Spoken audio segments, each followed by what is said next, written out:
my alarm to take my pill.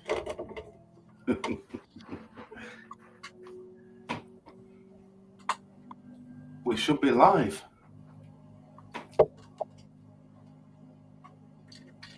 Well, it says end stream, so I think we must be.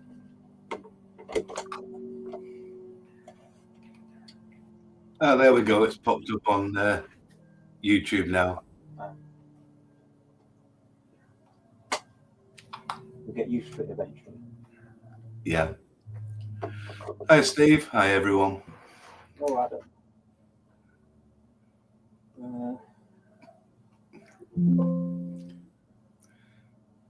It's been quite a different 16th of August this year. Usually it's quite a lonely day for me because I've got nobody around me who really understands what the 16th of August means. But I've had so many people contacting me that Yeah. you know, you're sharing it now with people who understand what it means without having to try and explain it, which has been great. Yeah. Your microphone's very quiet tonight. Because I have to put it on all very last minute. That's better. There you go. Yeah. It helps if Hi, I Harold. put it here. Hi, Paul. Yeah, welcome to this 48th anniversary live stream. I can't believe it's 48 years. It's insane. He Yeah. only lived 42 years. I mean, it's just absolutely insane. Yeah, I was a young boy. I was too. Yeah. And no doubt we can all remember where we were and what we were doing at the time. Especially the funeral procession when it was on the news and everything at the time. And I thought I'd come up with something, and I thought if we get, it should be we're celebrating his life, aren't we, and everything, and we're not going to get too sad. No, that was the morning. I've had that period, so now we're through that. Yeah, I find it it's the sort of thing that just hits me. It's like if I'm watching in concert or something, it'll just hit me, and then the next 10 times I watch it, I can just watch him, enjoy. So I've come up with a card.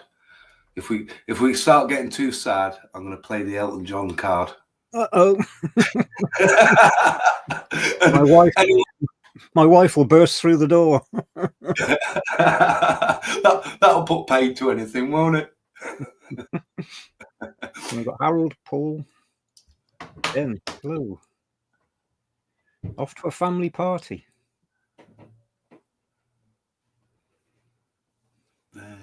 Oops. There we go. Show comments on stage, because we'll do our best to try and keep up with everything. We're still learning how to use this ourselves. Yeah.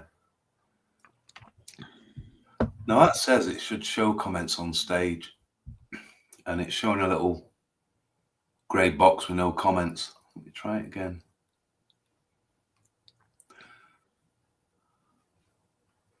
I'm just sorting this out. I see it now. Yeah, but I've put another little box on which should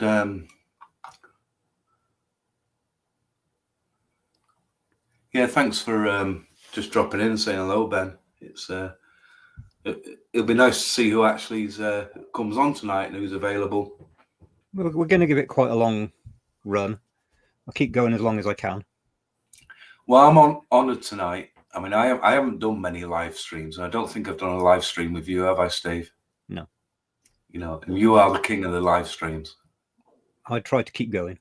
There's always people around the world just waking up and joining in, and I always feel guilty if somebody comes on and says, hello from Australia, and it's like, well, I'm just going.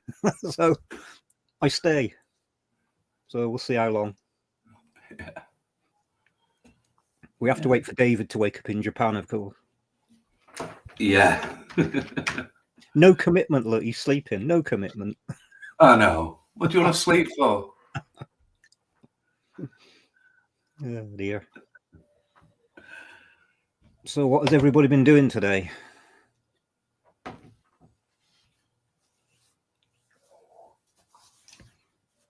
I started off listening to various. I just randomly pulled something out and put it on. I didn't really mind what it was.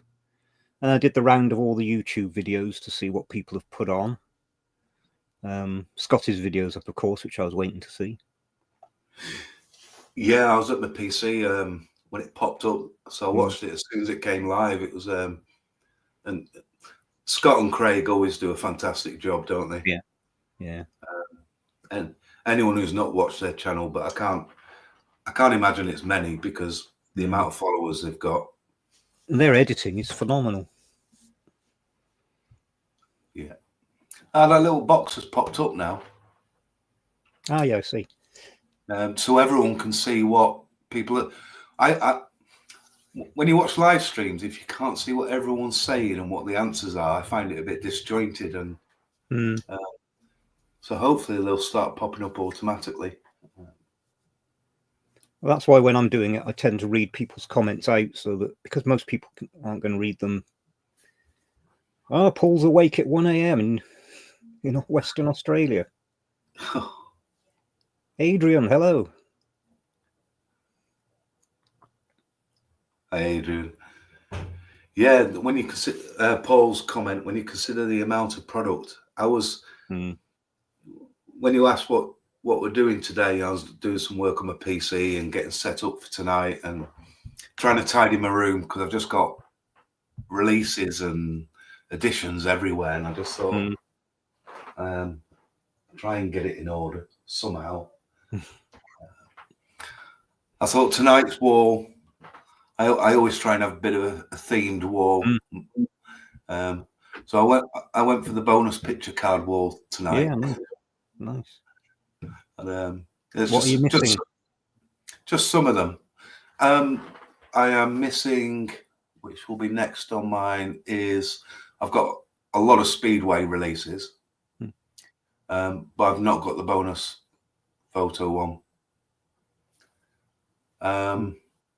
Apart, obviously, there was ones I couldn't put up because I've run out of space.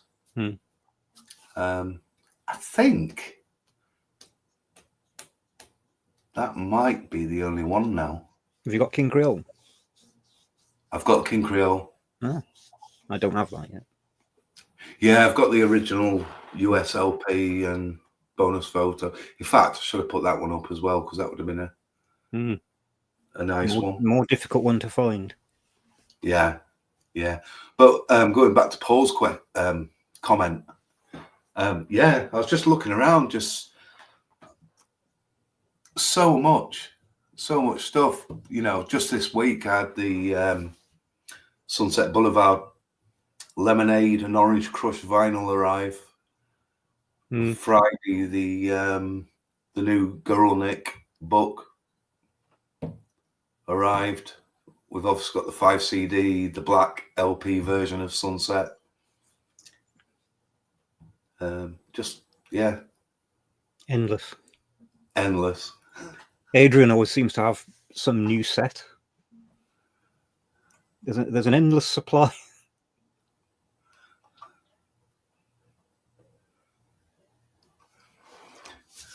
Yeah, it is a sad day, isn't it? But I think we just gotta, like I was saying before, I tend to have my sad moments at weird times when I'm not expecting it. One that got me today was during Scotty's video when I'm not sure who was saying it because it wasn't on the screen, but probably Red West, Sunny West. And he said, I got angry at Elvis for dying. And that hit me. Yeah. And it's a good, honest comment, isn't it? Yeah. You know, you're not allowed to die. How dare you die? It's like, bang, yeah. You know, well, he seemed immortal, didn't he? I guess he is in a way that we're still talking about him 48 years later. Yeah. And the thing is, the media is, and There's in interest. a weird way, especially for us fans around the world outside of America. You know, even when he was alive, he wasn't anywhere. You see what I mean? He wasn't part of our actual immediate life. So him dying, in a way, didn't change anything. If you see what I mean? You know, for us, he was still as alive as he was the day before, because he wasn't around us.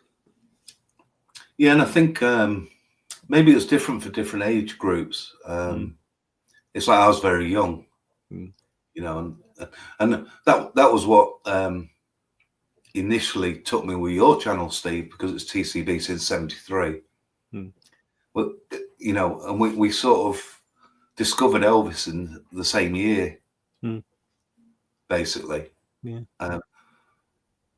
So we only had really 4 years of discovering and learning and starting to really become huge Elvis fans, if you know what I mean. So at that age, it was like he hadn't passed. You know, it was weird watching it on the TV and on the news and everything, but it just didn't seem real. Well, probably like a lot of younger people. I think I'd not far off my 12th birthday. I hadn't had any personal experience of somebody close to me, somebody I cared about dying. And so it was the impact of, bang, this person has died and, you know, he's part of your life. I hadn't had that before. No. It was a total shock. I mean, yeah. It's like trying to understand what it meant. You know, yeah. It was a big realization, really, and yeah. Oh, Paul's going to Graceland in October. That's brilliant. I'd love to go again. I put some background images on this morning from photos that I took. I went in '91 and '92. I just had to go back the next year. I enjoyed it so much. Hey, CJ's here. Hello. Yeah. Hi, Clinton. It's good to see you. Dean, Paul. Adrian's still waiting on his box set of Sunset Boulevard, blimey. I actually went to HMV and bought mine. Yeah, that was good. And they had it out. They had the album and the CD set out on display. It wasn't just in the racks. They put it out on display, which was nice. Yeah, it is nice just to go into a shop, isn't it, and see them there. I know on the Facebook group someone was talking about Woolworths and collecting the cabinet, you know, and that's where a lot of us as kids, you know, started buying our Elvis records. Yeah. You know, them big black spinning racks, and you just had. Yeah, that's in my memory, those spinning racks, because I don't think I saw anybody. The only other shop that did their records that way that I can remember. Yeah. Yeah. I love that. And even Boots and Woolworths, WH Smiths were selling records then. And at that time, I lived in Southport, and they had a big Woolworths, WH Smiths and Boots all on the same street. And it was just like, going through them, picking. Oh, Patricia's here. Hello. From scorching Spain. We're not doing too bad in the UK at the moment. Though no doubt it's hotter there. Yeah, it is warm tonight. I've got the shorts on, I can tell you. So I'm going to apologise now if I have to get up to get anything. Sat here in my mankini.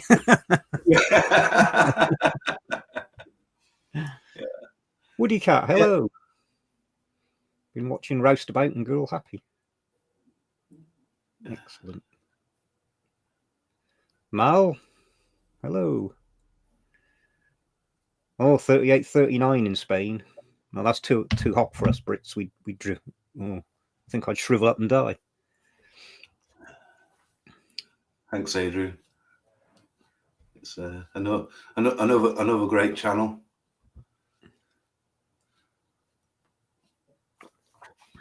I found the biggest glass I could find. Yeah, I've got a few bottles, and I've got something special to do, a little toast later. Oh. I don't usually buy gimmicky stuff like that, but I saw them at Graceland's and I thought, oh, I'll just order them. I'll order a couple, and it winds my wife up no end.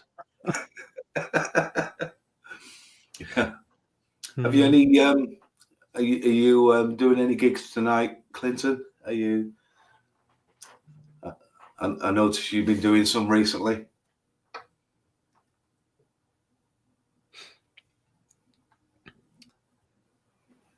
Oh, well, talking about.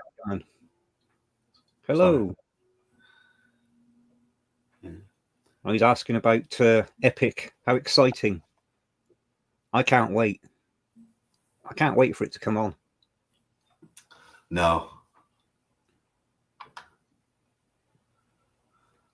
I'm trying to be totally positive about it, because if you make a film using unused footage from That's the Way It Is and on tour, it's got to be fantastic. How can it not be? I just worry he does have a habit of messing with the music. Yeah. I think there's been a little hint of that, because we had that conversation about you mentioned contemporary mediums within. Yeah. And there was that fantastic footage of a little clip of Oh Happy Day, which we've all wanted properly for, well. Absolutely. I'm so excited to see that. Yeah. But he has messed with it. I think there's some overdubs and stuff there. Definitely. But I mean, if the quality's not brilliant and they've had to do work on it, I guess it's going to be a little bit like This Is Elvis in some ways, where they overdub the TV shows and put some strings on Merry Christmas, Baby, and yeah. I mean, if it gives us a new track, which it does, they can release Oh Happy Day on a single or put it on an album as a standalone new Elvis song, which is the idea we talked about before with the rehearsals. They could have done that. Yeah. You know, given us an album of songs that he only did live, but studio versions from the rehearsals, even if they had to put overdubs on to turn them into proper tracks. Hi, Harold. Steve, you've got to beat your 5 hours before a loo break. I could have a bottle under the desk. Who knows? CJ's starting at 8:30. He's going to do 48 songs. Wow. And that's a great guitar he got. Did you see the guitar? Oh, yeah. Yeah. Beautiful, isn't it? It almost makes me want to go and buy one. I don't play guitar.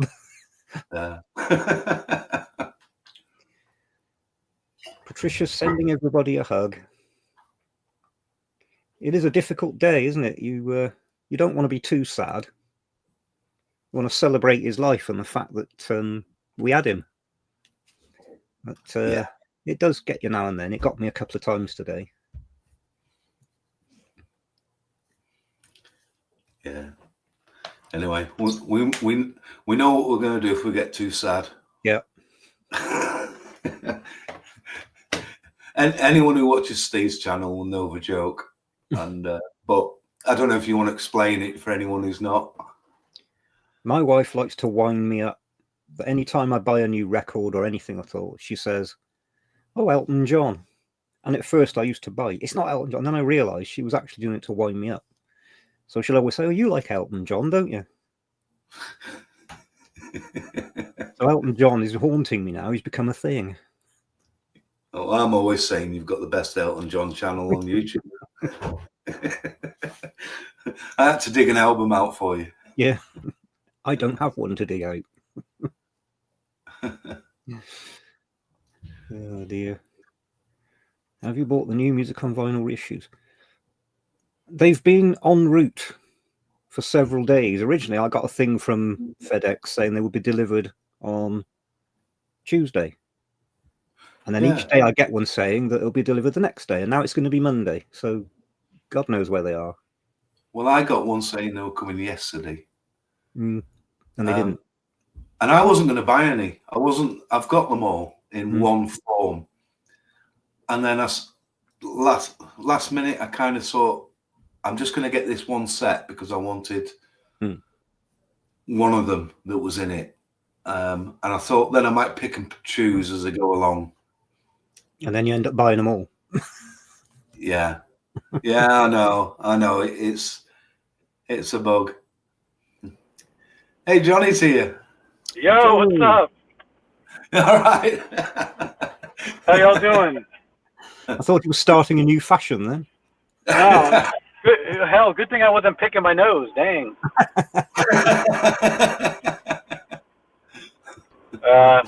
Yeah, I was just watching. I wanted to drop in. I probably won't be looking at the screen because I'm actually driving. That's a good idea. Yeah, so I'm probably going to sit you all down right here. You'll probably just see. Yeah, that's what you're going to look at. Right. Well, yeah, I just wanted to stop in. So I guess it's just after 1 o'clock in the afternoon, is it, where you are? Yep, it's after 1 right now. So I just had to drop my daughter off. She went to a football game, and now I'm heading home. So. Oh dear. But I may cut in and out, so yeah. Yeah, it's good to see you. Yes, sir.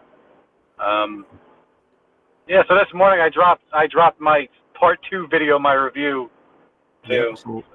Yeah. I'm looking forward to that. I'll watch that tonight. Yeah, it's about 25 minutes long, not super long. So. Just right. Yeah. Someone mentioned in the comments earlier about the. I'm sure I saw something about the hype stickers. I couldn't get these ones off.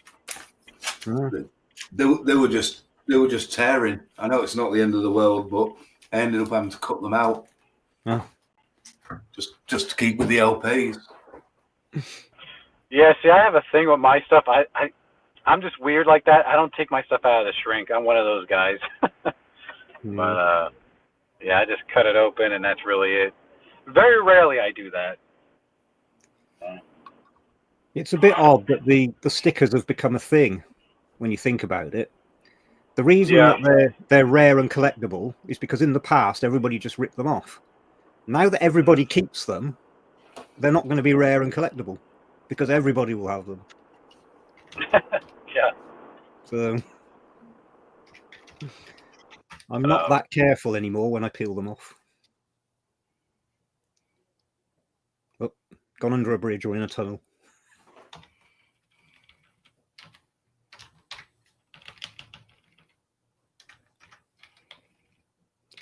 Who else has crept in without us noticing? Patricia hasn't played her Sunset set yet. It's fantastic. The studio discs are brilliant.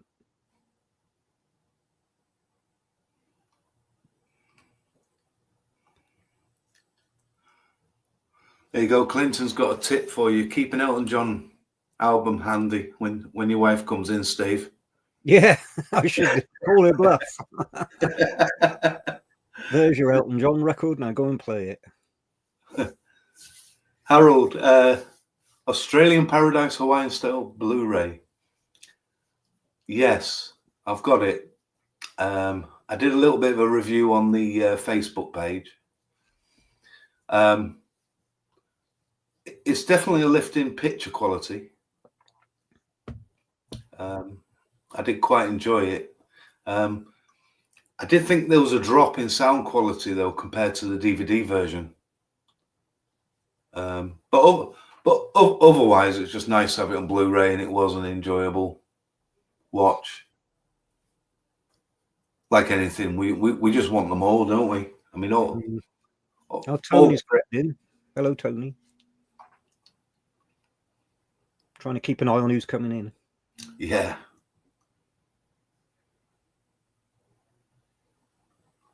I just think it's great that we can all get together without having to explain why we're doing it.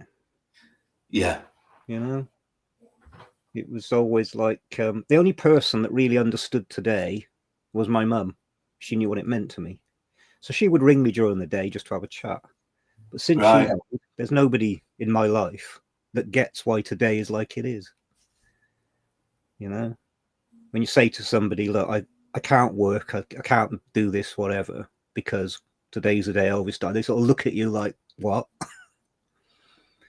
And there's no point trying to explain it, because if they don't get it, you can't explain it. But it's nice to be around people that we can say these things without quizzical looks or questions. They just, everybody gets it. Yeah. Yeah, anyone, you know, sometimes people around you, they just look at you funny. It's like, okay. Hillbilly cat history, hello.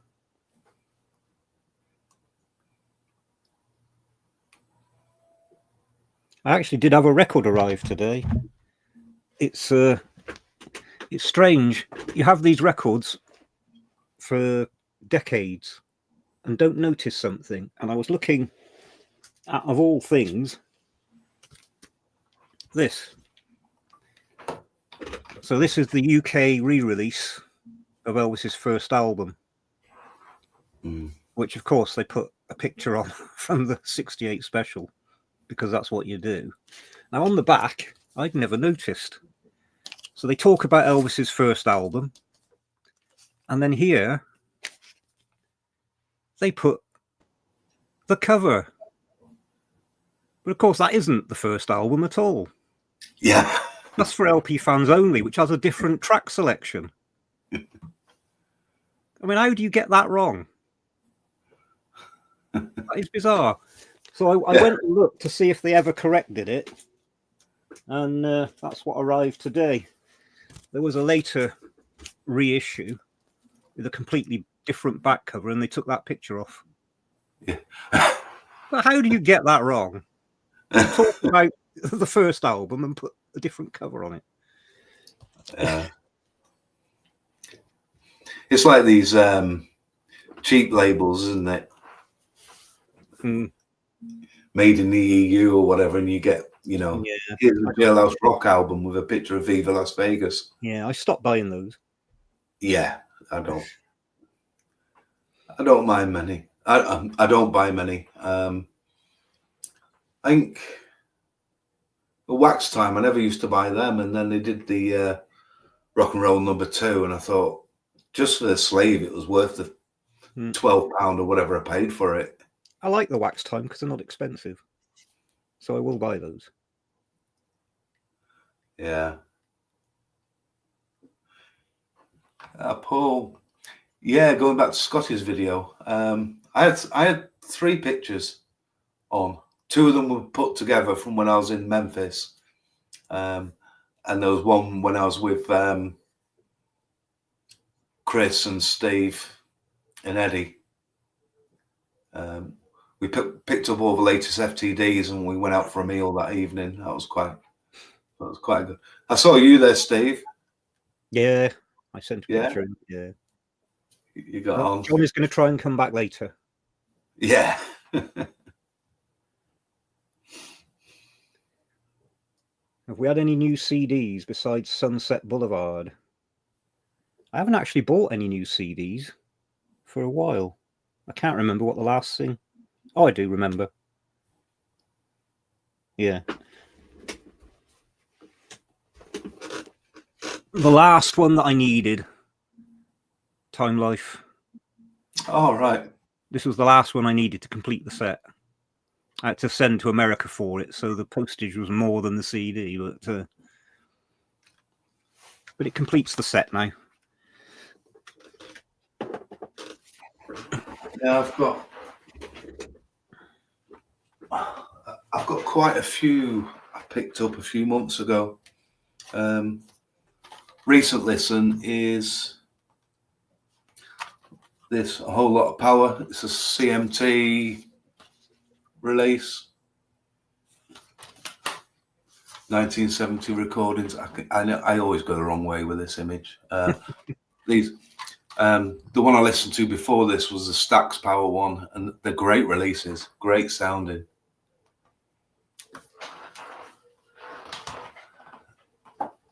I guess one of the biggest buys recently was the Mono Mix box set. That's nice. I keep meaning to do a video on this. Very nice. Just listen to all the discs. I just need to get time to try and read the booklet with it. And, I think Sean showed this on his channel, Sincerely Elvis, recently. I keep meaning to comment more on Sean's, because he's quite consistent and covers quite a lot, really. That cover always haunts me. My trip to Memphis in 1984, I took a spare suitcase because I was going to buy loads of bootlegs. Because, of course, here in a small town in England, you couldn't find bootlegs. And my last day, I'd spent all my money. I had nothing left. I went into a room, and a chap was just setting up with a load of copies of Behind Closed Doors. And I could have cried. I mean, that was the ultimate bootleg. That was FTD before FTD. Yeah. And I couldn't buy one, and that just haunted me. And seeing that cover again, of course, they use that cover. Yeah. I think Clinton's right. I think there's a lot of mistakes go out there, especially on social media. But it's always been the way, hasn't it? RCA are terrible. Yeah. I actually thought of doing a video of all the mistakes on RCA's covers, because they're everywhere. It's insane.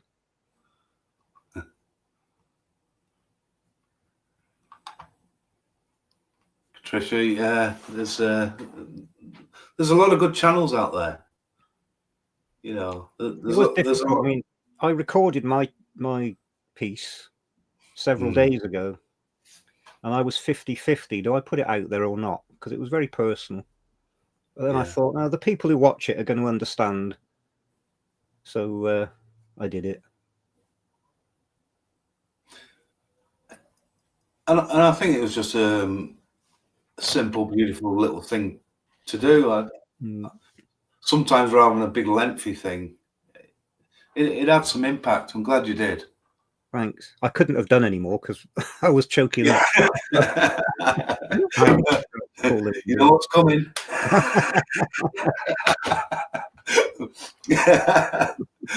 we know Elton always brings a smile. Mono, do you know, when I listen to the Mono Masters, I am a big stereo fan rather than mono, except obviously the original Mono Route 50s recordings. It did surprise me that there was a few tracks I thought, oh, that sounds different, that, you know, and everything.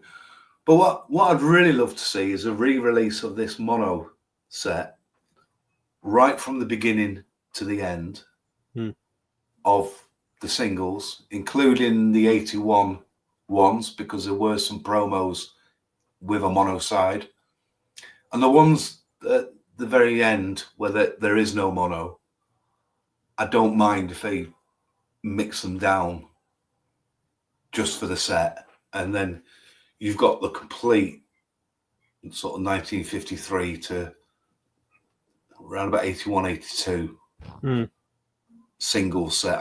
I don't think anyone's done a full single set, have they? Not that I'm aware of. That's,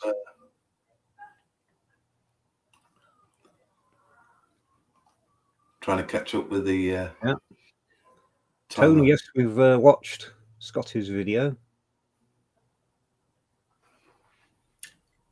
Yeah, it's very good. Yeah, I'd recommend anyone going over to his channel and watching his videos. They put a lot into them. There's a lot of work goes on there. So Harold's got the complete Time Life. The thing that people might not have noticed on those Time Life CDs is every one of them had a track on it that at the time, I don't know if you'll be able to see, was unreleased. Unreleased bonus track. Every volume at the bottom had an unreleased bonus track.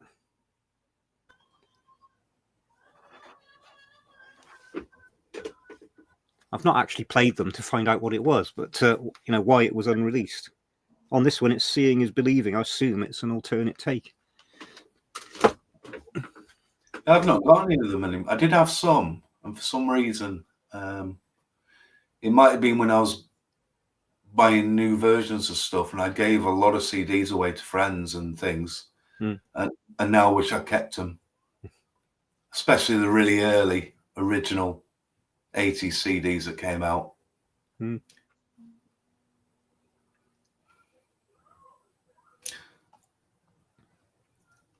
Yeah, we were talking about the amount of releases we're getting. I mean, it was nice this month that we have quite a few different releases with LPs, books, and everything, CDs. Next FTD, they never put a date, do they? There never is a release date. But if the rumour's August, you know it's going to be October. Yeah, it's all rumours. And then sometimes they just put one out on you, don't they? You're not expecting. Like Girl Happy came out, the sessions came out of the blue. I would rather they do that. They tell you about it when it's all ready to go. You know? Yeah. Yeah. I'd like... I wish they communicated with us a bit more. I think in Europe, they probably get around local fan clubs and things, and they tend to get a bit of hype and a bit of information on these things. And but in the UK, we get nothing. I mean, you won't, you know, I loved it when the early days when they did the CD sampler. Let you know what could be hitting over the next year or so. I do miss the early days of FTD when you had single discs, simpler packaging. It was cheaper, but you were going to get something unreleased. And now it's sort of pricing me out of buying them. You know, it's a big investment to buy these things. And these multi-discs, everything's multi-disc. The price goes up and up. Yeah, I think everyone has different opinions on that. I mean, with the soundboards, I'd rather buy a set with 3 or 4 discs in that cover that period and have lots of individual discs to buy. I think everyone likes everything a bit different, don't they? Yeah. There isn't a right answer. Yeah. I mean, I started collecting them from the beginning. Collecting, I just wanted the music. Yeah, well, it was through the fan club, wasn't it? The leaflet appeared in the magazine, and you just thought, wow, unreleased Elvis, I'm there. So you just bought whatever came. Yeah. But thankfully, we have the sessions now, which to me are the ultimate releases. Yeah. Do a video comparing the number of mistakes between US RCA during his lifetime and other RCA releases. Yeah, there's a lot of them.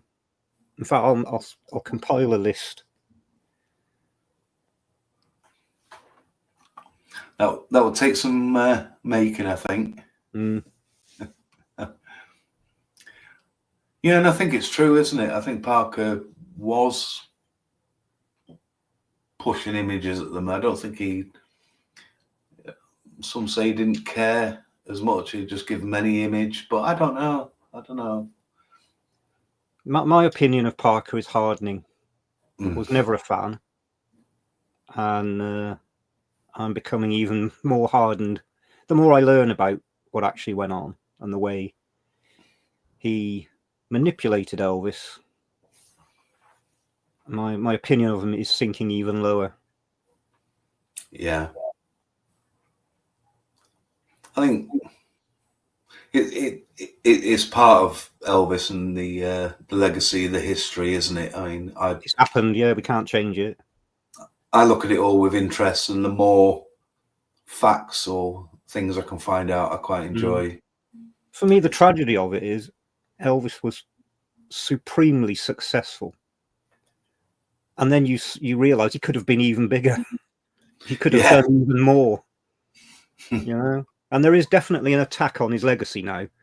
They're doing everything they can to pull down his achievements. So we get, he only had 7 number ones in America from Billboard, which we know is utter nonsense.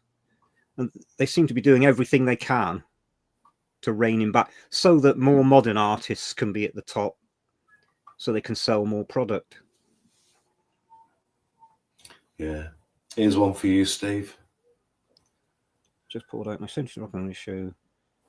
It does explain why, in the interest of history, the ID cover is printed on the back. Explain the logic. They've reissued Elvis Presley and put the cover of a different album on. There's no logic to this. The track listing is different.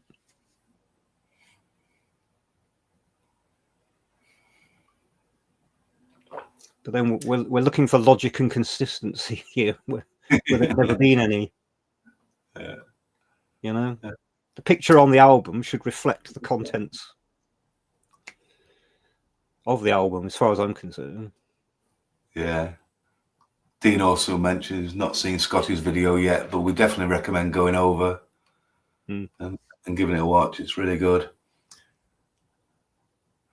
It's really nice to see the first of all my favourite Elvis channel people in Scotty's video. Yeah. Oh, great. One of the pictures. Yeah. But he's not going to tell us which one. Yeah.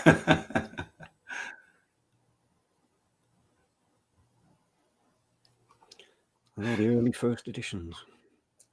Yeah, I've been going back and trying to collect up as many as I can without paying silly money for them. You know, I mean, look, let's face it, the early days of the CD wasn't the best quality sound. But yeah, I have my shelf with all the albums in order that they came out or were recorded. That's far too organised for me. Jesus. Everything has to be in order. Yeah. I went on that Elvis on CD website and I looked at year 1 of Elvis releases. Right, I need to get all those. And when I got all those, I went to the second year. Right, I need to get all those. So I was collecting them that way. I was actually buying CDs. I had nothing to play them on. I didn't have a CD player. Yeah, it was funny because our friend and co-host David in Japan, he put a video up and he showed what he thought were some of the most important releases that helped Elvis's popularity again. I think was the kind of, and one of them was the Memphis record, right? And he said that was the first CD he ever purchased. And I was the same. I went to Memphis and I bought it at Graceland's, or the area at Graceland. And I didn't have a CD player. I got home. I bought a ton of CDs from Memphis, some from some records, some from around the Gracelands complex and things. And I had to go out and borrow some money to buy a CD player and an amplifier and some speakers. It cost me a fortune and 3 years of debt. Yeah. I shall say something controversial about that Memphis set. I never liked it. No, the sound was harsh. I didn't like it at all. That's it. Elton's coming out. I didn't like the sound, the remix. I wanted loved the it. originals. But listen to back in my own hometown, and listen to those cymbals rising across the soundstage, and Elvis is solid in there, if you say so. And the bass and the kick from it. Right? Does this mean I'm not a real fan? Somebody put a comment on one of my early videos. I said something, and they said, "You're not a real fan." Okay. Okay. That release to me was as important as the Elvis Presley box set to me. I love it so much. Right. It'd be my top 10 albums, definitely, of all time by anyone. That's how different we are things. I love the original album. Yeah, I mean, I love everything about the Memphis that remix, but I'd rather have that mix than the dry versions that are just released without any production or anyway. Yeah, hi Sean. We were just talking about your channel and you know how good your videos are and consistent. Sean, are you set up to go live?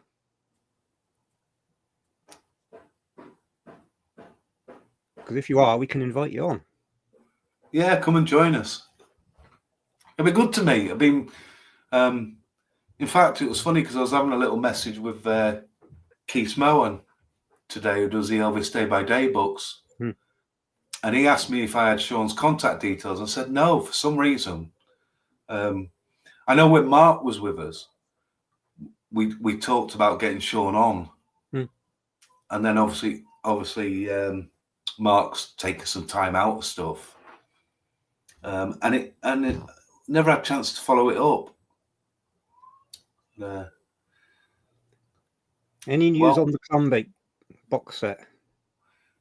Yeah. So this is an Eric Lorentzen book set, and I think it comes with 2 LPs, doesn't it? Something like that, yeah. I try not to look because I know I want to buy it. I try to be disinterested in it. I tell myself it's just Clambake. And I think all the images from it have come from a collection of negatives. So it's going to be high quality. I think what happened with Eric's releases, he got set back because I think the company was creating all his vinyl went bust, and then he's had to start again, and that producing anything these days is difficult, I find. Another question from Harold on the same. Yeah, I mean, it's definitely going to happen. I know people involved in it, and I speak to Eric every now and again. Have people paid for it then? Has it? I guess it depends where you order it and what those rules are with those sellers, I suppose. I mean, really, they shouldn't take payment until they physically got the product in front of them. So I don't know how it works, whether they just take payment straight away. Yeah, I think that's down to sellers, and it's not really our thing, is it? But I know Chris puts a lot of effort into, like the FTDs. He always puts a lot of his memorabilia and things into those booklets and things. Right. So Sean's got some advice for us. Hey, boy, bonus track described, unreleased, depending on which territory you were. Yeah. I mean, there was about 100 unreleased tracks on here, wasn't there? I think it's always the same with the unreleased. Now, everybody that's listened to that, can somebody tell me what was wrong with Duke Bardwell's bass playing? Because I can't hear anything wrong. What was that story about? Because, of course, all the stuff on the unreleased outtakes is going to be him, because they're not going to bother remixing all that stuff with a replaced bass. So why was his bass playing taken off?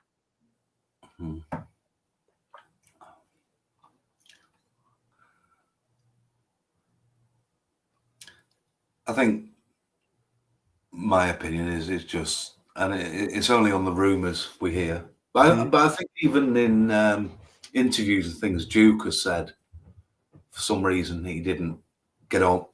He didn't gel with Elvis somehow, even though he loved him. But I've read in some information that he didn't gel with the rest of the band as well. Right. During the rehearsals and things, and I guess we're just going off a bit of secondhand information, really, aren't we? I think the only people who'd really know would be someone like Ronnie Tutt or you know, JD, you know, another member of the band who could see what was going on.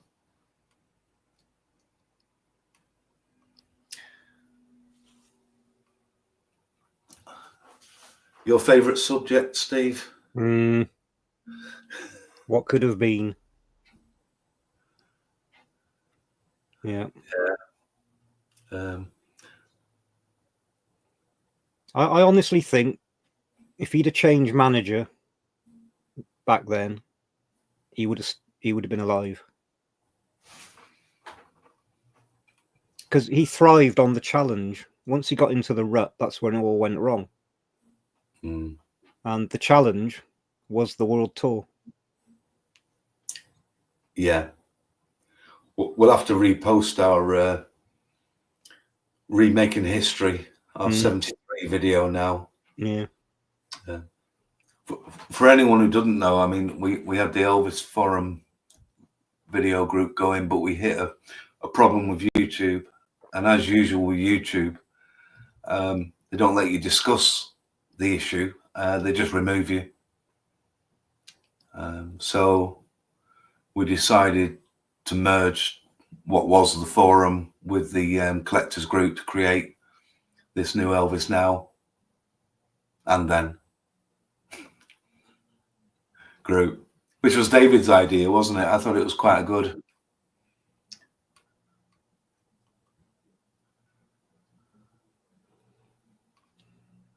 That's it, Harold. Yeah. Yeah. But what they can't get past is the comments of all the big music stars of the 60s, 70s, the giants, who all refer to Elvis as the source of inspiration, as the original, as the mold breaker, as the revolutionary. So if they all say, oh, I'm a fan of Bruce Springsteen, Bob Dylan, Led Zeppelin, whatever, Elton John, who was their idol? It was Elvis. Yeah. And I think as the years go by, it's going to become very apparent as Elvis stays. And, you know, let's look at the old days, you know, and I love the original rock and roll, Eddie Cochran, Buddy Holly and all them. But most people won't even know who they are now.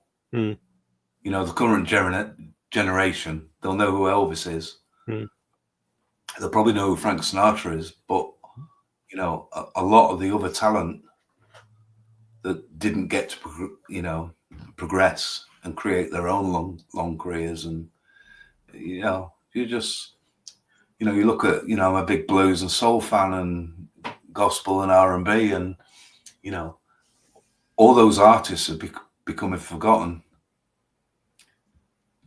now to the younger generation. And that's why I bought the Peter Guralnick book on the Colonel, because I enjoy his writing, and I've read a lot of his journeys across American music. Right. And they're really good to read, and he's generous to the people. You know, probably the harshest he's ever been was on Elvis in the books. But I think he probably had to be a little bit. Video of the early CDs. Yeah, I think they're always interesting. I've always watched, like everyone's channels, and especially if they're on releases. I tend to try and watch them all. I know I've watched all CJ's when they've come out, as well as Sean's when they come out.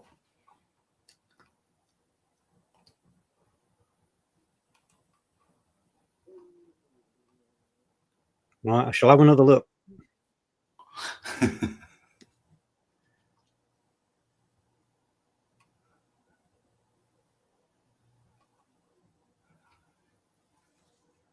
Just trying to catch up now.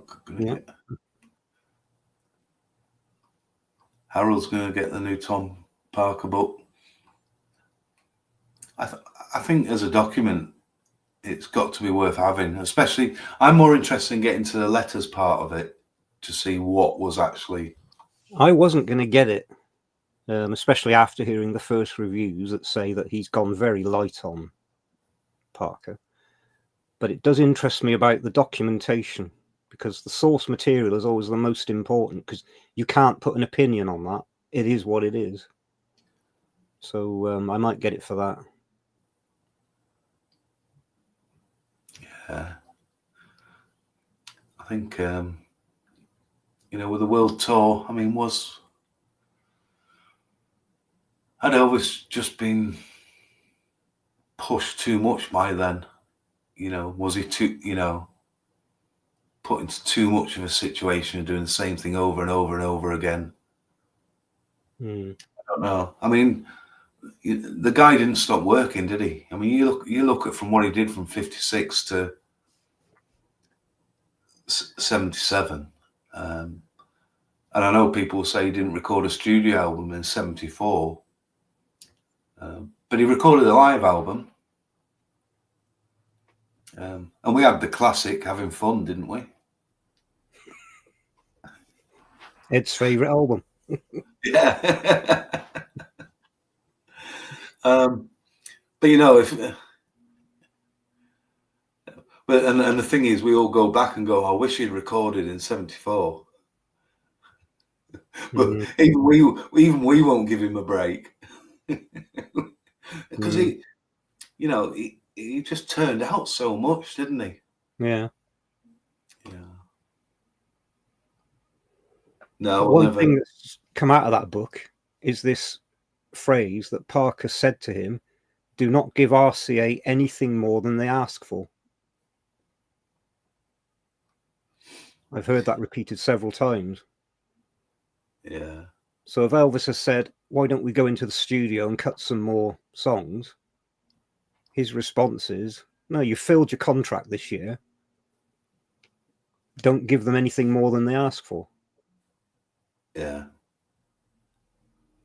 He didn't manage an artist. He managed a commodity. He didn't care that Elvis was an artist.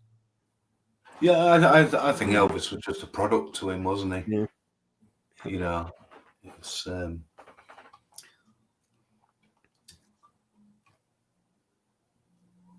yeah, we're gonna have to get together with Sean, aren't we? No, this was a once in a lifetime chance. I'm sorry, you've blown it.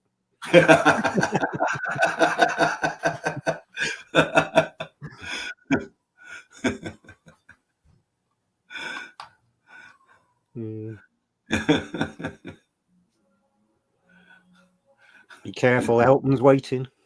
Yeah. Yeah, it was good to see you, Clinton. Yeah, have a good show. Yeah, yeah. With 48 tracks. I wonder if you have a voice tomorrow.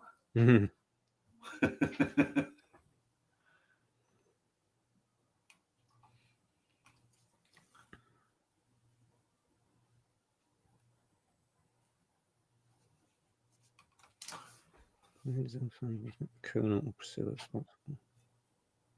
Physical health.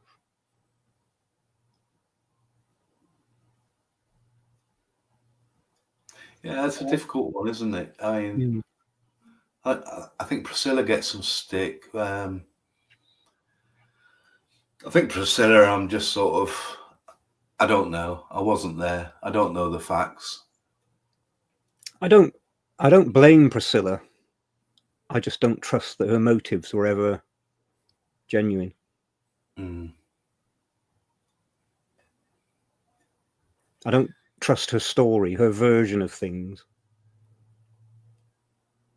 You know, She's back in the news again now.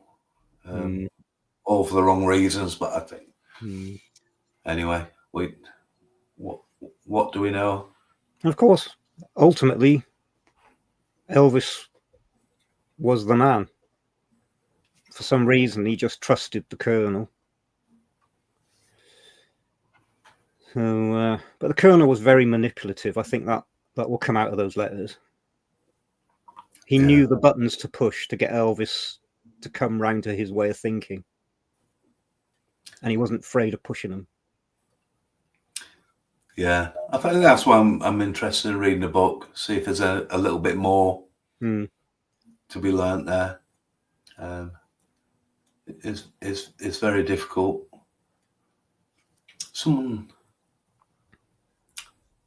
I tell you who did a good video on it. John with his atomic wax. Now that is a really good channel, and it's the type of stuff that I love because it covers lots of history and artists and well researched. And it's looking at the facts, and the whole subject of the video is about the subject, and he's just telling the story. I thought that was great work by John.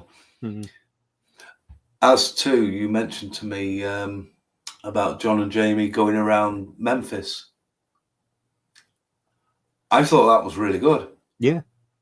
You know, it was more natural and it was just great. They were just taking us around the shell and and how the acoustics worked and things like that. Oh, that was very interesting.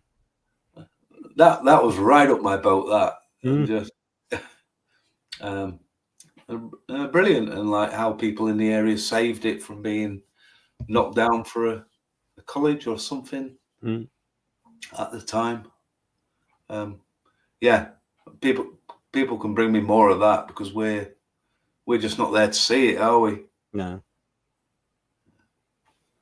It's strange. I'm very torn about going back.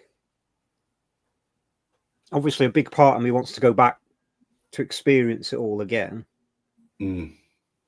But there will also be the disappointment that it isn't what it was. Because, like, those of us lucky to go very early on, it was still very much Elvis's home. Now it's a museum. You know?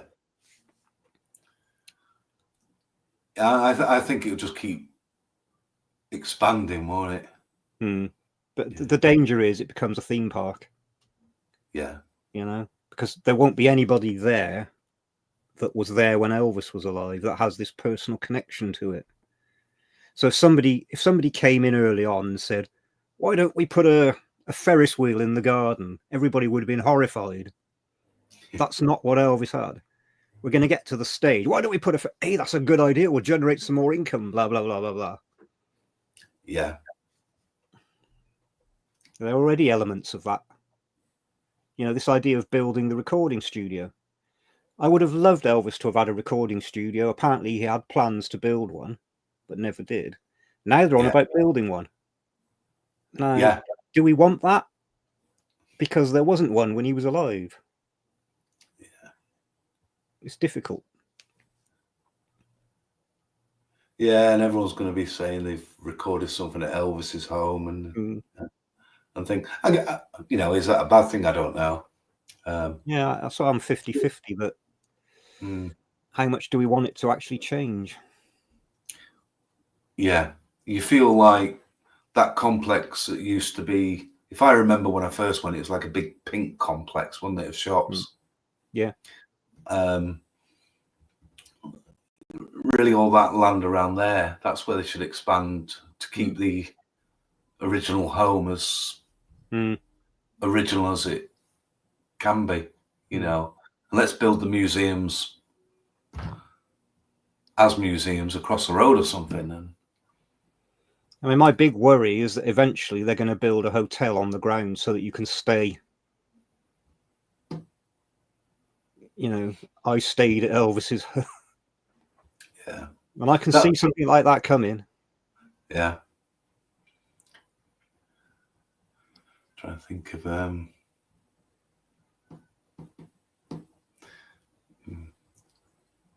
Graceland's Premier Inn. Trying to think of a joke around a good night's sleep, or yeah.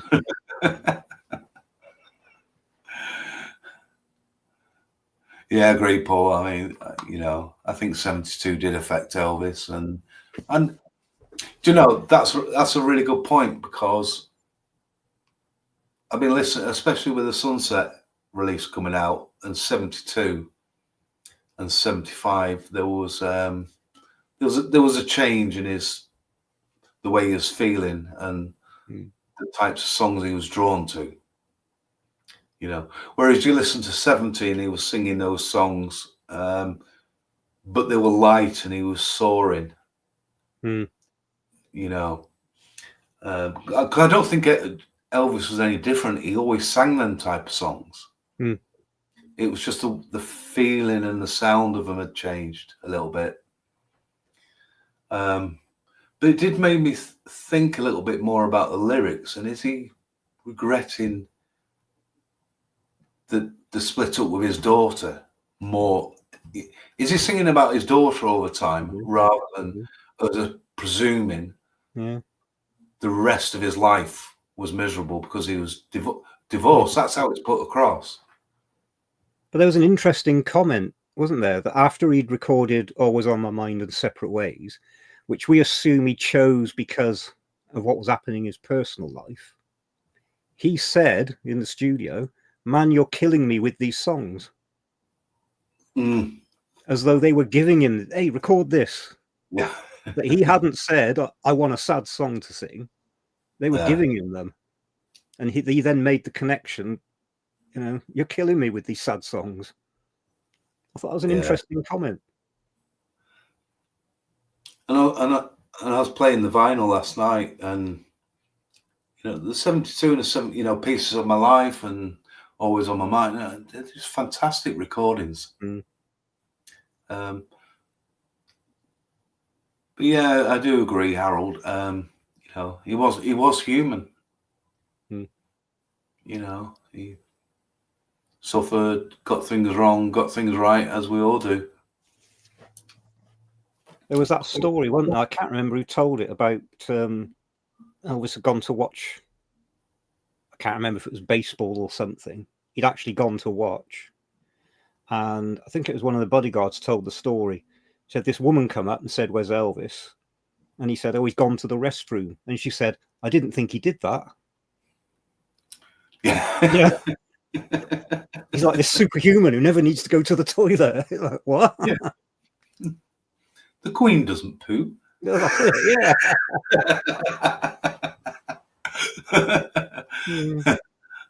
Thanks, Sean. I'll give one of them a shout, and I'll pass them on to Keith as well. I think he wanted to have a chat with you about a new book he's got coming out, a 2017 edition of Day by Day. But, yeah, I'll pass it on, and then we'll, when I got the details, we'll maybe arrange to get together sometime. The audiobook is now on YouTube in 2 parts, right? Of what? I imagine that's the Parker book, Elvis and yeah. Seems fast. Yeah. I'll look that up later. But you do wonder with the audiobooks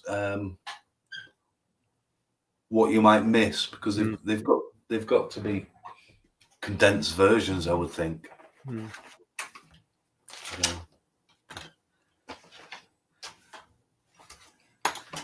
I did notice the print's quite small in the book, so it's definitely going to be a glasses read for me.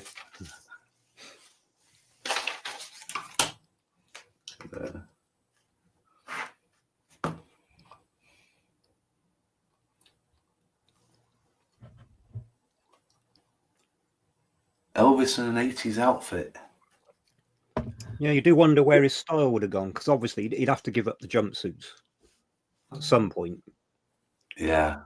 Which I would have been happy with, because although the jumpsuit is like the trademark, I think the more ornate they became, the less I like them.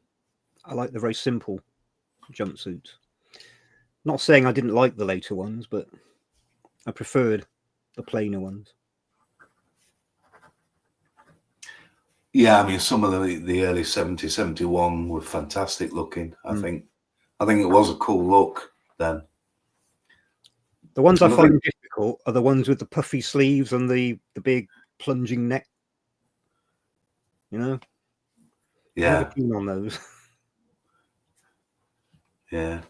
What sort of 80s outfit would he have worn then? Would he be more Spandau Ballet or Boy George?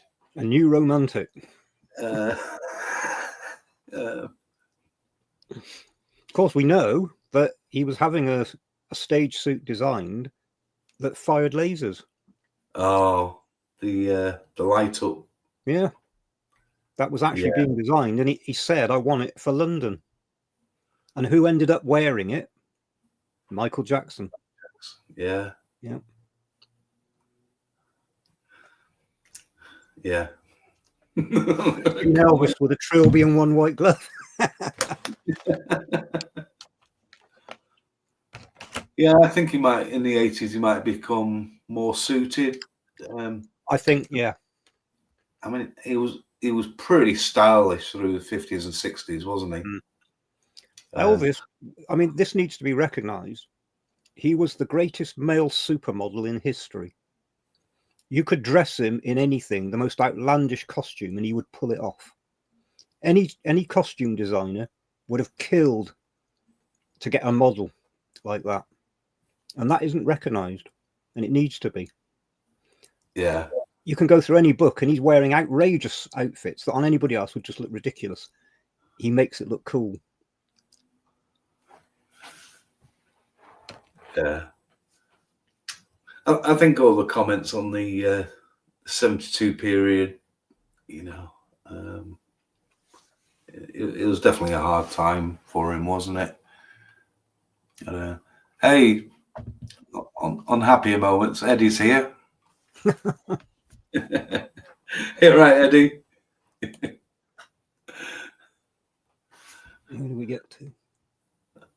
There we go. Eddie can help us answer this one. He's got virtually every original disc. He has all the Sun stuff, the early RCA records. Elvis original RCA album from 50s, 60s, 70s, only one from each decade. That kind of question makes me shrivel up inside and die. I find it so difficult. That's your favorite question, isn't it? It is. What's your favorite? No. As I think of one, and I go to say it, all the others crowd around and say, "What about me? What about me?" Yeah, yeah. And I think sometimes it's the one you listen to at the moment. Well, it definitely changes. Yeah. I would see 50s is difficult because I can't say there was a bad one, was there? From the 50s. I think you had a few which were compilation-ish more than others than the originals. I've always loved Loving You. Especially side 2, the music that wasn't in the film. There's some of my favorite tracks on there. Yeah, but then how can yeah, that's it. But then how can I put it above King Creole? Yeah. But then again, how can I put either of them above the Christmas album? There is a cop-out answer. Yeah. And that would be Gold Records Volume 1. Yeah. Because that's a compilation of the best singles. 60s. I've always loved Gold Records 4. But then, how would you put that above Elvis's Back? Yep. And Kissing Cousins. Yeah.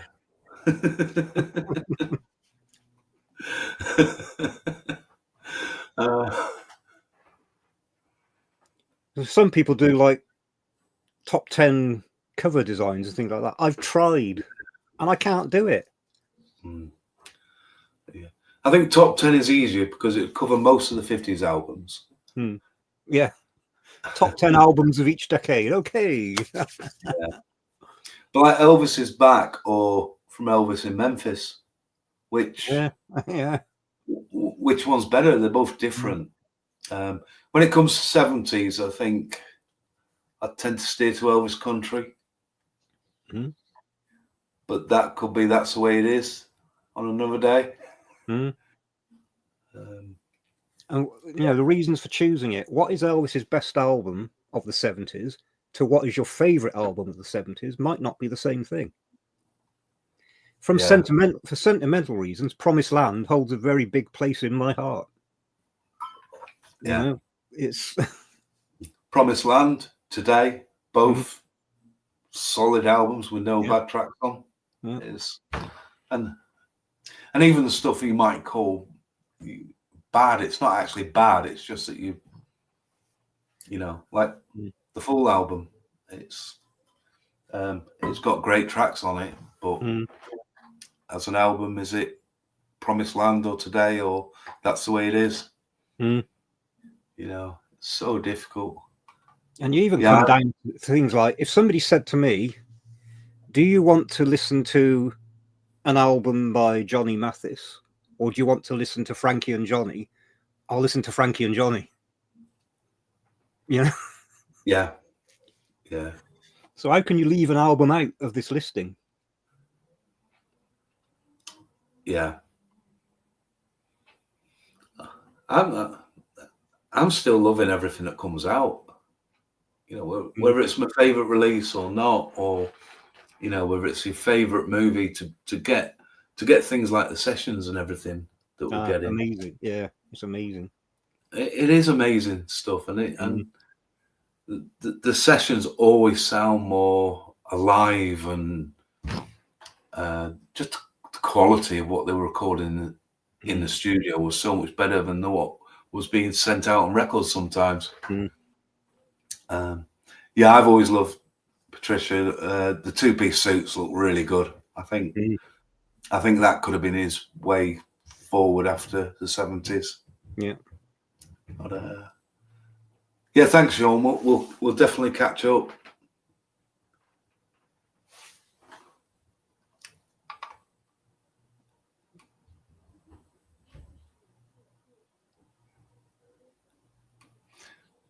Well, both parts of the audio over 7 hours. I don't understand how it's available for free on YouTube. Yeah, that seems strange. It probably shouldn't be if someone's uploaded it, bought it, and find a way of copying the audio and then putting it up as a video. So if anybody wants to listen to it, I wouldn't leave it. No, because it's probably going to get pulled down. Yeah, I mean, when the Lisa book came out, I was going away on holiday, and I thought, oh, I bought my first audio book.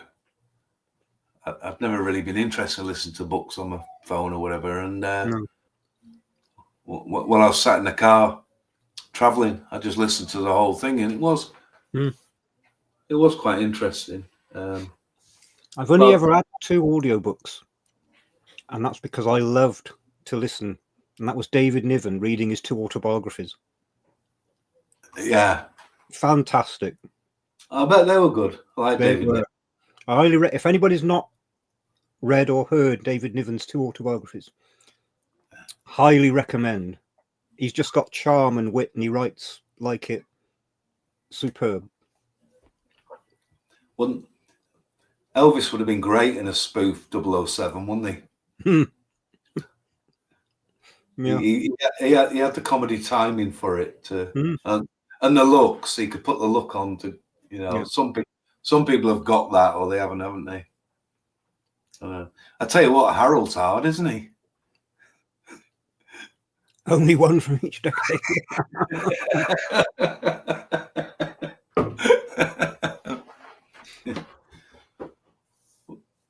Was you a teacher, Harold? Schoolmaster? It's impossible, isn't it? Come up with one.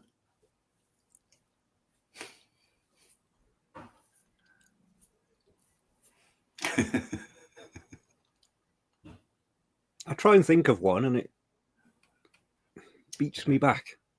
Yeah. Even Patricia can't do it. I mean, back in Memphis and Back in Elvis. Memphis and Elvis's. That's 2. Harold's will be telling you off in a minute. Didn't RCA do the dirty with Back in Memphis by sticking it as the second disc of a live? That album should have been as big as From Elvis in Memphis. Oh yeah, but they destroyed it by putting it on the back of a live album. Yeah. Do you think they were scared about releasing a live album? Possibly, I've heard that. Yeah, because one of the early live albums, sort of rock ones, or so James Brown, when he released his Apollo, the record company would not pay for it. Right. And he paid for it out of his own money and said, no, it will sell. I want to do it. And he did. And it changed history, really, because then they realized they had an audience for it. And I wonder if 69, because there'd been no live recordings released up to 69. I guess we got the TV special, which was semi-live, wasn't it? But maybe they were just scared and they thought we'd best bolt something onto this to make sure it sells. That's possibly it, because I can't think of any other reason for doing that.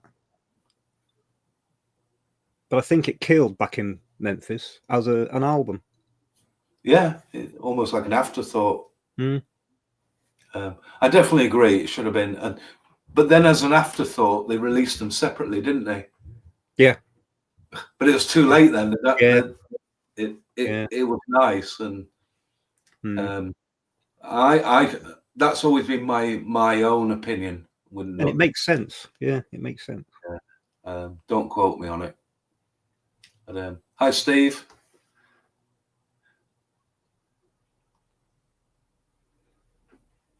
I'll just quickly, Harold's given us his 3. And they're all crackers, aren't they?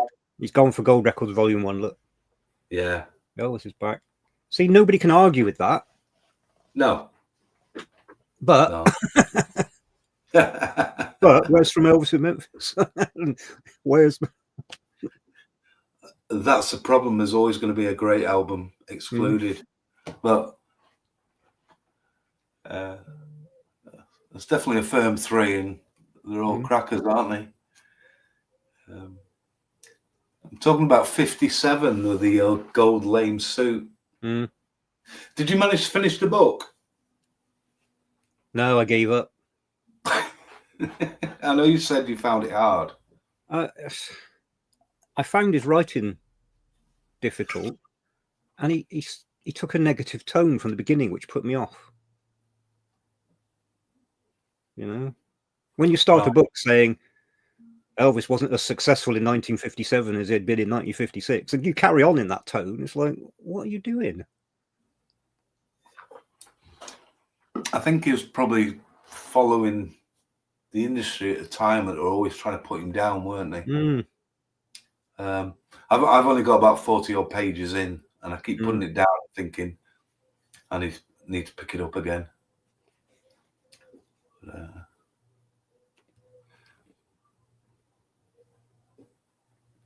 I don't think anyone else could have worn that suit, could they?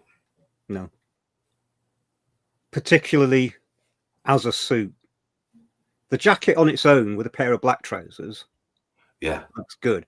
As an outfit, he looks like he's wrapped in tin foil. Yeah. But he pulled it off. Yeah, it was a stunt, wasn't it? I think.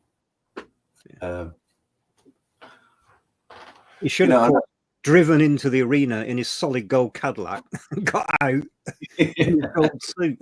Yeah. I'm surprised it didn't melt. Yeah.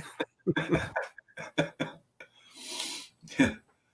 And, yeah, Moody Blue. It is a good album, isn't it?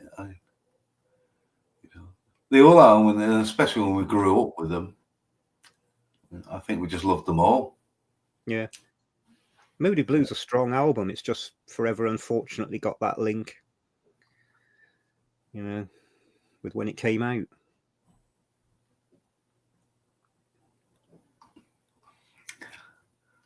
Yeah, Speaker's Corner's here.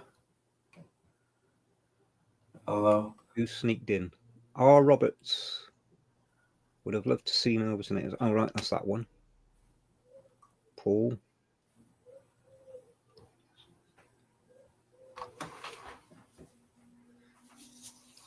Yeah, Paul's opinion of Priscilla has gone down as well.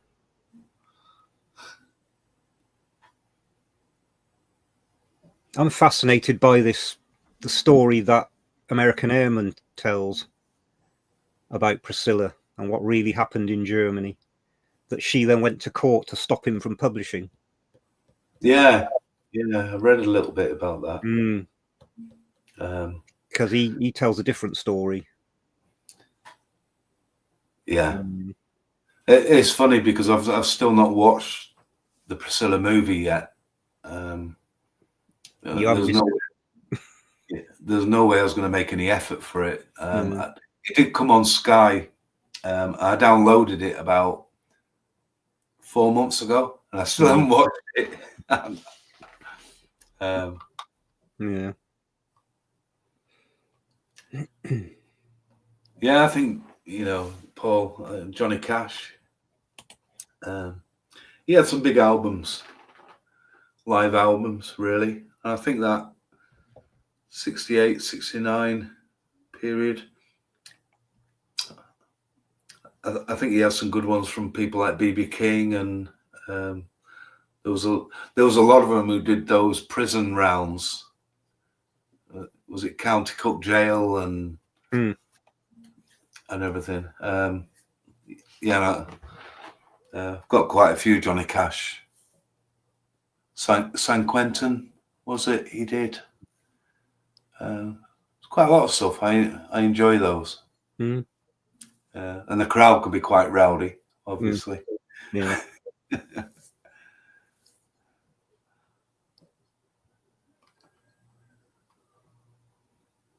I've always loved Golden Records Volume 2.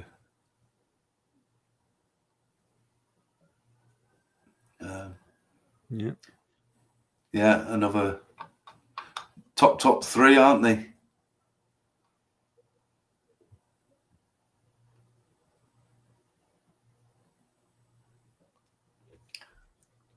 Oh, Paul got 22 minutes into the Priscilla.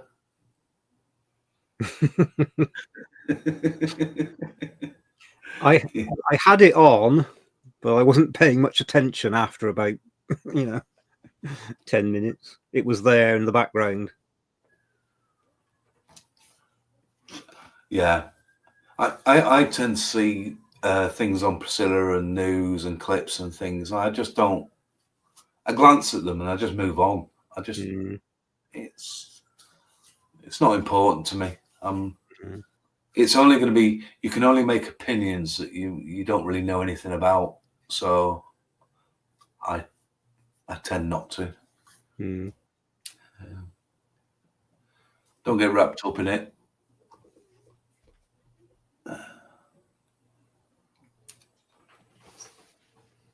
Oops.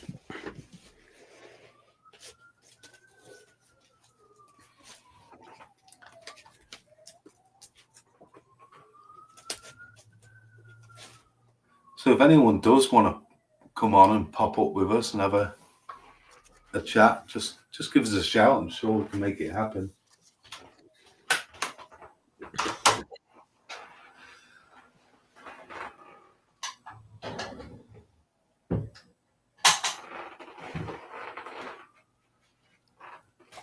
So how many people have enjoyed this release then? Good release, worthwhile. I've enjoyed it. We're gonna do a video on your channel on the LPs, aren't we? Yeah. Give us a chance to talk a little bit more about the music rather than what is it, what was it, who did it. The studio stuff for me is fantastic. Yeah. Yeah, like I say, I played it again last night and I really enjoyed it. I thought that was an interesting comment he made on that Graceland thing where they talked about the set. And he said that by stripping away the orchestral stuff and the extra backing singers, it left spaces in the music. So he filled them with what people in the studio were playing at the time. And I love it. You know, for the good times, we've got this meandering guitar throughout the whole track that wasn't there. Yeah. But it was played on the day. And I just think it works so well. The piano, there's extra piano coming out, and I love it. Yeah. And I think it was because the official Elvis Presley channel did a Q&A on the Sunset Boulevard set, and Matt was there and Jerry and the host. So it was a real mixture of stuff and probably not enough time between them all to get into it. But it was interesting to see the comment where he said, well, because those instruments aren't there any longer, what do I fill the silence with? And it would just be bringing out what was there a bit more, just to give that bit of that makes sense. Yeah. But I wish they'd have told us about Shake a Hand, though. The Strangled Cat, yeah. There's one channel, Elvis A to Z, I think is called. And he was listening to it, and he analyzes sound waves and things. And he said, and here comes the Strangled Cat. So, because we've seen it called, I thought it was a saxophone. We've had guitar. We've had steel guitar. We had a French horn. Somebody suggested it was a French horn. Yeah. But he came up with a strangled cat. We've had combs and xylophones and all sorts, really. Rolf Harris on the didgeridoo. I'm still sticking with number one. It was steel guitar, slide guitar, and number two was the Hammond organ. I'm just going to have to turn off a minute. I've got an Amazon driver at my window. Okay. Oh, is that? So what does everyone think? What was that instrument? The very first time I heard it, I thought it was a saxophone.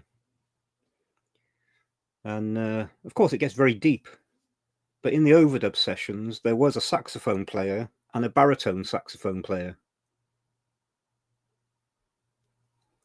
And a baritone saxophone player can sound quite weird.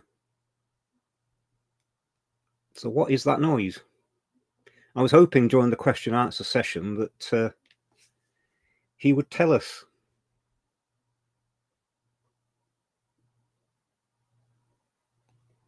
Whatever it was, it didn't work, so I'm glad they took it off.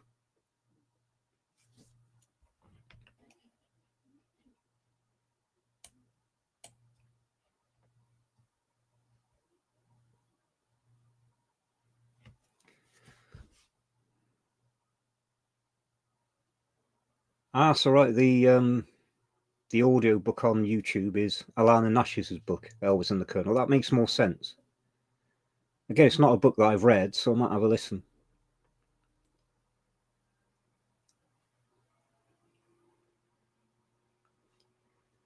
Woody Cat, 9 more days and I can pick up Just Sunset Boulevard set and Graceland coloured vinyl. My coloured vinyl arrived. I haven't opened it yet because I've also got the black one, which I've been playing, and the CD. If anybody hasn't got it, go out and buy it. You won't be disappointed. If you don't want to pay out for the full set, get the vinyl. We need to support new Elvis releases. And the studio stuff is fantastic. The rehearsal stuff, it is available elsewhere, but on very expensive sets. So again, it's a good way of getting hold of it. The later rehearsal, 74, the sound quality is not as good. There's something odd about the sound quality. And there is somebody on YouTube who's been experimenting with speeding it up because they think the tape is too slow. And they've done 12th of Never. And it sounds much more like a natural Elvis, slightly speeding it up. So if you haven't got it, go and buy it. You'll enjoy it. Patricia, back to what you were saying the other day. I want Matt Rossbang explaining his work. Yes, me and Adam were talking about this. It would be great if they could get him sat at his desk and saying, right, this is what I start with, and then showing us how he adjusts to change the sound and what he is actually given. Be interesting to know.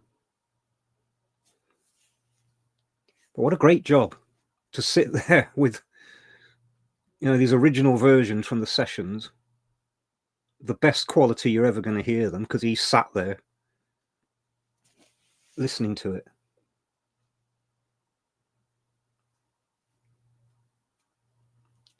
How's the sound on the black vinyl? Fantastic.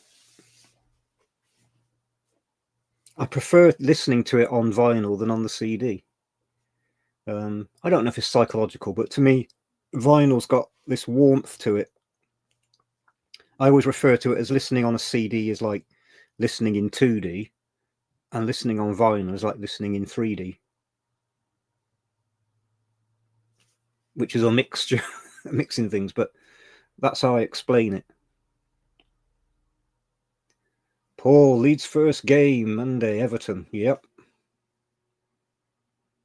Fingers crossed. Speaker's Corner, the black LP sounds great. Yep, it does.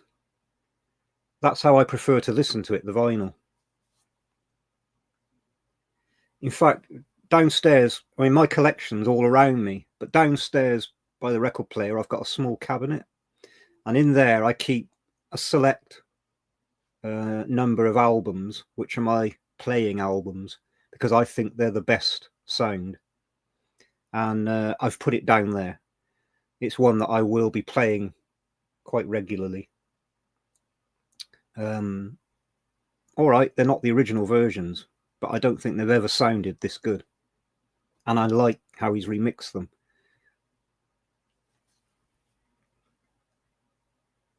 David, hello. On the way back to the hotel from the Elvis Festival. Great. You certainly get around. I'm jealous of just how much goes on around you with the record fairs and shows and things.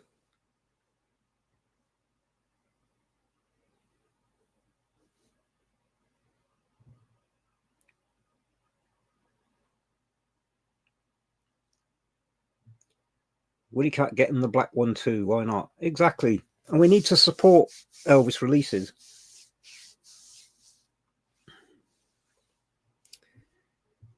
I did have to smile to myself when Here in the UK, I don't understand all these different charts we've got now, but there's one chart which was physical purchases. So actually going out and buying a physical thing. So I assume it includes vinyl and CDs. And Elvis, the album, entered at number 5, which is fantastic. But then you've got to remember, probably a lot of people like me walked into HMV and bought the vinyl and the CD at the same time. So, but that's what I always did, you know, back when we had cassettes and that. If there was something new, I'd go in and I'd pick up the vinyl, the CD, and the cassette. And the people behind the counter probably thought, "Are you nuts?" And I would have answered, "Yes, I'm an Elvis fan." It used to blow my dad's mind. He could not grasp the concept of collecting anything. In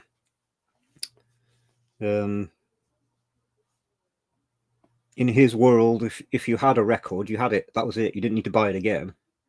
You just didn't get collecting. So what he would have thought of my 48 Blue Eyes, I don't know. I think his head would explode.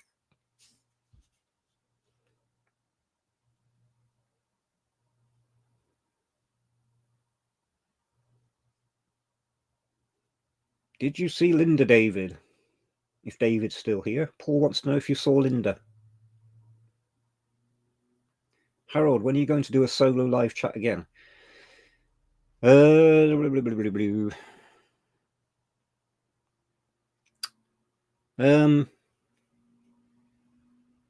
Maybe in a couple of weeks. I'll pick a date and put it up in advance. And again, we can get people coming on. If anybody wants to pop on and say hello to everybody and show us their 3 favorite albums, and let us know, we can sort it out. Patricia, my hands would be so shaking handling Elvis's original tapes and stuff. I would love to be surrounded by those materials, but it could be overwhelming. I think from what he said, they no longer send out the original tapes. They send out digital. They've digitized all of Elvis's original tapes. And my understanding is now that they're all in safe storage. So he would have been sent, whether it had been on some physical media or not, I don't know. So they no longer use the actual tapes. Now you do wonder, RCA has a long history of destroying tapes. And we know that they destroyed original Sun session tapes and original Elvis tapes from the 50s. Just erased them or destroyed them. Which is why we don't have outtakes from things like the Christmas album. I mean, RCA don't even have original reference recordings from Sun for some of those tracks. They had to make a new master from Sun 78 because Sam didn't turn over some tapes.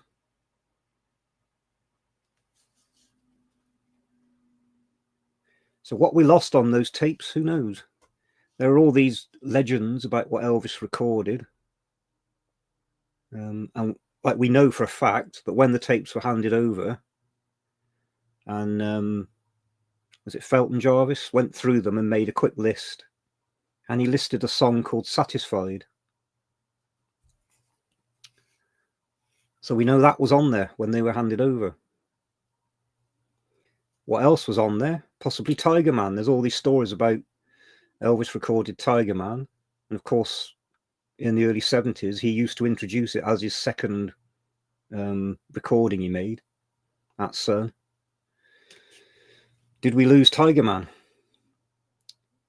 I read a story a few months back that there was an auction in America a few years ago from somebody who had a close connection to Sun Records. And included in the auction was an acetate disc with the label Elvis Presley Tiger Man. Now, somebody bought that. What was it? Is there a Sun recording of Tiger Man in a private collection today? Because we know there are unreleased songs, there's unreleased material, unreleased movie outtakes in private collections.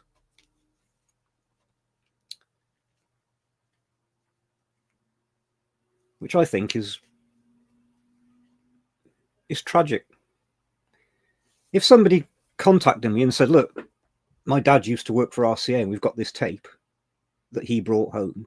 We had it all. We had it all. His recording of it, which we know he did. I would be so excited. I'd be straight on here uploading it. Everybody listen to this. But we've got people out there who are sitting on this stuff. Very frustrating. Welcome back. I was just sat enjoying watching for a little while. I didn't want to interrupt you. It was good chat. In full. I tend to agree. There must have been a lot stolen over the years. Yeah. Well, that's how Behind Closed Doors came about, wasn't it? Somebody got access to some tapes from radio recorders. And there's meant to be collectors who've got footage of 69 and all sorts, rehearsals from 69. Well, Jamie and John spoke about that recently, didn't they? Yeah. That there does exist a tape reel of Elvis rehearsing before his comeback show in Vegas. And on the list of songs that they had to rehearse were And the Grass Won't Pay No Mind, From a Jack to a King, Any Day Now. Yeah. These tapes could exist. Well, we know the tape exists. We don't know what's on it. But we know it's Elvis rehearsing for the July 69 comeback concert.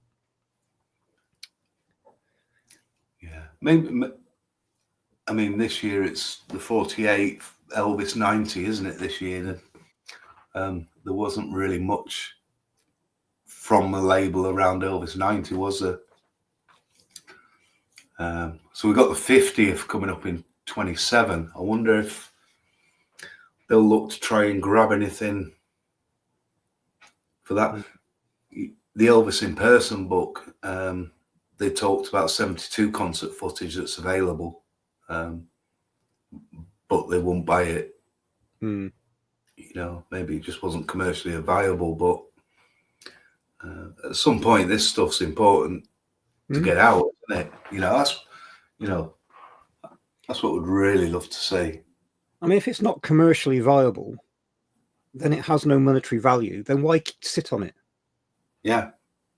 Why not get the applause of the fan world by saying, look, I've got this and I'm going to let you all see it.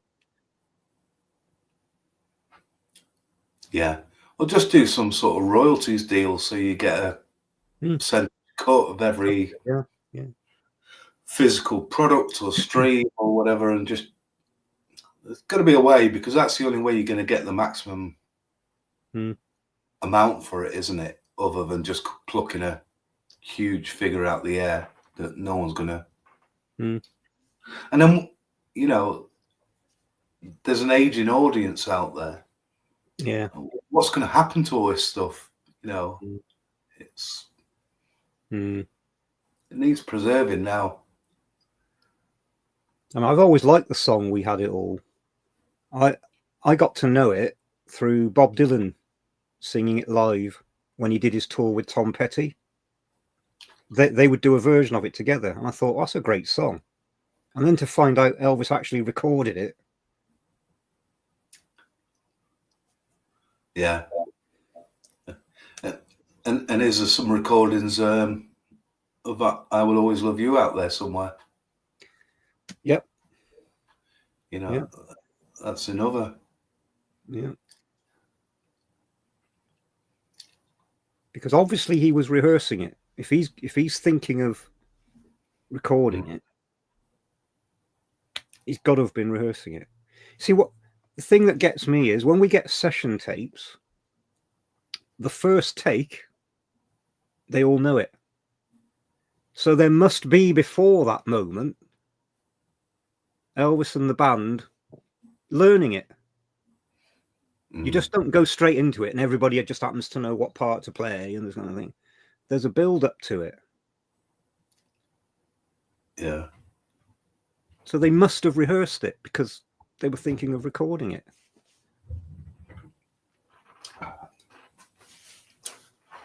And I could never understand with the reading the Boulevard write-up on it with the 74 rehearsal.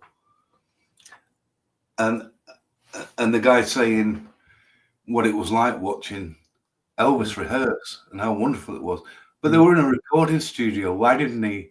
He had 16-track tapes there and everything. And like, why didn't he just record it and say, if you want some reference tapes, let me do them properly? Yeah.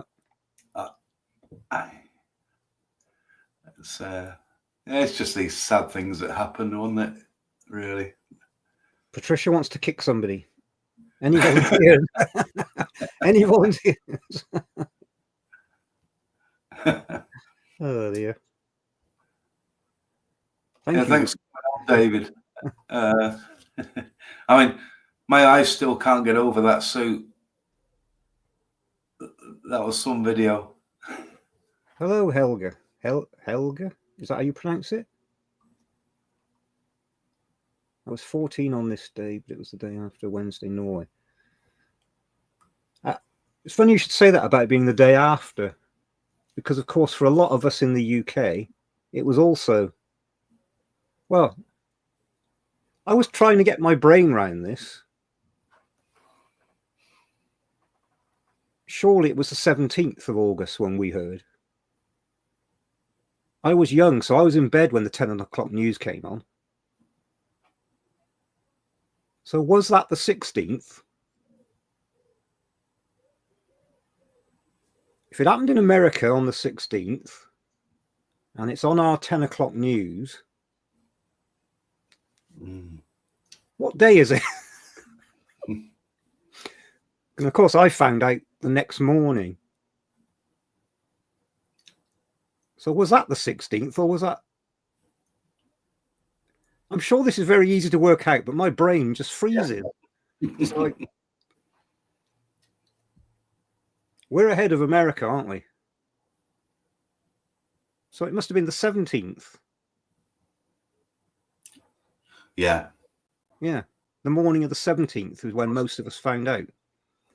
Because apparently it was announced on the 10 o'clock news during the bulletin, my understanding. But of course, all us youngsters were in bed.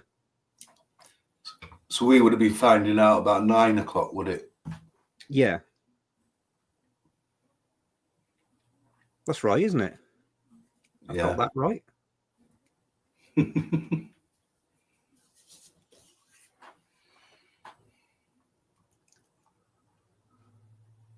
Says yes, it was the 17th. That's how my brain was working. Surely it was the 17th when we heard. And of course, back then, a lot of people today don't know, television shut down at night. There was no 24-hour news, and we had 3 television channels. Yeah. So if anything happened in the middle of the night, nobody in the country knew about it until the next morning. We were probably here on the radio first, wouldn't we? Well, what happened was the next morning, and of course, like everybody that was around then, you absolutely remember, I was sat on the sofa with my mum, and she had one of these mail order catalogues. And she said to me, pick something for your birthday. And I was going through it, and the phone went. And it was one of my mum's friends. And my mum said, he's fine, why? And I found out that she'd asked, how is Steve? He's fine, why? Oh, Elvis died. And she said to me, Steve, Elvis has died. And I said, no, he hasn't. Yeah. And I went to the radio, and I turned it on, and Polk Salad Annie was playing. And she said, I just slumped to the floor and went pale. And I have no memory then until later that day of me just sat looking out the window. And she said I was just completely silent. And that's my memory of that day. It was shock. You know, I nobody around me had died. It was the first time somebody I cared about had died.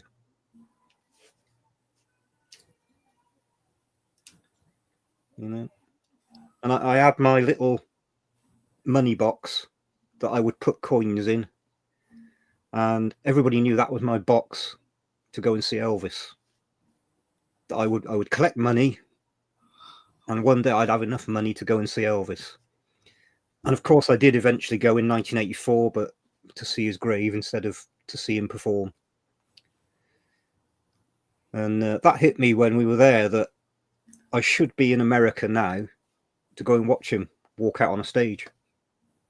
That was my boyhood dream, and it almost came true, but not quite.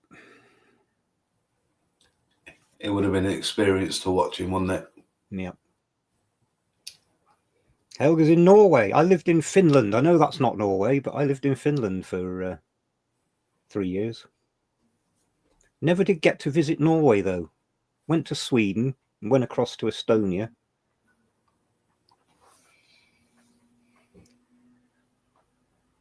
Yeah, Radio Luxembourg. They announced it because they, of course, were still on, and they played nothing but Elvis that night.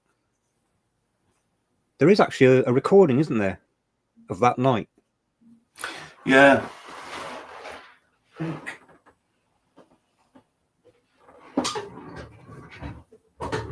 Yeah, Tony listened to it as well.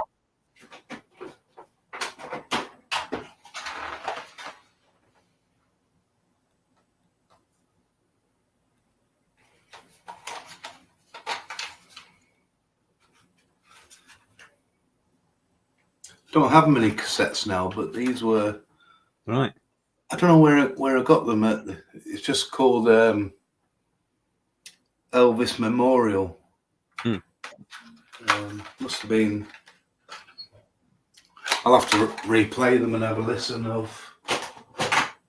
There is actually a record, isn't there? There is a record. Right. Which I don't have. No. It is of that night.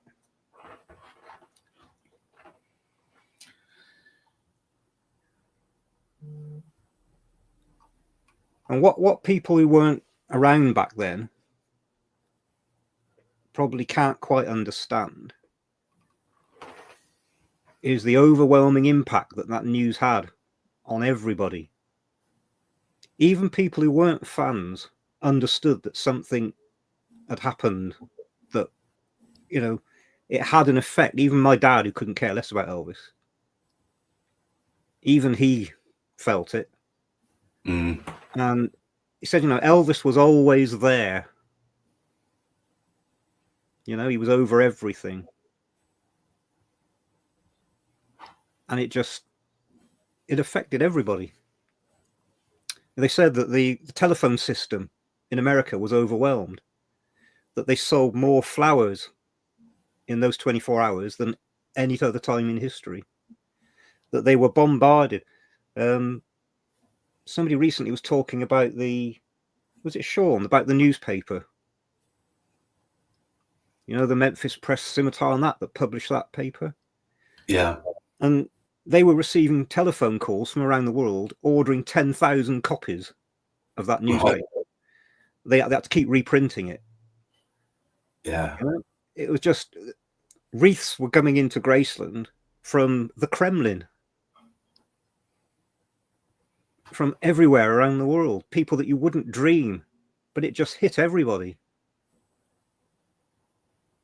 And as I said in my thing, you know, when we went out to town, and there were genuinely people on the streets with tears in their eyes, and you'd have your Elvis record and they'd have their Elvis record, and you'd look at each other like, I had that happen.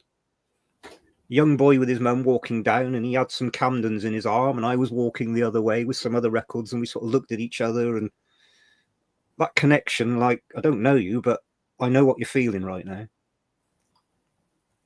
Yeah, it just had that impact. And I think, as I say, I remember watching the news, you know, around the funeral, and everything. And I remember I was on holiday at the time, and I was at one of my auntie's houses with family, and lying on the floor in the living room, watching the telly, trying not to let anyone see that I was crying. You know, I could be there. You know, like it was yesterday. You know, and that night, the BBC showed That's the Way It Is, and my whole family sat and watched it in silence with me. I remember that, and I remember I watched almost in a daze, and the very end of the film, Elvis, That's the Way It Is came up. And you've got to remember, this is 1977. They had very crudely placed over is the word was. And that hit me like a bloody brick at that moment. And I started crying. Yeah. You know, this wasn't right. Still makes me feel a bit when I say it now. Now, that wasn't bloody right. It should not be was. It is. Yeah. This isn't right. Yeah. Oh dear. Yeah, Finland's it's a great. I loved living in Finland. I even tried to learn the language, though it's a nightmare. Minä puhun suomen kieltä, mutta ei hyvin. I speak Finnish language, but not very well. I've only been once for a sort of short break, 4 or 5 days, but yeah, really enjoyed it. And I do have a couple of Finnish albums. All the time I was there, I kept looking for Finnish Elvis records. Yeah. Of course, they imported them from Germany or Sweden. But now I've got 2. In fact, I've got 3. That's Sentimental, the album that's just called Sentimental. A version of a gospel album, and the Elvis Movies one. And 1 CD, which is a Christmas one.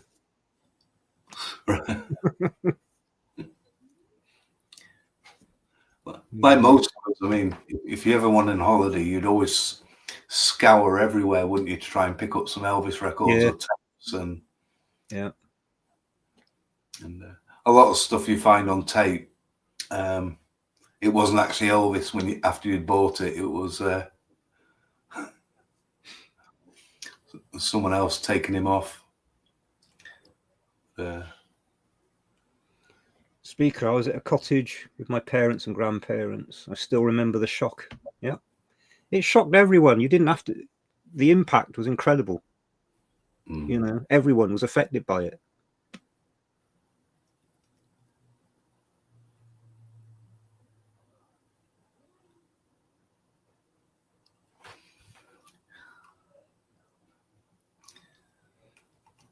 Ah, dear. Lila, hello. She remembers her brother coming from work in floods of tears. Yeah. Do you remember somebody did a play?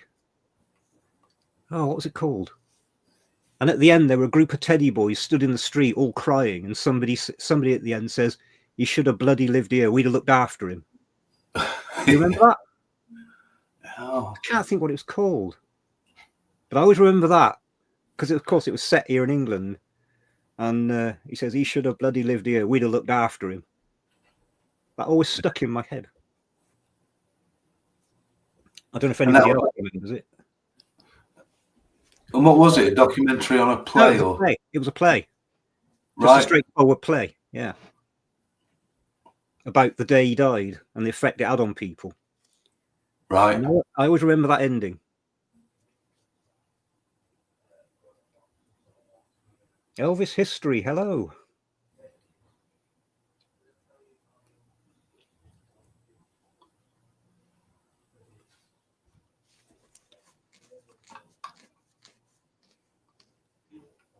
And Nigel's here. Hi, Nigel. He's always supporting all the channels. And there's Mal's wedding anniversary. So it's your wedding anniversary today.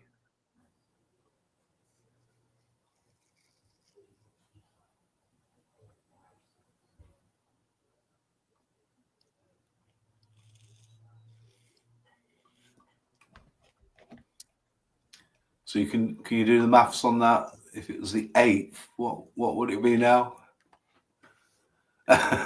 Maths is my big. It'll be 40, wouldn't it? Because it's 48. Yeah. It'll be 40 years, Mel. Is that right?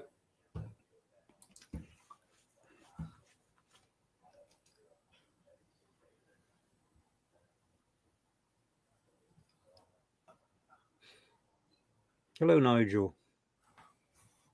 15.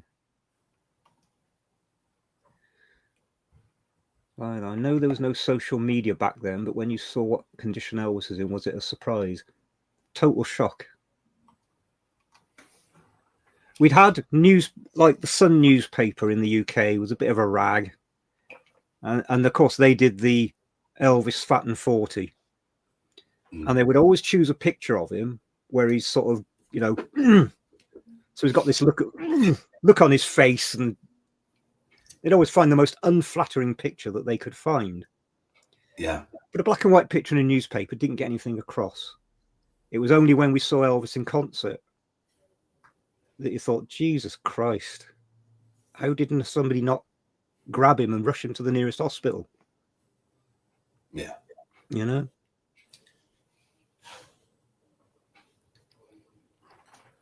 But you do have the thing that when you're around somebody all the time, you get used to it. You don't notice it as much.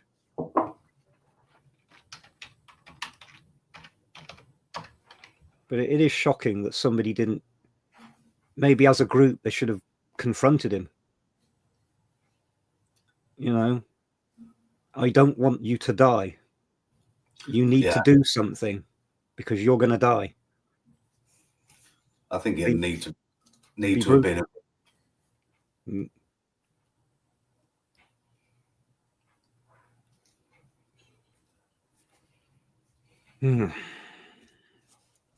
Paul's back. Gaz, hello. 56.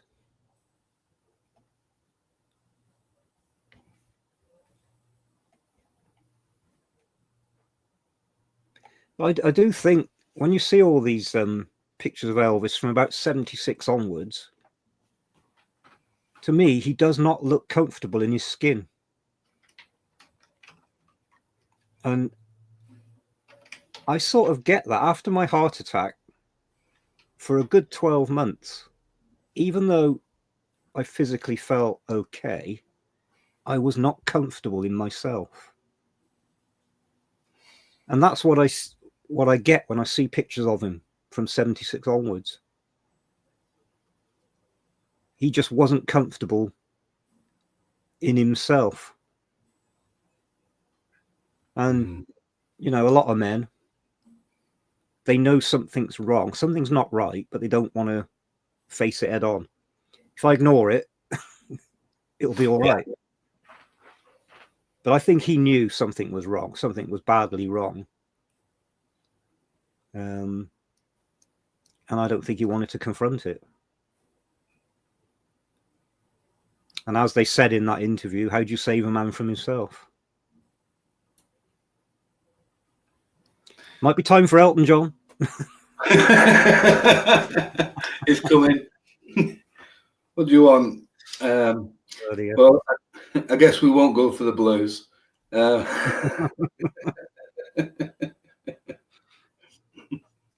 Jamie, thank you. Thank you. Frankie, hello. Absolutely. That's what we're here for. We're trying not to be too sad.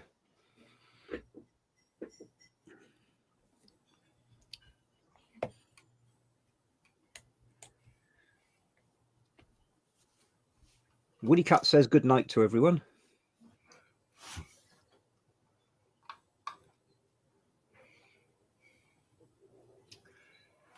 Yeah, we were talking about Woolworths earlier, weren't we? A lot of fans, that was the first purchases, and I think you could actually ask people to buy them for you because they were affordable. You didn't feel you're asking for something that you you know, when it came to the major releases, I'd have to wait for Christmas and birthdays. And yeah, same me. Yeah, my mum would always offer. I have 2 sisters and a brother. I'm the oldest, and they were very outgoing. I was very quiet. I would never say I want. And maybe because of that, my mum would always say, "Do you want?" I didn't do it deliberately, but it was almost like reverse psychology. So every time we went into Walworth, she would say, "Do you want a record?" Oh, all right then. So, you know, all my Camdens have got memories of my mum attached to them.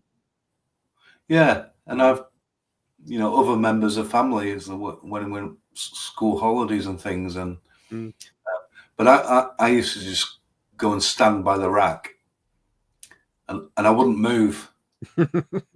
Look sad. I'd just stay there as long as I could, see if I could get it.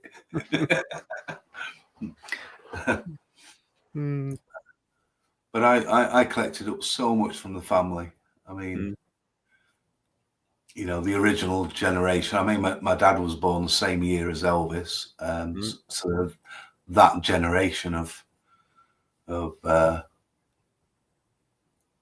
maybe.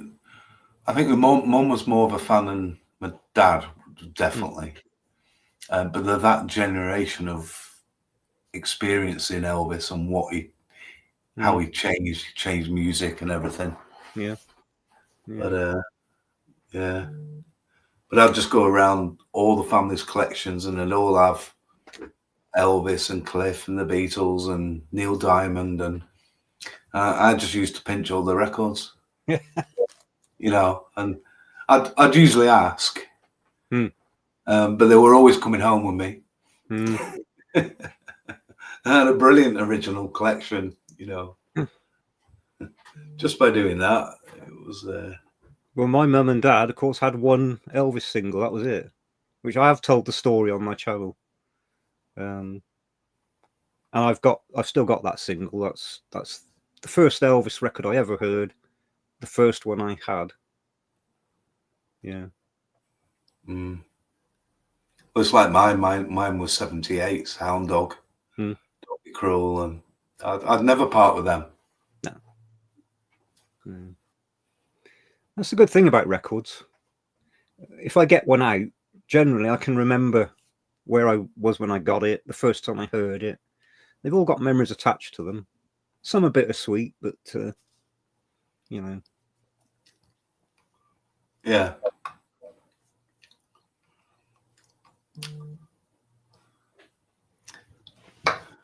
Hello, Seattle.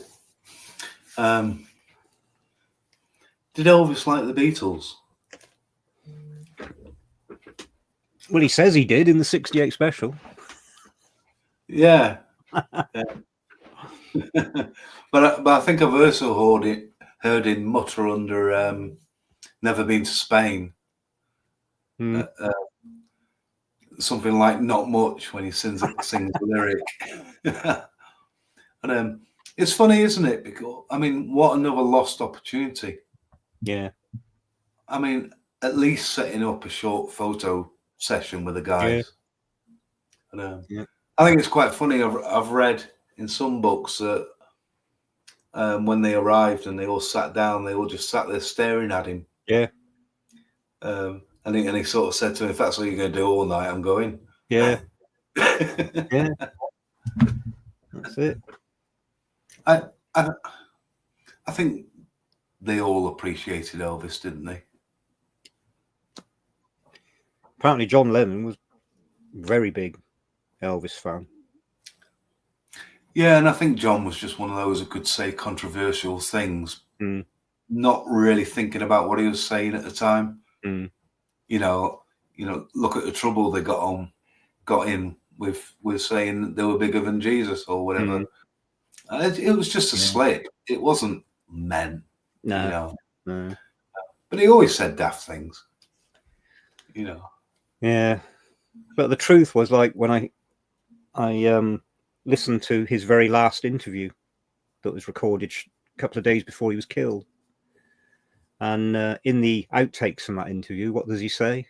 They were talking about older music, and he says, recently came on the radio, I want you, I need you, I love you, Elvis. And I was in heaven.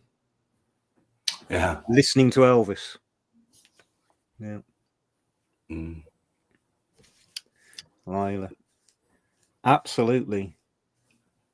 Yeah, going through something, a serious illness, life-threatening, does absolutely change your outlook. Yeah. Yeah. I could say I recommend it to everyone, but I really don't. But yeah, it does really change your outlook on things. Yeah. You're looking so much better and healthier since, like a couple of months afterwards. Yeah. You did look tired, and obviously. Yeah. I have to be careful still, but I am, well, I was discharged by the cardiologist, and then the next day I got a letter from Gloucester Hospital to go there this Tuesday for a stress cardio echogram telegram thing. So I don't know what that's about. They want to put me under stress. Play some Elton John. Yeah.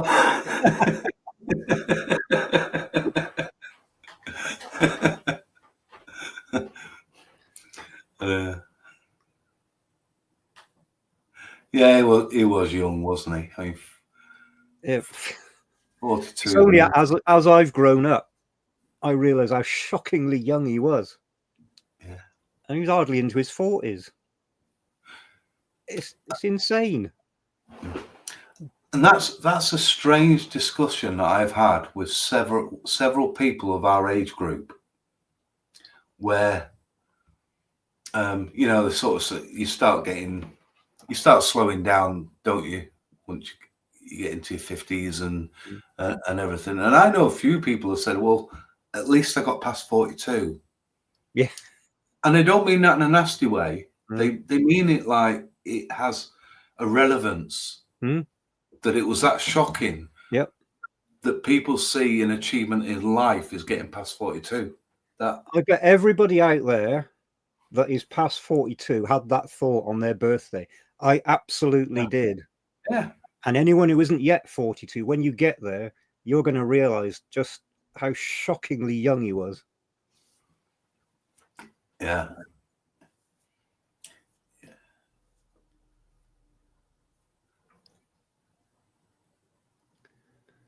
Yep. Ultimately, you're responsible for yourself, aren't you?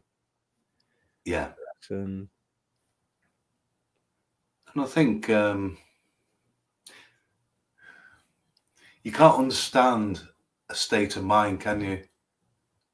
We go through our lives looking after people and trying to please people and everything, but you can still, I don't know, go wrong. Yeah. Even though with the best of intention. Yeah. And it's rife nowadays. There's a lot of people with mental illnesses that are struggling, and it's not making light of it, because there are quite a lot of suicides nowadays. In my children, I know several of the friends, the parents have just, and it's how do people get into that state? I think that I don't think they're obviously not looking at life the way you should do, or what is classed as normal. We don't know what people are going through. Yeah. We see their facade they're presenting here. Very, very early when I came online. When I came online, I think there was me and Bill Gates. That's the impression I get. I only knew one person who was online when I went online. And I went online with an Amstrad 1512 with a 4-color screen VGA monitor, and a dial-up modem. And I was so early online that my email address that I've had since the day I went online is redcoat@mail.com. That's it. You try getting an email like that today, and there was this thing and it said International News Chat Room, Lycos News Chat Room. That was it, Lycos News Chat Room. And I thought, oh, what's that? So I went on it, and all you had was a white screen with a list of names, and then you type in hello, press enter, and it would appear hello. That was it. There was no audio, there was no video, there were no pictures. And this chat room was people around the world talking about the news. Of course, very quickly, you're not talking about the news, you're talking about other things. And it had become a little community where regular people would come on. So every time you went on, there'd be the same people. You get to know each other. And it's surprising how quickly you get to know somebody. When you're just typing into a screen, you don't know who this person is. So it frees you up in a way to be more honest about things very quickly. So you get to know people. And it was actually in that chat room back in 1998 that I first contacted the woman that in 2015 I would marry. And that's how we first met. And then we lost touch with each other. Right. And she found me again many years later. It was an amazing thing. But one of the reason I'm telling you this story is there was an American woman who called herself Homebody. Her 2 kids, they would come on as well. And they would chat. And I would make them laugh with my very English humor. And one evening I went on and her name appeared and I said hello. And suddenly there was this text. This is her mum. She killed herself last night. Oh. But she's left messages for certain people on this chat. And she started putting these messages up. And there was one for me. And Jesus Christ, was that difficult. Cool. So when you say suicide, that always sticks in my head. A woman I'd never seen, I never spoke to, I never met. I just got to know through typing on a screen.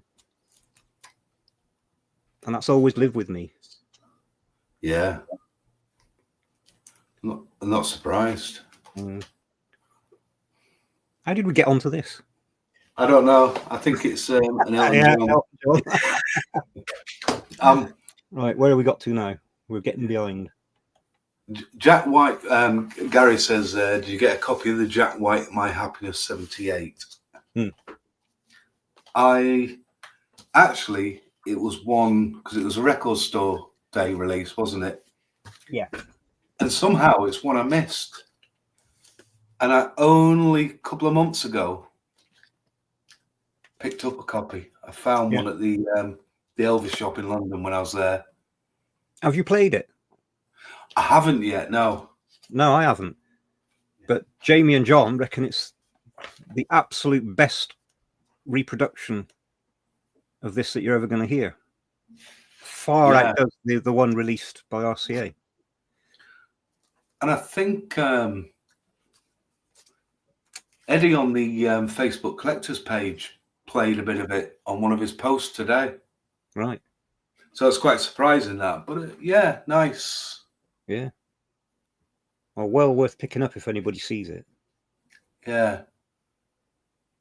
And I've spent a bit of time just searching through, trying to find bits that I've missed over the years. I don't know why I never got this. But yeah, so I was really happy to add that. That was Third Man Records, wasn't it? Yeah. But saying that, last year they bought a little singles box set out, didn't they? Yeah, I've got it somewhere. And I didn't get that. I've got it somewhere. I have no idea where it is, right? But there's been so many Sun releases. Yeah. When you were talking before, I just thought I'll grab a few of them. This is an odd. Did you ever get these? No. Right. No, I've not got those. I can't remember when these were actually released and who by, but someone like Eddie would know. Again, they're all different. I think I'm missing one out of this set of this different colours. Right. And again, saying this, what on earth were RCA doing having the first ever album of all the Sun material released on a budget label with no publicity? That should have been an historic release. It should have been in the press. The first time you can buy an album containing all the Sun material we've got, and they went and pushed it out on a budget label. Yeah. With a drawn photograph, a drawn picture on the front that didn't relate to the material. What on earth were they doing? What a wasted opportunity. These are some of over last year's Sun. Oh, pretty much again. Yeah. And you've got those. Have you got all those liquid ones? Yeah. And then everyone loves the liquid vinyl. I don't. That's what I meant. Yeah. They were a good investment, but although did you pay the big price, or did you get them early on? I bought them as they came out, so I think they came out at $225 each. Right. It's a lot of money, but it was just too gimmicky for me. Yeah. It was a bit like the red nose on the Christmas album. Yeah, that's bad. I can't buy that. I think that's one of the worst, isn't it? Yeah. Although these AI covers are worse. At least it was Elvis. Oh, they shouldn't be allowed. Why should they? Who on earth thought that would be a good idea? Please, nobody buy them. We want to kill this stone dead. Yeah. And then I think next month there's is it Something for Everybody album, Purple Liquid coming out. Oh yeah, yeah. It's going it never ends though, does it? BPI Japanese and the Graceland. I don't mind. That's nice. Yeah, I don't mind that because that cover is so damned expensive.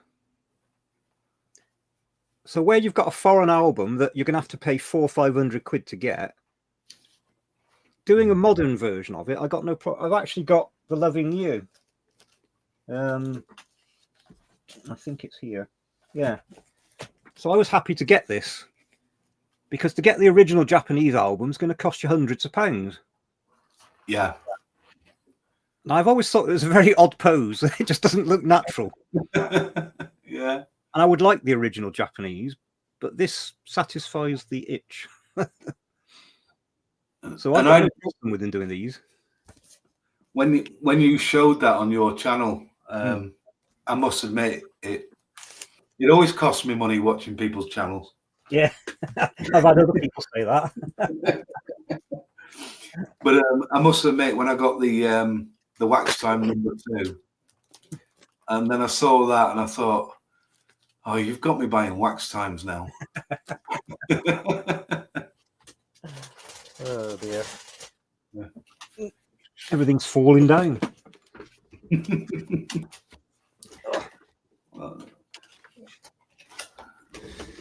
If the person is watching who produced these, basically fridge magnets, please complete the set because I've got some gaps.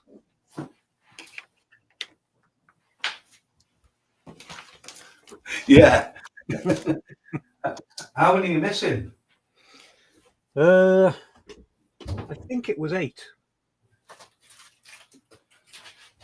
Are we going to include having fun with Elvis on stage? I don't think anyone does, do they? No.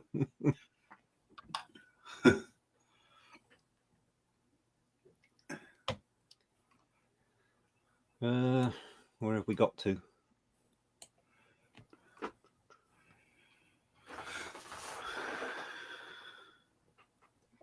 I've got lost. Where are we on the chat?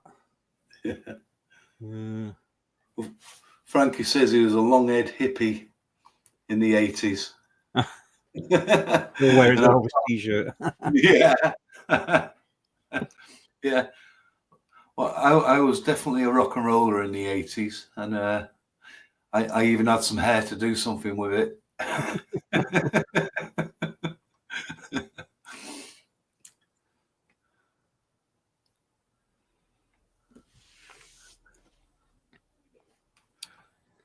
Steve, question for you. Do you have the Lost album? I do. But ironically, I won't be able to find it. Is it lost? I do have it. It's somewhere here. I've also got... Let me rearrange. Put that back in properly. I think it's somewhere over here. I do have it. I've also got the CD and the American CD.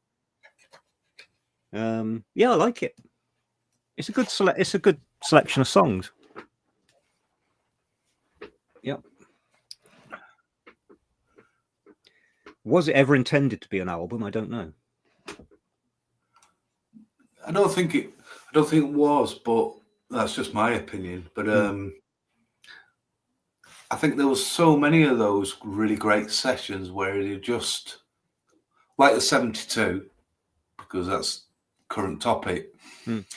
Gone back a couple more days, I think there would have been maybe 3 or 4 more good studio albums. You know, and why Jailhouse Rock was never made into an album. That was a lost number 1, wasn't it? And Viva Las Vegas. And Viva Las Vegas. Yeah. You know. Yeah. And it would have worked with an Elvis side and an Elvis and Margaret side. And they could have used more of those recordings, but they didn't want to give her any billing, did they? That was the thing. Well, that was Parker protecting his boy again, wasn't it? Yeah. Yeah. And when you think, you know, we say Elvis didn't record any studio albums, it just struck me. Parkers don't give them more than they're contracted to. If he's contracted to do 2 albums a year and he puts out 2 soundtrack albums, he's fulfilled the contract. Don't give them any more. Yeah. Was that part of the reason that he didn't do these studio sessions and put out another studio album? Yeah. That might be an explanation. I think some of the things he did, they did right, but then they didn't get the second part right, like cutting Elvis from doing TV appearances. So everyone will go and pay at the cinema to get their Elvis fix. It makes sense but then they had to make into the actual movies. It makes sense if all you care about is money. Yeah. I mean, that's all he cared about. Unfortunately, he didn't care about Elvis as an artist, as a human being. Yeah. And I think that's maybe what the only thing that went wrong in the end was Elvis loved spending and giving away money and gifts, and it was just, you know, he'd been doing it for so long by that point. He had to keep working. And that's where he probably lost control and got, you know, and didn't split with Parker because he needed the guarantee of something coming in. Yeah. And that maybe is where his dad let him down. Because you need your dad to step in and say, hey, son, you need to think about the future, investments, have some money aside. But, I mean, that's where Parker was clever again in his own world. He made Vernon his financial manager. Yeah. I mean, he knew Vernon wasn't up to that job. How could he be? You know? He didn't have any education, did he? No. So you can't blame him. It's just the way the world was. He knew he'd be able to manipulate Elvis through Vernon, definitely. when it came to decisions. But whether they're right or wrong, it was almost like a plan, wasn't it? Of like, how can I control this? So, I mean, anyway, Elton's coming out again in a minute. Nick, hello. We're getting a lot of people turn up that I have not seen before, so it'd be interesting to know where people are from. Yeah, you know, I know a lot of names because they appear on my live streams, but we're getting a lot of new names. I mean, they're two great albums to kick off with from Nick, aren't they? Yeah, Elvis in Memphis. Yeah. I think my first album was a '68 special. I've shown that before on one of our videos. I had that on cassette in the '70s. I think, pretty sure. I can't really remember, but I know very, very early on there was the Camden's US Mail, I Got Lucky in Separate Ways. Yeah. So I got a feeling it would have been one of those. And then, of course, the big leap forward, which probably everybody experienced, was Elvis 40 Greatest. You know? Yeah. And that was in our household, there were 4 kids. So we would have little Christmas presents. And then we each had what was called the big present. And this, this is relative. So my big present was Elvis 40 Greatest.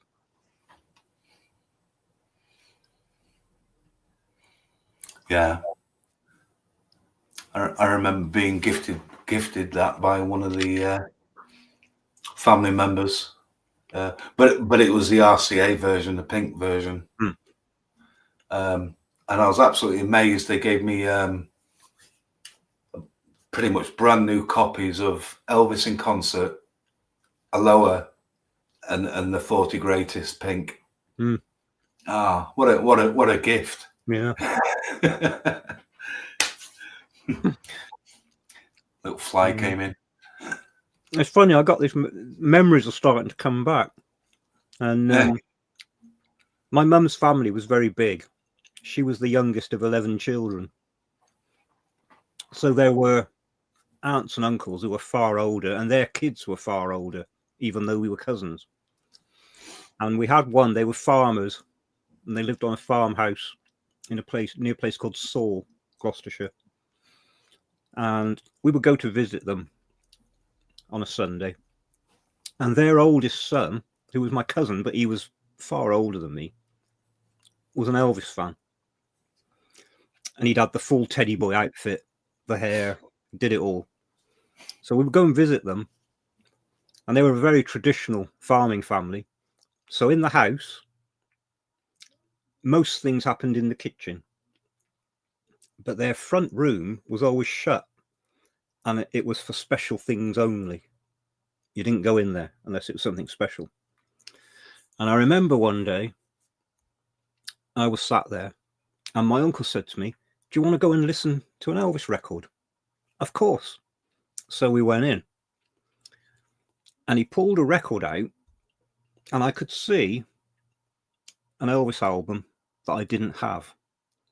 He pulled one out that I already had and put it on. And I was too shy to say, "I want to listen to that one." So I sat there listening to something I already knew, looking at this record with songs that I'd never heard. And I was too shy to say, "Can you put that one?" I was only young, but that's a memory that's just come back from somewhere. Well, that was like torture. I was listening to Elvis, but there were these songs I've never heard.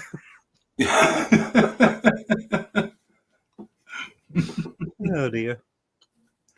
It's so, I think it was it's not just playing the music, it becomes part of your life, doesn't it? I think that's the difference. Yeah. With Elvis. I mean, but what an entertainer he was. I mean, he could do anything, couldn't he? Yeah. Really, if Any kind of music, he could do it if he wanted to. And he could make you believe that it was his genre, that this was his thing. Yeah. Everything was totally authentic. And somebody said about, was it Lila who said about, you know, the big stars are going to start fading away, like with Ozzy Osbourne and that. You think about it, who is there that's going to replace these people? Because the stars we've got today are largely fabricated. Now, a lot of people like Taylor Swift. I've got nothing against her, but I couldn't name you a single Taylor Swift song. To me, there's this, I don't mean to be rude about her, but there's this blank space that is Taylor Swift. And she might be talented, but she doesn't stand out. I couldn't pick her out and say, that's Taylor Swift. So as successful as she is, 48 years from now, are people going to be listening to her records and analysing them and talking about them and asking for re-releases and sessions? And it's not going to happen. Yeah. It's like the death of the genuine artist. Today, they're largely manufactured. You know, I was listening to a chap, he was talking about the music industry today, and he said, you've got a group of producers and you've got a group of songwriters. They get together, create this song, and then they pick an artist to perform it. And whether it's Taylor Swift or somebody else, it's going to sound the same because the artist has very little input. It's produced for them. This is what you'll wear. This is how you'll dance. This is what you'll sing. We'll sell lots of records. But they don't have much to do with it. Yeah. It's interesting. You ever watch Wings of Pegasus? Yeah. Videos. And they're quite good. And it was funny because he came from one of those reality shows, didn't he? Yeah. Originally. Yeah. He went on. Yeah. But he's obviously a really nice guy. Yeah. Yeah. But what he talks about as industry standards in music now, where pitch and tone and everything's corrected to hit lines. And it's right. Even live. Yeah. Hardly anybody's singing live. Oh, and they're using backing vocals, from like 10 years earlier when they still had a voice.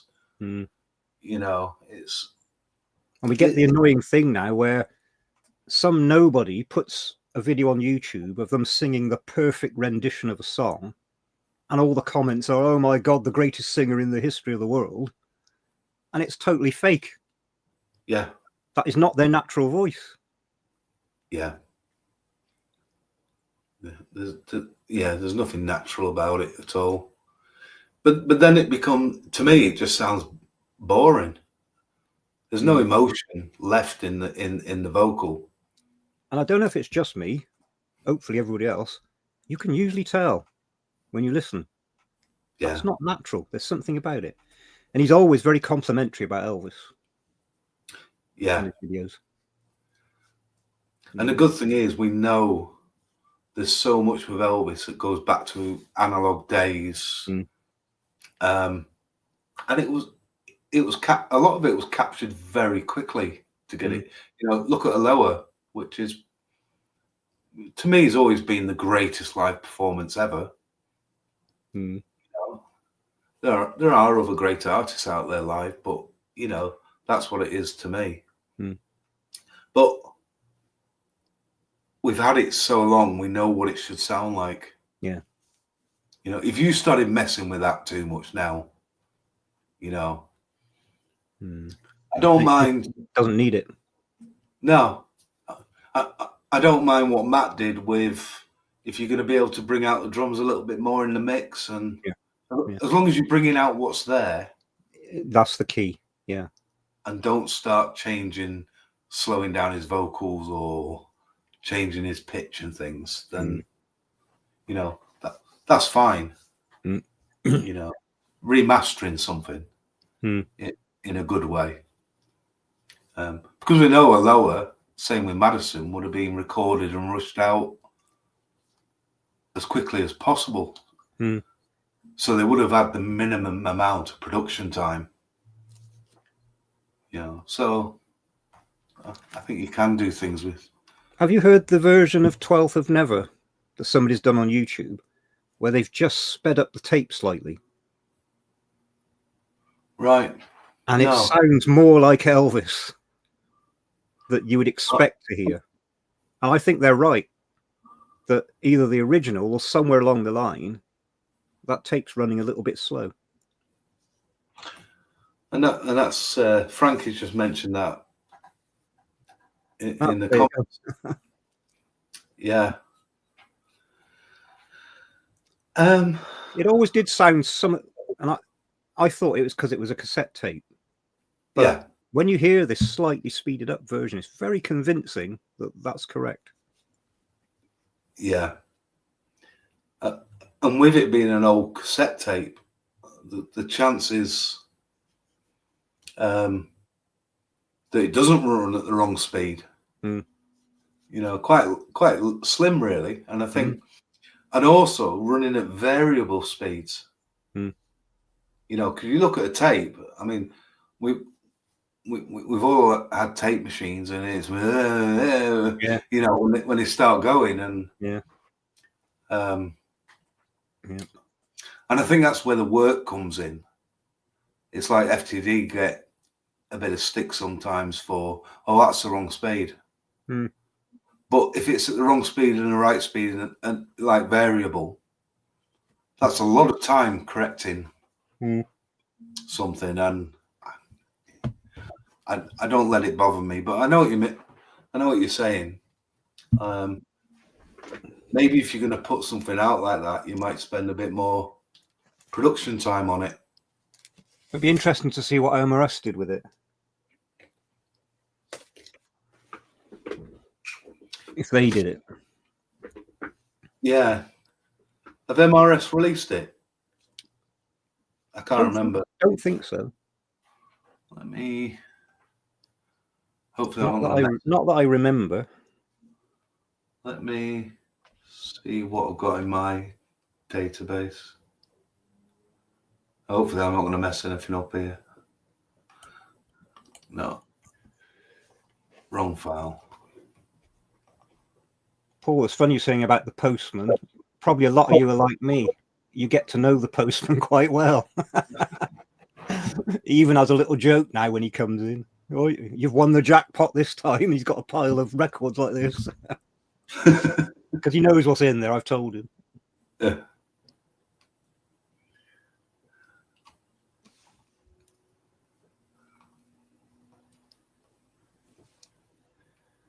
How far behind are we now? And the worst Elvis picture was printed on the front covers next day. They always seem to choose the picture where Elvis is like pulling a face to the music. Yeah. Nigel, do you remember when you could buy cheap records at Woolworths? We were talking about that earlier.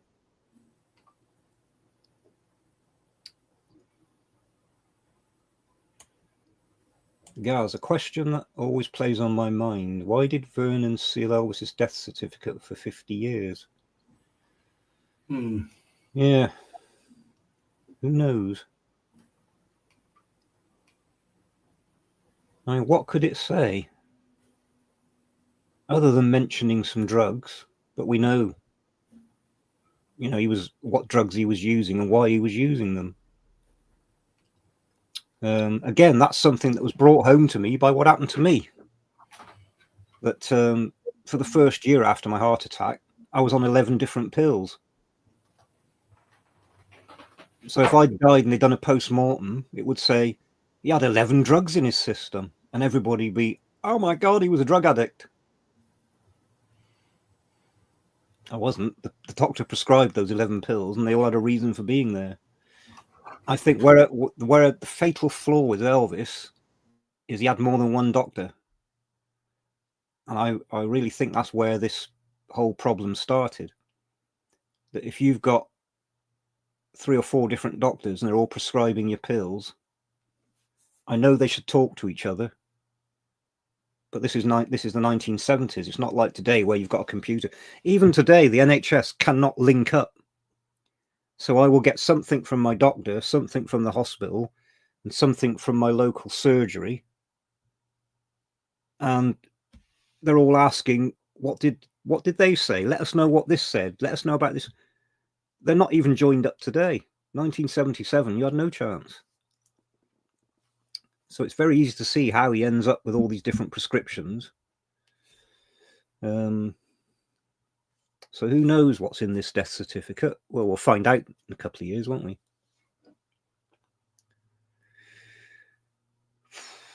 I can't see that it's going to be anything that's going to really change anything. My only fear, of course, well, it's bound to happen, is that when it is unsealed, the newspapers are going to splash it in the worst possible way. You know. And whilst we'll all know the truth, we've got generations of people out there now that weren't around then, that don't know anything about Elvis, and that's going to become their vision of Elvis. So we'll be prepared.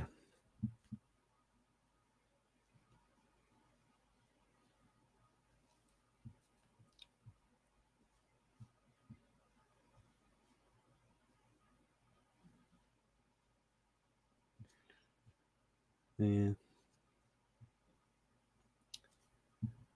Only Elvis could have saved Elvis. Red and Sonny tried, but no doctor ever said no to Elvis. Even presidents didn't say no. Yeah, this is true.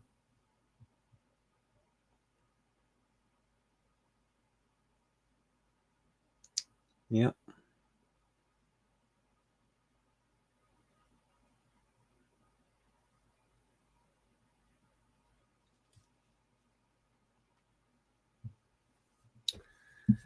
What can you say?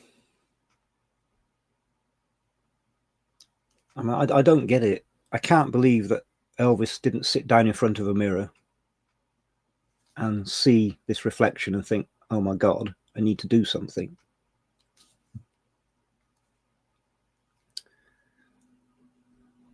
And what's very frustrating, of course, is when you hear Billy Smith talk about those last days and his wife. They talk about Elvis saying that there are going to be big changes. I'm going to get fit. I'm going to perform abroad. Even I'm going to get rid of the Colonel. But on that last night, he said there are going to be big changes. Things are going to change.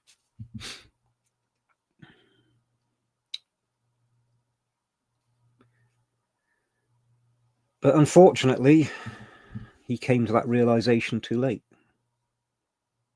The damage was already done. So the question is, could he have turned it round? Obviously not, because he didn't survive to the next day. He needed to come to that decision a year later. Sorry, a year earlier. I just dipped out for a minute because it was interesting. Yeah, that's a good question. The banner that I put on, I've always seen it as a silver box set as Aaron with the single A, but I know it was changed. But his birth certificate is a single A. It is, yeah. Yeah. And I think there was a period where Elvis and Vernon discussed it and they realized they might have spelt it wrong. Yeah. And Elvis, by choice, decided to change it. He liked 2 A's, yeah. Yeah. Yeah. And so technically it's wrong, but spiritually it's right. It's what Elvis wanted. So it's Elvis's night. So we'll restore his A. We've changed it. Give him back his A. Yeah. There's a few interesting comments coming up, actually. Have you guys ever trained yourselves to listen to Elvis's backing band and singers?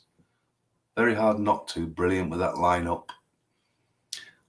What come to mind was a friend of mine sends me messages every now and again, and he likes to tell me what's on TV for some reason. He's like the old newspaper of the 70s, or the Radio Times. Right. But he said to me the Roy Orbison and Friends was on BBC tonight. And it was originally called A Black and White Night. Yeah. And that is a fantastic concert. And it's got the TCB Band. Along with Bruce Springsteen, Elvis Costello, yeah, Johnny Burnett, you got Katie Lang, Jennifer Warnes on backing vocals, and to see that band again together, it's a brilliant thing. If you can get that album and that DVD or Blu-ray, I definitely recommend it to see the band. And that was like Roy Orbison's comeback, wasn't it? And then he died. Passed away not long after that. Yeah. He'd been working with U2 and it just, you know. You almost take for granted that Elvis was surrounded by world-class musicians and backing singers. Yeah. Except for voice. Who said that?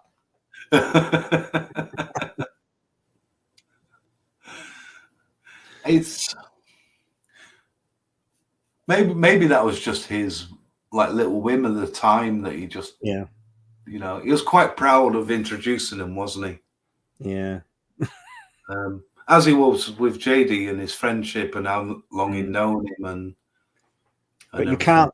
I don't think you can deny that the Imperials and the Sweet Inspirations were the perfect match. They were just perfect. Yeah. And it was never quite as good. I mean, there's only Elvis who would put a band together like he did in '69 with that rhythm section. Yeah. And add a soul, female gospel singers, and a gospel quartet into that sound with the org. I mean, you know. That in my recent video on David Bowie, his manager at the time said that when Bowie went to Madison Square Gardens to see Elvis, that's what hit him, is that Elvis was doing this modern rhythm and blues sound, and Bowie changed his sound through being influenced by that. That's what his manager said. Right. That a white singer can do this, and it gave him the confidence to go more towards that sound. Yeah. Yeah. I always remember loving the when the Let's Dance album came out in the 80s. Yeah. I'm attracted towards clever lyrics, attract me, and a quirky sound. So those early Bowie albums I was attracted to. It's a very English sound. Yeah. His early stuff. I like that. And I think it's very John Lennon influenced as well, wasn't he? I think they actually worked together at times. Right. Yeah. But he was another one of those artists with a very distinctive vocal. Yeah. Yeah. And a big admirer of Elvis, which a lot of people didn't know. You know? Yeah, massive. And you wouldn't naturally put the two together, especially. He never spoke about it. You know, Bob Dylan, Bruce Springsteen, they always talk about it. He never did. Yeah. But when you hear what people around him said, he was a massive Elvis fan. He caught my. I remember, days when you used to watch Top of the Pops as a kid. I remember Ashes to Ashes came on the video. It was very different and coming out of the water and the clown. Very impactful sound. I think sound and vision. I think to the music. But going back to the backing band and singers, I mean, it's one of the things I think fans are divided on. I think there's a lot of fans who just want to hear Elvis vocal. I sit on the other camp really, where I want to hear his vocal and the musicians. And I also like, it's when you get stuff where the backing vocals have been taken out or pushed right back. I would actually like them a little bit more forward because Elvis chose them. Yeah. And like Ronnie taught, he was driven off his drum playing to push. I think it's Scotty on his channel with the when he played full. I think Craig had mentioned it as well, saying how much the song was driven from the drumming in it. It sort of pushed Elvis on. And if you listen to some studio sessions, you can hear him asking the band, will you go heavy in this part and push me along? It helps me drive my vocal. Yeah. It's quite interesting on his back. We all like to hear these stripped down things, but that isn't what Elvis had in his head. Yeah. We got to hear these orchestral and extra singers because that was Elvis's artistic vision of the song. If he didn't want that, it wouldn't have been on it. Yeah, and I said earlier when we came on, I've been listening to this week on the 70 recordings, and in one part on one of the songs, they're going in the intro. You can hear him. He's suggesting probably to Felton to say, "I want to hear voices here like this." So he was obviously producing the music. Because there's no backing singers on these sessions, and he's obviously putting it in his head where he wants the parts. Yeah, and actually saying to Felton, like, "Listen to me," and maybe that's why they got on, and maybe he listened to him and said, "Right, when it comes to overdubs, I'll do what you want." Well, Parker complained, didn't he, that Felton gave in to Elvis? Yeah. But Elvis is the artist. Yeah. And anybody that says, "Oh, Felton put too many overdubs on," when Elvis came back live, he had total control of his sound. And what did he do? He brought in an orchestra and he brought in 2 backing groups. So this was Elvis's vision. This is what Elvis wanted. Yeah. And you listen to rehearsals and things, he's always infilling parts of the song for others. And what I like about when you see him live is you get artists who are divas who have to be the center of attention. He made room in these songs for musicians to feature and for the backing groups to feature. And we all have the classic vision of him stood there with his hands behind his back and his head bowed, listening to what other people were doing. So he had the confidence in himself as an artist to give them room. It didn't all have to be, "Look at me, listen to me."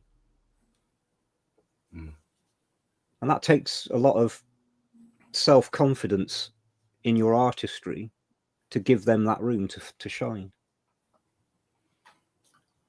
Yeah. And I think talking about this subject, Gaz makes another good point that a lot of, you look at the Sweet Inspirations, who were a sought after backing vocal group. They would have all been putting their careers on hold, if you know what I mean. you know, their studio recording sort of careers over, you know, because they were doing stuff with Aretha and it says a lot that they wanted to be part of the Elvis show. Something that comes across with all these musicians and singers, they loved working with him. Yeah. You know, it was such a great experience to work with him. Yeah. And everybody says that. Yeah. And that's why it's just my opinion musically. I want to hear them in the mix. I want to hear what he's feeding off. Yeah. Got a hot moth in the room now. That's what happens when you sit next to a window open, but it's so warm. I know, I'm suffering at the moment. And yeah, but it's like when I think some of the most perfect recordings were like the '69 Vegas ones, where the Imperials and the Sweets, and you could hear them, and you know, it's like, yeah, you could do even more with that, I think. But we are lucky now that, of course, we have these 1970 rehearsals where it is Elvis and the band. So we get to hear versions of these songs. Yeah. And it kills me that RCA had this material. And in, say, 1980, if they'd have just used their brain, they could have announced the new Elvis album using those rehearsal takes with a bit of jigging about. We could have had an album of studio recorded songs of songs we'd only heard live. So we could have had an album with Polk Salad Annie, I Just Cannot Believe In, You've Lost That Loving Feeling, studio versions with the band. Yeah. What, that would have been mind-blowing back then. Yeah. And if you look at them 70 rehearsals that have just been released, whichever version you like, whether it was on the FTD or the MRS or the new Legacy release, they're good quality recordings. All they needed to do was to be mixed right and things, and they could, you know, and bits where he joked about, you could actually just cut a few little bits out. Yeah, if you wanted to make make them proper songs. Yeah. You know, when the Elvis Aaron Presley silver box came out, and we had those glimpses of these rehearsal songs, for me, they were the discoveries of that set. Yeah. That these existed. Wow, where did these come from? Yeah. And now we know they had all these tapes that they could have done an album. We could have had Oh Happy Day. And all these things, like, such a missed opportunity. But the thing is, the 80s was probably a good time to do it, because you could have done the Felton thing with taking it to Nashville, getting some of the original group in to, lay down new guitar lines and overdub, and you know, I think it can still be done now, but I think the impact is lost now because we know these things exist. Yeah. The impact for me would have been that we had no idea that this stuff existed. Yeah. You know? You'd have easily got an LP out of it. You would, yeah.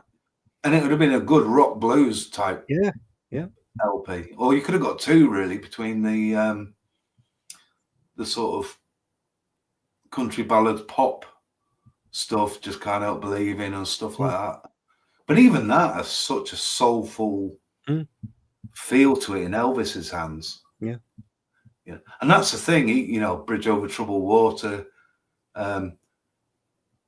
Simon and Garfunkel said they wrote it like a gospel, but they sang it like a folk song. And when Elvis did it, they were over the moon with he grabbed it, and plus the power of his vocals and delivery and everything. Paul Simon, wasn't it? Who heard him sing it in Vegas and said, "How do we compete with that?" Yeah. Yeah.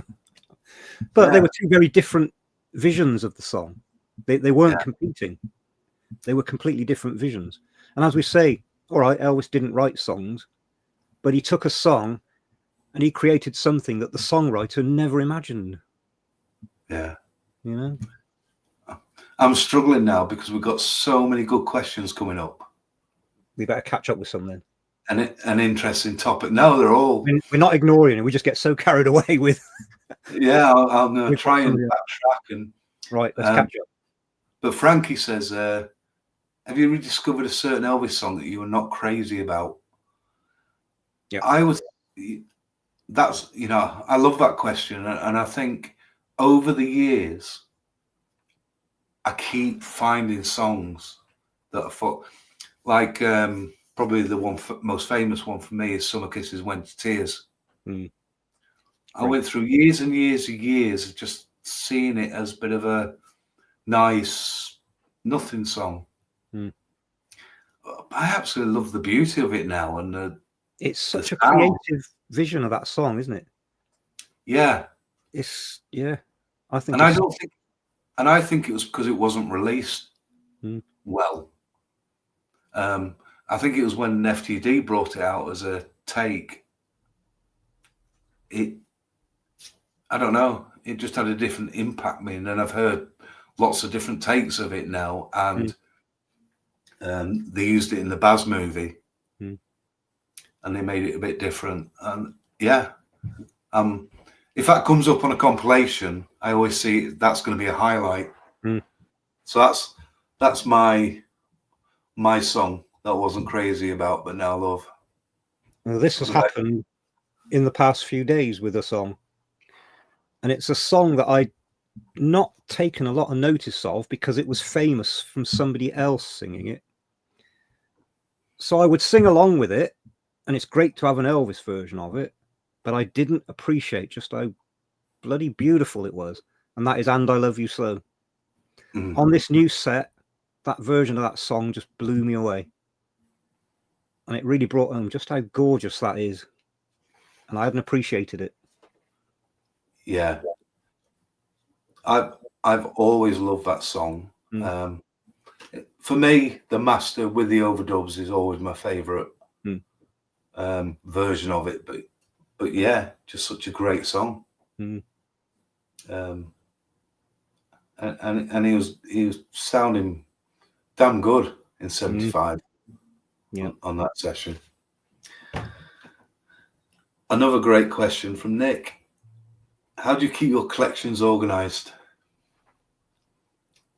Go on, Steve. Who is spreading the rumor that my collection is organized? I want to know who is spreading this rumor. I have tried many times to organize my collection. It's not as easy as you would think. How do you organize it? Chronologically? Country? Release? I've tried, and I just can't come up with the perfect way of doing it. I know roughly where certain types of album are in my collection, but I couldn't, you know, somebody said to me, show me this, like with the lost albums, there's no chance I'm going to find it. I think roughly it's over here. But when you're looking at hundreds of albums end on, findings, like I know all my Blue Eyes are here. And because there's so many of them, there's a good chance I'm going to hit up on it. But I did try and keep a database. I don't know if you've done that, Adam. Yeah, everything I buy goes on a spreadsheet, listing all the catalogue numbers, where I got it from, the price, and it's all in. I class it as recording date order. Right. So let's say you got a straightforward one like King Creole that come out in '58. So it was recorded in '58. It came out in '58. Some stuff, as you get later on, like the Stax albums, where they were recorded in '73 and came out over different periods.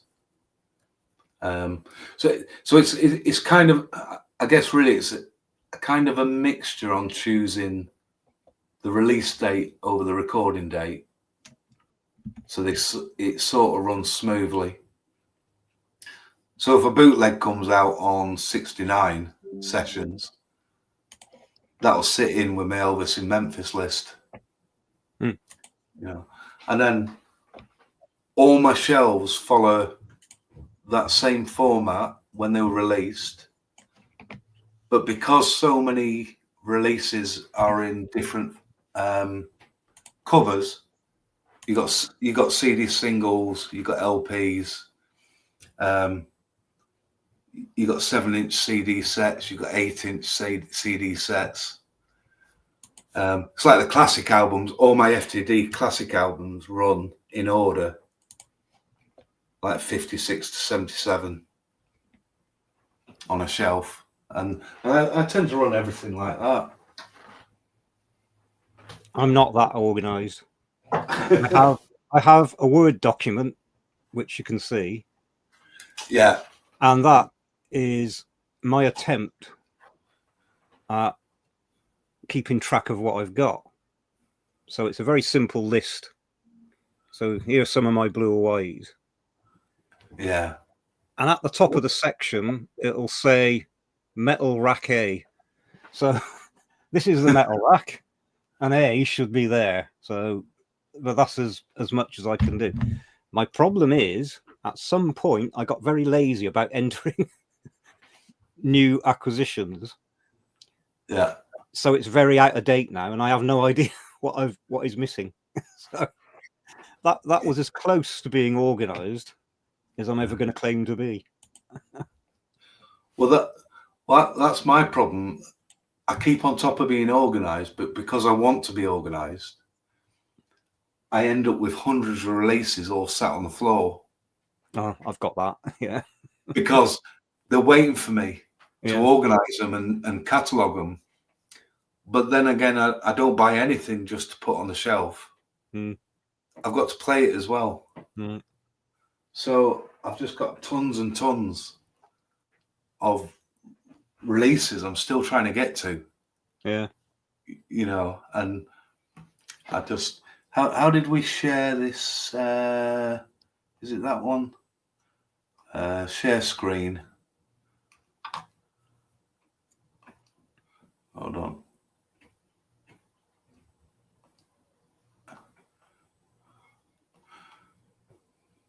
Okay. You see this spreadsheet here? Yeah. So this is a list of every live recording I've got. And it's something like 1,068 lines. Mm. And that basically tells me what city, what date, whether it's been released on DVD or 8mm, the year release, the main year it was filmed, who released it, title name, and then the release date. And that's taken me, because you've got, Sold Out, the DVDs. Yeah. They brought out 21 versions because they did volume 1 twice. Right. So I've been through all them and catalogued which show is on what volume. And then next to that, it will be, so if I've got the 6th of the 12th, 75 Las Vegas midnight show. So if that was on 8mm, it'd be there. And then if it's been released on audio CD, it'll be next to it. Blimey.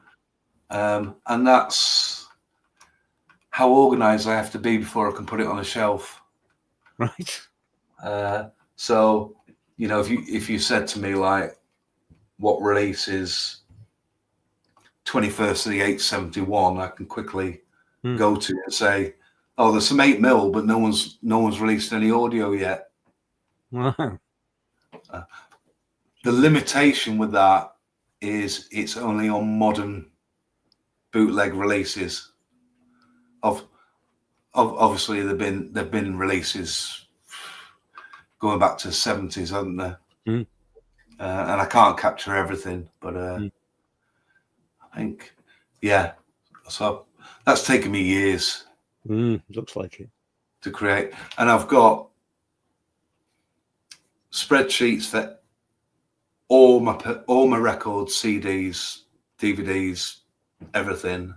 Then I've got records for all the FTD releases and all the details, and then I've got, it just goes on, and it takes me a lot of work.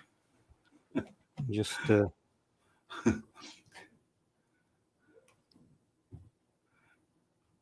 right, I'll try and buy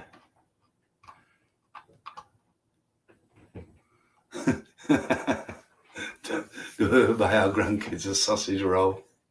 That's funny, David. It was funny because I had some Elvis stuff turn up this week, and the first thing, and we were looking after our grandchild. She just turned 1, our first grandchild, so we got her tonight actually as well. And my wife was feeding her when I was opening these bars. She says, "Oh, more Elvis records." And she says, "It's all right, Winnie. You know, this will all be yours one day." So they'll get their sausage roll eventually. And I think it's funny. It's funny, David.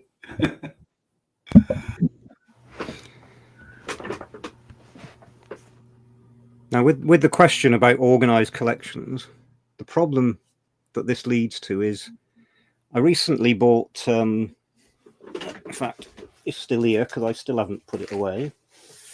I have a pile of records here that have been waiting for ages to be actually put away.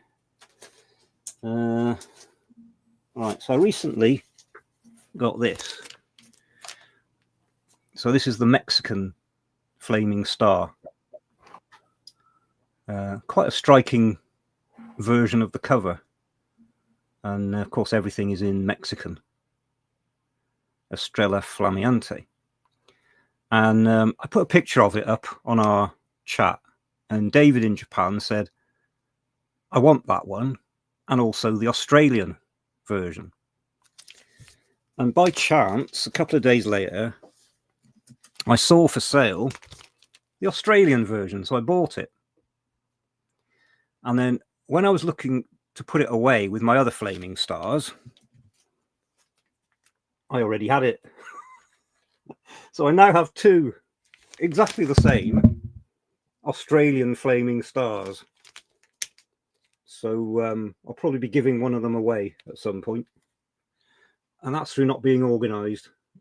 I got very excited. Oh, there it is. I'll buy it. And I've done that several times. I've bought the same album twice. And so that was a recent example. And that's what happens when you have a big collection and you're not very organised. So we should be more organised. I do have a little pile of albums down here where I've somehow managed to buy them twice. And probably the biggest one of that was the FTD of Fun in Acapulco, which I ordered when it was announced. And then a bit later, when it was coming out, I thought, oh, I must order that. And I ordered it again from somewhere else. And I ended up with 2 copies. So I actually gave one away on my channel. And that's probably what I'll do with all these other doubles. Come up with some competition or draw on my channel and give them away. Yeah.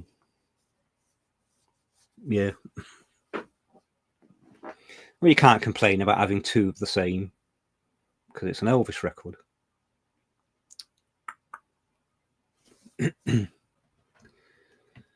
Right, how far back are we on the chat? Oh, we got 39. As I said, we got 39 people watching. It went down to 35. I managed to get rid of 4 people with one sentence. How far back are we? I'm just going through the chat trying to see where we are, because I lost track a long time ago.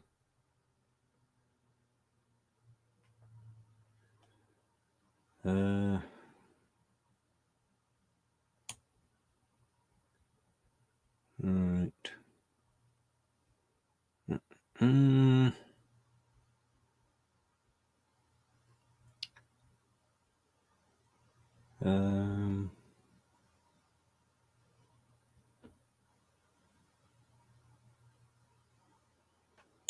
Nick, I wonder how Elvis would have handled himself being older. I don't think he saw himself living long.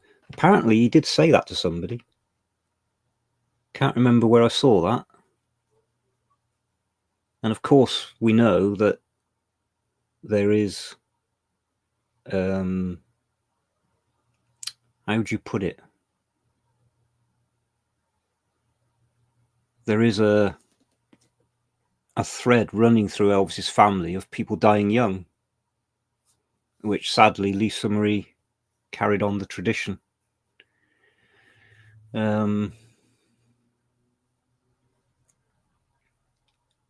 Yeah. I would assume that Lisa Marie's daughters are going to get some kind of genetic testing. Because as we know from that book, Destined to Die Young, that it goes back generations, that people in Elvis's family on his mother's side did not live long lives. So maybe we were never going to get an older Elvis. No matter what he did, it was just in the genes that he was going to die young.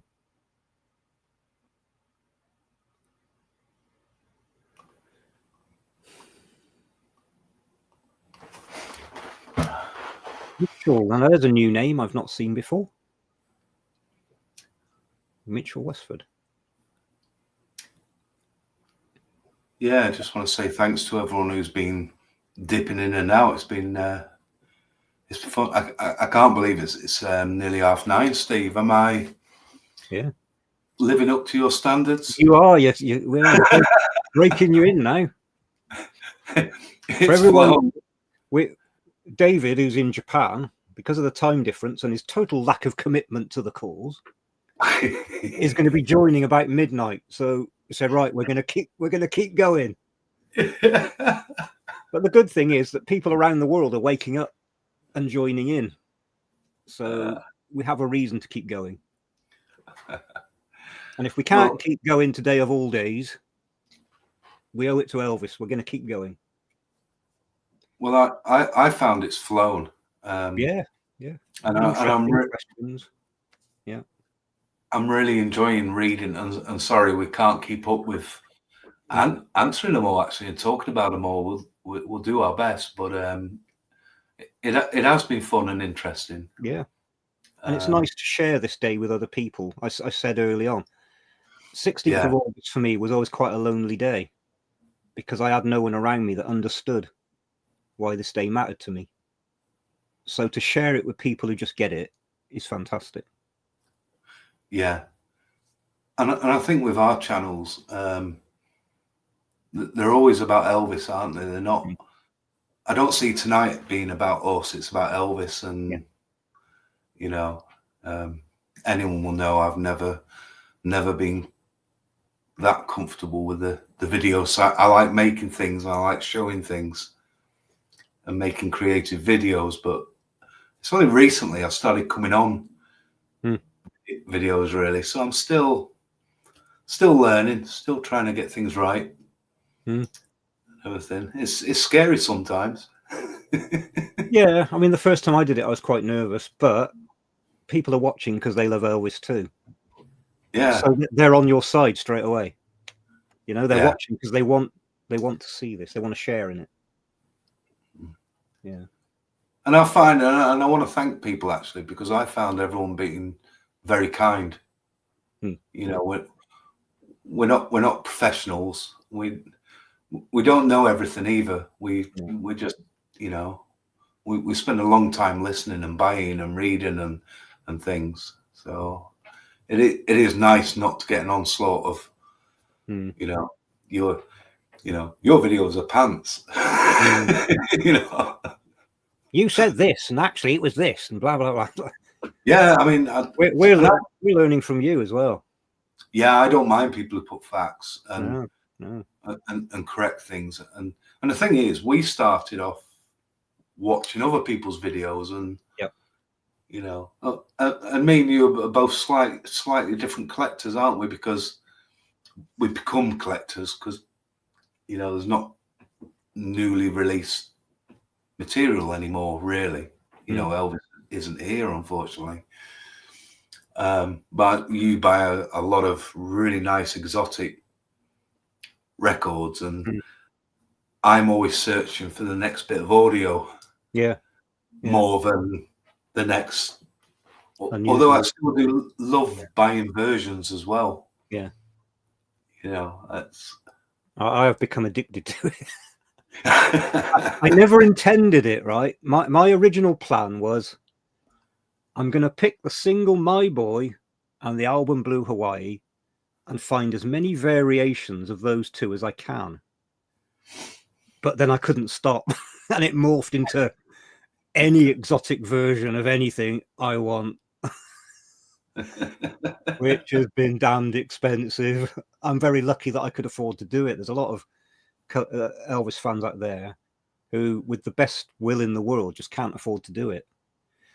So that's why I like, if somebody shows me something I don't have, I don't think I'm jealous.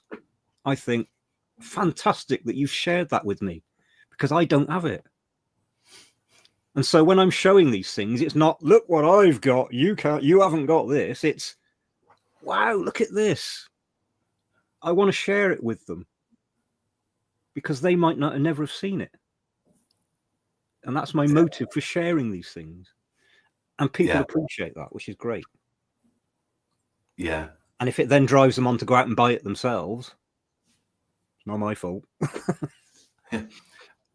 And it does me. I see things that I owned with my first collection, which I sold and went all CD, and then I've gone back to a bit of everything again, really. But I see these videos and think, oh, I remember that. I love that. Why? And then I'll go and get it. So every video I watch costs me money, definitely. You know. No, it's very dangerous watching your stuff about the reel-to-reel tapes. I've always liked those, and I've always liked, no, stay away from them. Don't start collecting those as well. Yeah. Well, it just cost me a ton of money just to get it serviced properly and working again. Yeah. But it sounds, I never imagined it would sound so good again. You know, really. I have actually I've got so many different projects I've done and still not been able to finish. But I did a little video on playing the double features release, where you've got the later CD and you've got it on cassette. But originally there was a reel-to-reel tape release with the same two soundtracks on. And I've done a video comparing the difference in the sound quality and the line in. You know, so you go, and also I've used the record. So you go from record to reel to CD to cassette. And I hope to finish that one off soon and put it up on here. Yeah. But I love all the. I've just added another cassette deck, one I used to have years ago, and I just wanted it back, so I just got that last week as well. So it's never ending. As David says about his granddaughter, love video wooden heart. It's a great video, that, isn't it, in the film? I never had kids. I didn't get married till I was 50. Never had kids. But I've always got on well with kids because I'm a big kid. And especially girls for some reason. So when my sisters had daughters, even as young babies, they just flocked to me. When they would come and visit, they would just run at me on my lap, and they were there till they went home and they had to be dragged off. Now they're grown up, they don't want to know me, but that's the way it is. And my niece Kerry, I played for her Big Boots, and I would sing it to her, and she would roar with laughter at that song, even as a very little kid. And it was always, sing Big Boots, this kind of thing, right? She grew up and she married a soldier. And she had kids. And one of my proudest moments was one day she brought her young son round, and he sat there, he's going, Daddy Big Boots. Oh, yes. She's playing Big Boots for her kids. Well, I only just brought my granddaughter into my room for the first time a couple of weeks ago. And because this is my office as well, so when I'm working at home, I'm sitting here out of the way. And I brought her in. She was, wow. All the album covers and everything. Good fun. The other thing I had in my room back then, I've always been interested in ancient history. Roman history has always been my thing. And I had these small gold statuettes of the Roman gods. And I remember taking her in there one day, and she was like, what's that? So I would tell her stories, and I bought a book, kids' versions of Roman myths. So I would tell her these stories. And I always remember my sister said to me one day when she started school, she said, we went to Kerry's school, and her teacher said, we're very impressed with your daughter's knowledge of Roman history.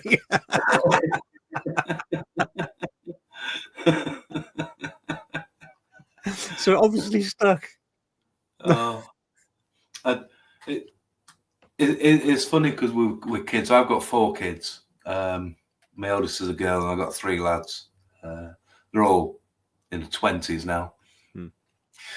But one of my lads said to me recently, because I got them all to come to pictures with me to watch the Elvis movie, which was really nice. And they all sort of said, "Oh, I didn't appreciate a lot of what it was about," and they showed an interest.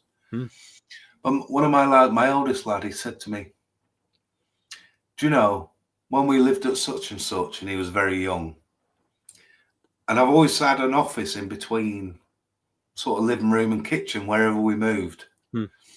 And he thought everything I played was Elvis. Right. Because he knew I was so much into Elvis. He thought everything was just Elvis. You know. I found that quite amusing to find out after all these years. I'm going to have to catch up on the comments again because there's too many good ones. And Now you say about that film, for all its faults, and it had some, that did more for Elvis's image and reputation than I think anything else since he died.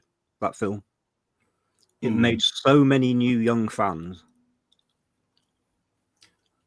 And all right, the story wasn't accurate chronologically, and they left things out and this kind of thing, but it opened a lot of people's eyes to Elvis the artist and what he did. So for all its faults, it did a fantastic job. Yeah. And let's hope the new one does even better. Oh, yeah. This is the man.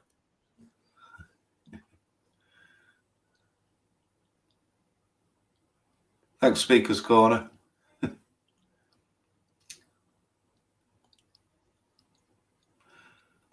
How many copies have you got of Elvis Sings for Grown-Ups? I can answer this very quickly. I've got 2. I had one and I was missing the card. Was it a greetings card, Christmas card? Yeah. And I actually picked up another copy recently because it had the card. It had the card. I'm going to look because I don't know is the answer. I'll have a look, see what I've actually got written down. I got a feeling it's 1. Well, normally once will be enough, wouldn't it? I think. Yeah. I actually think it's not a bad looking design cover, and I quite like. The idea was good. I've got the American written down. Now that doesn't mean that there isn't another one, but I can't think of another one. I've got at least 3 CDs. I'll see if I can spot them.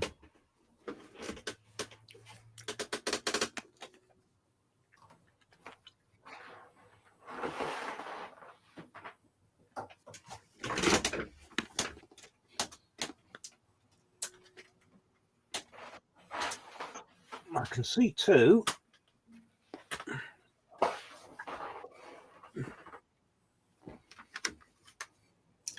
Well, so we got the regular. Now this is Canadian. Right. And then I got this, which is actually called Elvis Sings for Kids. I've not seen that. And up at the top it says early years, which makes me think it's been done as part of it's BMG. It is a BMG release. Right. But the early years bit makes it sound like something that's part of a prepared I don't know what I'm trying to say. Some kind of educational thing. Early years. Because I've seen that on like planned educational things for young kids. Yeah. But it is a BMG release. 1989 BMG music, printed in the USA.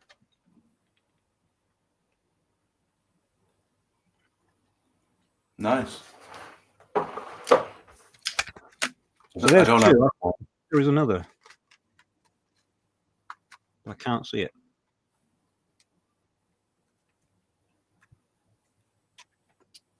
I haven't really done that many videos about the CD collection.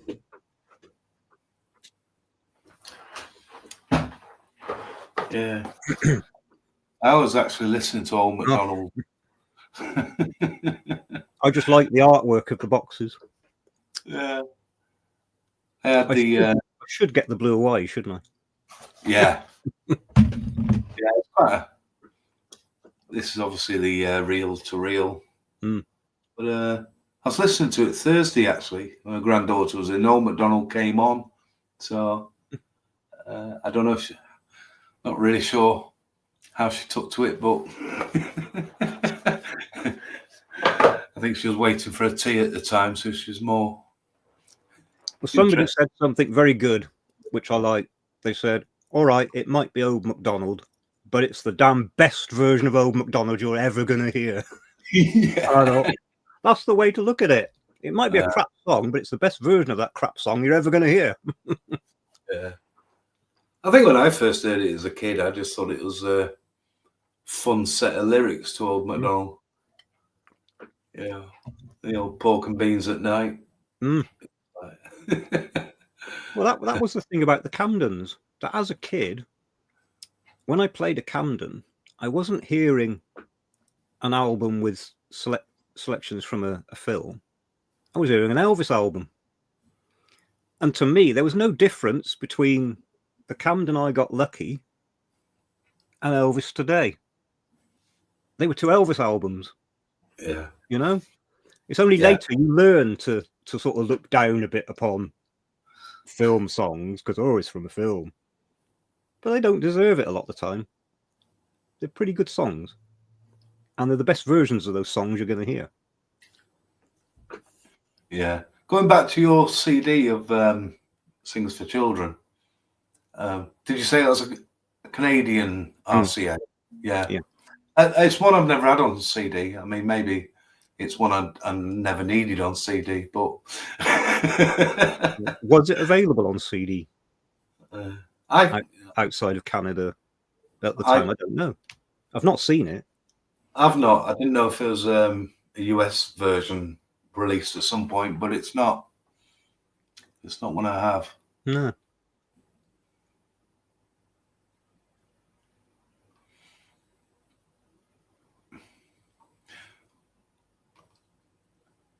Paul says, I have a copy on CD of Stings for Children, etc. 40th anniversary. Is that a boot? 40th anniversary? 40th anniversary of what? I guess. When did it come out? 78? I think so, yeah. I've not seen that. No.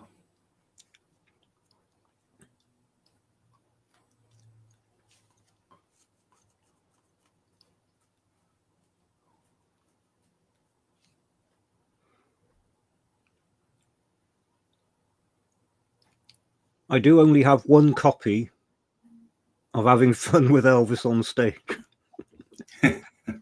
I have seen other alternate versions of it, and I haven't bought them. You've got to draw the line somewhere. Yeah. That's another one on a rack. I've got to play. I've got, like you, I've only got one version of the original LP. I wouldn't mind the boxcar one. I was going to say that's the only one I would buy. Yeah. I did recently pick up a CD version. I've not opened and listened to it yet, but is it unofficial? I don't think it is. I think it's a boot, and it's probably expanded, so we're going to get more. Well, there were other volumes, weren't there? Somebody did. Yeah. I've never bought those. No. I only picked this up because I thought it'd be made really well, the artwork and everything. Right.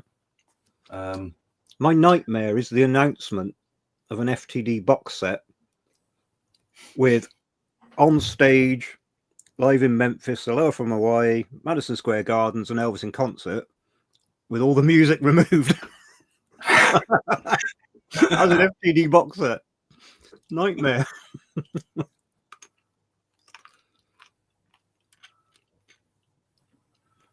Just having a few nuts. The doctor said nuts are good for me. They don't taste as good as cakes and biscuits, but apparently I'm not allowed to eat those anymore. Oh.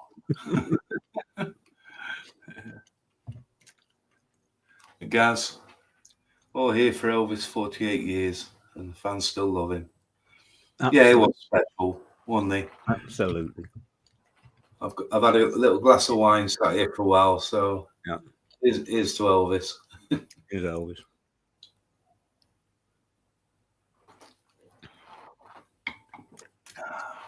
Fruit juice.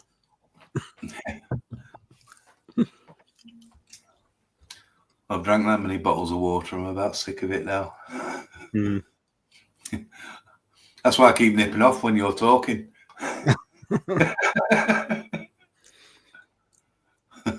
I will nip off in a bit and make myself a cup of coffee. Yeah. I'm starting to get the craving for a cup of coffee. Do you think Elvis would have married Anita Wood? No.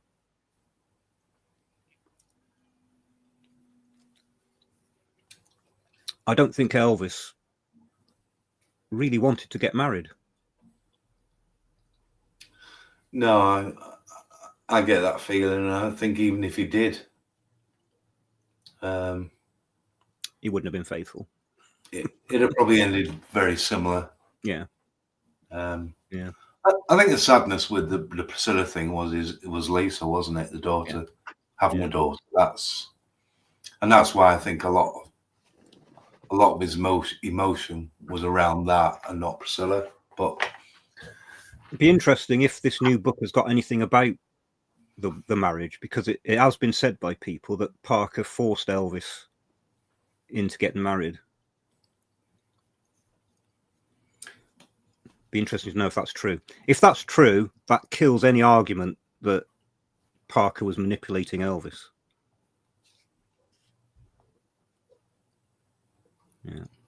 Yeah. I think there's always been rumours of him stopping him from marrying because he thought it'd be harmful for his career, but it obviously wasn't.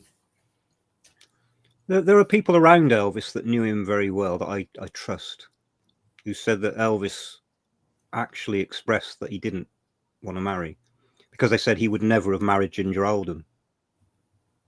He wasn't interested in getting married. Yeah.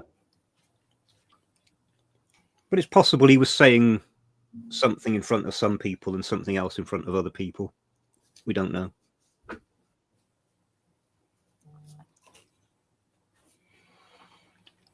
But if Gladys had lived, I think the story would be different. Yeah. Because she didn't trust Parker from the beginning. And she would have had more influence over Elvis than Parker had.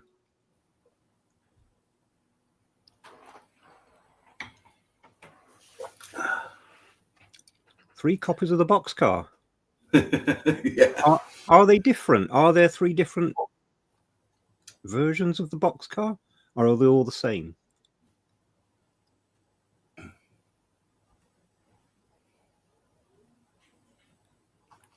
And of course, Boxcar is another travesty in that Parker and his associates got 85% of the profits of Boxcar and Elvis got 15%. Yeah. How the hell he got away with it, I don't know. I think he got a very low cutting on the merchandise, didn't he? And yet today, that's where the bands make big money, is the merchandise deals. But even that, when you look at it, the merchandise that Parker was selling was very low quality. It was cheap, tacky stuff.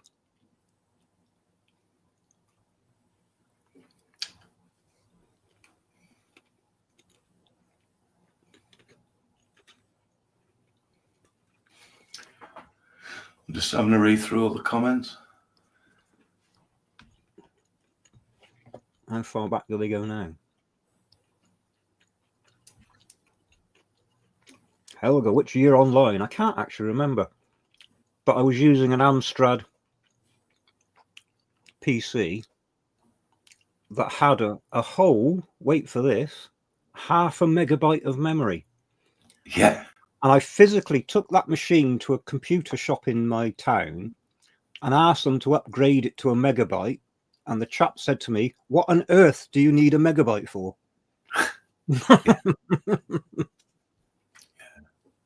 That's how long ago it was. Well, I remember in the early 90s, I had a business and I put a PC system in.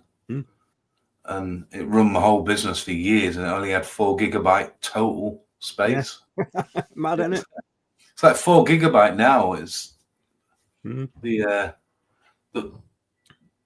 phones have got 10 times that amount now.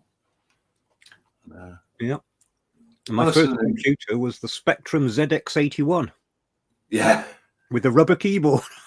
Yeah.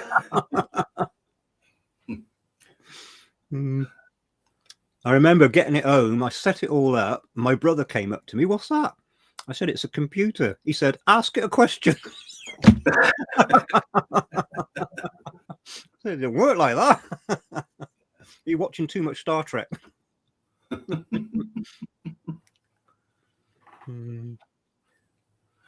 I got in my car the other morning. I never talk to my phone or use Alexa or anything. I got in the car, I did something daft, and I swore. And suddenly my phone said, "I'm sorry, I can't answer that question."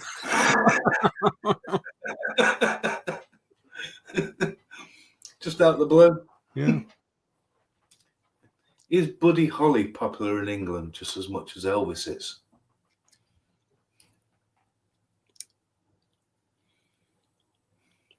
What do you think? I've always loved Buddy Holly's music. It's obviously limited in what's available because he died so early. He could have been a fantastic writer. or he wasn't. Imagine if he'd progressed, and yeah, is he as big? I would say nowhere near. And I think by today's standards, he's another one of those sort of forgotten great artists. I think I would say he's very popular amongst a small circle of hard rock and roll rockabilly fans. You know, so they probably put him on the same level as Elvis, but they're quite a small number of people. Yeah, I mean, most people. I mean, like the Beatles, they were very heavy on the Buddy. They probably learned chords from Elvis records and Buddy Holly. Yeah. But I would say it's definitely my parents' generation, and probably the last remains of our generation. That I think after that,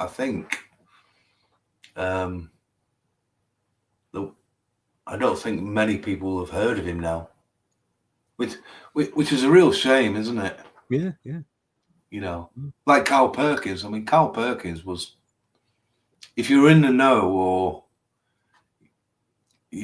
maybe people in the US into country music and Johnny Cash, because he used to play a lot in Johnny Cash band in between, but there was pretty much a time where these kind of artists just phase out. Yeah. And like other artists would bring them back and do something with them because they love them. There is the story, isn't there, that when Carl Perkins had that hit with Blue Suede Shoes, the executives at RCA said, "Have we made a mistake? Have we signed the wrong artist?" Yeah. Yeah. And I think like the little discussion we had on the back in Memphis being buried and should have been its own big release. It goes back to '56, and I didn't know what to do with Elvis. And Elvis knew what he wanted. Look at Heartbreak Hotel. And they were scared. They were putting some records on the LPs. They were putting, well, there is the story that when Heartbreak Hotel was played to the RCA executives, they thought, "What the hell is this?" And didn't want to release it. Yeah. And it was Elvis's artistic vision and faith in his own art that pushed it through, and yet again he was proved right. I mean, even now, if you sit and put Heartbreak Hotel on and really listen to it, it doesn't sound like anything. No. It is totally unique. It's an amazing. We're so used to it that we've forgotten just how amazing it is. Yeah. And I think that's what's important. He wasn't really a set of music. No. He never sounded like any other music. He was just one of his own. Everything that he did was individually Elvis, wasn't it? Find something else that sounds like the King Creole album. Yeah. It's unique. Yeah.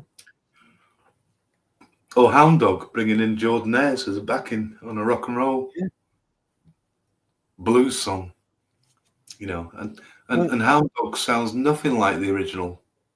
No, it's a totally different song. He remade it.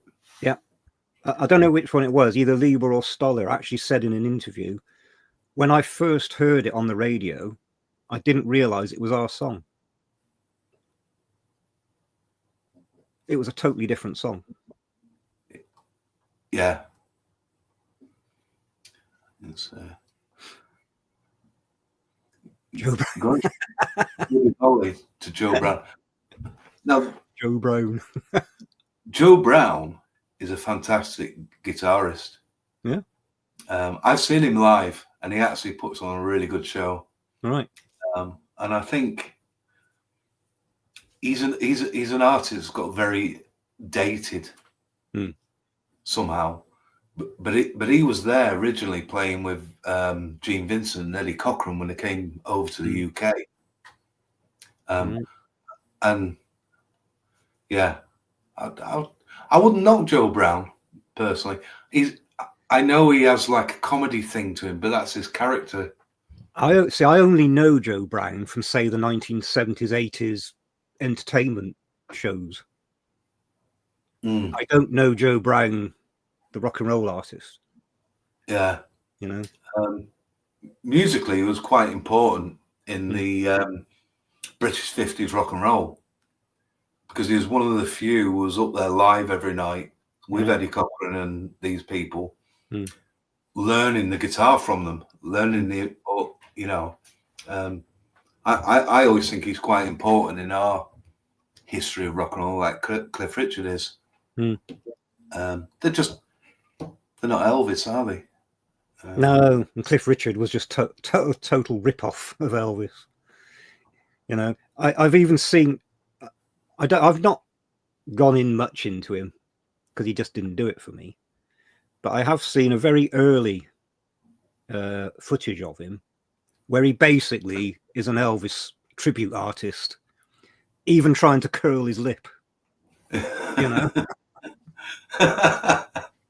Hey, Scotty's here. Yay! Great video, Scotty. I was on the PC when you put it live, and I went straight on it. I had to stop what I was doing. We've only just got started. Yeah. David is joining us at midnight from Japan because he's a lightweight. I think we started Wednesday, didn't we, Steve? If you want to come on and say hello, we've invited people to come on. Oh yeah. That intro video, that was all my work, Scotty. I downloaded it and uploaded it very well. It was too good not to use. Yeah. I wondered where it comes from. I thought, how did you do that? You've given the game away. It was too good not to use. Yeah.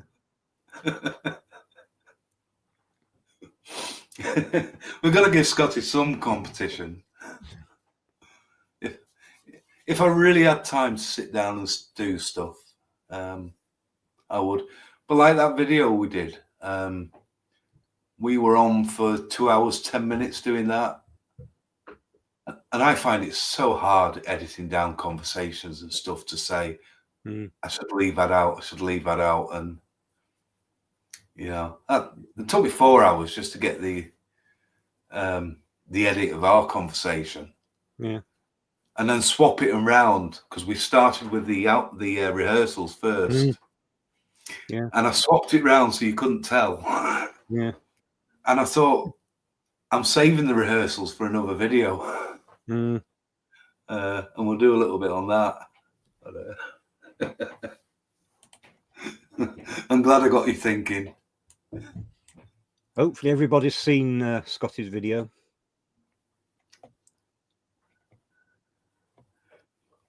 Yeah, just leave here. Just go and watch Scotty's video. It's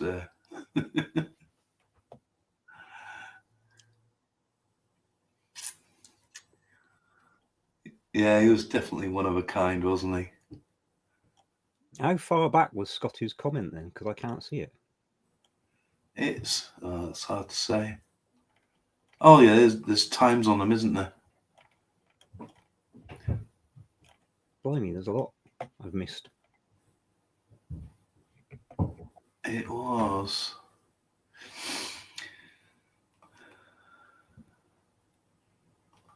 Oh, apparently Scotty's watching Two Elderly Gentlemen. What channel is he looking at now then?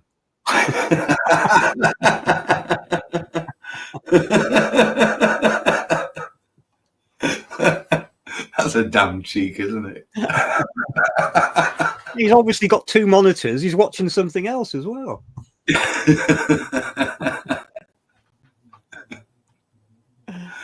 Oh dear. Yeah, I think anyone who's saying Scotty's channel is amazing. I think we all agree. He puts both him and Craig put a lot of work into that. The editing's amazing. I've always been in awe of his editing. Yeah. I assume it's Scotty doing the editing, is it? Yeah, I think Craig does a lot of writing on it as well. Have you got a lower hoodie? I've got a lower hoodie, surprisingly, because I'm not usually into that type of thing. But we did a Works Christmas party 2 years ago, I think it was, and it was Vegas themed. So I had to go, didn't I? Elvis, and I bought a lower hoodie, just because the flimsy jumpsuit was cold and it was winter. Right. So I bought a matching hoodie to go with it. That'll never get aired. We won't mention my Mayan sundial pajamas with cape and belt.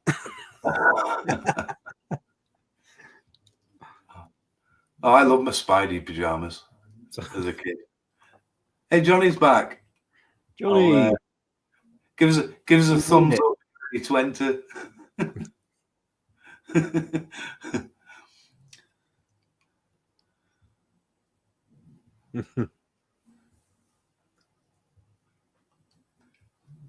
What will be the next session's release? Where are we?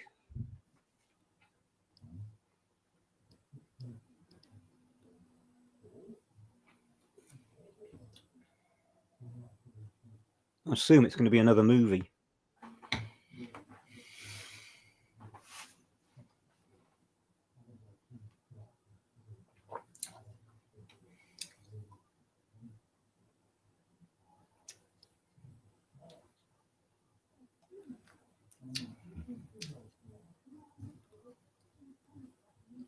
Frankie and Johnny next sessions. It's got to be Frankie and Johnny or Paradise. But are you ready to come in, Johnny? Yeah.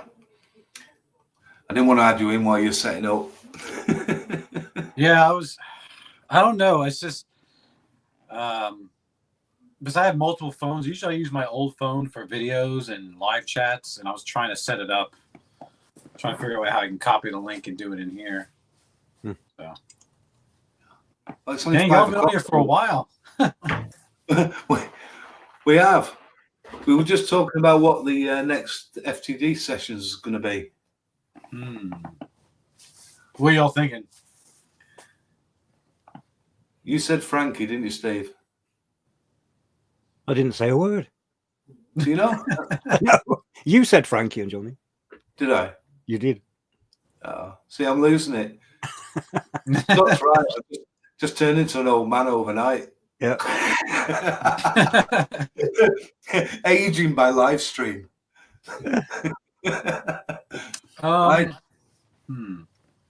We need 27 takes of Chessay, don't we? I mean, it's got to happen. I mean, what soundtrack did come after Harem Scarum? Was it Paradise Hawaiian Style?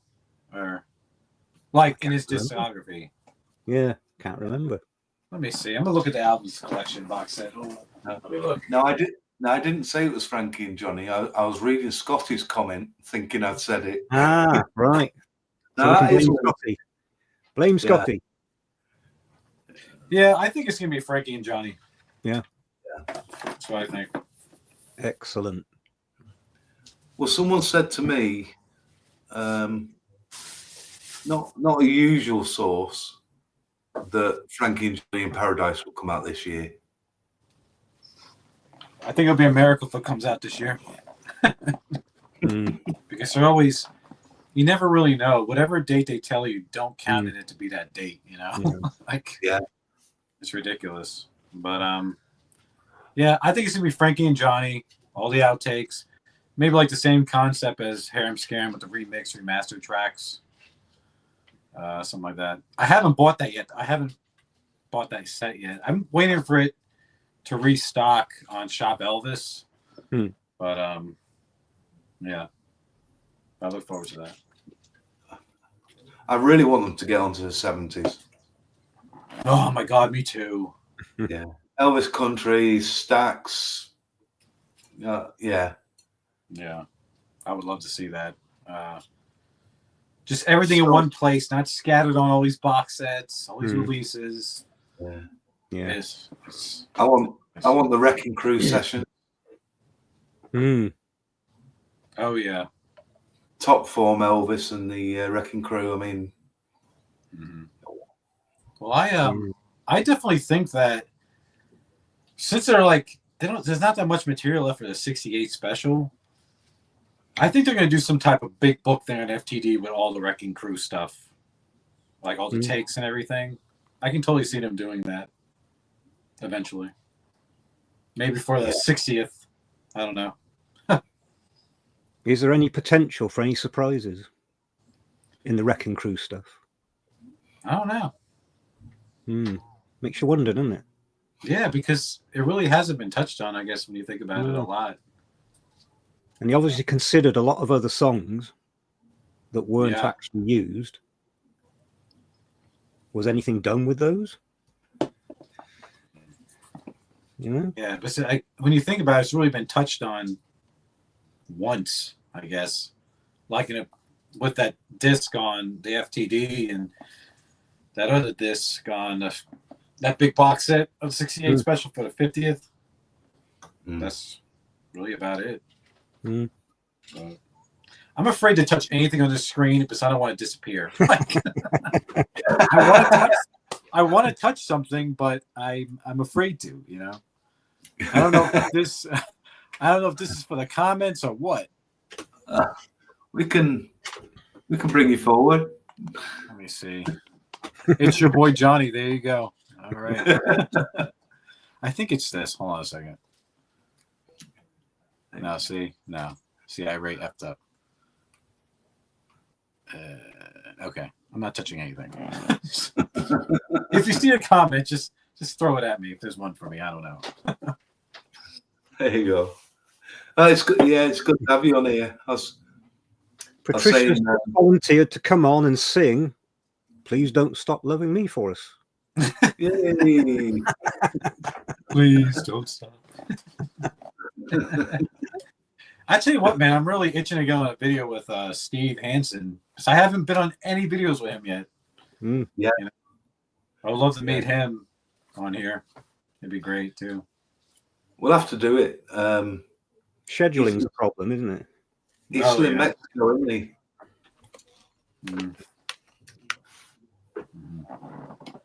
But I was listening to you guys earlier about. I think Adam, you're talking about rearranging everything and all that, organizing. I'm with you on that. I got to order all these. I got to order all the sleeves, the inner sleeves, the outer sleeves. I have so much stuff. I need a catalog. It's ridiculous. Yeah. I mean, if you look on the floor right here, if I was to point the camera down, oh my God. Yeah. We're all like that. I'm surrounded by things waiting to be sorted. Yeah, it's really bad. I've had to expand my room. This room goes into another room now, which I'm just rebuilding. And so I've put another about 20 racks. Oh my gosh! Wow. All my collection. All my Elvis movie stuff has gone into 3 cupboards now. Like that's cupboards. It's yeah.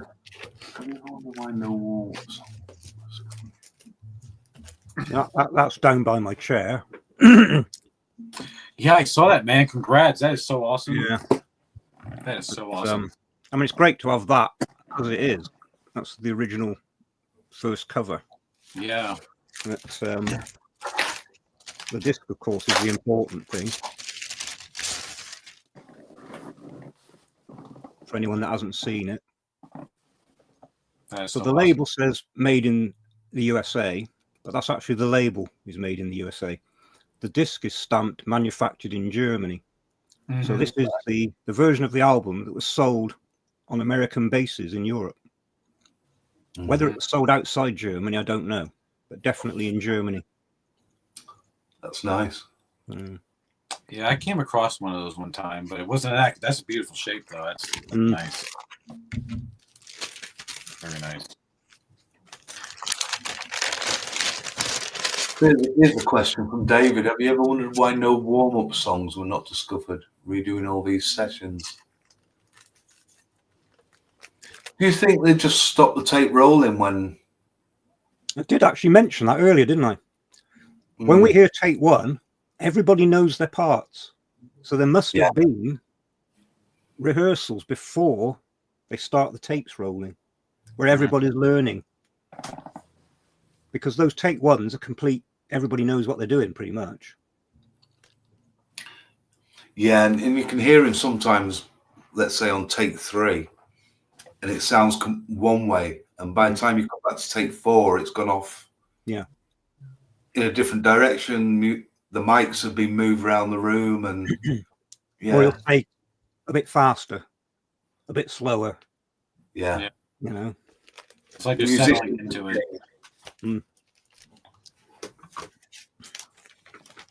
One way you can really notice one session with that is the Wild in the Country sessions. I think the song Wild in the Country, if you listen to the early takes, they sound so lost.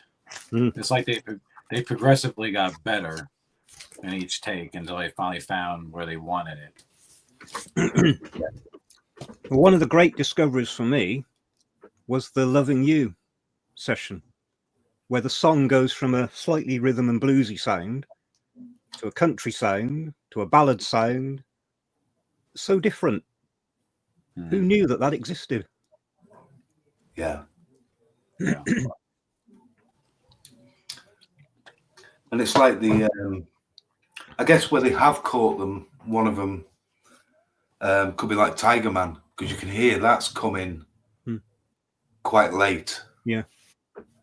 From the Today session. And I guess it's just luck. I mean, all this tape saving that went on. It's like, why? What? How much was that bloody tape? Oh, no. They were just penny pinchers. Yeah. That whole thing about RCA needed some room in their tape store. So they went down and they picked up piles of tapes, including Sun master tapes, and burnt them. Yeah. Or like, the Hound Dog sessions and all that, like during when they were doing Hound Dog. The Christmas album. Christmas album, Nothing. All of that. Oh, yeah. All those. Such a shame. The one hope we've got is that some engineer picked up a tape, stuck it in his coat, and took it home. And it's sitting in a dusty attic somewhere, waiting to be found. No, it's with some private collector. Yeah. Yeah. Who won't let it go? But it's possible. I mean, that new version of I'm a Roustabout, apparently the songwriter had that. And all these years it just sat there, and it either never occurred to him or he didn't know he had it. And suddenly we've got a brand new Elvis song. See, I just wonder how they do the dealings with Sony. Like, say somebody has something out there, like a session with some takes we haven't heard. Yeah. Or is new to us. From what I understand, they offer you, I heard this from somebody else who got approached with something like that. Someone we all know and pretty well. And they were I think they give you like they just give you like a one-time payment, from what I understand. And then you have to basically surrender the tape. That's it. It's theirs. I mean, I don't know if they give you $5,000. Well, who knows how much they give you. Yeah. But I think that's why, unless somebody's desperate, like, all right, I need the money. Here you go. Here's some quick cash I can get. I don't know. That's just my take on it. But I don't know. Well, quite recently, there was a story I saw where a guy bought a load of tapes at a sale, And when he played through them, he discovered that there were session tapes for a David Bowie session. Oh, wow. Original master tapes. So he looked into the legal position. And the legal position is that he now owned the physical tape, but the music on it was owned by the company. So he could not do anything with that tape. Yeah. Except play it for himself. Mm-hmm. So anybody out there that has got, like we had it all, we know Elvis recorded it. Whoever's got that tape, and I think it's Jamie and John on one of the shows, so they know somebody who has got a tape of it. They can't do anything with it. It is worthless to them. So surely it's better to either give it and say, look, I've given it, or just agree to anything to get it out there. Yeah. You know, it's like sitting at home with the Mona Lisa on the wall. What's the point if nobody knows? Yeah, true. Yeah. So they can only be sitting on it for selfish reasons, which to me goes against the entire ethos that Elvis had. You know, it's anti-Elvis to sit on something just to say, I've got it and you haven't. Mm-hmm. Yeah. I'll get off my horse now. No, I mean, you're absolutely right. I mean, I guess it also depends on where you're located. I guess in the UK and Europe, you know, obviously the copyright laws are different because look at all the stuff that MRS does. It's amazing. I mean, and I heard you guys talking about collecting, you know, all the FTDs, the CDs over the years and everything. I'm kind of glad I never did because I like where we're at now. You know, I like that we're getting all the sessions. I don't have to buy any of the old classic album series or whatever. I like that now this MRS, they're giving you these concerts and all this stuff that FTD Array gave you, and those are out of print.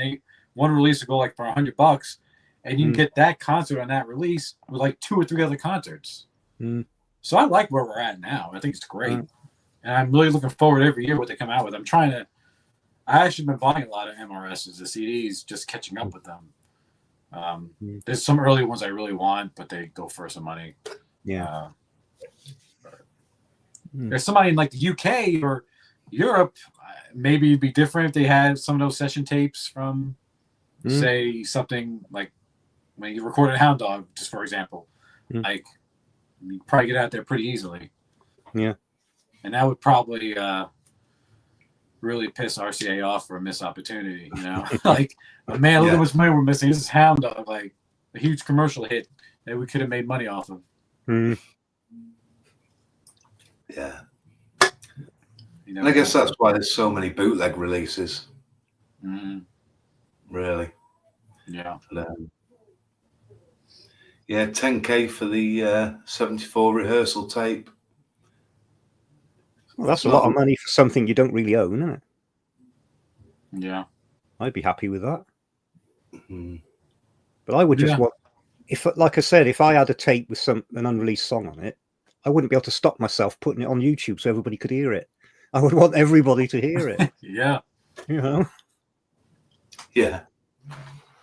I don't know. I mean, it really makes you wonder how much is really out there, you know, or how much stuff they have already that they really haven't shown us yet, or you know, just few seconds, or like we were just talking about a second ago about how they basically rehearsed, you know, before they do take one. So is there any little bit of snippets out there that have, or even that Sony has? I mean, I'd be surprised if during all this time, one engineer didn't think, I'm going to record this, even if it was on his own cassette tape. You know? Yeah. I mean, from what I understand, there's a lot of, I don't know if you guys have heard of Bruce Jackson. There was that book on him in FTD. Yeah. Apparently, I remember hearing this story years ago when he passed away. I think he died in a plane crash or something. I can't remember. But apparently, when he was doing the controls and everything during the shows, he recorded whatever shows he was at. So there's a lot of shows out there, but I think it's wrapped up in his estate, and maybe his family doesn't you know, they're being greedy. Like, oh, we're just gonna hold on to these. Mm. I mean, what good is it? You know, unless you sold to somebody, maybe overseas, maybe they won't be as greedy with it. Like, hey, you need to give us a tape. You know, not like a big, huge corporation like Sony. But that's what I heard. I heard that there's a lot of concerts that got recorded on a cassette deck, on a soundboard, and kind of like the Grateful. Like, look how smart the Grateful Dead was. They recorded a good chunk of their shows, like, professionally. Yeah, like, they went above and beyond, and now they just have all these different releases. Well, Tori Amos started her own bootleg label to release her own shows on CD. That's amazing. So, same with Prince. Prince had so many. There's so many concerts, and long after I'm gone, there's gonna still be Prince releases. That guy recorded everything, and I look forward to them in the future. Oh, Mal. Hey, Mal. Nice. I said about 12th of Never. I said earlier, there is on YouTube a version of 12th of Never where the chap has slightly speeded the tape up. And the voice sounds more like you expect Elvis to sound than the released version. So I think there is something to the fact that that was recorded slow. Because it does have this odd quality to it when you hear it. So it's surprising RCA didn't put it right. If I'm not mistaken, was it Ed a long time, like a few years back? He played a tape of the 12th of Never. He knew about it. Yeah. Yeah. It was like reworked. Like, it was like they released. made it modern with his vocal. Yeah. I think I remember hearing that. And man, that would have been great if you would have done that song. Oh my gosh. Like with the, I guess he never did it in concert either. So, but apparently he did rehearse it several times, not just in '74. So he always considered it, and he even considered it for Aloha. Wow. It was on the list of songs that he was considering doing. So it's strange he never actually did it, because he obviously liked it. Yeah, that would have been awesome. Especially me being a big Johnny Mathis fan. Oh my gosh. That'd be cool to hear. Love Johnny Mathis. Would have been great at Aloha, wouldn't it? Would have been pretty good. I think it would have been a good addition. That would have been awesome. Yeah. We were saying earlier in the evening, that 74 rehearsal was made in a recording studio. And it got recorded on a cassette tape and not the 16-track tape. Yeah, that's wild. You would have thought the RCA would have taken every possible opportunity to record him. Yeah. Especially when they knew how difficult it was to get him into a studio. You thought they'd have been following him around with tape machines, like, sing something. And even more, you'd have thought Felton would have grabbed opportunities. Yeah. No, because we know he was frustrated at how not being able to get Elvis to get into the studio. Yeah. Which leads maybe to the tape was too expensive. Yeah. You know. Why didn't RCA offer to build a bloody studio at Graceland? Yeah. Well, I think that Elvis should have, like some artists do now, I wish he would have invested in himself more, as far as had his own studio at his house, you know, all that stuff. Because, you know, the studio time you rack up, it costs money. If you're paying for it, you invest in your own career and build your own studio at your house or whatever. You already had like a publishing company for songwriters, or I don't know if you did by that time or not, but just invest in yourself, and you could have had all that stuff. Like, never. Yeah. I've got to agree with what Scott is saying there, because when you're doing a video on a review of a release, There's times I've often wanted to play with the audio, but then you think that's not actually on the release, so yeah, it's a false impression. Yeah, it's like on our video, I use some AI just to extract his vocal and the instrumentals, so we can get the comb, the Watsu, or the guitar, or whatever it was on speaker. The strangled cat was my favourite.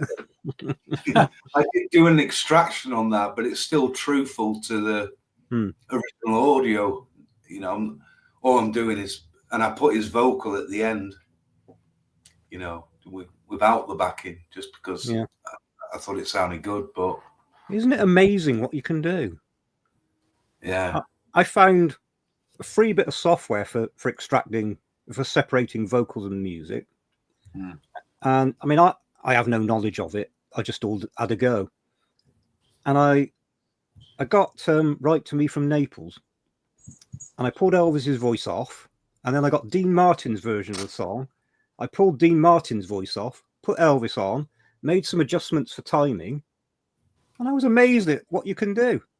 And I thought, wow, if a professional did that, we could have a totally new song. Yeah. And if they'd have thought about this and they got the TCB band into the studio, record a backing track to Write for Me from Naples, and produced a brand new Elvis song, and they didn't do it. You know, do me a favor. Take the 12th of Never vocal and put it with the 12th of Never of Johnny Mathis. I would love to hear that. Yeah. I would love to hear that. That'd be so cool. Yeah.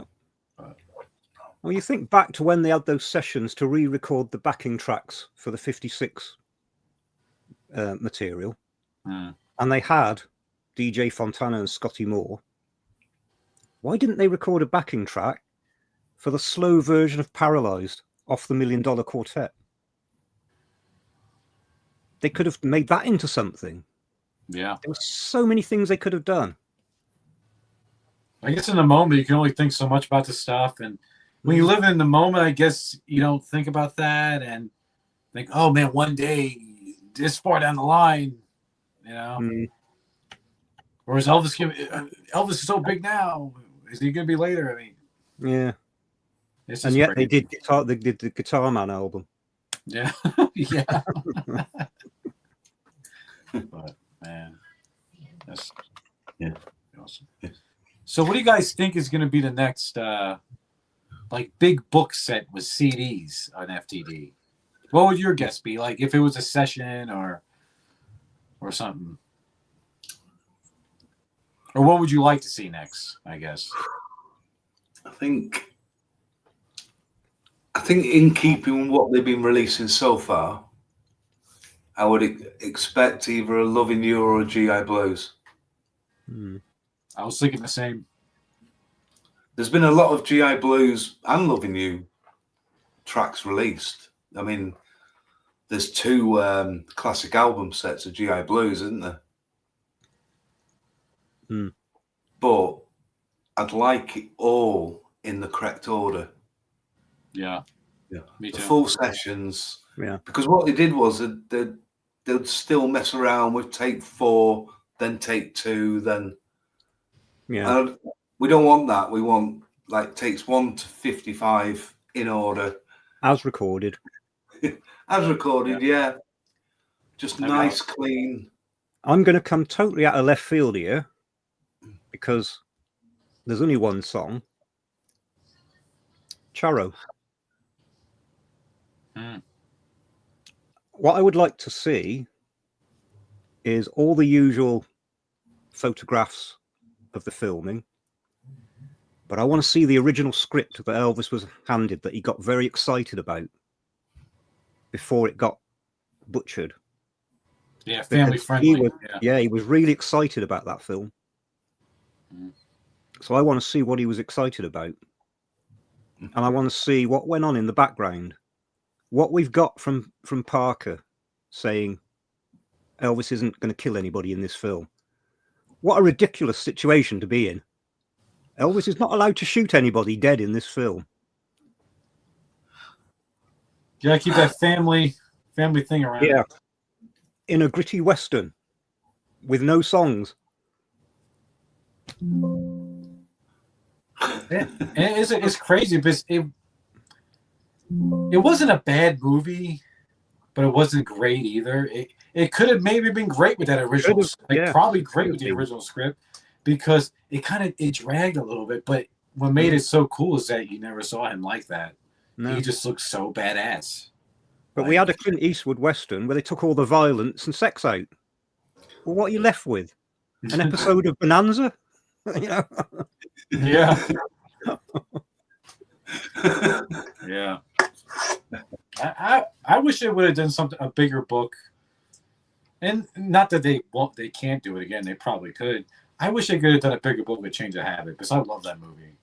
That movie. Yeah. That is one book on my. That book is on my list to get. Yeah, I don't have it yet either. I need to get it. But I want it. Yeah. It was a good. I mean, that was a great last scripted movie to end on. It's too bad no one gave a crap by that point, because you know he was in the movie so long. All his movies by that time were all doing horrible in the box office. Nobody cared about it. But that's a really good movie. He looks fantastic in it. Yeah, he does. It's got some good songs in it. And a good supporting cast. I mean, Barbara McNair, Tamara Tyler Moore, all these great people. Well, I think Change of Habit is a great song. Yeah. But it's got absolutely no recognition. Lyrically and musically, it's brilliant. I love it. I was really excited when it came out on Blu-ray. Really excited. I mean, maybe there's still some potential there with Change of Habit, the song. Yeah. Because it's a relevant song even today. It sounds good. It's got a contemporary sound to it. It doesn't sound, like 50s, 60s stuff. It's got a good groove to it. Is there potential to do something with it? Yeah. Yeah, I thought it was a really good movie. It's one of my favorites. I mean, I always say there's about almost a dozen movies that show he could really act. The first 4 are just awesome. I mean, he acted good in them, of course, King Creole. What do you call it? Blue Hawaii was amazing. He was great acting in Wild in the Country. Flaming Star was awesome. Change of Habit and Charo. So about 9 movies, Really showed he can act. But there's not one I can never watch. I can't stand. Stay Away Joe's great soundtrack. Can't stand the movie. There's no point of the movie. It's just the film I just can't get through is Easy Come Easy Go. Oh, really? That drags so much for me. It's like, oh dear. I remember one time I was watching that. My dad was over and my stepmom, or it was on TV. We weren't even trying to watch it. It was on some channel. And my stepmom's like, "Oh my gosh, he even looks good in that wetsuit." It was funny. Oh dear. Let's see what people have been saying. It's funny, like you're saying with Stay Away Joe. I absolutely love that film. Yeah. I'd put that up in my favorites. Really? Yeah, but it's just out and out daft comedy, isn't it? Yeah. But I love it for that. Yeah, I used to have a hard time sitting through Harem Scarum, but I just for the most part, I appreciate them for what they are.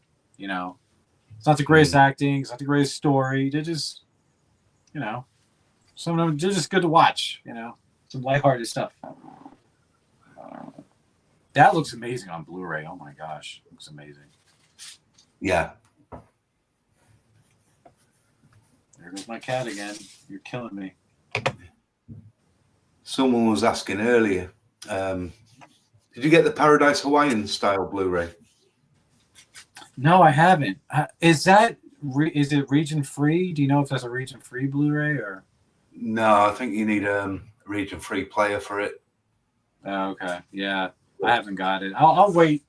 I can wait until it comes out on hopefully like a a region 1 or a region 3 Blu-ray disc. David Smith has just joined us. If we've missed anybody's question, it isn't deliberate. We just get carried away with discussing things, and then the chat runs away. Yeah. That seems to happen when I'm in the room. I have a track record of that, if you guys remember.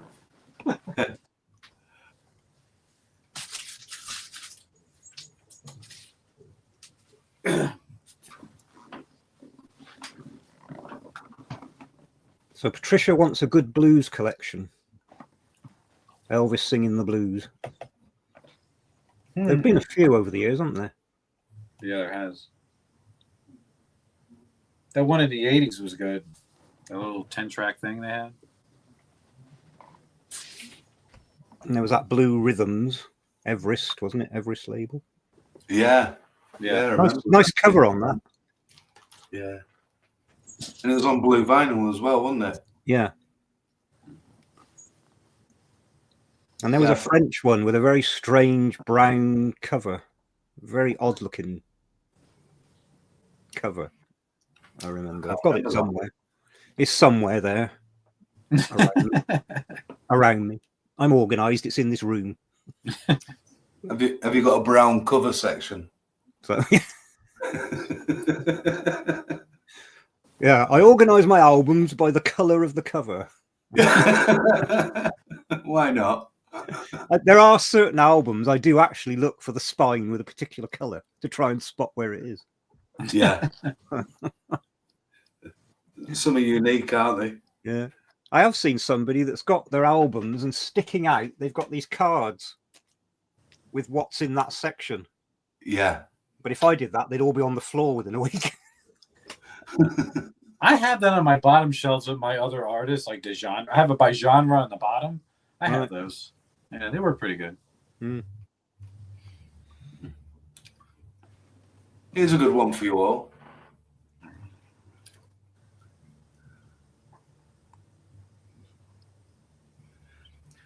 I tell you what a great time it is to be a new fan, because there's things being released now that we've been waiting 50 years for or so. So you could really pick and choose some great sets. Where would you start? I think if you were a new fan and you were gonna start a collection, you got to buy the album collection box 60 CD box set, haven't you? If you want an instant hit, an instant starting place for all the original releases and extras that they've put on some of the CDs. I don't think you can beat that. Well, I guess the answer to that question is a question. What is it you want to achieve? Do you want every song he's sung? Do you want every original album? What is it you actually want here? Because if you want every song, there are some fantastic, very cheap compilation sets now that have got tons of songs on them, very cheap. What is it you actually are trying to achieve? Yeah. And do you want them all to fit on the same shelf? Yeah. You see, if you're OCD like me and you have to make shelves to fit everything. Or do you want to look like this? Yeah. That's the perfect look, isn't it? Yeah. Jeez. Yeah. I had to dig the back out of one of my cabinets the other day just so I could get one box set in. Oh, man. The struggle. Because everything's made to a different size. Yeah. I think Frankie said if you go for the FTD session sets, I think you're ahead of the classic releases, aren't you? You're getting the later masters and the sessions. Yeah, well, that's as I said. What is it you're trying to achieve? Yeah, is the first question. I mean, just like I said earlier, just a second ago. I mean, also that's why I'm glad where we're at right now. You know, it can be easy if you just want a certain era. If you want, you know, you want everything. You just want. You can. There's so many. You know. We got stuff like options. This. Yeah. Now, I went into HMV with no intention of buying this. Yeah. But you've got 3 CDs, so it's full of music, and it wasn't even a £5. Less than £5, so I bought it. Now, if you want to get all the songs, you can get pretty close without spending a huge amount of money. Sets like this, and there are loads of these things now. I mean, this was one of a series. So you spend 30 quid, you're getting well into everything you put out as far as songs go. So it depends what it is you want to collect.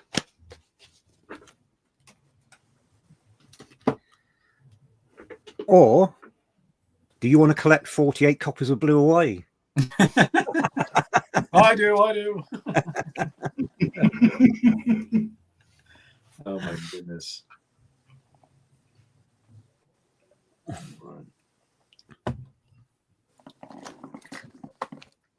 I ain't gonna lie, I thought about getting rid of like my other artists I had besides my 3 I collect.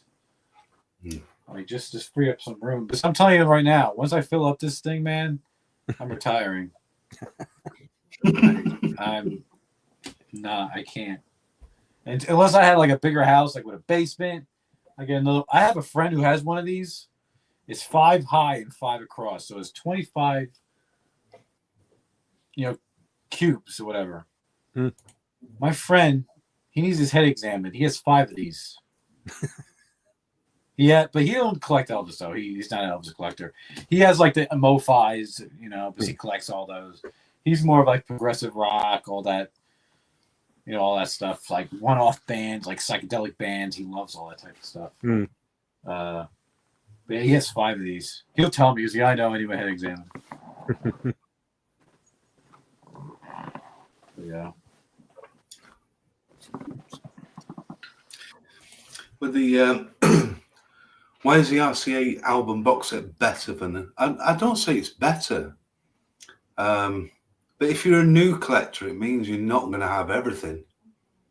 And I would say if you want an affordable, here's everything, the original albums, that's the easiest, simplest, most perfect way of buying it. Is it better than the 7-inch classic albums? I love them. I've got all mine, and I'd probably rather have them. But what's it going to cost to buy the equivalent 7-inch classic FTD albums? It's like, do you value the music as well as being a collector? What are you collecting, the music or the discs or what? I think everyone's going to have a different look on that. But for a new collector, a cheap way to own virtually every single Elvis release on CD, the box set's the way to go, isn't it? Pretty much. I mean, if you just want the songs, all the master recordings, that's a good way to go. If you want to go deeper than that, you want the master, and you want the undub stuff or whatever, or you want certain takes. There's so many options, so many avenues to go down. Yeah.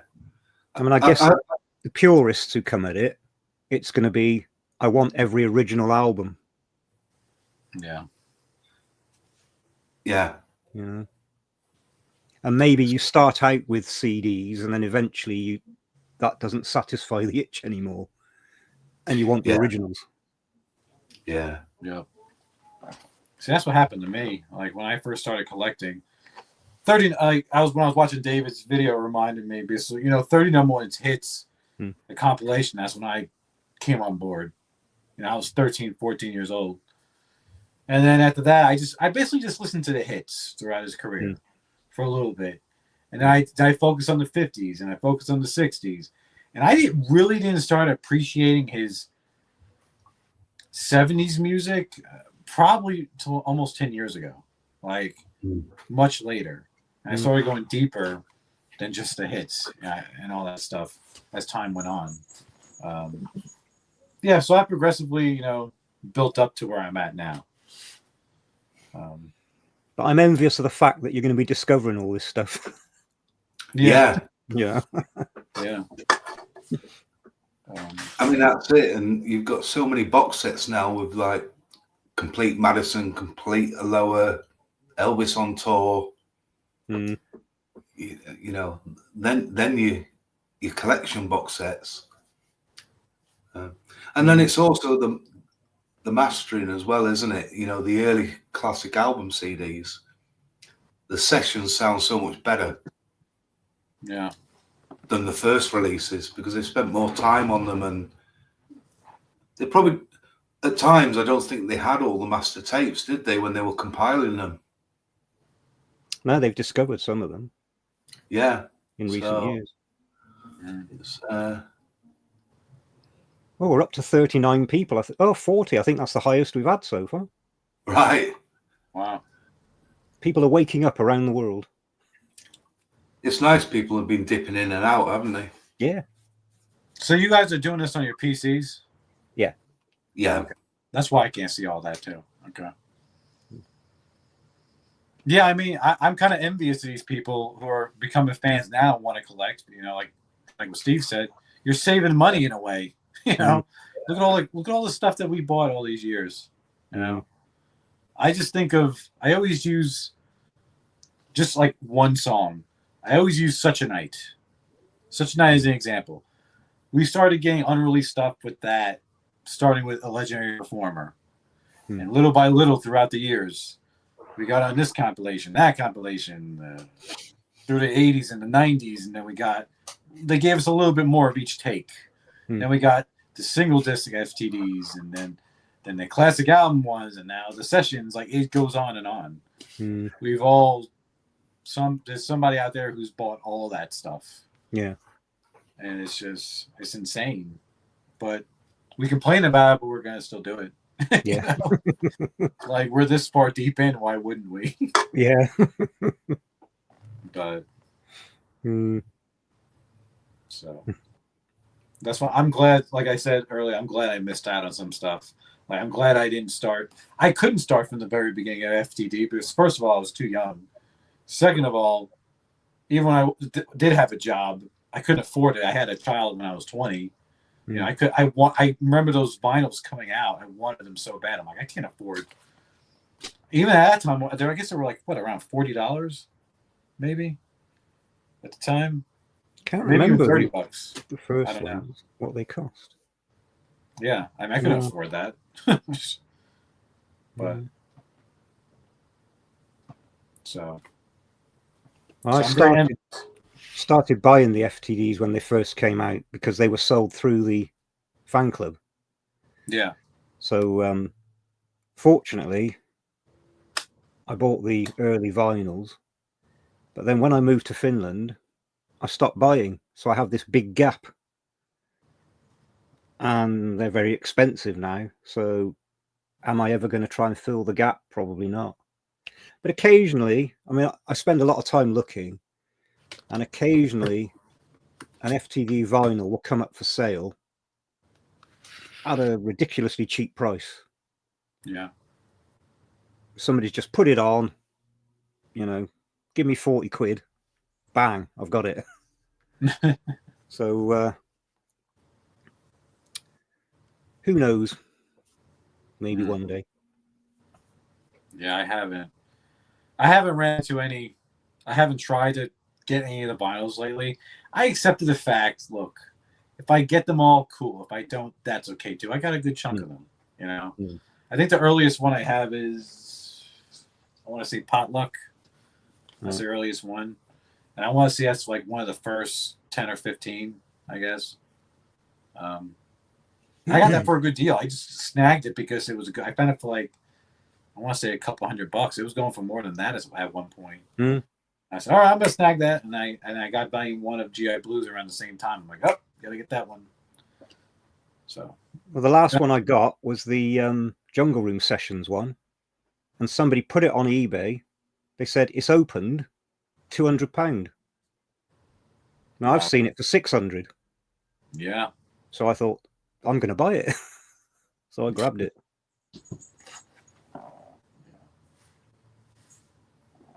It's insane. So what's the earliest one you have? Is it the Jungle Room, or is it Blue Hawaii? Or No, I've got Blue Hawaii and the standing room only. Yeah, I bought all the first ones as they came out. Nice. So when do you stop buying them around? It would be about 2000, I think. I can't remember what when I left. I'd already had an order in to keep going, but when it ended, I didn't renew it. Okay. So now there's this gap. Yeah, I think in the U.S. they had them through the Elvis Insider fan club. That's what I remember it was through. Because I remember me and my dad went to Graceland the first time in 2005 or 6. You automatically get a membership if you get them through. It used to be such a good deal to go to Graceland. Oh my gosh. You got all this stuff for just a few $100, like hotel, everything.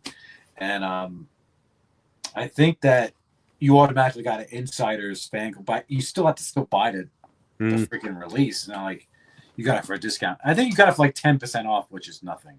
You know, it's like the taxes. And I couldn't afford that. Actually, and I may be going to Grace. I'm not to Graceland, but I may be going through Memphis, because my cousin's going to be in Arkansas. It's about an hour away from Memphis, Little Rock. But me and him may take a trip on one of his days off because he's in the military, and we may go to Memphis. And I may at least try to go to the shops and get some releases that I don't have. Yeah. So that's going to be happening maybe in October. So I've been about 5 times to Graceland. I love going. This is not that far from me. I really need to go to Prince's thing in Minneapolis. That's what I really need to do. But so I may be doing that. Is it like Graceland, open to the public? Yeah, it's actually when he passed away, it was ran by the same company that runs Graceland. So I guess they kind of taught them about how to present it, and then his estate like kicked them to the curb, like, all right, we don't need your help no more. Or I guess their their contract expired or something. And so then they started doing it themselves. But yeah, it's his studio. It was his studio. It was his home. It's where he held concerts at, all in one building. It was called Paisley Park. I really, as big as a fan I am, I need to go. I'm so ready to go to that. But I always enjoy going to Memphis, just in general. There's something about it. I don't know. And we always stop in Tupelo, because it's on the way. That's about 100 miles from Memphis. You should pass it right on the way. It's cool. My daughter's been twice. I brought my girlfriend one time. One of the times I brought my daughter, I brought my mom. She enjoyed it. And then the first time I went with my dad. So it was cool. It was all actually, and one time I went with my cousin. He enjoyed it. But you guys need to come over here one day to the States. Again. It's the flight that. Yeah. I used to love flying, but as I've got older, the thought of flying, I just don't look forward to it. Yeah, I don't like flying either. But I want to go to the UK. I want to go to Europe, and I need to start flying more. That'd be awesome. So when was the last time you guys been here or to Graceland? You guys been, right? 1984. Oh, wow. You were there when it first opened, basically, almost. Wow. Yeah. I went in 91 and 92. Okay. And I'm like you're saying about the flying, it's sort of, I don't enjoy traveling as much, but my wife won't fly anymore to any long distance. So, but was talking to a mate of mine recently, and I said I've always wanted to go to Vegas. So I'm hoping to plan a bit of a boys' week away to do Vegas for the week. And then coming from that, I thought, hold on, because we've got a friend who lives over in America, in Florida way.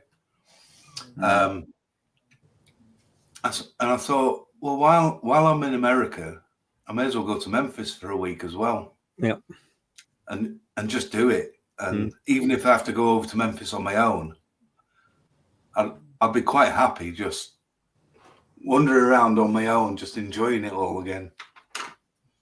You know, so I'm hoping that's going to get planned around about March, April next year. Okay. So I need to do it. Grant's here from Australia. Grant's just come in. There's Grant here. Hey, Grant. Yeah, when you do that, let me know. Maybe I can I could see you. So I'm missing. Memphis is not far. It's probably about 6.5 hour drive for me. It's not bad, you know. Right. Yeah, I'm on vacation every other month, so. Right. I'll definitely do that. Yeah, let me know. I mean, that'd be cool. Yeah. Oh, David's finally woken up. Look. Oh yeah, he's a day ahead of us. That's funny. Hey. He lives in the future. What's it like in the future? It's funny. It's funny, you know. Actually, my cousin who's in the military, he's in Japan right now, and he called me last week. He's like, "Yeah, Johnny, I'm calling from the future." But, yeah. I was thinking something really bad before. I was thinking, we'll get to midnight, and when David comes on, we'll go, right, thanks, everyone. Thanks for everybody tuning in. You know, like and subscribe to our channel. We've just gone past the 5 hours. Oh, man. We've just gone past the 5 hours mark, Steve. Yay, we're getting there. Yeah. That's fun. Yeah, it was great going in '84 because it honestly felt like Elvis had just left. Yeah. It was his home. The cars were parked at the back. Rising Sun was in the paddock at the back. It was amazing. Yeah, because the cars were just in the carport, weren't they? Yeah, they were just parked there. Yeah, that's right. I remember seeing early pictures of that. That's crazy. Yeah. When I went, they'd opened a car museum across the road and put all the cars in. And I stayed in the hotel across the road. So I got photographs from a hotel bedroom window overlooking the Lisa Marie and the Hound Dog, because that's where they were parked, just outside. So you stayed at the Heartbreak Hotel, right? Yeah. Yeah, so did I. First 2 times I went, I did. Yeah. We went right before the last time we went there, and we stayed. We went like maybe less than 6 months before they tore it down. But yeah. It was a strange hotel because, from what I remember, there was nothing there. There was no restaurants or bars or anything. It was just like an empty hotel. I think they had a free popcorn dispenser in the lobby. Well, when I went, there was like some type of bar. There was a bar, I remember. And there actually was kind of like not really a movie theater room, but it looks like more like a convention room with tables, and they had a big screen. And I remember me and my cousin went in there for a little while because they were playing That's the Way It Is special edition. And we were sitting there for a second. But yeah. I remember not too long after that, I got tore down, because I remember we were talking to some of the employees, like, yeah, like they're about to close this place down. And he's like, and the guy's like, I don't know what I'm gonna do for a job, you know, and all this stuff. I'm like, oh, damn, that stinks. But, yeah. Yeah. So, but It's nice now. I mean, I remember that car museum too. It was still like that the first time I went, and around the third time I went, I think it was with my daughter, just me and her went. That's when it changed a little bit. And by the fourth time, it's the way it is now, which is nice. But they're just so. How do I explain it? It's just so. It's just very touristy now. Like it's not. Doesn't feel natural. I guess. Yeah. It's just all right. This thing, next thing, next thing. You know. It's going to become a theme park, isn't it? Yeah, I guess. Yeah, personal connection with Elvis is going to go. There'll be nobody there that knew him, that was there when he was there. Yeah, it's which is a shame. That's I guess the best word is it's like a theme park now, and it's like you go to an exhibit. I remember years ago, I gave my review of when I went, how it is, because that was the first time really full blown how it was. But it's like exhibit, gift shop, exhibit, gift shop, like it just. It's crazy. And so I wanted to go get, some FTDs. That's all I wanted. I want to get them and I left and leave. And they said, you have to have the ticket to come in here. I'm like, I just want to go to the gift shop. Like, you can just watch me and I'll get my stuff and I'll leave. Yeah. But I remember one of the last times I went, you needed a ticket. Somehow I snuck through this side gate, and I was able to get in there. I'm like, I just want to get this. Because it was around when the Complete Sessions Jailhouse Rock book came out. And I said, you know what? I really need to go back and get that book. I'm going to kick myself in the butt if I don't. Because now it's out of print. So I went, It was a lot of money, but I'm like, let me go get it. So I snuck through this little side gate thing right when they opened. I guess because all the employees were still coming in. And I grabbed that and a couple other things. I'm like, all right, I'm done. And then we got on the road and came home. Because that was the morning we were leaving. But I'm about to say, Adam, if you go by yourself there, just be careful where you go. It's not a safe. It really isn't a safe area. It's not. Yeah.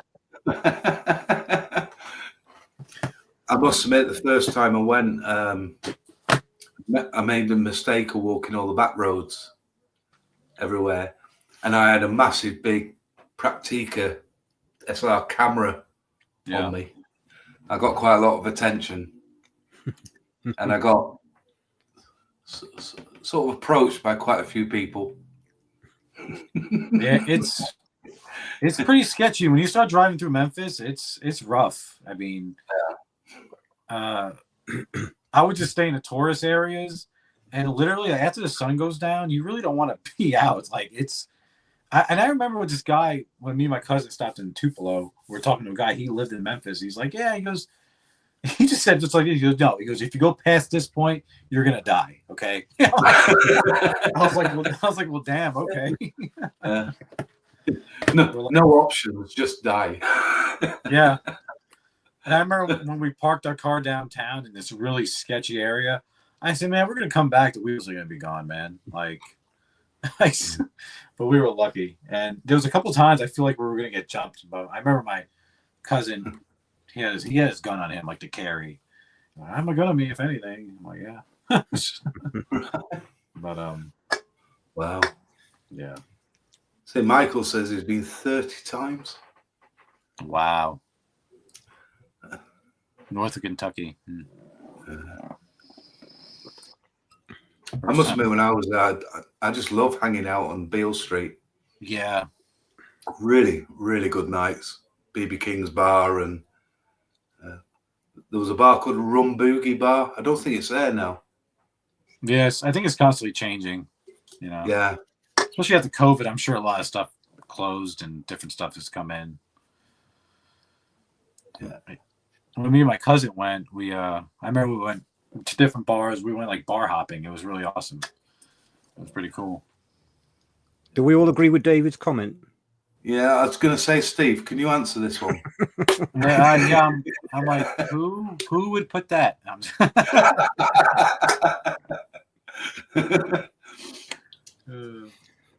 It was a parsnip. That's the answer.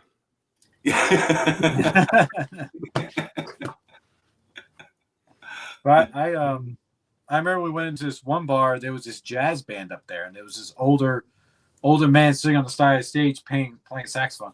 I wish I could remember his name, but he started playing. Turns out he was in B.B. King's first band. And I'm like, oh, and I was just like, oh my gosh. I'm like, imagine what this guy has seen, you know? He lived in Memphis his whole life. And it's just like, you probably seen these guys walking down the street when there were nobody, you know? It just blows my mind. And he was sitting there, and this woman took a picture of him. He's like, put some money in that jar. And she started laughing. He's like, no, I'm serious. I was like, oh my gosh. It was funny.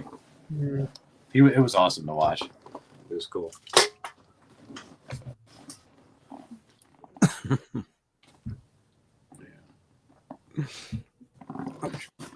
I mean, B.B. King had Floyd Newman, didn't he? Who was a great sax player. Yeah. I had to look it up to remind myself, but I've pretty much got the whole B.B. King catalogue, and yeah, it's good music. Oh yeah, Marcus has joined us. Who has? Marcus. Oh, Marcus. Marcus Media Mayhem. Oh yeah, me. And Patricia's getting the blame for something. Yeah. He started it, apparently. Yeah. What was your answer, Steve? Was it parsnip or something? Parsnip, that's the answer, yeah. I think that definitely finishes it. It was a parsnip. Yeah. I know that's controversial, but that I'll shake your hand was a parsnip. The Rum Boogie is still there. Now that, if I remember, it was on a corner of Beale Street. But I tell you what, I absolutely loved the music going in there. I remember going into B.B. King's bar in an afternoon, and they had a guy on, and he was just playing the guitar and stomping on his crate. And he was doing all like Tony Joe White stuff. And I mean, I think I went to Memphis being an Elvis fan, and I came away a music fan. You know, yeah. All the roots music, the blues, the soul, and that, it definitely started all that for me. And that was through Elvis, you know, hearing what he'd been hearing. Yeah. Yeah, I went to the Stax Museum when I was there too. That was cool. That was awesome.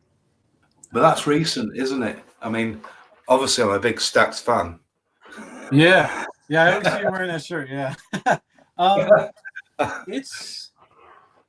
I think when I went with my cousin the second time, I think that's when we went. And that was around 2015-ish. So, yeah, it's probably 10 to 12 years old. It's been around for a little bit. 10, 15 years. That was cool. It's definitely worth going. The one museum I still want to hit when I go there, I never do. Or every time I go, I feel like it's closed, is the MLK Museum, because that hotel he got shot at is still there. It looks like the outside of it in '68, but it's gutted out and it's a museum, which is really cool. I would love to go into there, but every time I go there, I feel like it's closed or it has weird hours or something. Right. B.B. King's House of Blues, yeah. We've been on over 5 hours, so I'm now allowed to go and have a pee because somebody was timing how long I go without having a pee. You don't. I shall be back shortly. You see, I cheat because when I want one, I just flick the camera to you and walk off. Well, I cheat. I just have a bottle below me. Got a big bucket right here. Yeah. That's what that noise was. I wonder what that noise was. Yeah. Just don't drink the Lucozade in Johnny's house. Oh my gosh. I see. You just can't. Sorry, I was just checking a setting. You know when you can come in and out of the stage? Mm-hmm. I didn't want to come out in case I ended the live stream. Yeah. I might try it next time I need to go. Yeah, B.B. King, House of the Blues. I know. Yeah. Yeah, what a great place it is. Yeah, so I'm definitely going to go for it next year. My wife said to me, "Look, you just go. You know, go and do it. I don't want to fly. You go." Yeah, that'd be awesome. Yeah. I told Mark too. He said he wants to go. I'm like, let me know when you're there, man. Maybe I can, meet up with you or something. Oh, we could have a massive meetup. Oh yeah, that'd be so awesome. Yeah, I'll do that. We'll have to put it out. Yeah. If you let me know ahead of time, I could probably make it happen. Definitely, yeah. Yeah. Yeah. I'm not sure when, but I definitely want to do it. Yeah. So how far is Las Vegas from you? Oh, that's far. I would definitely have to fly there. My sister's been. Everyone's like, Johnny, you as big as a fan you are as Elvis and Prince and all these guys, you haven't been to Vegas. I'm like, no, I've been wanting to go. Yeah. If I did drive, it would take probably 3 or 4 days because you got to stop. You have to stop because I'm all the way over here in Georgia. Nevada's all the way over there, and on the west coast. But it's about I want to say it's about a 6-hour difference. 5-6 hour difference in time or something. I could be wrong. Well, we're not used to it. It's just so huge, the States, isn't it? Yeah. No, yeah. I think the farthest west I need to really go out that way. I think the farthest west I've been is, I think, really Arkansas. There's a lot of places still in the U.S. I want to go. I want to go to Montana, Wyoming. I want to go to these different places. But I also want to go overseas. I want to go to Italy, and that's where my people are from. I've been to most European countries, cities. Yeah, but like Patricia, I'd love to go to New Orleans as well. I haven't been there, and I'm not that far from it, but I had a chance to go, but I haven't been yet. Right. My girlfriend's been. She just came. I think she went there recently, actually. Right. But I think probably have to wait until I retire or something, and then because you'd need a good month to go around all the places you want. Yeah. Yep. Yeah. Cash in my pension and just go on a musical tour. Oh yeah, I would love. I need to go to Nashville again. It's been a long time since I've been to Nashville. I went probably when I went for this country music festival. Probably when I was like 12. Like me and my parents and all of us went. And it's changed so much. I would love to go to Nashville. Check out, Studio B. Yeah. Yeah, I would love to check that out. Oh my gosh. Stuff like that would be awesome. Because Nashville's not far from here. I want to say it's like 4 hours maybe. It's not that far from where I'm at. Right. Yeah, so it was not bad. Still a fair trek though, isn't it? Mm-hmm. It's a good journey. Yeah. Are there any outtakes on dub masters you prefer to the original release versions? I really like Secret Rose. Oh yeah, there's some here and there that I love. One I always use as a perfect example is The Last Farewell. I love just the regular undubbed of that. It's just so amazing. So good. I love that. Yeah. I mean, I do tend to prefer the masters myself. Yeah. But I think the sessions are different, because you are getting the raw takes, and there's probably certain tracks where I might prefer the session take, rather than the master take. Yeah.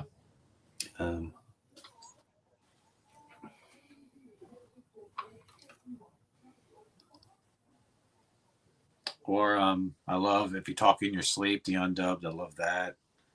Yeah. I like some of the earlier takes of I Got a Feeling in My Body. Some of those. Yeah. There's one that's pretty common. I'm like, oh man, that was good. Like, why didn't they choose that? It was so raw and good, you know. He's back. Oh, nice. What are you doing? Stop. Jeez. Every time, man. So Vegas is a ghost town these days. The number of tourists have really declined in the past 3 years. Is it? Yeah. I don't know.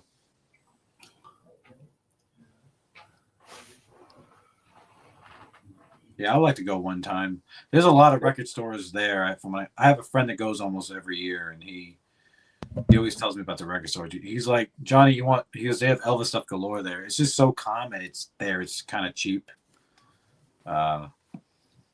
He's like, you probably love it. So, yeah, I need to go.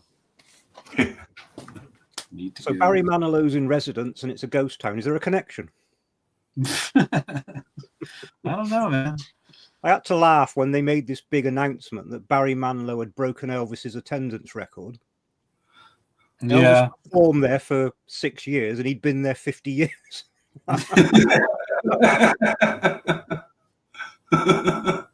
Oh my goodness.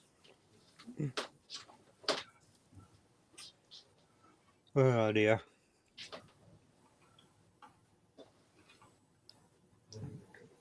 Artist, singer, writer, producer, Rennie Bifamo Von. That's one hell of a name.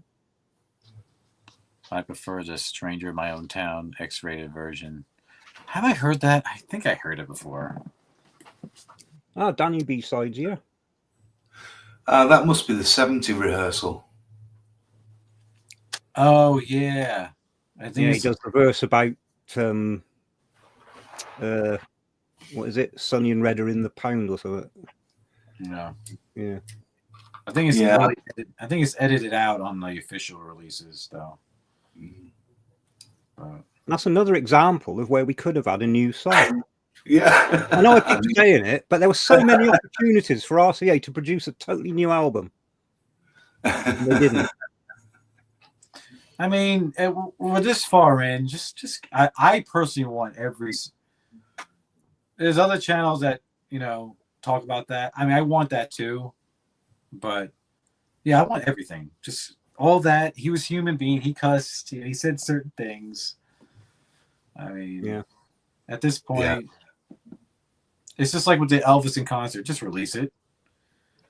We're this far in. You're missing a huge opportunity of making money for his estate. That's what it's about, right? Do it. Yeah. I mean, I'm just going back to find a comment. I mean, someone's discussing the next FTD. Here we go, Alan. Do you know what we were talking about it earlier? What we thought the next sessions would be, but we know the Harem vinyl's on the way out. Yeah, and also the Last Tours Volume 3.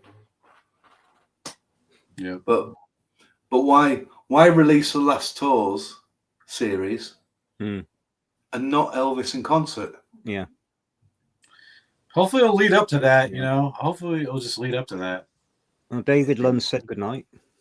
Yeah. See, I wish I could see all these comments, and I can't. It's only 11:20. What a lightweight. He's going to bed. I mean, if anything... Patricia's still here, and she's an hour ahead. If anything, I think I'm hoping the 50th of Elvis's passing, we'll get the in concert. If we don't get it after that, it doesn't make sense, Yeah. I don't understand what their problem is. No, I mean the public aren't going to buy it. The fans know what he looked like. Yeah, and that doesn't bother us. No, I mean it's never bothered us. Problem? Yeah, it's never bothered us, like us. But I guess for the majority of the public, I feel like after that Elvis movie, the Baz Luhrmann movie, it made it okay, I feel like a lot more people appreciate his later work, his version of Unchained Melody. Like a lot more people know that now. Hopefully we'll get the last concert from FTD, his very last concert. Well, I would like MRS to do it to see what they can do with the sound quality. Oh yeah, I bet it would be amazing. I can't wait to see what they're going to do next year. When you watch, I don't know if you watch these reaction channels where people play music they don't normally listen to and they react to it. So I've been watching, like, you know, we're into hip hop or something, and then they play What Now My Love and they're blown away by it. Yeah. You know, because they've not been exposed to this music and they find that they're blown away by it. Now, they've reacted to songs from Elvis in concert, and the only comment they have is admiration and sadness that it ended this way. Nobody mocks it. Nobody makes fun of it. Nobody, you know, and it almost adds to the tragedy of the story. Yeah. That there's this great artist at the end of his life struggling on stage and still knocking those hell out of those songs. So I don't get why they're so precious about it. No. And if you take the Matt Ross Spang thing, he's done the whole 70s now, except for February 70 and the in concert shows. So if he's going to finish the 70s, that they've got to be done, haven't they? Yeah. What can you do to on stage is perfect? Can you do anything to it? I think you could put in a big box at everything. Boom. Yeah. You know, have a phantom saxophone player playing wildly in the back. I was waiting for it, man. I was waiting for it. Yeah. It's a comb.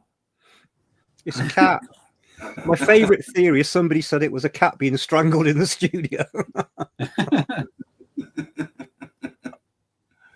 No, man, but I would love to see on stage just everything, you know, everything they have.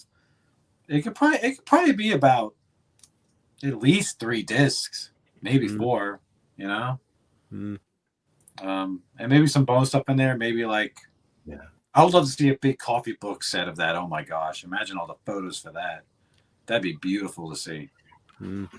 That, and with everything, all the RCA masters for the box set of all the shows. And then on top of that, maybe some rehearsals, you know, just a little bit. So that'd be amazing. But I just wonder how much longer they're going to use him. Let me use Matt Ross King. This is a nice little boot release, and it's 7 CDs. I'm sure it could be compacted. And, you know, we need. I mean, surely they can make a really great release. We got Aidan Crawford joined. Just found the channel. Kathy. Lots of names I've not seen before. You know what I always thought would have been a better cover for On Stage? The picture that's on the back cover. I mean, the original cover is great too, but it would be cool to see that back cover photo on the front. I always thought that would have been cool. But. And then you've got the version of it with a different back cover for some reason. Yeah, the 72 shot or whatever. Yeah. But I remember early on when I became an Elvis fan, I remember I got the 1999 version of On Stage, and I played the hell out of that. It's a great sounding record. Yeah, it is.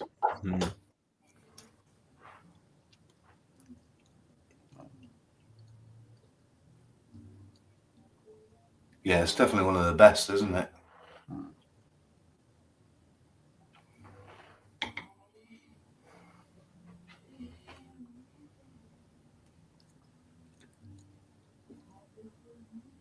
Oh, and I would love to hear that album without all the added applause and all that, just straight through those 10 tracks, like boom, let them run together.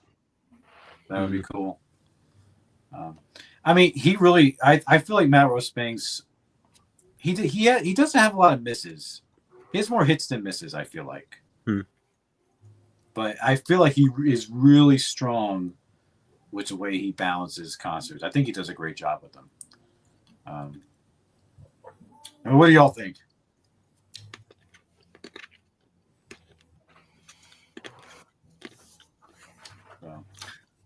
I think he did a good job with Madison and Lower. Yeah. I was disappointed with the Memphis. That was strange. That Memphis. The stuff he took out was weird. It was underwhelming, I think. And I expected a big thing around the Memphis release. Yeah. I was hoping it'd get its own release, and it would have been just this amazing new remix of it. But it didn't happen. What happened to David? I don't know. I was expecting to see him in a kimono with a piece of toast in his hand. Yeah. Yeah, it's been rumored for years.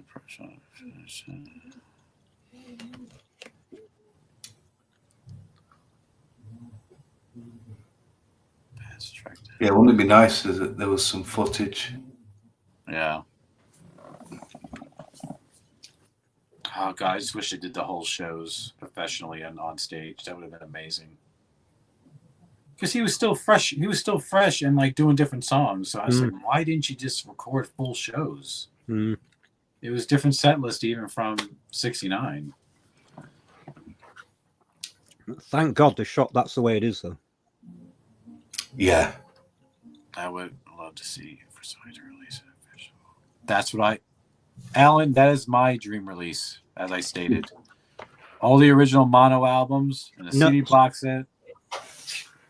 I'm saying nuts to David. It needs a set like that, doesn't it? Like, yeah, but also full of albums. Yeah, but also like the albums collection with all the albums that has a mono master. You know, even the soundtracks, everything. And then one for the singles. Like, that would be great. From,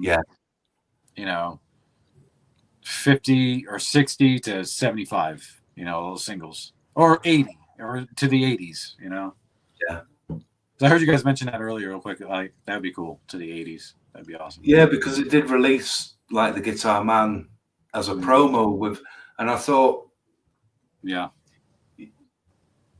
if you went up to the period where Felton was still producing singles, because he didn't even get to see the Guitar Man album released, did he? Yeah, he died right before, like, bam. Yeah. And I think Joan retired. I think she was pretty much done with the catalogue by about 86. Yeah. So I would maybe go to the end of Felton and Joan and create a box set 53 to 83 or 86 or whatever.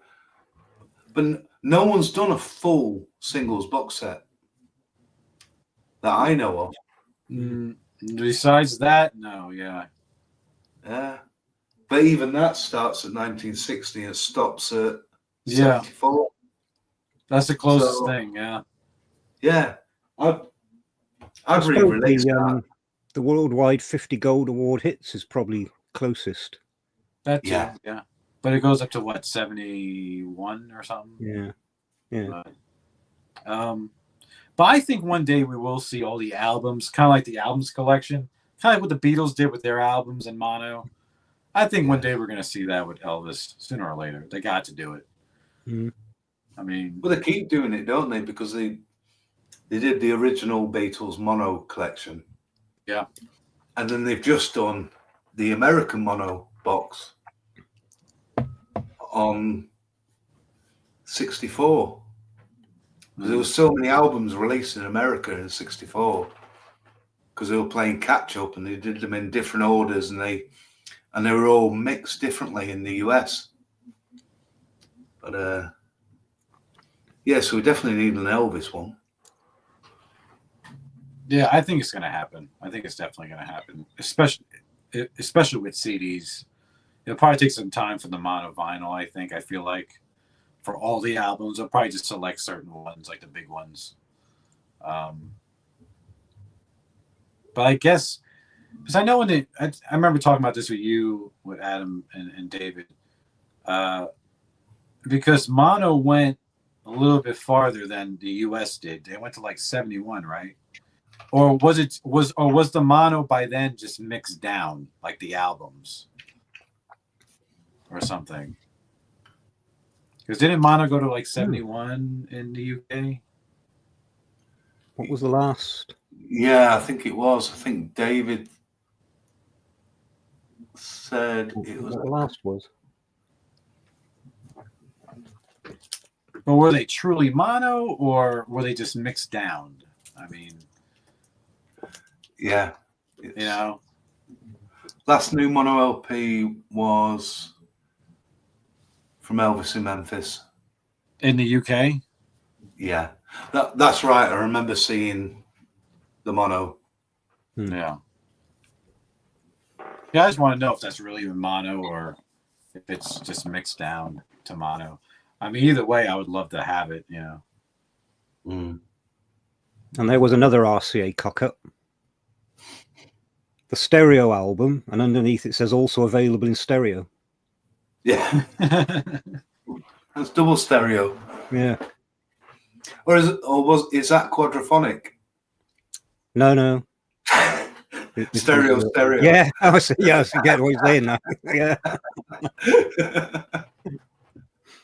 Oh, dear. Yeah, my friend has that one album in mono that's really hard to find. What of the Doors? What is it called?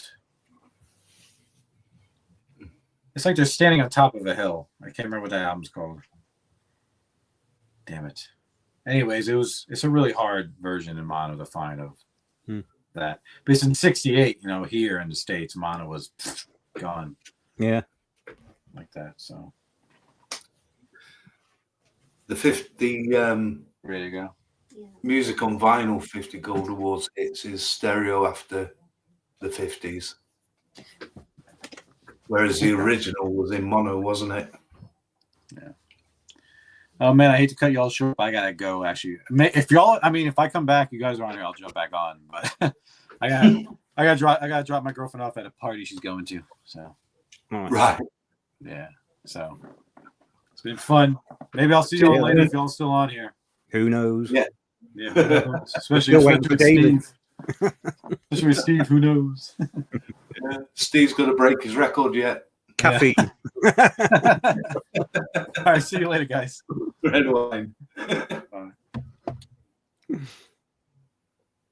Oh, dear.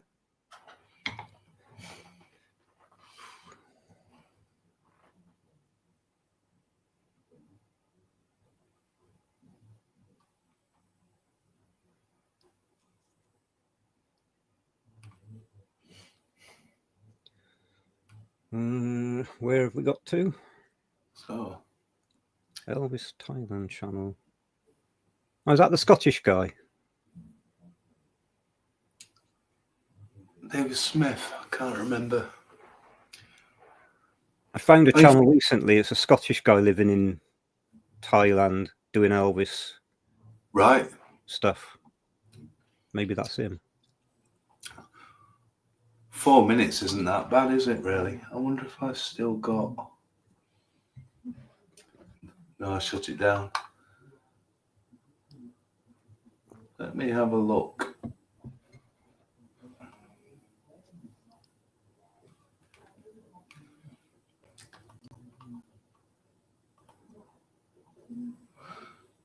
Just going to have a look what 8mm footage I have. Here we go. Feb.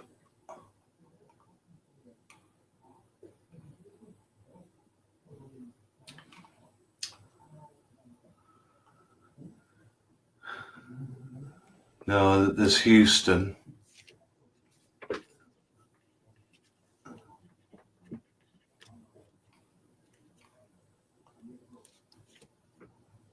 Houston. No, got quite a bit of releases with 8 mil of the Houston shows, but nothing from that Las Vegas Feb.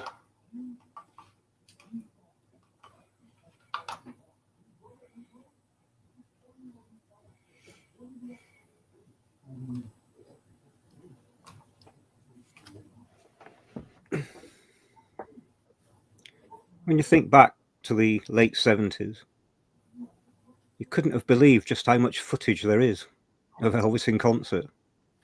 Yeah. You'd never have dreamt there was so much of it. Because they weren't supposed to film. No. I don't think he was too bothered, was he? No, he must have seen them. Yeah. I don't think he cared. I think some artists get very upset about it. Yeah. Was it Bob Dylan recently who said there's no phones at his concerts and stuff? Was it? Well, it's not going to stop him.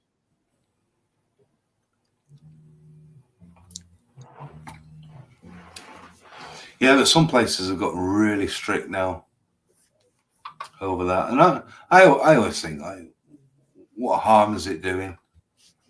You know? Exactly. I mean, Elvis' attitude was always, "You're the fans. You're paying me." Mm. Did you see Brenda Lee being interviewed at Graceland? No, when was that? Today I saw it. Right. Very nice interview. Of course, she said a lot of very nice things about Elvis. And then they came on with a box and they said, "Do you know that in Elvis's record player we found these?" And they pulled out 3 Brenda Lee singles and she started crying. Oh. Yeah. Nice. I mean, how old must she be now? 136. I'm going to have to look now. Alan Scott's away. Thanks for coming. Oh, he's got work in the morning. Blimey. She's 80. Right.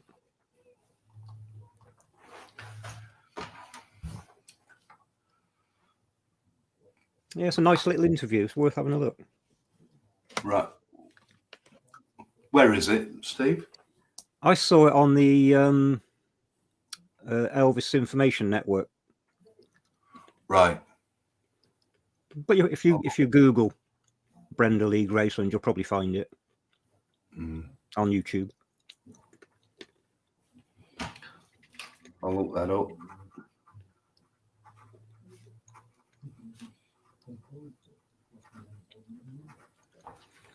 Well, I think tonight we've instituted a new tradition. Yeah. Yeah, 49, and the big one's going to be 2027, isn't it, really? It'll be really interesting to see what they do around that, how they celebrate it. You would hope they're going to push the boat out and really go for it. Would be nice. Would be nice to get something, you know, special from that. I mean, hopefully Baz's film is going to generate another set of new fans and some buzz.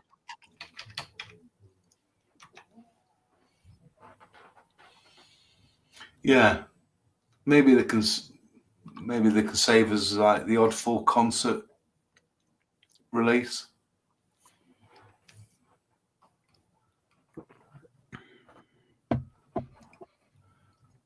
That would be nice. I can't. Yeah. Or they could tell us that they were fooling us all along, and Elvis really did do the 1977 session in Nashville, and here are the songs. Yeah. Yeah, everyone's got it wrong. Yeah. Fred the engineer took the tapes home.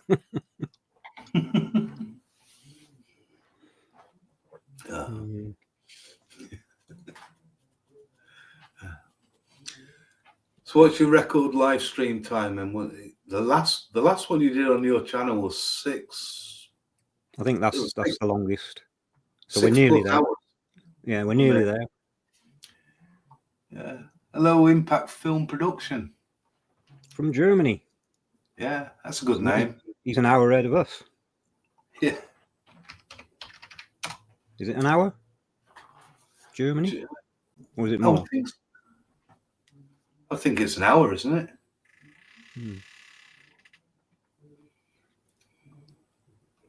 Does it say? Oh no, it just comes up with our time.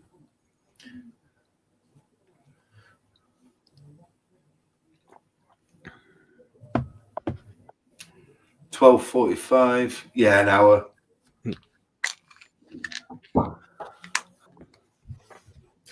I'm going to take my last pill of the day. Oh.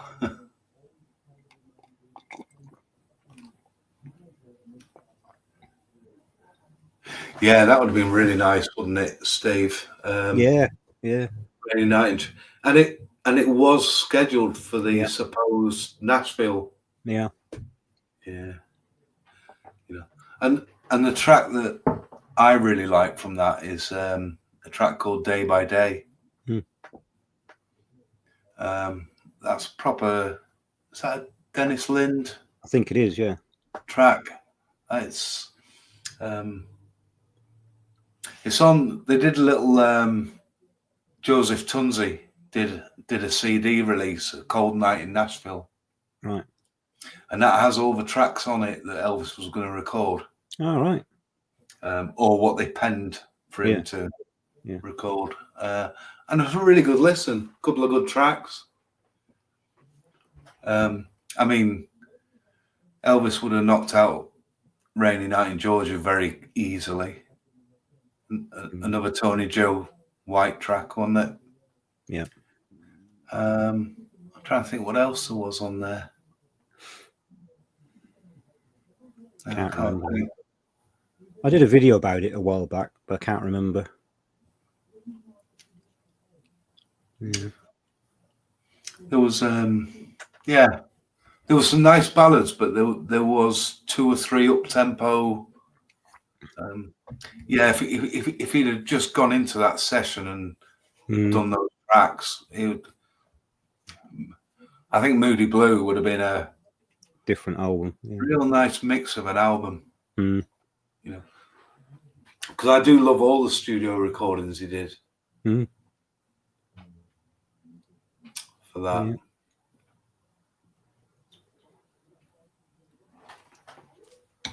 So we just have to put up with the 4 words that we got in Elvis on Tour. Yeah. Spain's 1 hour ahead as well. Yeah. And do you know why they don't give out any more RIAA awards?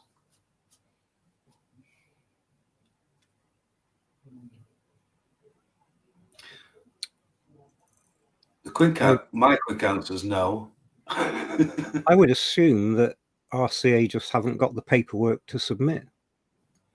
That would be my best guess. Don't you have to physically do it? You have to submit the paperwork, yeah. Apply for them rather than being awarded them. Yeah.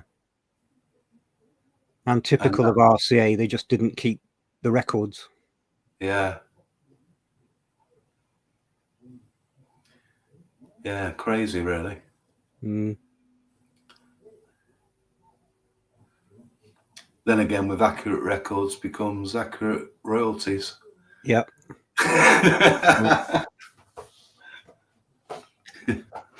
Now, that is one area of business where Parker should have been red hot. Well, yeah, you would have thought it'd have been on it, wouldn't you? Yeah. Oh, I'm in the hot seat.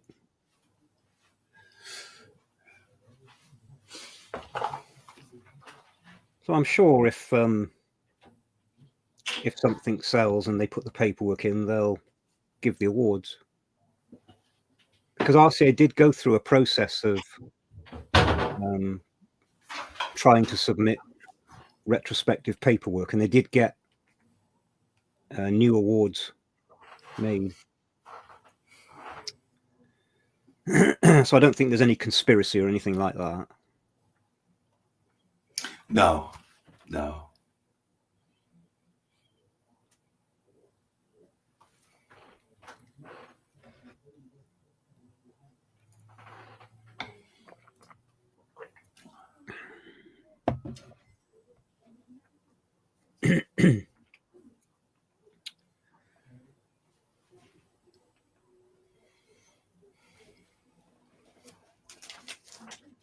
Oops.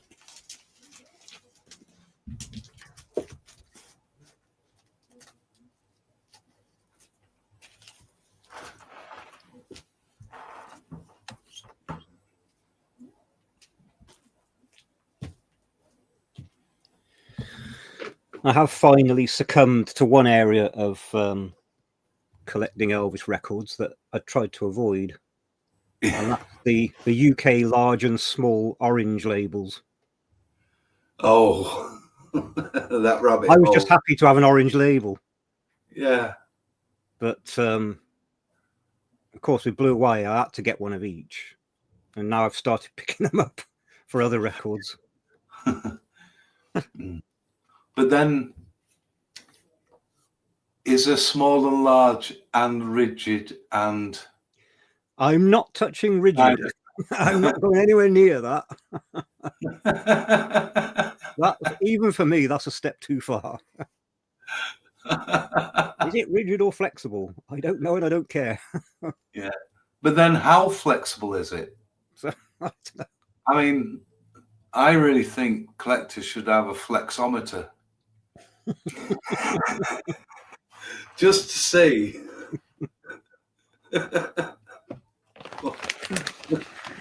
Now, hey, you can imagine that, couldn't you? How much flex is in your record? Yeah. Oh dear. Would anyone out there buy such a tool? We'd have to. Somebody would.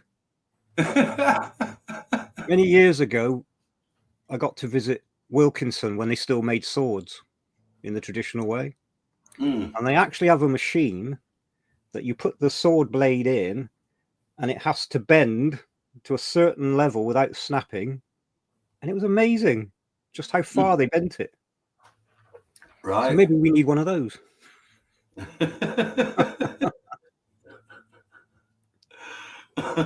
A rigidometer.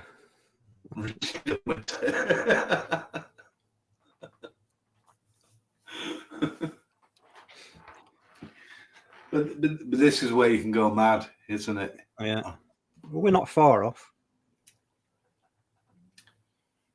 Yeah. I think there's too many 30 releases. #1 hits, Moody Blue or Lower Blue Wise should have been updated with more awards. It's down to RCA to submit the paperwork. We know that Elvis's record sales are underreported. Yeah.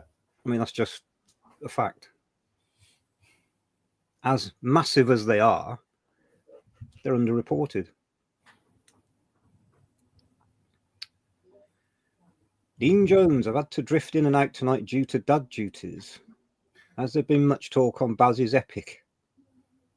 And We've not really, have we? If there's a possible multi-format soundtrack album due?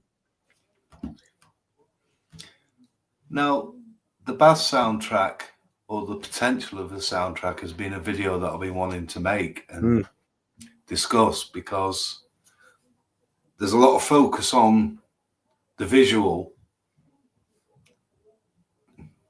but you know, an hour of really good concert quality audio, that, like, Oh Happy Day. Maybe having the whole thing with Elvis talking intros to tracks and things. That's a possible, yeah. An actual soundtrack. Yeah. Yeah. That would be good. I mean, I think the soundtrack for the Baz film was pretty awful. I've never played it. Yeah, I have. As a vinyl release or CD release, I thought it was lacking. They could have done so much more with it. Because if you go to iTunes and download all the extra tracks, there's a lot more Elvis there.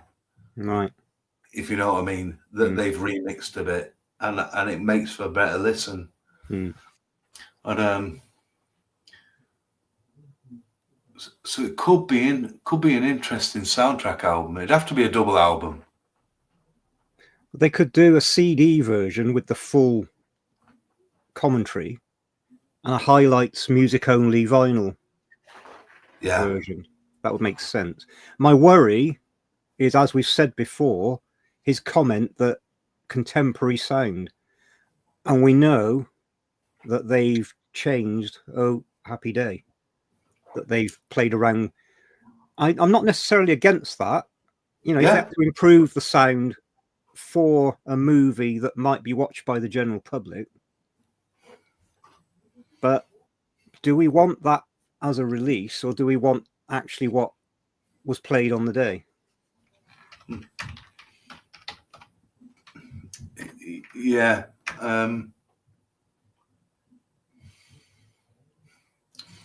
I don't mind if it's a little bit like This Is Elvis, where the soundtrack's been beefed up. And if the quality's not there to capture in the first place, then the only thing I care about usually when listening to Elvis is, does it sound good?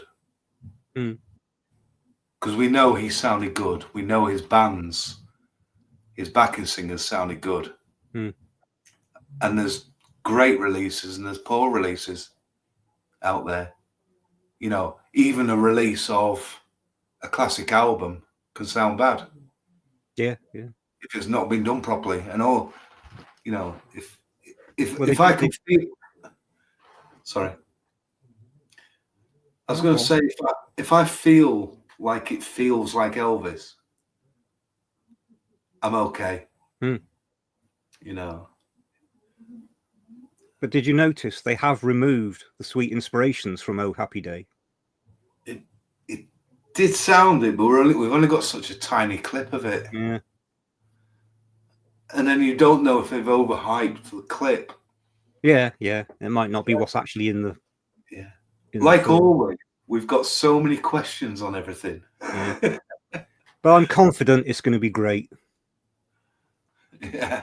Because you can't have all this footage from That's the Way It Is and On Tour and not produce a great film out of it. I just can't see how it would be possible. Yeah. Michael wants to know how long we've been going. I've just put in the comments 5 hours and 58 minutes. We're going to beat my record. Yeah. I'm quite pleased we've been able to keep up with you.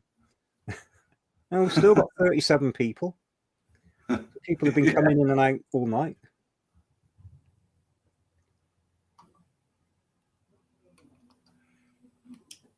Do you think we don't have that possibility of other stuff appearing in Epic?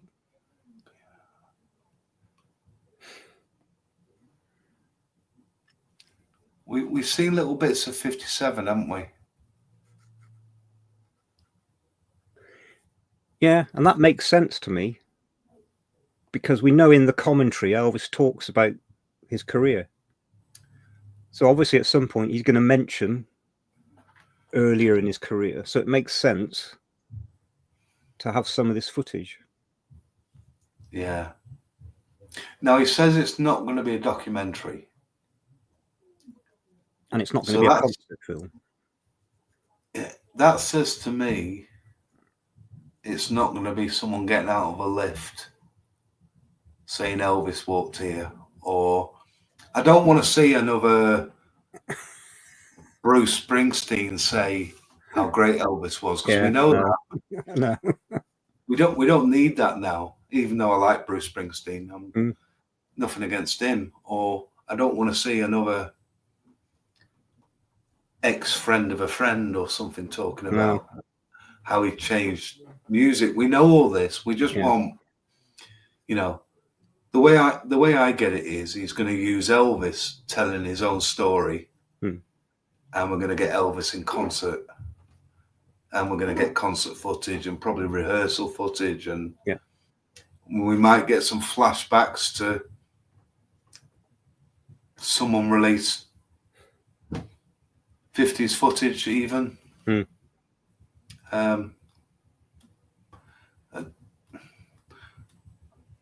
I don't want to see someone else on stage doing an Elvis song. No. You know, I think I don't want anybody else performing music. We just want Elvis. No. I think it's a film, and if there's a musical score, as in they have to use enhancements to improve something,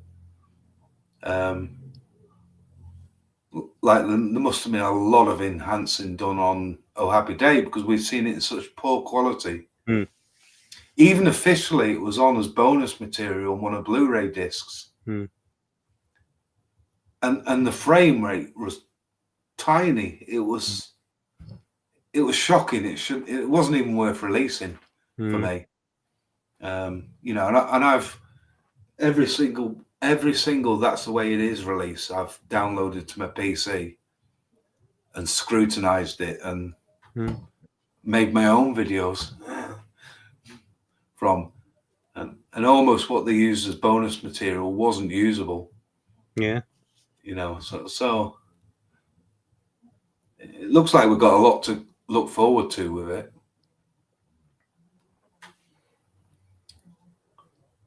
As soon as it comes out, there are going to be calls for the extended director's cut.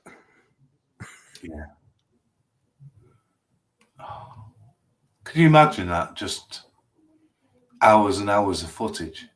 Yes. Everything on a box set.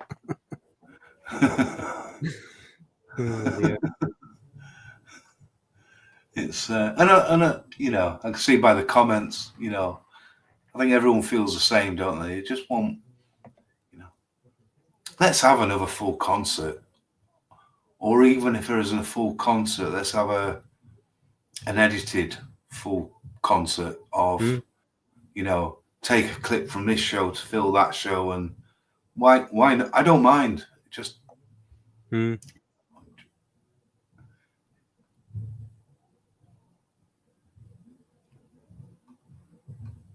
Tyler, hello.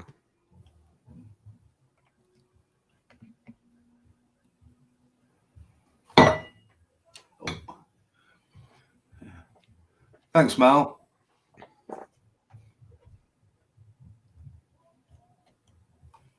Where's Mal?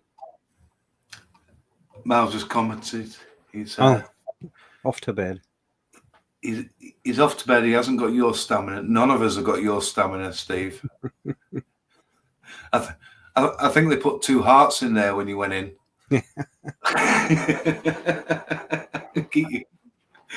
You came back bionic.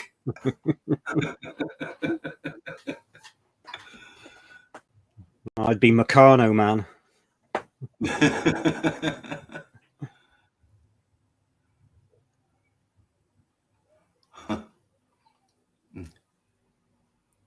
I first heard Oh Happy Day on Cadillac. Yeah, I can't remember.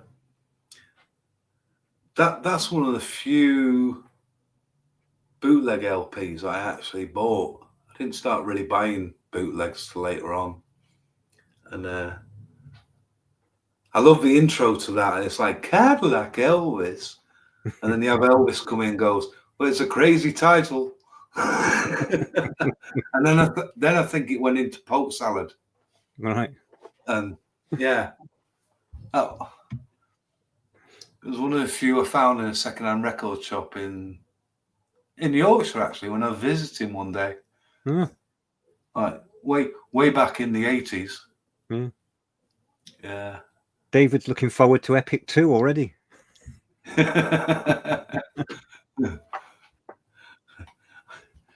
I want 3, 4, and 5. Yeah.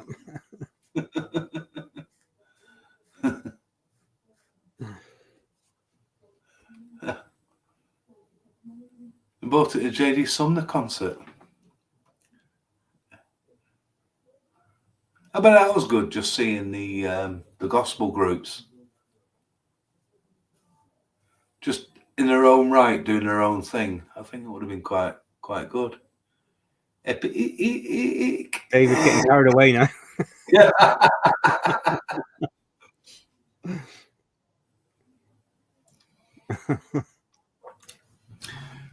Yeah, I think what we need to do is book Steve with Baz to do an edit, because if it's anything like your live streams, it will be. Yeah. It will be epic. 1978. Wow, no, that was probably the time to see the stamps, wasn't it? See the extra footage.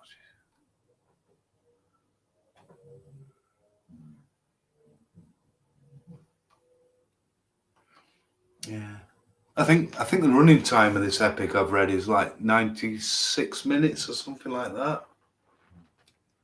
Oh, just getting going. Yeah, I know. That's what I thought. But it'll be 96 minutes that I'll appreciate, I think. Yeah. Just got to. I don't know. Here's another thought, and it's something you said recently when we've been talking. There's very little footage of the 72 in the advertisements. Yeah.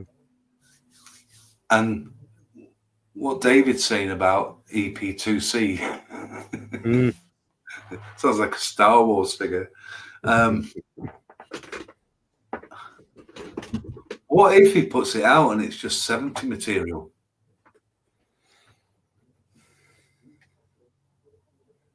Because we really haven't got a clue at this stage, have we? No. I mean, he keeps telling us it's going to be epic, which at this point, I'm not going to doubt him. Well, what if there is an epic 2, which is going to be 72?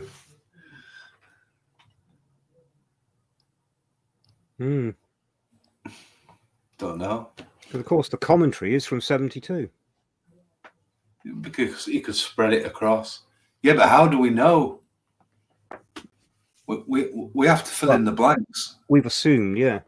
Yeah, we assume a lot because we know quite a lot by what people have told us and shown us and what we bought over the years. But we don't really know, do we? What, yeah. You know, apart from it being epic. Just throwing it out there.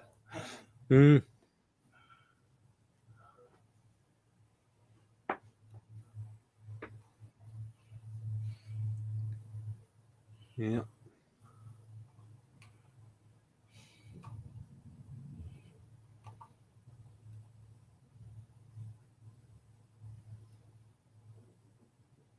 Oh, they opened for Ronnie McDowell. It was funny. I was watching a podcast on Ronnie McDowell the other night. He actually came across as a really nice guy. But, you know what I mean? He did the soundtrack for the Kurt Russell Elvis.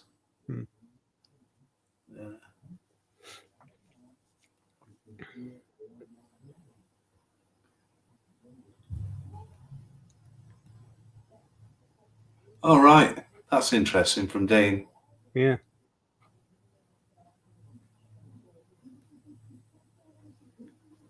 I can believe that. I mean, he's been at it a lot of time, hasn't he? He's put a lot of time into this. I mean, the thing is, if you've got a concert filmed, you may as well give it to a team of people and just say, transfer the whole hour and a half concert, you know, would they go to, because it's a Sony link up, isn't it? Sure. I'm pretty sure in the promo detail it's right. Sony mentioned. So will he be capturing audio from Sony to put with the footage to get the best audio, then doing his overdubs? But it makes sense to give it to a team of experts. Say, right, clean up that footage. Yeah. You know, as a concert, and say, right, I've got concert 1, 2, 3, 4, etc. Now I'm going to take the best from that and make an edit of, and then we're going to take the interviews and we're going to, you know, that's where we're going to insert this part, and that's where we're going to. Well, you would think this is the only time they're going to do this, that they would ask them to do everything.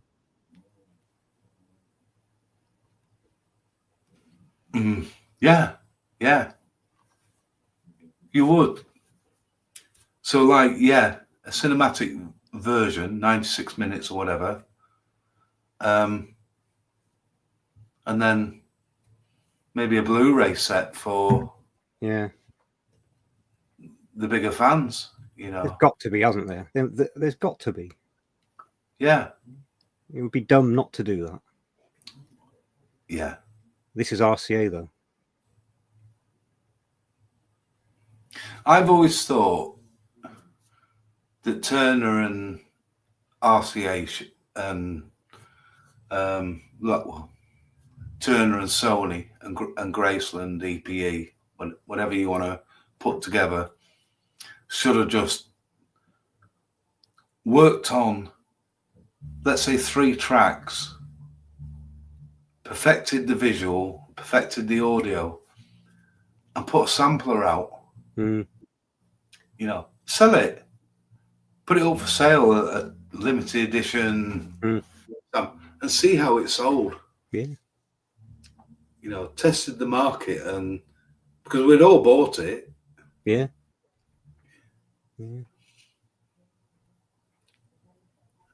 Anyway, Baz has got it, so.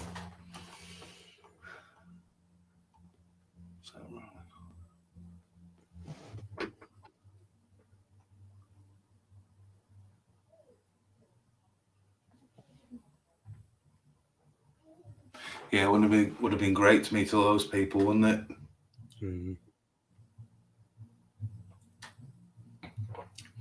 I've never met any of them.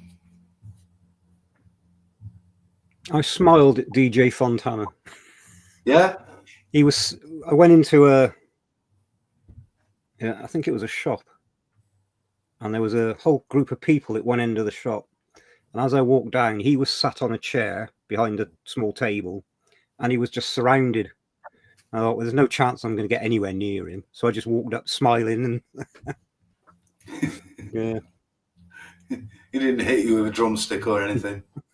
No. But then I went into the next one, and Charlie Hodge was in there.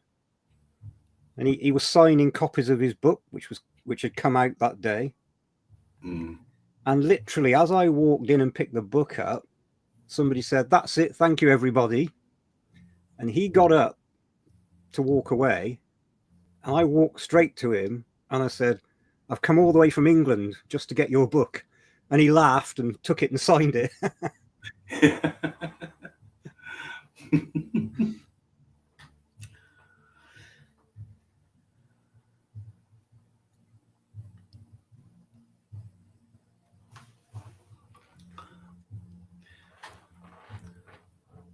I think the closest I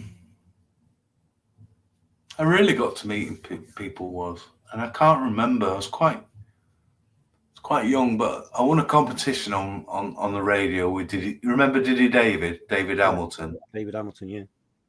And it was some sort of, I'm pretty sure it was a fan club event. I can't even remember when it was, but I remember, I can't remember if it was in Manchester or the Midlands, And I remember my parents just dropping me off outside and said, "There you go, we're off." Right. And I went to this thing, and it was brilliant because they showed That's the Way It Is on the big screen, which was amazing at the time. Pretty sure it was around about 83, because it just released the Jailhouse Rock Viva Las Vegas album, the picture disc, if you remember that. Yeah, it was between 81 and 83, wasn't it? I think so, yeah. And I'd won this competition, and I got the album and loads of goodies. And I remember going there, and they showed That's the Way It Is on the big screen. But then they also had who was the guy from the film, from the Record Breakers type? Was it Norris something? McWhirter, Norris. But they had the red bike from That's the Way It Is on stage. Oh, right. At the time. And I think Joe Esposito was there as well. Right. Doing, like I say, I was quite young, and I don't know. It just seemed like a big thing being around all these Elvis fans, and being a kid and just being. I wouldn't have wanted my mum and dad there with me. No. You know, a teenager, a very young teenager. But I just remember this event, and it being a bit overwhelming a little bit. Yeah. But it was also brilliant, you know. And I remember the albums I bought there, like Welcome to My World and things. And it was a good event. But that's probably the closest I've come to sort of meeting people. I've never been that type of person where I want to push yourself forward. Yeah. I stood in front of Colonel Tom Parker. He wasn't a colonel. They'd arranged for the UK fan club. They'd arranged this thing. Carl Perkins was going to perform, and before it, Parker was there, sat behind a table, and they said, "You can get his autograph, and it'll cost you $10." And they handed you this. I've still got it. The photo pamphlet of him dressed as a Confederate general and things like that. And then you walked along, and when it was your turn, you put it down, and he picked up an ink stamp of his signature and stamped it. He didn't even write his signature. You were definitely snow jobbed. Oh, yeah. I've still got it. Yeah. Just by coincidence, this is my bag from that trip in 1984. Right. Which I didn't plan to have it there. And there it is. That's the stamp of his signature. Best wishes, the Colonel. So this is what you paid $10 to get. I'm surprised. It's more like General Lee, isn't it? I just thought it was funny when he pulled the stamp out, like, you bugger, you can't even bloody be bothered to sign it. Elvis did actually make it in there. Well, yeah. But is that the real Elvis, or was that a drawing? It was a drawing, yeah. He wasn't going to shell out, was he? I don't know what else is actually in here.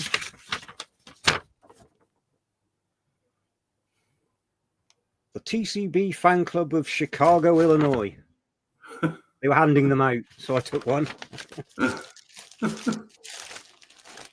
Of course, they gave you all your copy of the local newspapers.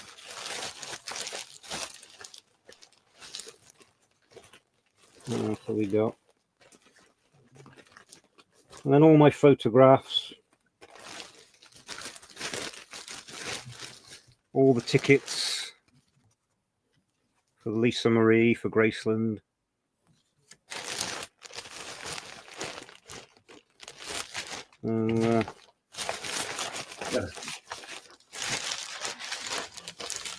That's all in there.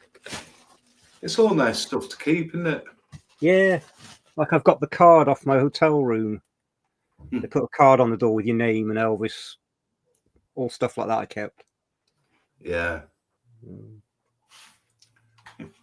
It's good. I've still got a little matchbook from some records and things. And remember on Beale, I don't know if it's still there. There was a store called Schwab.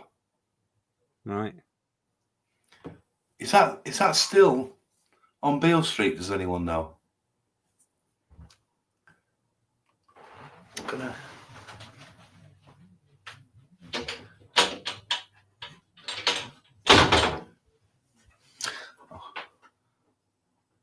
I'll show you something. This is the pencil that I bought. It's not very clear there, but it basically says 160 A Schwab, 163 Beale Street. If you can't find it at Schwab's, you're better off without it. That's almost like a Colonel thing or Parker thing, isn't it? Then again, there should have been a Parker pen. Yeah.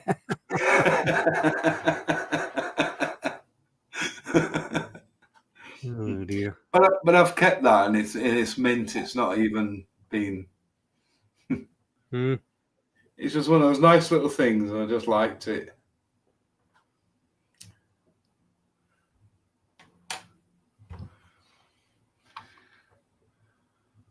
But it was like going in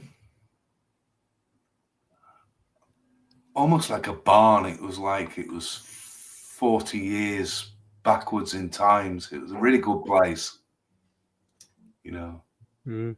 What do you call them? Like haberdasheries or something like that? Is that a word for just sell everything?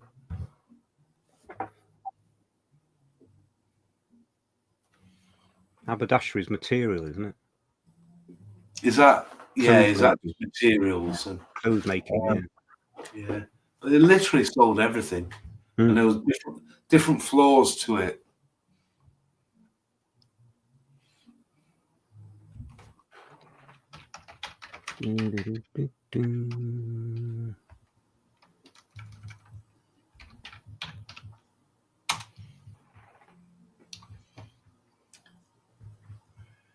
It's because so many people have stayed on so long, and so many people jumping in and out. I see another Graceland collector edition has been announced. Blue Christmas, yeah. Santa Claus is back in town. Yeah. Well, I've been buying the last few.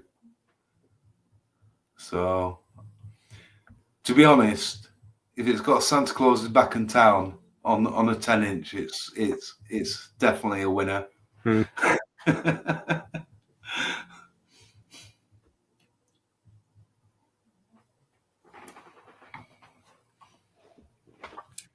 So I'm replacing all my DVDs to Blu-rays. Are they really better in quality? Have you been buying any of the Blu-rays, Steve? I've got a few. I've got nothing to play them on, but I don't go out of my way to get them. If they turn up at HMV or something like that, then I've bought them.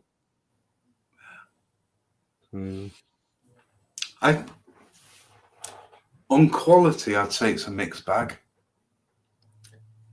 I would say 68 special on Blu-ray it seems like it's just been upscaled, and I think there's parts of the DVD that I prefer. Generally, though, the movies, I think they have been a good step up. I mean, some of the quality on some of them old DVDs is when you look at it, it's not great.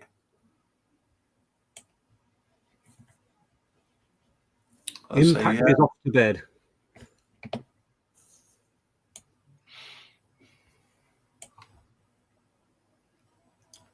Yeah, thanks, Impact.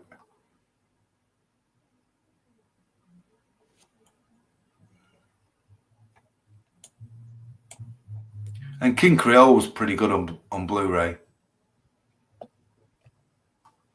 Change of Habit is awesome on Blu-ray. Yeah. Clambake pretty good on Blu-ray.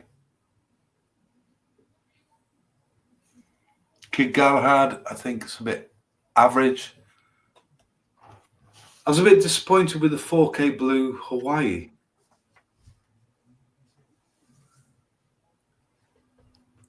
I think it was a massive step up over like VHS type quality we had, and it is a good step on the DVD. But not a massive difference between Blu-ray and 4K. I bought it, but again, I got nothing to play it on. Right. So, yeah.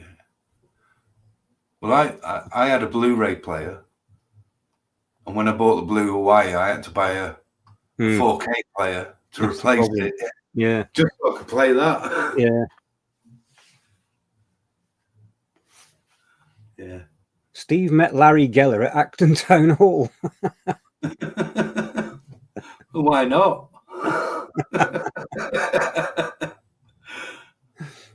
Oh dear.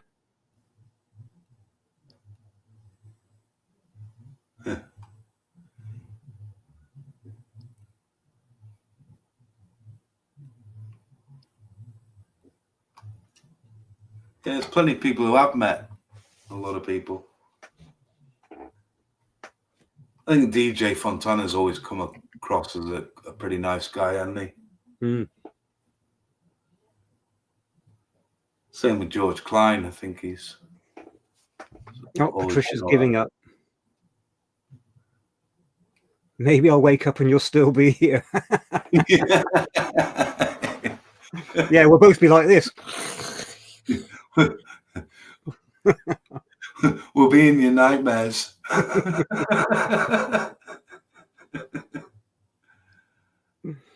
Yeah.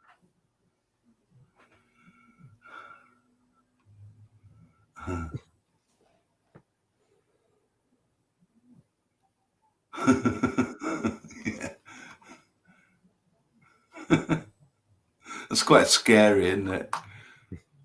Waking up and then we're still here, like, go on.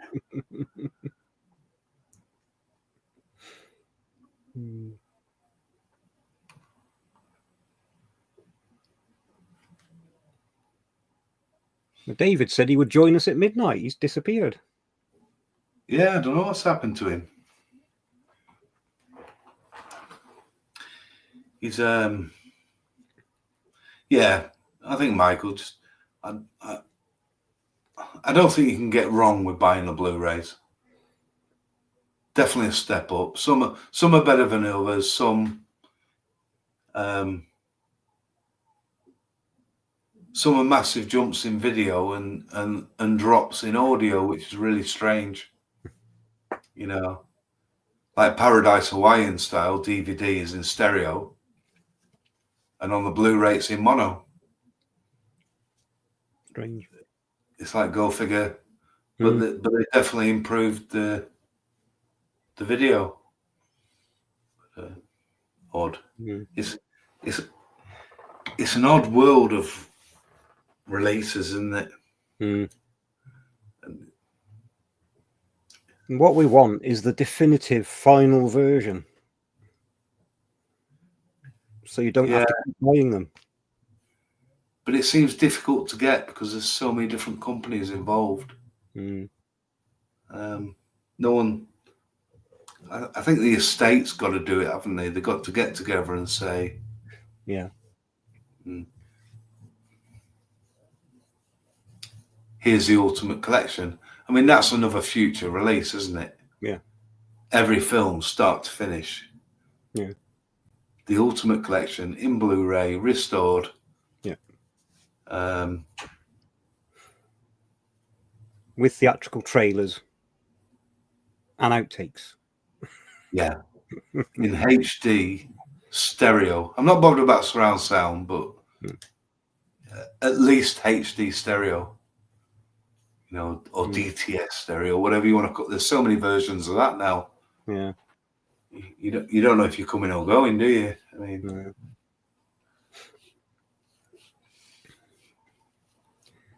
It's like a Jerry Lewis telethon.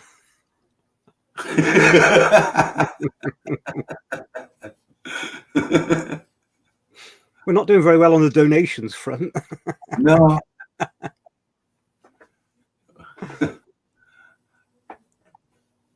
We need to get Bob here. Bob Geldof. He'll get us some donations. Money. Give us your money. Ring up pick up the phone and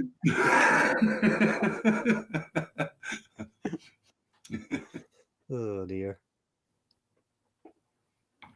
I'm gonna put you on in a minute. I'm gonna go to the loo. No. Well, I've been once in 6.5 hours. You've done well. I have. Oh dear.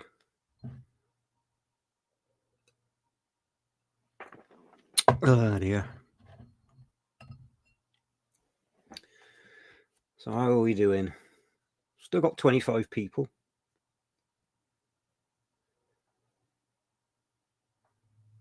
Is there anybody that's been here from the beginning?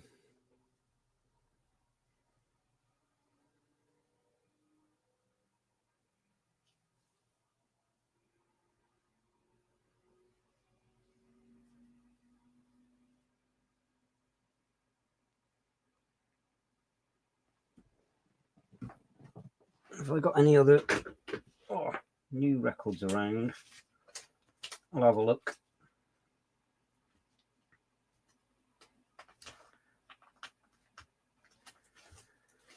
I mentioned the starting to collect the large and small orange labels, which is something I was trying to avoid getting into. But for anybody not from the UK, in 1969, RCA in the UK switched to a small orange label. So these are the rarer ones because it didn't last very long. And then put it out again.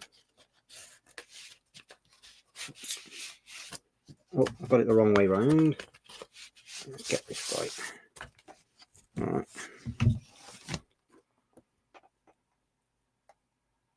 So we have a smaller label and a larger label.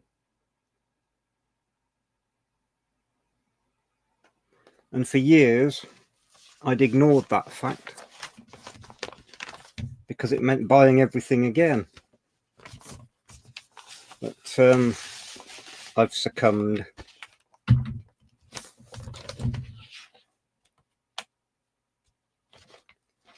So now I'm going to have to go through and see which of my albums are large and which are small, and then look for the ones I don't have.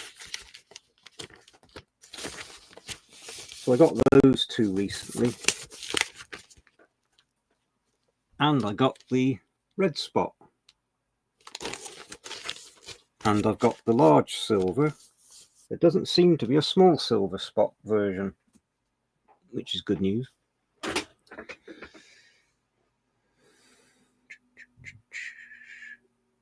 Michael, did you get the newest vinyl from California Studios, Sunset Boulevard? Yep. Both the black vinyl and the Graceland coloured, which arrived a couple of days ago. I've played the black version and it's fantastic. I've not actually opened the coloured version yet. But if anybody doesn't have this, go and buy it. not necessarily the coloured. It's fantastic.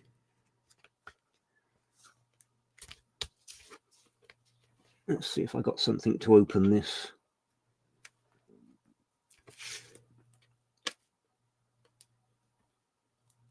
Oops, without damaging anything. It'll upset the people who don't like to open their vinyl.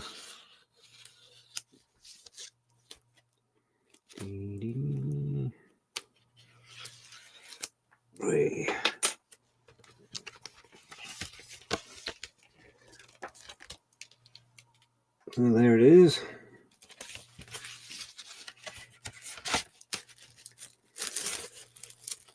Now on my black vinyl version, I don't know if this is the same for everybody, but when I put it down, the cover seems to balloon out, so it doesn't sit properly. Not sure why that is.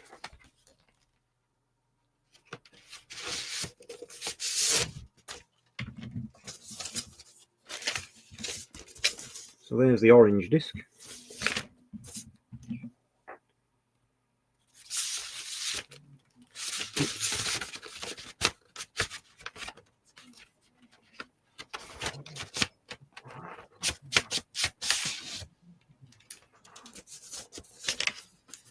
I like the name they gave them, Lemonade and Orange Crush.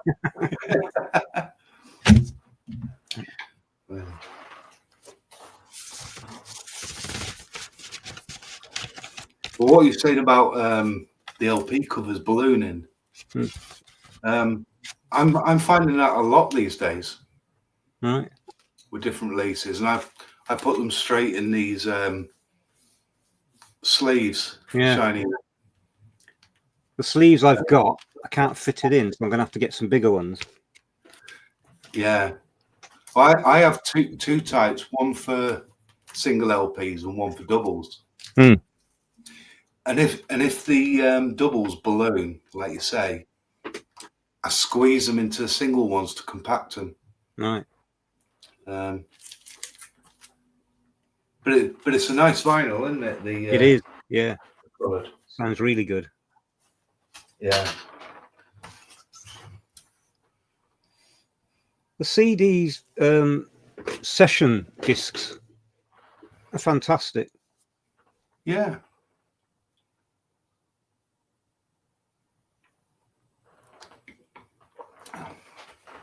The rehearsals, yeah, the sound quality does drop slightly, especially the 74.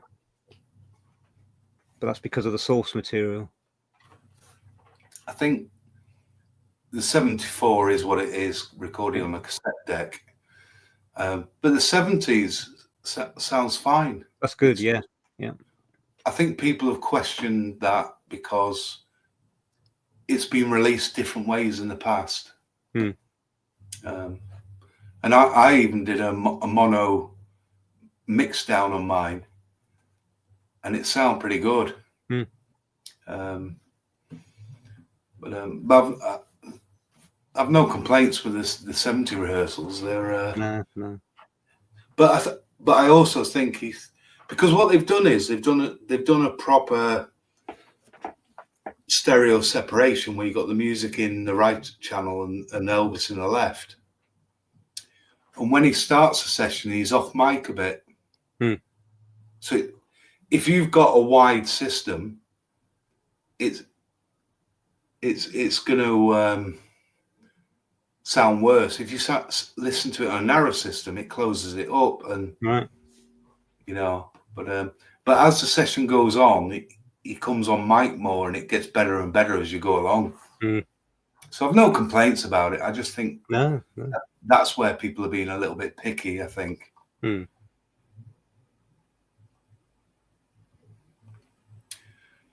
Yeah, I think some people have just knocked CD 3 and 4 because of what they are. I mean, the one nice thing about CD 4, it gives us an unreleased track, doesn't it?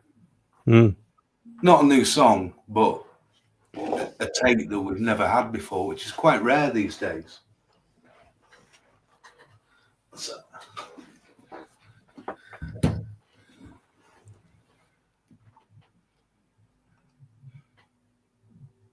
Woody Cat's back.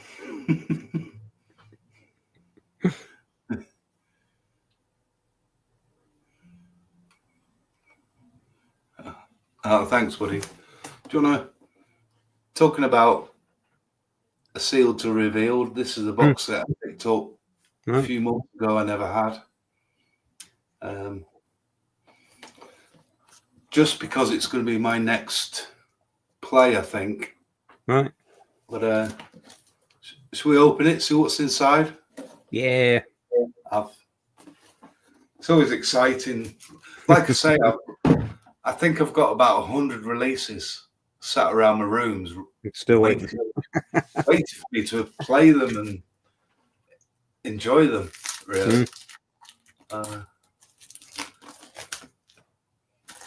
We could open. Let's see. Could open this up. It's always difficult, isn't it, getting on camera when you're trying to open something.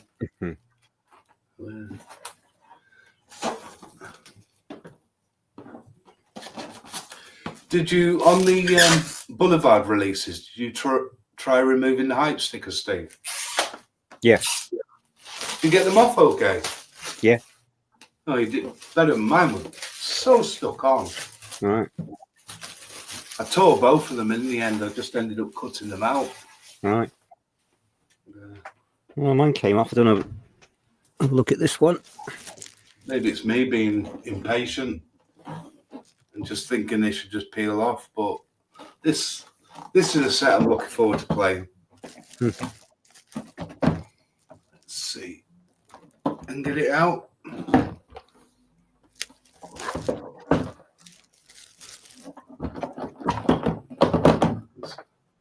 I think it's been sealed for a while.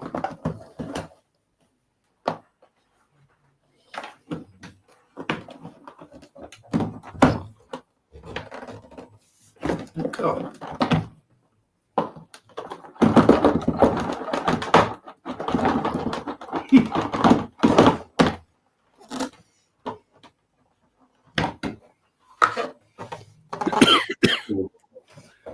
Right, so you got a single in the lid.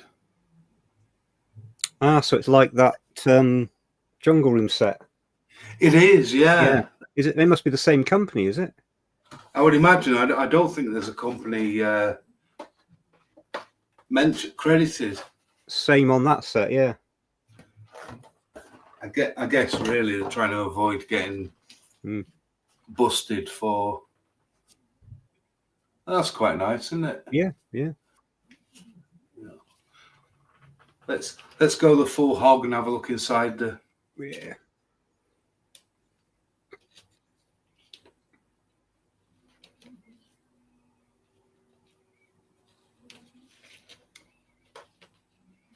Try and get it open.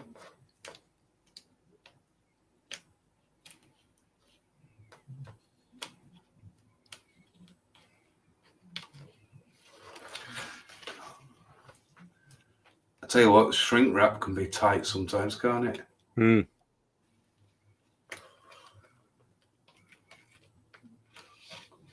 I like to keep them in the shrink if it's possible, yeah. And just open them up.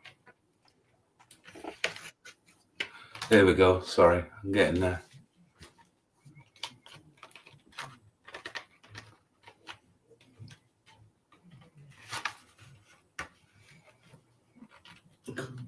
God, that's tight.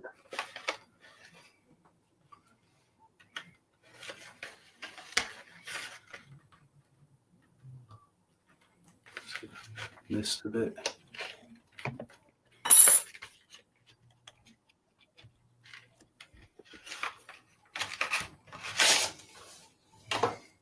Okay.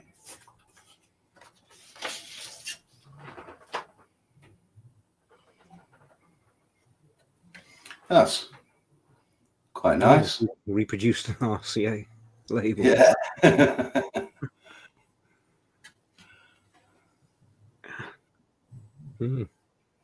I'll tell you what I've started doing with a lot of this stuff now is taking them out of the sets and putting them in a little RCA singles box. And again, I'll definitely give it a play. Hey, Johnny's back.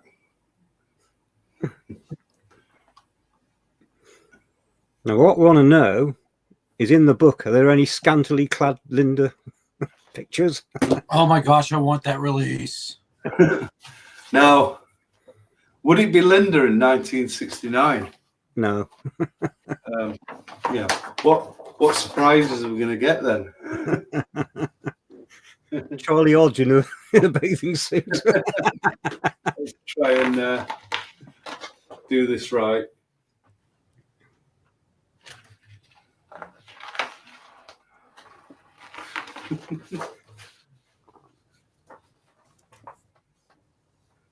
There we go. Yeah, nice.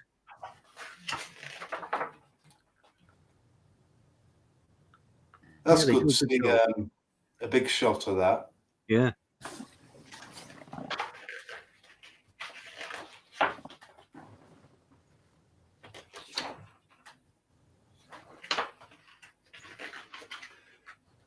You know, and what a great band it was in '69. Yeah. Elvis and Roy Hamilton. Yeah. You know, Yeah. he really cared, didn't he? Yeah. When he liked someone, he was like a fan himself, wasn't he? Mm. That's what I've always loved about Elvis and people like musicians. When they're a fan of someone, they become like us. Yeah. And then LP.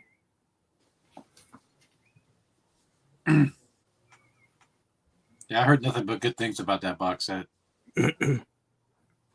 Yeah, I got this when I visited Chris last time. And I've been looking at it every time I visit, and I tend to just pick up a couple each time. Look at that. Nice. That's nice, isn't it?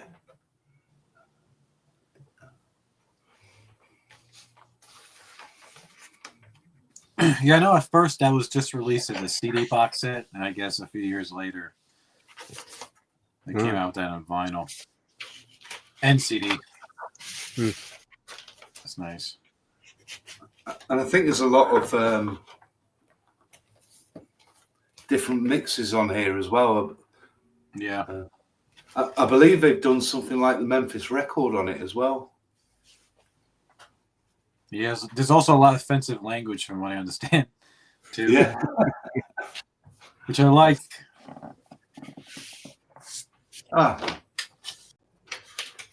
This is on different colour. Bit of a white swirl. Nice.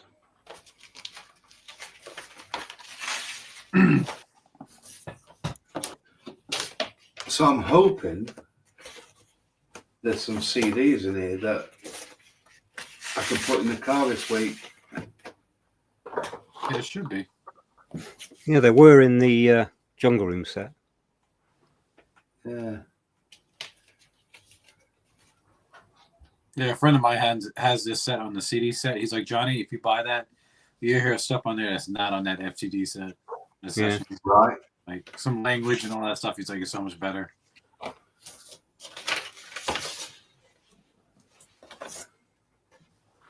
That looks like a different colour again, like a red. So we've had like a brown, a blue, and a red.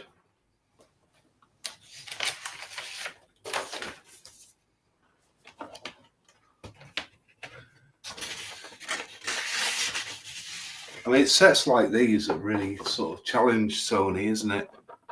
Mm. Another one.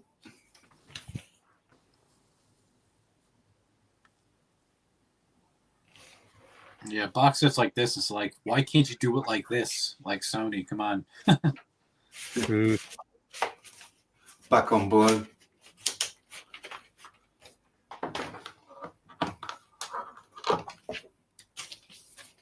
I think you could have like a red set or a blue set or a mix set.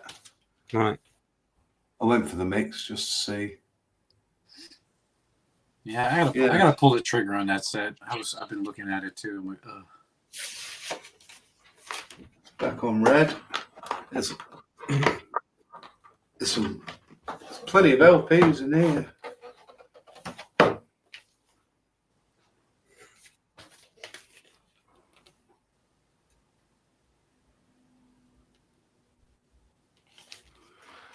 And they've gone into live tracks as well. Yeah, it's good that they've put the live ones on. Mm. And then let me just fix it because it fell apart a bit on me. You get at the bottom the CD set. Mm.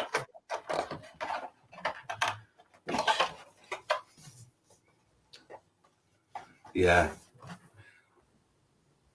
Now, when you look at the way this has been released,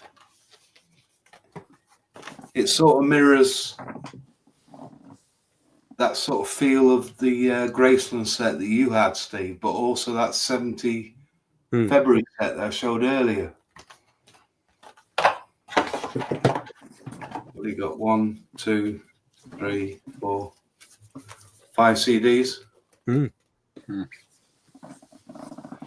Yeah, that's definitely the next car play. yeah, good stuff. Yeah. Nice set. Quite a lot of stuff in there, isn't there? There's a lot Yeah. Yeah. And quality. Well, I wonder if they've done anything else then. Well, I think they've done quite a lot. I think they've done 74 concerts. Right. Paradise Hawaiian Style. Have you seen that? No. No? Let me just put one of you on a minute. There you go, Johnny.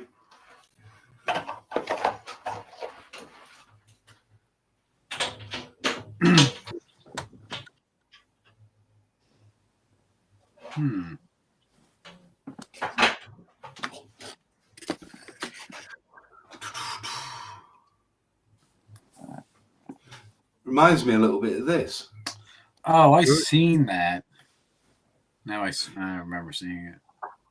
I did a post on the Facebook page, but this is the Paradise Hawaiian sessions. Really nice. So I wonder if there's a vinyl version of it then. I've not seen a vinyl.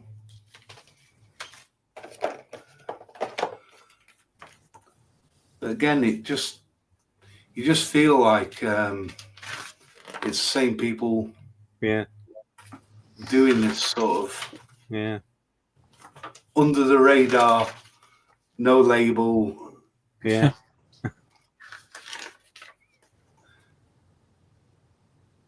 I thought it was somebody like Gravel Music doing those too, but I guess not. No, there's no identification on it. No.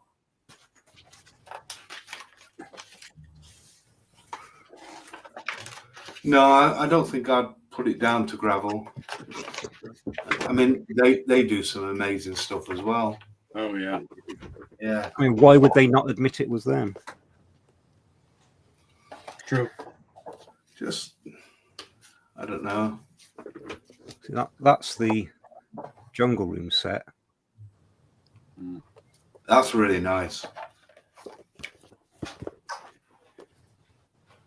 So it's obviously by the same people because you've got that logo was on it, wasn't it? I think let's have a look. I think I saw that on there.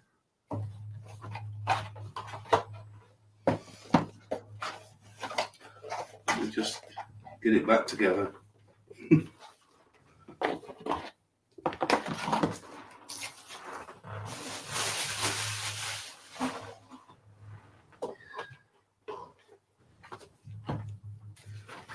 So that's something I've been wanting to open for a while.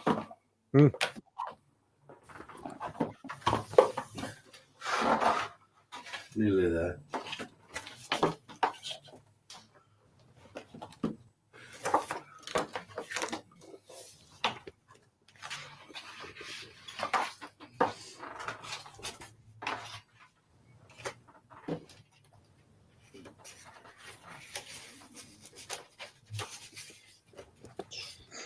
Have you seen that before, Johnny? I've seen it. Is that? I don't think that's available anymore, is it? According to the sticker, there are only 250 copies of each color. Yeah, that's probably not available anymore. Yeah, I would have loved to have got the. See, because earlier on when I started collecting, I saw people have these bootlegs, and I was going agree with it. I'm like, where are they getting these? But most of them came from overseas, and I didn't know where to get them. Now I know where to get them. Yeah. It has one of the strangest album covers for an Elvis record you're probably going to see. Yeah. All right.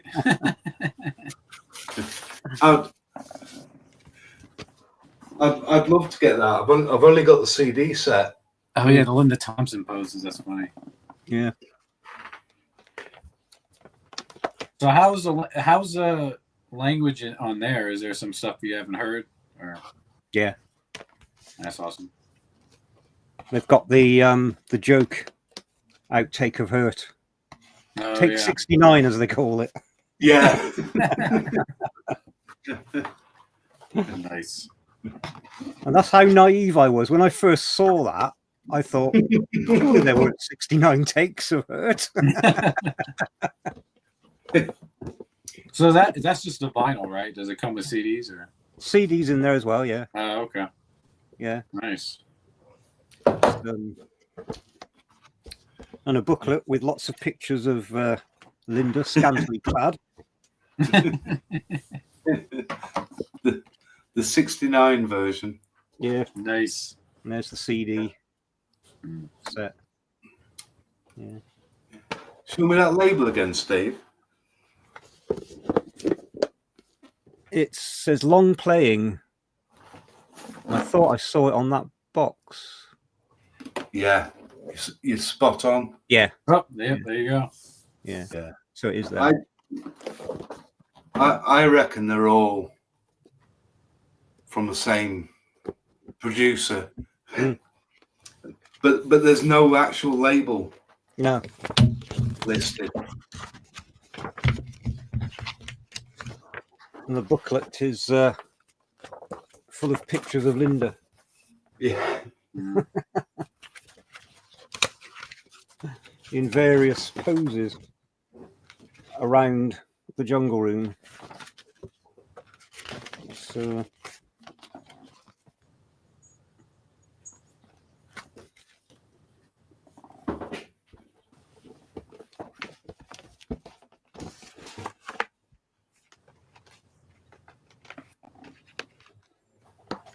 and the other one. Nice.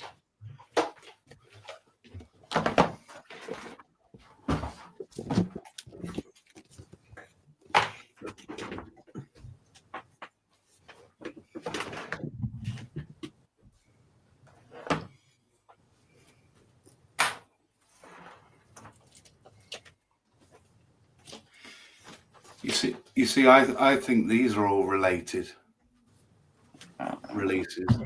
Oh, If I Can Dream and Hometown Memphis.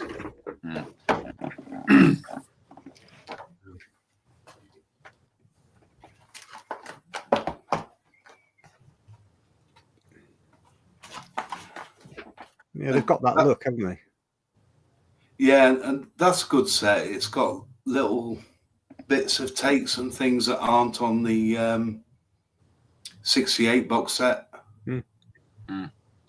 And that's why I always say like a Wrecking Crew set would be really good. Yeah, that'd be you awesome. got the Hometown Memphis. You got a few shows on that.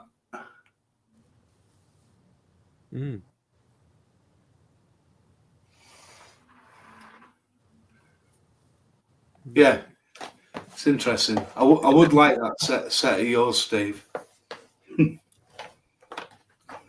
That's good stuff.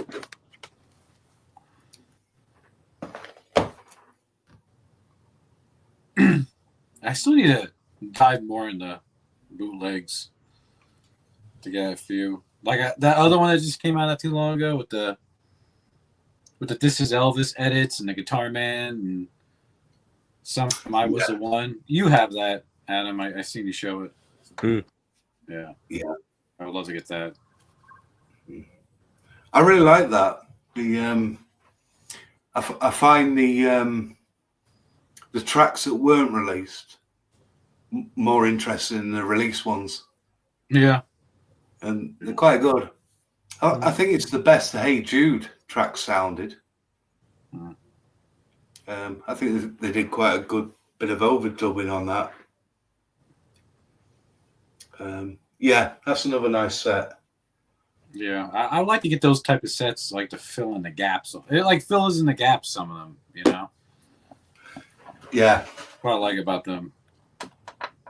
Besides, and plus, if you missed that This Is Elvis FTD, you can get those unreleased edits on that box set. It's got the Felton rare interview on there. The one box set that RCA should have released. Yep, that's it. Yep, that's what I want. I love the cover. Yeah, it's nice, and it's just nice to have one set, and you've got like the complete overdub. Yeah. 80s releases. Michael asked what label the Jungle Room was on. There is no label. Yeah. They don't put anything on the box that identifies who has produced it. Yep, they got to cover their butts. Yeah. I think that's what it is, and they don't want to get. It's like the Final Curtain, which is an awesome set. I think they got in a lot of trouble for that. Yeah. Oh yeah, they did. The story about that is, it's actually, well, I don't want to say the guy's name because I don't know if everyone knows that story, but the guy who does major releases, he distributed it, and you know, not many got out, and when EPE got wind of it, and they actually hired people to investigate that, and they sent people over there or hired people from over there, and basically whatever dealers or whoever had them made them, you know, give them to them, and that person got fined really, really bad. I think that EPE actually sued them. But hell, they're giving us what they want, what we want, you know, and it's just like one set that should have been like the one bootleg set that RCA should have released a couple of years ago. It should have been similar.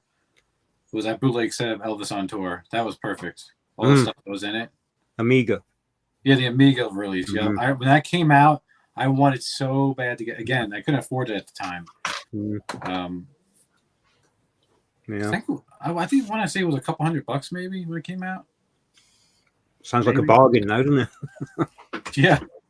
I mean, now I can afford it, but you know, but then I couldn't. No, but the on tour set should have been like that. Of course, upgraded audio and all that stuff. But yeah, I mean, they're two sets I still haven't got is the Amiga. Yeah, it's not easy to get. And the Final Curtain, I've got the expanded CD DVD version, but not the big book. And I'm talking to someone now trying to get both of them. But of course, the same thing happened with that. Yeah. Put out in Germany, RCA stopped it and had the copies destroyed that hadn't been sold. I know that on tour set themselves. I know that on tour set is on Discogs. You can buy it on Discogs. It just doesn't come up often. If it does, it's usually crap ton of money. Where is it at? Because I have it on my want list actually. There it is. Yeah, the last time that on tour set from Amiga sold was last year, November of last year, for $400. yeah, Yeah, and that's probably fairly reasonable nowadays. Yeah, I was just thinking I'd have paid that. Yeah, I would have. Yeah. Such a nice set.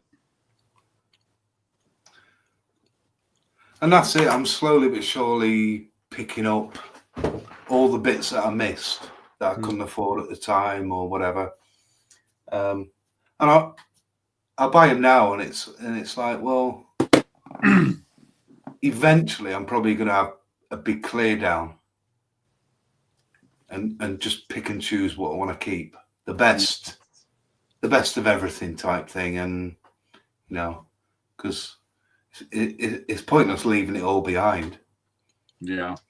I'm a way off that thinking, but I've definitely got it in mind that I don't need everything, you know.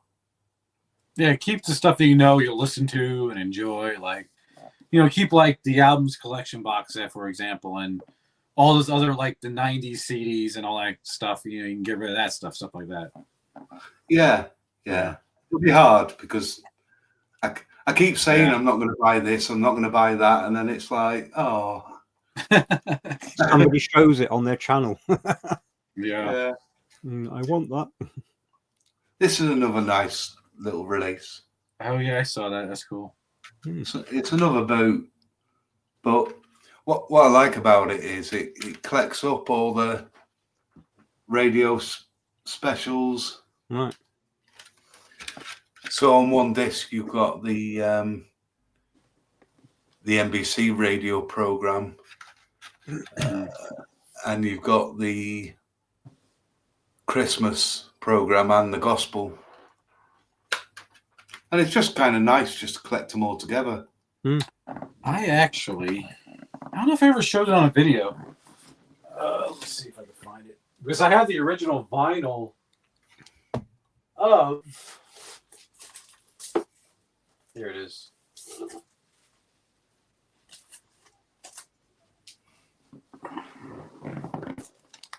The radio program of the How Great Thou Art. I found this a few years back. Yeah. It was supposed to come with a cue sheet, but it's actually very hard to find that with the sheet. I think a lot of radio stations just threw it away. But this one definitely came out of Florida. Let me take it out. Because it talks about like a recent hurricane that happened in Florida. Like there's commercials in between. It's kind of cool. I listened to it. It's pretty awesome. It's in beautiful shape. That's for actually a really good deal. When I was in Daytona, Florida. But no cue sheet. If you have the cue sheet, it's a big deal. Because it's... And I ran into the Christmas program, I think when I was in Arkansas. I was passing through Arkansas going to see my cousin. Should have bought it. I think it's a reel-to-reel tape. Couldn't afford it then. But if I run into it again in good shape, I need to get it. But it's pretty awesome. I know I got this for less than $100 too. Yeah. So it's a pretty good deal. That's amazing. Yeah, it's pretty awesome. It's not easy to find. When I found this, and there is a bootleg one out there of this. I had to look it up before I pulled the trigger on it. I'm like, all right, it's not fake. So yeah. I love things like that. Yeah. I've always wanted the reel-to-reel of the Christmas one. Yeah. And what was daft was I searched and searched to get the bootleg vinyl version. Yeah. So I got the vinyl version and I thought, right, I spent hours digitizing it on my record deck to my computer and did all that. Go there. And then I realized there's a CD of it all in one of the FTD books. Yeah. I think it's in one of the gospel books, ain't it? It is, yeah. Yeah. I'd forgotten. Yeah. So I spent all this time searching and buying this bootleg so I could, and then I was transferring it, trying to make it sound nice, and I had it on the shelf all the time. that was a bit dumb of me, but I'm sure I've done dumber stuff. I think I have the. I also ran into that promo 45 of how great thou, so high, and it looks like the cover of How Great Thou Art. It's in black and white. I ran into that a couple of times, but just crazy expensive. Yeah. I have the promo 45 of King of the Whole Wide World. The promo 45 of Roustabout, the one track art. That's some of the rare stuff I have. Good stuff. Yeah. I don't know if let me see. I know I sent a picture to you guys. I'm just going to show you guys. I don't know if I showed y'all. Where is it?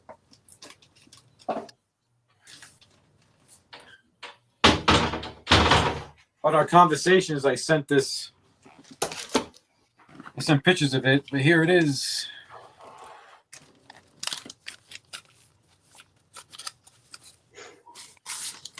Take it out. That's all right.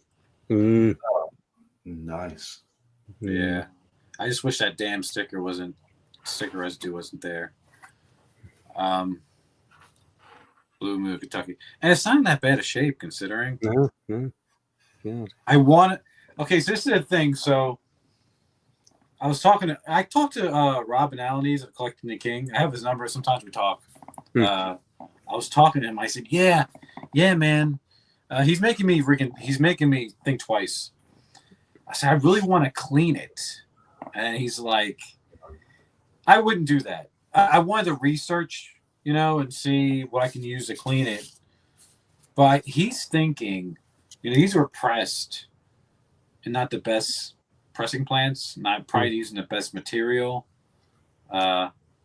He said one time he had like a near mint copy of one of the 78s of Good Rockin' Tonight. He said, man, I was cleaning it and this thing was turning gray. Because it was taking the black off the record. He's like, dude, I just wanted to cry. Like, he said like, oh, I did cry or something. But I'm like, yeah, maybe I don't want to. Yeah. I want to clean it so bad because I want to play it and get a different stylus and just play it one good time. But I probably never will. No, I think if you're going to play something like that, you need a period record player. And I always say that too. Like, you need the one with that thick needle that. Yeah. Exactly. Because they sell some for 78s, but yeah, I agree. Oops.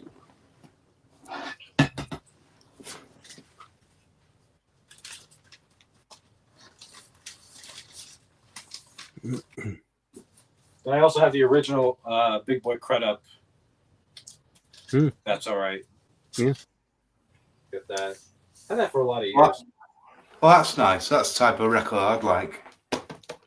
Oh, the Big Boy Crudup one? Yeah. Yeah. I got that for years. I got it for a steal. But yeah, it's right there. Oh, nice. That's one I've searched for a few times. Yeah, I was at a record show in Atlanta, the one that Keith Alvison runs, and the only imperfection it has, and you can still play it, you just got to move the needle in a little more. There's a little, not a chip, but it's on the surface. I don't know if you can see it. It's right here. Right there. Yeah.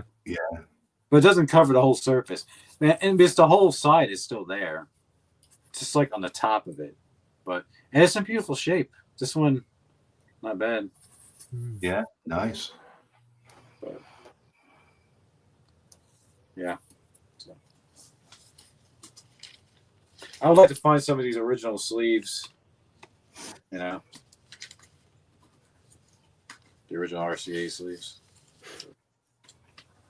Oops. Yes, it's already ripped. I need to get. I like to look at old 78s, and if I find any Victor sleeves, Mm. I like to try to put them on something else and buy them. Yeah, I've,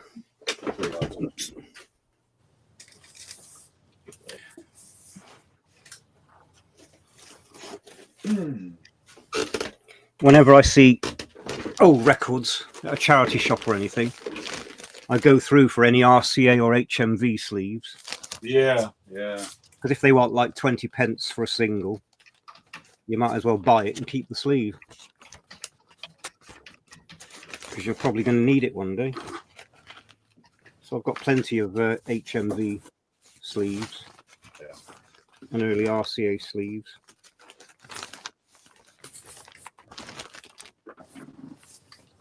There's mine.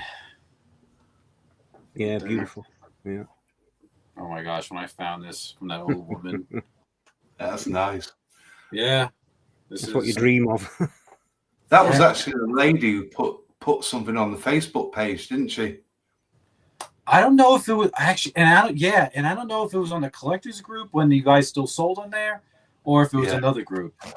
But she just had, I told the story. She just had all these. It was like 30 pictures of just stuff. Yeah. And it wasn't even like organizing the pictures. I'm like, okay, I see that. First album. She had a lot. I bought a lot of other stuff from her. I haven't even showed you guys yet. I have a beautiful, just like this one, the second album, Loving You. A few others, but and I just messaged her. I said, "How much you want for it?" She said, $10. I'm like, I said, "I gotta get this moving before someone else catches on, man." Even if it was rough for $10, I mean, yeah. And that, I think it was before we stopped everyone completely. Yeah, because I remember having a chat with her myself, saying, "What have you got?" And Mm.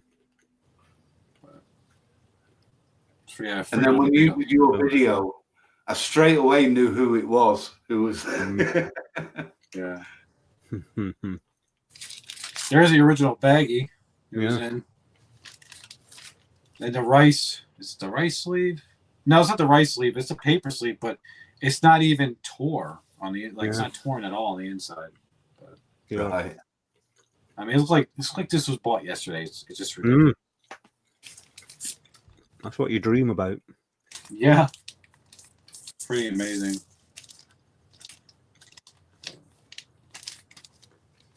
But I got pretty solid copies. I'm happy with the ones I have of my 50s albums, of all his 50s albums. I got a pretty solid copy of the Christmas album, too. Had for a lot of years. Yeah, it's probably one of my favorite albums that I've got. The Christmas album? Yeah, just the original US is just so nice, isn't it? Yeah, the book. I used to have that rare one from another country. I don't know if it was New Zealand or what. The church. Yeah. I think that Steve Hansen has it. Didn't he I got have it? Yeah. Oh, you got it. Okay. He's got one as well. Okay. Yeah, I think I had it, and I just wish I didn't. I was still green with eBay, and I put it as an auction. You know, a lot of people didn't know who I was, and it sold for like less than what I paid for. I was gonna. Oh God. Yeah. I think couldn't make a good penny on it, but I kind of wish I kept it. You know, at the time I didn't care, but I kind of wish I kept it.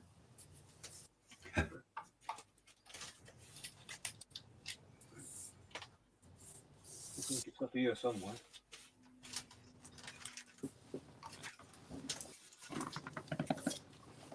There's my Christmas album.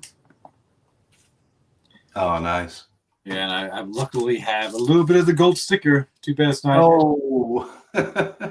Too bad it's not intact. Somebody took a bite out of it. But the spine is. I don't ever open this thing. Yeah, I'm the same. But the spine is beautiful. It's pretty damn nice. So.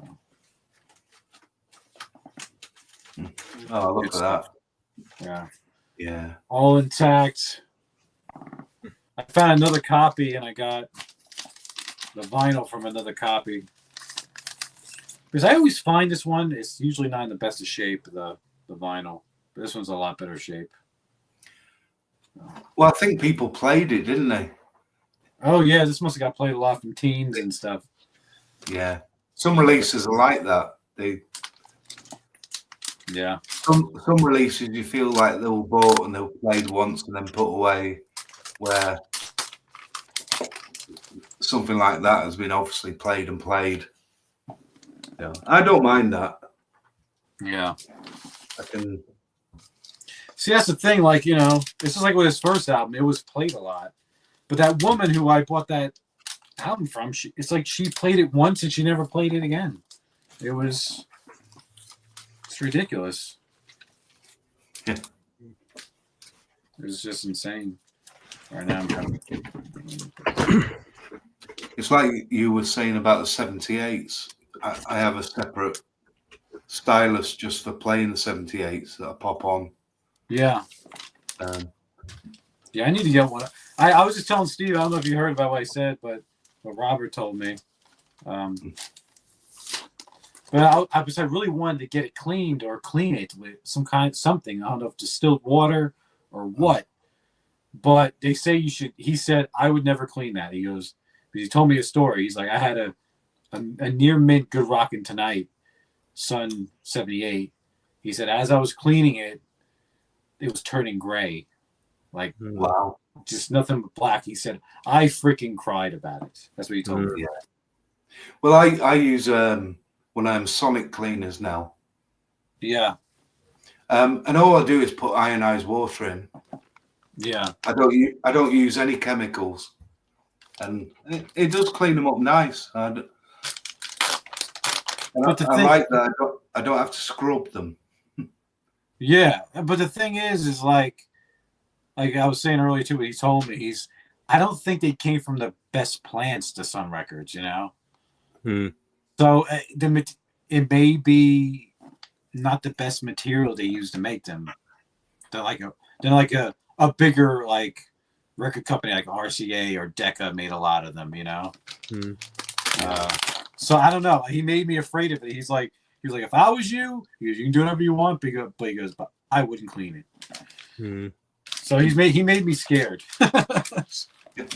So I don't know if I ever will play it or what. Yeah.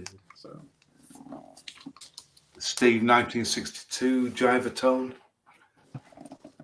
US Elvis album, alternate version of Old Chap. Oh yeah, I have one of those too. It's pretty awesome. Nice. I have a few versions of this second album.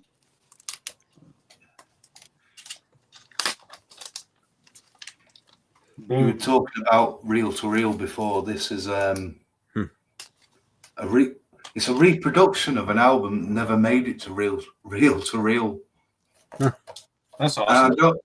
I don't know who made it, but they did a really good job.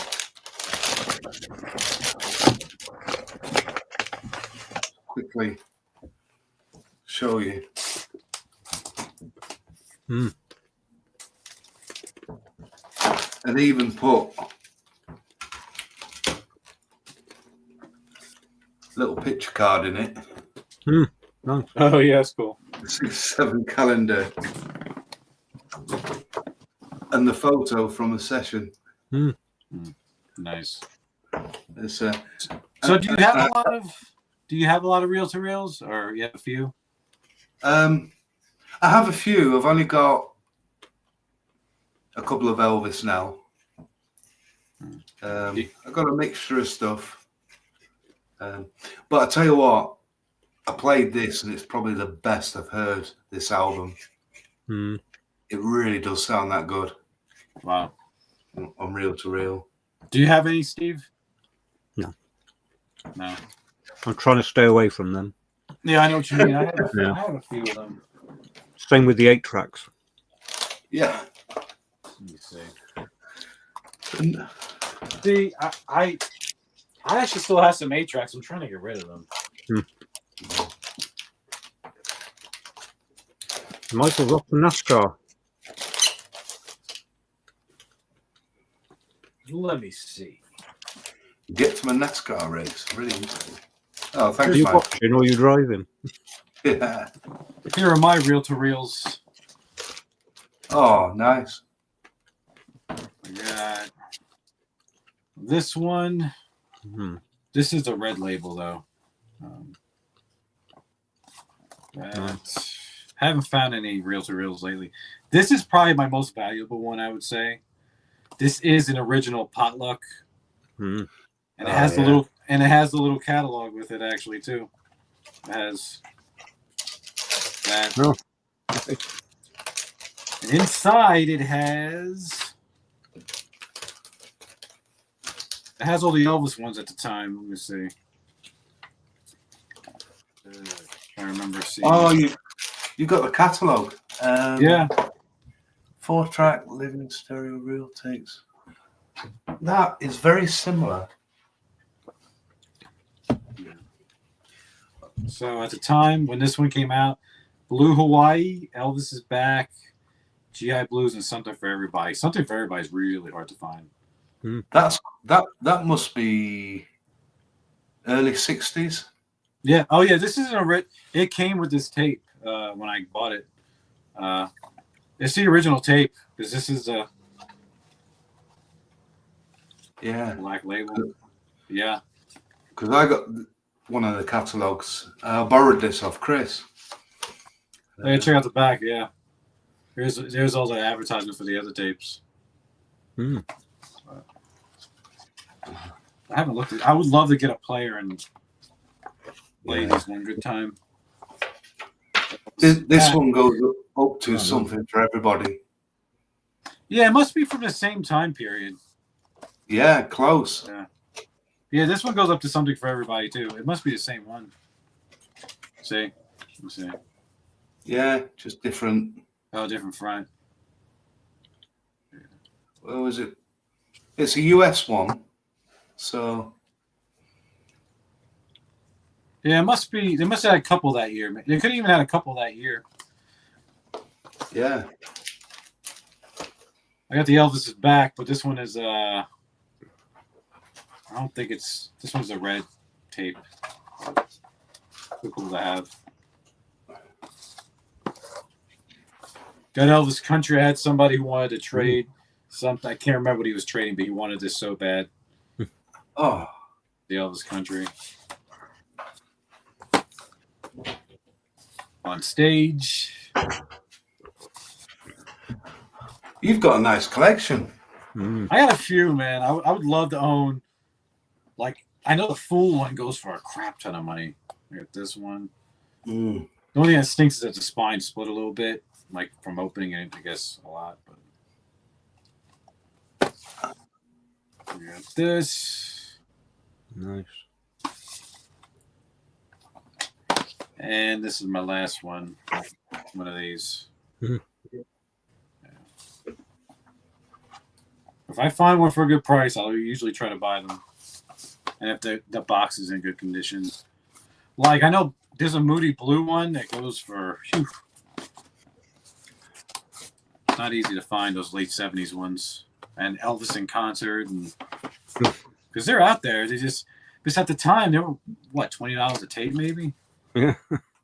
They were expensive back in the day. Yeah. And I think when you see them on eBay and everything, you can't buy one for less than £100. Yeah.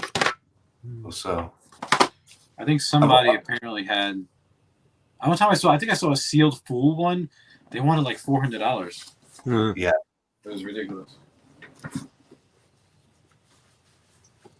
David Smith's been awake so long he's become delirious. He's looking for his milk cow. Yeah. I know how he feels. Well, congratulations, Steve. You've done 7 hours, 29 minutes. Yay. Oh, my goodness. We've got a new record. Man, y'all's butt's got to be hurting you now. Come on. Your butt's got to be sore, man. I don't know where it is. No. I am at one with the seat. I have the session photos signed. Which one? I think that was the How Great That Thou Art when we were talking about that. Oh, I think it was, yeah.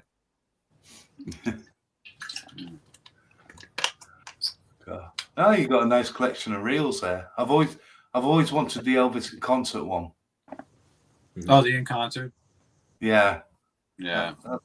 That's quite a hard one to find. Yeah, I mean, it was just such a, I guess you could say, niche market back in the day.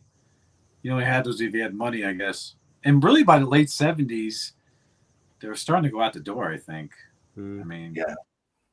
I know there's definitely like, I want to say there's a master tape or a reel-to-reel tape for Michael Jackson's Off the Wall. Right. Which is probably ridiculous to find because everybody bought the record. They didn't buy the reel-to-reel tape. But I think I've seen one come up for sale before. But I would love to have a player. You have the player. I don't have the player.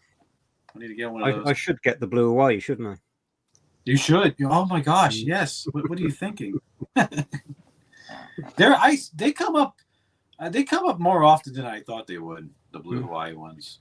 Yeah. I'm really at a point of collecting. If I see it in person, I buy stuff. I really don't go shopping online. So it saves me a lot of money doing it that way because all the stuff I have left to get, whatever I really want, is the really rare stuff. And I'm just at this point, like I said before, I'm just at a point of collecting. I buy multiple pressings of albums that I don't have. That's it. Yeah. Well, I made a list recently, and I think there's 37 reels. Oh, okay. Yeah. Elvis. And that's not including the radio show. So that's 38. I don't know if anything else the radio was produced on reel. So there's quite a lot out there. Yeah. And then you've got the quad versions. Yeah. There's a couple But you need a quad reel-to-reel to play that and all the equipment. And yeah. We talked about that recently. Like, quad was one of those things that probably 99% of people have never heard. Yeah. A quad audio. It's. I'd love to set one up. Oh yeah. I need to. But I don't think, unless you got people in your room, I don't think you could explain it, could you? How? I don't know. I don't think so. It's just like, oh, that's coming out of this speaker, and but people aren't going to experience it. Let me see. I think there's a picture of the. Finally, got a quad lower.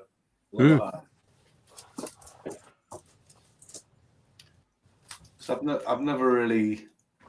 I do want to collect them all. The quad albums. Oh yeah, the red sticker. That's awesome. Yeah, so I was quite pleased to get that recently.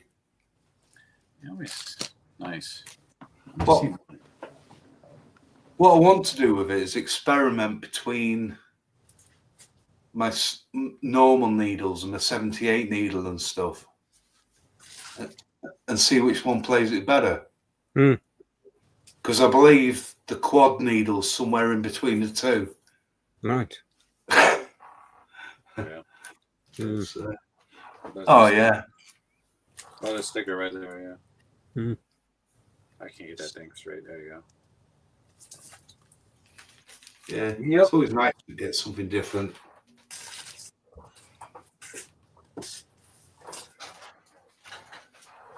Yeah, I would love to get all the reel-to-reels just to have them. I really do think a lot of people don't collect them because there's a good amount on eBay. But I'm trying to stop myself from going down that route. Yeah, and it's just another expensive collection, isn't it? Really? Yeah. Some of them are ridiculous. or the quad 8 tracks. Yeah. We were talking many hours ago in the live stream. We were talking about Woolworths and the Camden albums. Oh, Woolsworth and yeah, okay. Yeah, Woolies. And Woolworths used to have their own record company called Chevron. Oh, okay. I didn't know that. And they used to release all those cheap budget albums and cassettes. And, this is a reel that I've got, which is like a master reel. It's proper 15 IPS Wow. reel. And this was the stuff they used to make the albums and the cassettes from.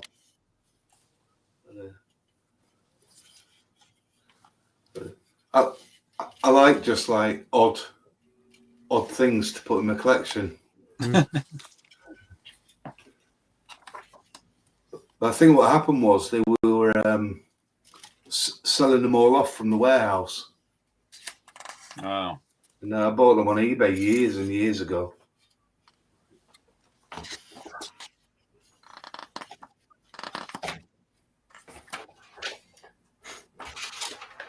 What's nice is they come with the actual master sheet for the recording and things. And they're not Elvis; these aren't Elvis ones, but it's just nice to get this sort of thing. Yeah.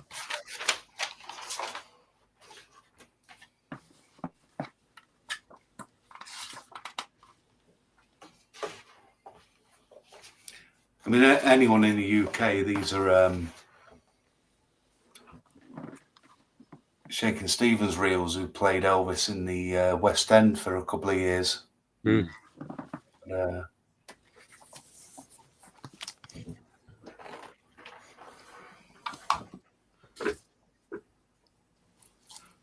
What's this? Steve 62. Elvis is back. What's the first reel Elvis is back? What was the first? Yeah, that was the first reel-to-reel that they ever released of Elvis. There's one that came out in the early 60s. I have the one that's probably from the late 60s. Mine has the red label. Let me grab it.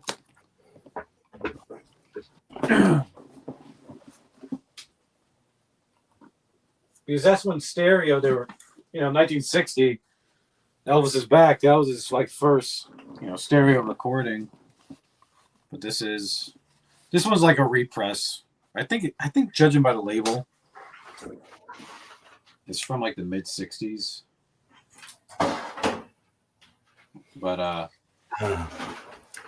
the other one, the original one is in all black with silver letters. And look, it has a Thunderbolt RCA logo. Right. What FTP number is it? Is it 1024? Yeah, 1024. Yep. Yeah. Yep. Because actually a lot of, there were stereo recordings before Elvis is back, but it was mostly like in classical, like people, I guess, the higher up rich people, the upper class, they wanted their classical like this. But they're not worth anything, I remember one time I ran into the RCA tape of, I would have bought it, but the box was horrible. It was of The Sound of Music. I love that movie. It's a great movie. That's the RCA Victor one. But. Yeah, they're really nice. Yeah. If I can find some in the wild, I'd probably see if I can pick them up. Yeah, they're hard to find out there. They definitely are. I think I bought 1, 2, 3, 4, 5. I think 6 out of 8 of them I bought online, and 2 of them I found in person. I think I found Elvis's back in person and Potluck. I was really shocked when I found Potluck, because that doesn't ever come up for sale. Barely. And it's never, if it does come up for sale, it's not the original one.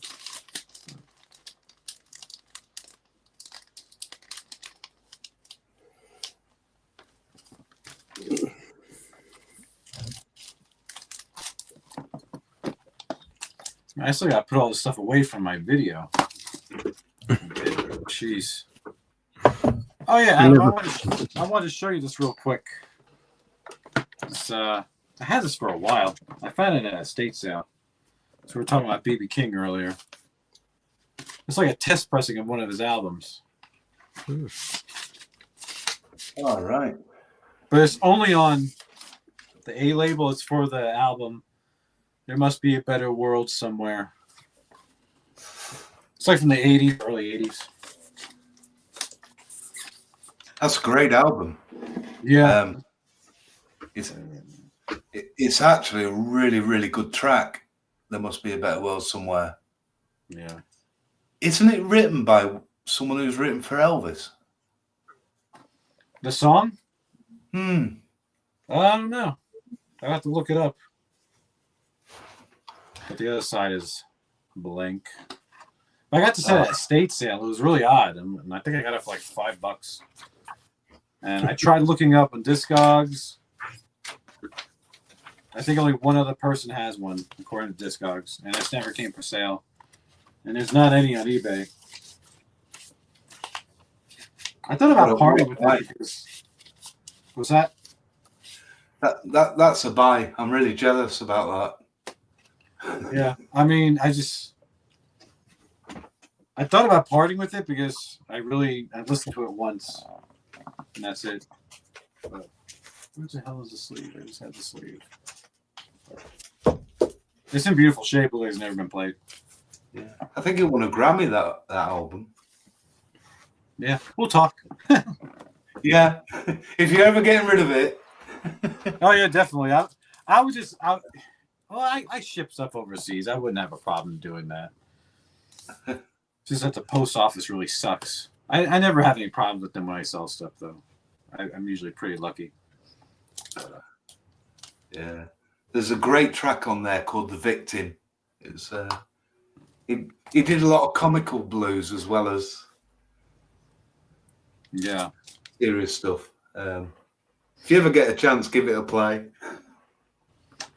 Yeah, I gotta listen to it again. I think I just listened to it real quick just to see if the sides were different. But or if side one matched side one, I think, because it was a promo. That's why I'm expecting that.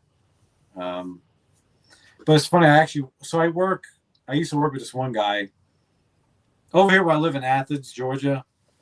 It's like a college town. It's like before bands get big, they play the circuit. That's like the area. That's the type of town they would play in. Anyways, or older acts who have just like a casual following. But he tells me all these stories, and he told me, he goes, yeah, one time I was at this bar or club or whatever. I think it's called the 40 Watt. It's still around. When he was in college, the place was empty. He said, I was sitting right in front of the stage. Sitting at a table right in front of the stage, and who's sitting there just playing his guitar? B.B. King. There was just a few people in the room. He's like, he goes, that was like the best freaking thing I ever saw. Yeah. Oh, and it was just, I've seen B.B. King live about 5 times. Oh wow! Really? Yeah. I remember the first time I saw him, probably about 1990. He did like a special small concert in Blackpool, of all places, and I tell you what, the floor just bounced with his music. It was I had to look it up because my memory's going a bit crap, but it was written by Dr. John and Doc Pomus. I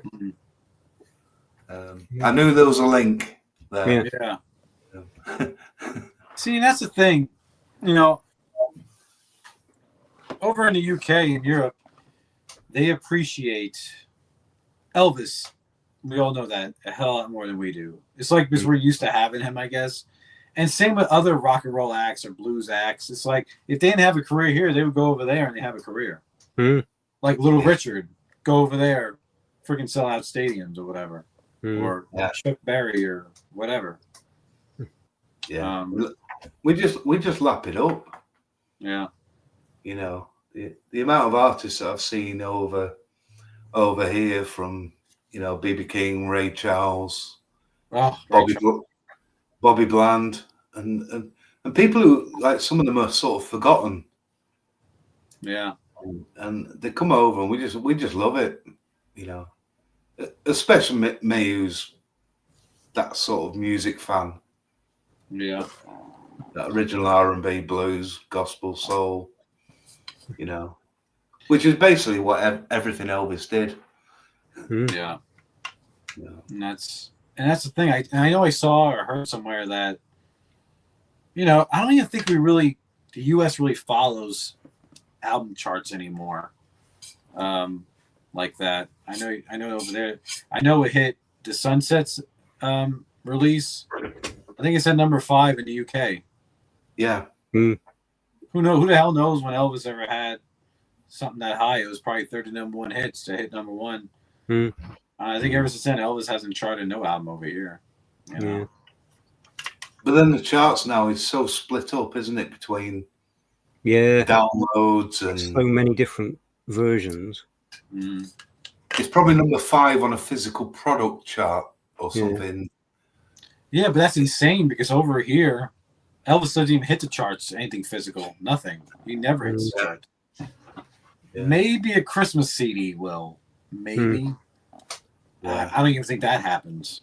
But it just blows my mind how much the UK and Europe especially appreciates him. Japan, and over here, I guess we're just used to having him. It's like, And sometimes, I don't know if it's necessarily true. Sometimes I feel like the Beatles are bigger here than over there in a way, because we didn't have them like that. Yeah, they toured here, but earlier on they stopped. And like when I go to record shows, people aren't looking for Elvis records; they're looking for rock bands from the UK and everything, Beatles, The Who, Zeppelin, all that stuff. It's like, it's true. Like when people say that Elvis doesn't sell, I hate to say it, for the most part here, that's totally true. Like when I go to record shows, I mean, it's good for me because I can get all this stuff for nothing. I mean, if there's stuff you're trying to look for, I could probably find it for you for between $5 and $10, no more than 15. Yeah, unless it's something really unique.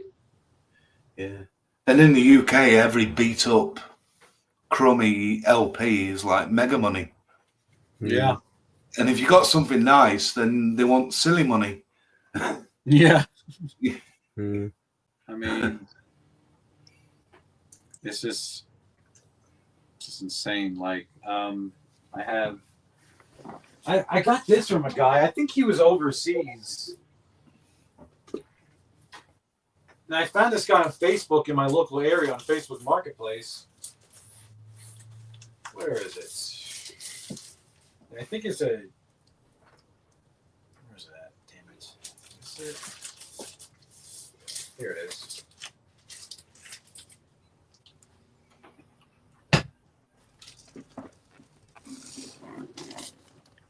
I got this. HMV. Yeah. And I actually got a couple of Beatle records from him, but I actually sold those. I sold those for good money. But I don't care for the Beatles like that. I like them. I appreciate them, but I got that. I mean, it's for its age. It's in good shape, and of course, in person, it's a little rough. It's more rough. You can see it a little bit. Yeah. I haven't played this yet. I really want to get it professionally cleaned, but it's a shame he put his name and marker on the label. Yeah. He was an older guy. I met up with him. I think he was asking. I got 4 records from him. The Beatle ones were in beautiful shape. He had this and 3 other records. he wanted $100. They said we take 75 for all four. He's like, yeah. I'm like, okay. So, yeah. So I don't ever see this, and out of all places, I found it on Facebook Marketplace. Somebody 20 minutes away from me. Yeah, we could have done it. Yeah. See, this is from. Is this a British record? Yeah. Yeah, Great Britain. Okay. Yeah. It's very hard to find the covers on the HMVs in good condition because the paper was so flimsy. Yeah, that's the one thing about imports is crazy. Yeah. How flimsy they were. But it's quite a classic label in the UK, the HMV, isn't it? Yeah. They're nice to have. I've still not put them back in my collection yet because I'm waiting until I can find the right ones, and when I'm ready. I just find there's just so much stuff I want to buy. Yeah. Well, this was the original sticker, I think. Yeah. Yeah. Now you need Rock and Roll number 2. Yeah, that's a cool cover. Everyone likes it. It's a cool cover. It's one of my favorite covers. Yeah. Yeah. Yeah, there's a few, isn't there, with the Rock and Roll and number 2 and the best of, and was that it? HMV? Was it just the 3 albums? Yeah, 10-inch best of. Yeah, and Rock and Roll number 2. Yeah. I think what Eric says, there probably is a lot of fans in the US. It's just maybe they're just not buying enough, or stuff's more available in the US. Because when I watch your channels, you just seem to be able to find stuff over time that we just don't see. I mean, we got a lot of record stores. Like in Georgia down here, there's so many. So many to choose from. I have my favorite ones I go to, like especially in Atlanta. But I think when you're in the Midwest, there's not a lot out there. Certain places up north, then there's not a lot up there. Like kind of like where Mark lives in Delaware. I think he told me I know there's definitely not a lot of record stores there. I mean, there's probably maybe 2 there. In Arkansas, like an hour from Memphis, there's only really one major record store there, 1 or 2. It's crazy. But I found this recently too. Got it for $8. Yeah. Like, wow. It's really flimsy. It's just like yeah. This is the German one, and it does say Fennell on it. Yeah. You got Fennelled. Yeah. Is the disc pressed in Germany as well? Yes. Yeah. Yep, manufactured in Germany. I mean, I'm constantly buying stuff. It's just the matter of getting it organized. It's just so much. Let's see, I need to buy a lot of inner sleeves and outer sleeves. Then I have to move all my shelves, and I have this label maker to put the pressing on it. I put the plant. If there's anything else unique with it, I'll put that on there. Like,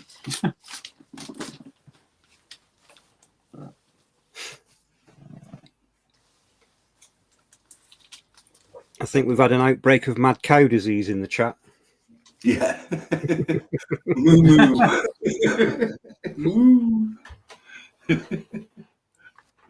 So have you guys talked about the movie coming out at all during this? Yeah. Yeah. Yeah. We're all very excited. Oh my gosh. Can't wait. I think it's going to be out somewhere between Thanksgiving and Christmas. I would think right at the Thanksgiving or around that time. And that will be I'll be first in line to see it. I'll probably be the only one in the damn theater. Yeah. And seriously, in my area, I'll probably be like the only one in there. Maybe me and a few other people. But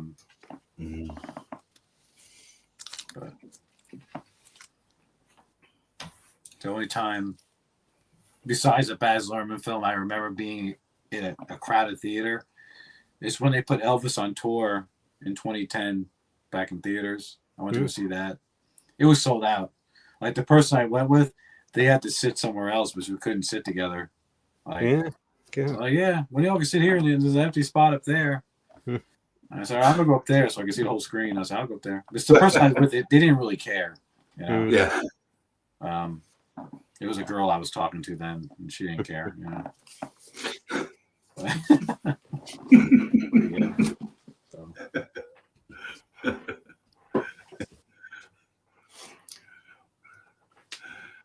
Was it that not Elvis again syndrome? Yeah. I mean, I'm like, I kid you not. When the movie was over, I went back then to meet up with her. She was asleep. I swear, I just wanted to wake up. Sacrilege. It's like, yeah, this isn't gonna work out. So.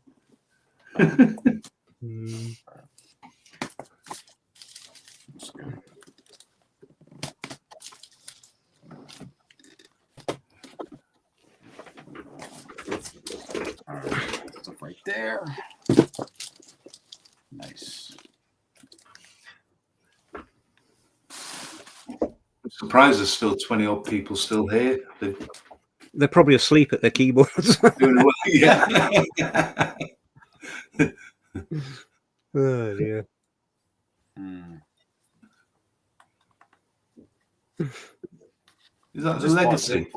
Yeah, I never bought this. Right. Yeah. One other one I'm missing still is Way Down in the Jungle Room. And I think that's the first release that Matt Ross Spang did. I think.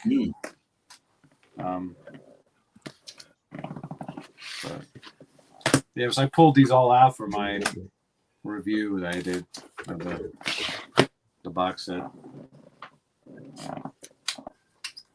So. Yeah, when I was doing it with Steve, I had a table full of all the different releases. But we used them and talked about it more with the rehearsals. Yeah, I mean, basically every release that they referenced in the booklet, yeah, I had on the table, like, and we were just talking about them and showing them, and I'll have to do an edit on that. Yeah, I watched. So it's gonna be a second part, right? Is there? Well, I think there's going to be 3 now. Oh wow! We did the first one on the first 2 CDs, and then we talked about the rehearsals quite a lot, and then we're going to get together and do a vinyl one. Yeah, the vinyl one should be nice and easy, really, because it's more. It's more just the highlights, isn't it, on the vinyl? Yeah. Nice. I was surprised, actually. They didn't put Shake a Hand on the vinyl, did they? With the saxophone? The kazoo version. Strangled Cat. I don't know what it is. I just don't know. I talk about that in my review. I called it, spoiler, I called it a guitar. I really don't know what the hell it is. So my initial reaction was it was a saxophone, but I don't know. No, man.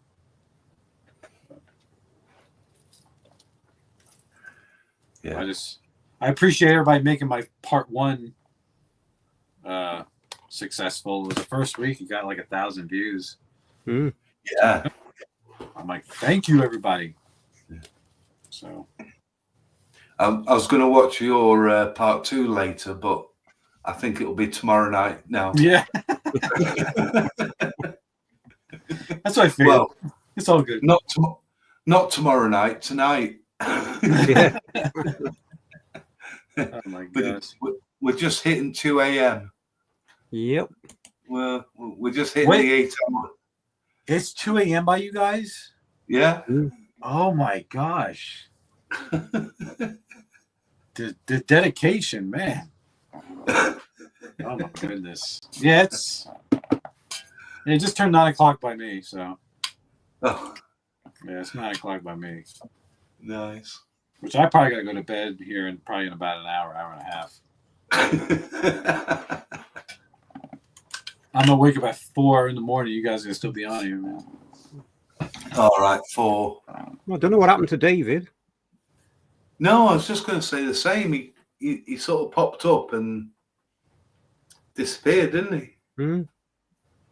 Yeah.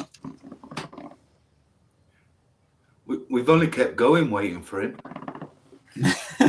Well, you say, hey, man, it's your fault. You're making me feel bad. We're waiting for you, and you didn't show up.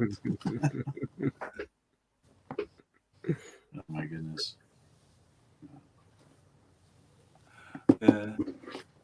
Christmas 77, BBC played an Elvis movie every day. Yeah, I used to love it as a kid, like school holidays and things, watching Elvis movies. That was, yeah. Yeah, I remember when they used to play them. They used to play them a lot here on TV, like on TCM. I don't think they do it consistently anymore, like for his anniversaries. I don't even think. I mean, I don't even have cable anymore, so or Dish or whatever. I don't. I just what surprised me. I was looking for some information in the newspaper archive, and back in the early and mid 1970s, they were regularly showing Elvis movies at the cinema, even in the early mid 70s. So you'd have like your local Odeon, and they'd have Blue Hawaii on, and they'd have Speedway on. So there was still an audience, even in the early and mid 70s, for Elvis movies at the cinema. In the UK? Yeah, that surprised me. Because they wouldn't be putting them on if nobody was turning up. Yeah. And like, for me, it doesn't surprise me if that was in the UK because, he never toured over there. Your access was seeing him in the movies, buying his records. That's it. Yeah. Yeah, it was good times growing up, watching the telly, wasn't it, and seeing all them films. Here's an interesting. Do you know? This rings a bell with a Quantum Leap. I've forgotten about that show. It was quite a good little show. And I remember them being an Elvis bit in one of the episodes, but not fully. Anyone else remember that? I know the show, but I don't remember. I know the show too, but I never watched it. I know there's a new version of it too. Is there? Yeah. I was just talking to somebody about it. I think I was just talking to my girlfriend's mom about it yesterday. She was telling me, yeah, there's a new version of the show. I looked it up. I'm like, oh. There's a couple of seasons. It's on Netflix. Did anyone see the episode Quantum Leap? Right. Trying to. I was just looking up how old it was. 1989. Yeah, that's a proper blast from the past, isn't it?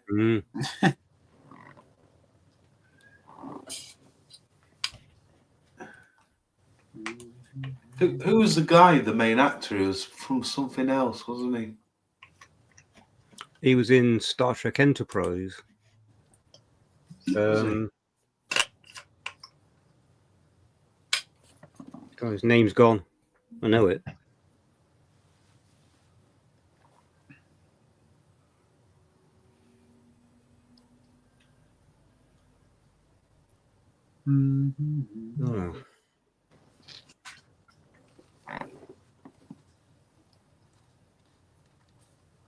What the hell was his name?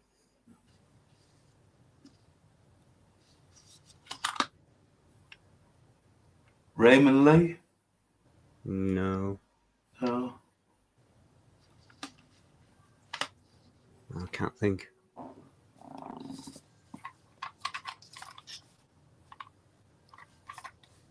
Harold's woken up.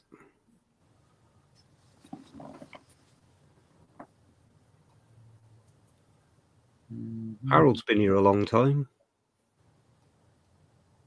Yeah,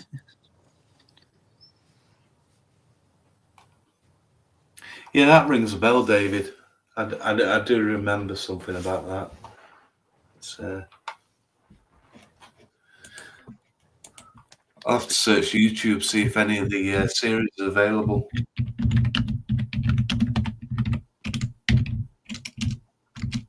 Did you say it's available anywhere, John? Quantum Leap? Yeah. Like the old show or the new one? The old one? The old one, yeah. Let me see. I know the new one's on Netflix. The old one could be different in the US. When did it come out on Netflix? The new one? I think a couple of seasons ago, so probably like 2023. Right. Yeah, I think it's like 2 seasons.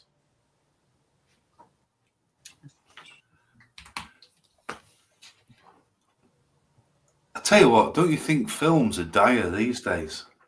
The lack of good quality films. Yeah. Oh yeah, they don't know what to do. Oh. But there's nothing original. It's all remakes or prequels and sequels and yeah. I mean, we try and sit down and watch a film on a Friday night. We've got Sky, so we've got Sky Movies, so I'm not going to pay for a new film. If it's a music film, I'll buy it on Blu-ray and just watch it. But just awful, just awful the amount of naff films. Yeah, they're very far in between, and everything's about nostalgia now. You know, it's just no matter like years later they'll come out with another sequel. It's like, come on, like decades later.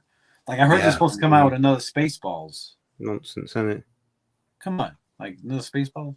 Yeah. No, like they're supposed to come out with another one. Yeah. Yeah, Well, Quantum Leap. Oops.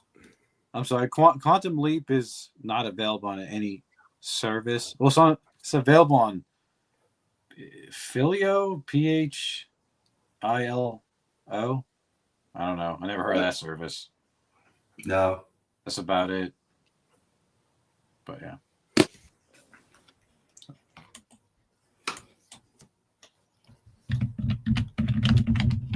But I think another thing is about movies is just because the writer strikes and, you know, not everybody getting their due.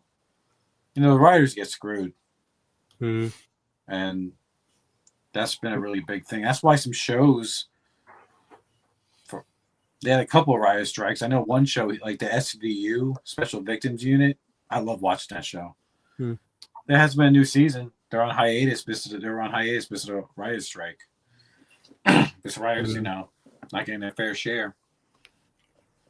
And that's what streaming does, I think. It takes royalties away from residuals away from you know, the workers on the show and the writers and what I can't put up with anymore is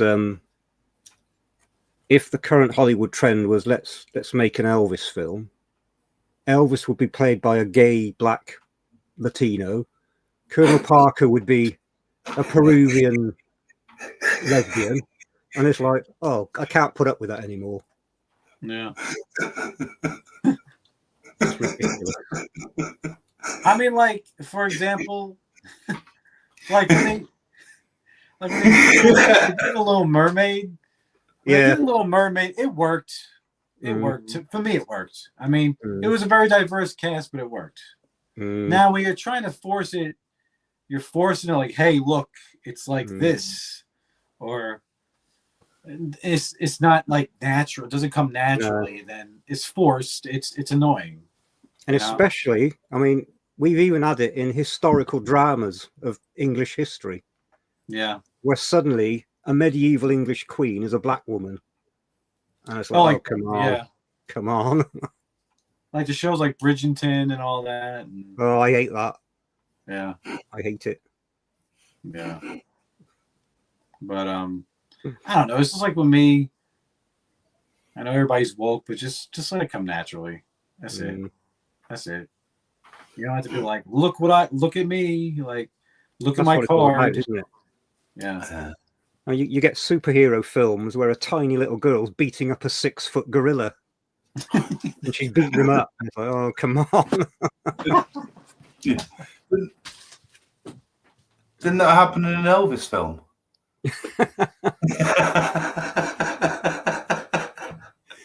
Yeah, but she doesn't then sing to him. Yeah. I was thinking of Kurt Russell. So, yeah. Kicking him. Yeah. Oh, dear. I don't know why, but I just got this thing. It probably needs a clean now, but I've got these little shelves in my built-in units, and on one of my shelves.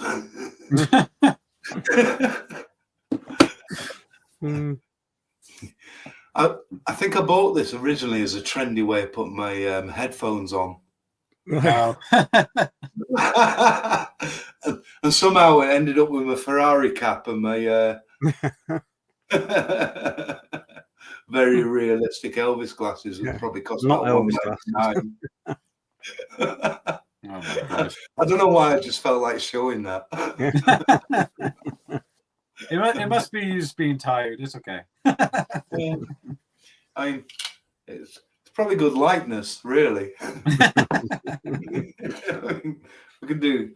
Can you recognise which one's which? They got the hair right. I seen an Elvis bust that you can buy, like a 50s Elvis. You put your headphones on. Actually, yeah, I've had that for probably about 20 years. I just. Oh my gosh! It just sits up on a shelf here. Let me see.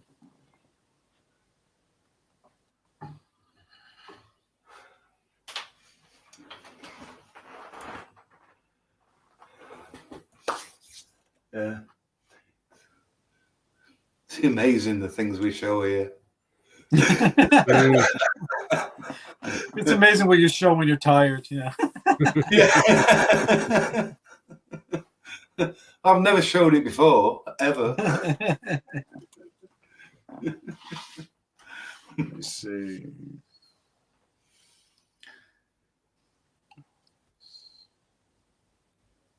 Memphis Melody on YouTube. All right, I'll search that out. It does bring back some memories, though. Yeah, cheers for that, David. I did find on eBay something for sale that's from my childhood, but I kept looking at it and my finger hovered over by it. I've resisted so far, but oh my God! Remember that? Oh.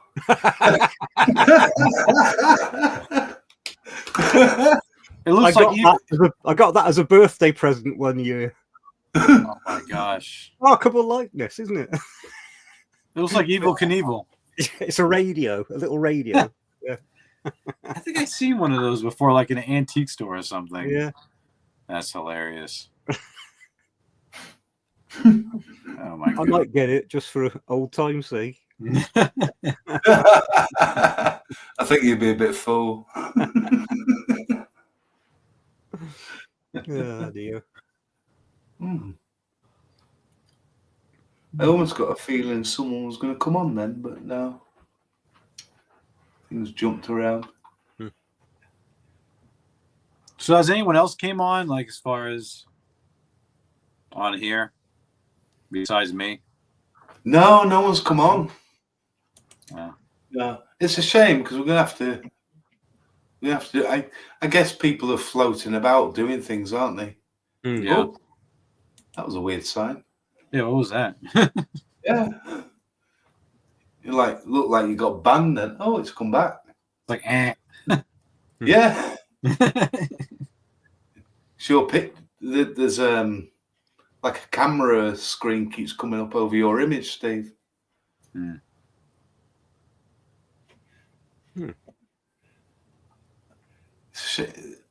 Oh, Rio Bravo. I love that film. Yeah, that's a good movie. Yeah, that's real good fun. There was a talk around.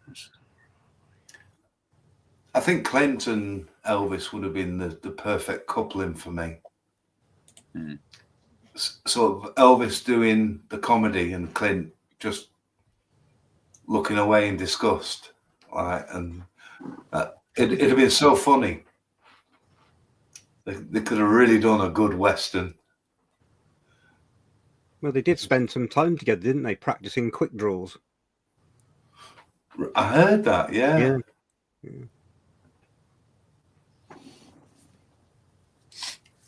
Well, he was supposed to be on there, The Rainmaker. I actually seen that movie. I seen the part. You can pick out the part where he was supposed to. So you always see pictures of it. It makes you wonder if is there like a rehearsal, like if it's filmed anywhere. You know, when he did that or, audition for The Rainmaker. Again, it's probably some footage sat somewhere. Yeah, I mean, just makes you wonder because, I seen that movie. You can totally tell the scene where if you can match the scene when you see those pictures of Elvis, what scene he was doing. But I can't remember the guy who got that part now, but I'm like, oh yeah, it was totally Elvis's part right there. Yeah, because it was on like this Western channel that's on TV.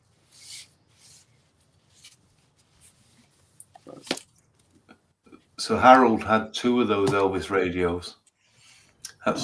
There were different costumes, weren't there? Double trouble. Well, I think one of them was blue or something. Right. I think one of them had a blue outfit, like a powder blue. And talking about radios, another memory, another show that Elvis would have been good on as a guest spot. $6 Million Man. Steve Austin. Well, they were good mates, weren't they? Yeah, and what reminded me of that is one of the accessories for the doll was a backpack that had like a radio transformer, and you'd have a crocodile clip, and you'd have to clip it to something to earth it. Right. Take the earbuds out, and then you can get a radio station. I was just thinking about it the other day. It's just crazy how Elvis, he didn't attend any award shows, and I'm like no Grammy, none of the Grammys or anything. And I was looking up like all the years he was nominated for a Grammy, and he was nominated a lot of years. I think he was nominated. Earliest was the second Grammy ceremony, the second year. And I think it was like A Big Hunk of Love, and 1961, Blue Hawaii was up for a nomination. It probably lost like West Side Story or something, but which that's a great sound. I love that soundtrack too. GI Blues was nominated also at one point. If you go on the Grammy website or something, you can see all of that. It's crazy. It's like it's just a shame he didn't attend any of these award shows. They might have given him more if he turned up. Maybe, or it just would have been cool to see him on more TV stuff. Yeah. I think that was part of the mystery, wasn't it? I think that was Parker's thing to limit his access to everything. Yeah, and always wanting the audience wanting more. It's a shame he didn't get to sit down with a serious interviewer 1-to-1. Yeah. Yeah. Because he was an intelligent guy and he was very honest in his answers. So he Oh, comes yeah. across. Yeah. Yeah. Just, I think he was very, whether it was shyness or reserved or, you know, like he didn't want to talk about other entertainers or slag anyone off. yeah. You could tell reporters are always giving him questions to create some controversy, and you know, but he handled it Elvis well. said this. He always handled it, didn't he? He knew what to say. Yeah, and he was very controlled in that. Yeah. And used humor. Yeah. As well. Yeah. Yeah. I always found that good. And David Bowie's manager, when they went over to meet, they actually went to meet Tom Parker. But he said while they were waiting, he sat down with Elvis, and he said, and I had a conversation with him. And what struck me was just his knowledge of music. Yeah. So that's what really hit me.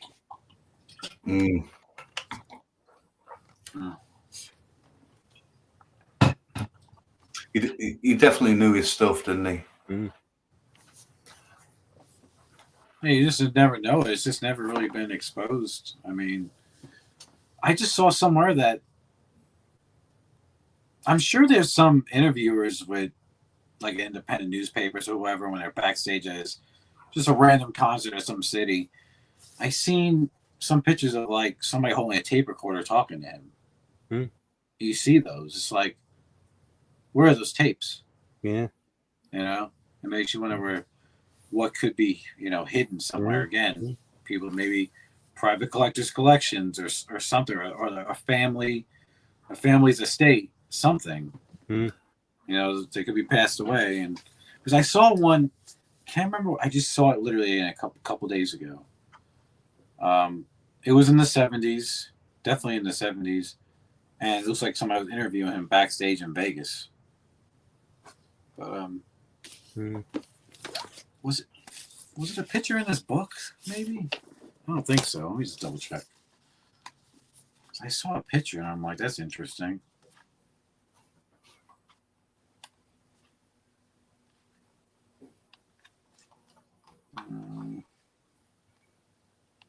Let's see.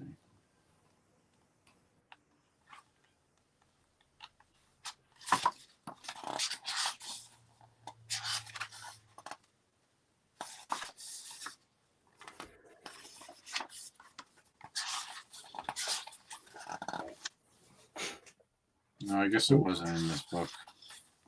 Another thing I hope somebody's doing is getting into film archives in places like India and strange little, you know, unusual countries. Because there's lots of reports that they were sent different cuts of movies that had scenes in that weren't in the regular releases over here. Yeah. So they could be sitting out there on a shelf in Singapore or somewhere like that. You know? Yeah. Kind of like that one scene, that one song that was cut from Girls, Girls, Girls. Something like that, maybe. Because it was in the trailer. Yeah. Yeah. But it wasn't. And we know filmed. Lonely Man was filmed because that's in the trailer as well. Yeah. There are certain scenes in Jailhouse Rock, alternate scenes maybe. And Elvis actually said in an interview, talked about filming Wisdom of the Ages, saying, you know, when he sings To Such a Man I Bow, he bows. And he sings about, was it Riding on a Horse while singing one of the other songs that wasn't in the film? It wasn't. So he's saying these were filmed. Yeah.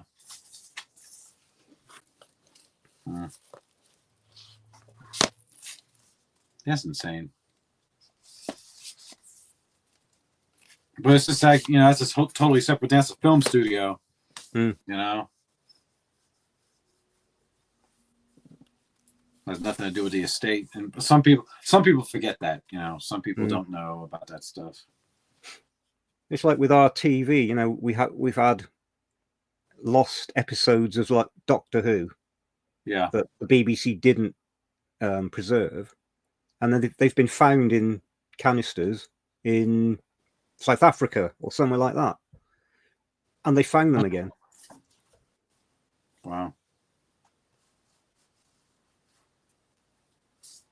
So how does that happen? This is crazy.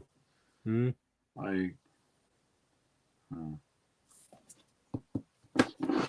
mean, we know that there was a cut of Speedway shown in the UK at least once that had 5 Sleepyheads. The scene was in the cut. Yeah. So we know it exists.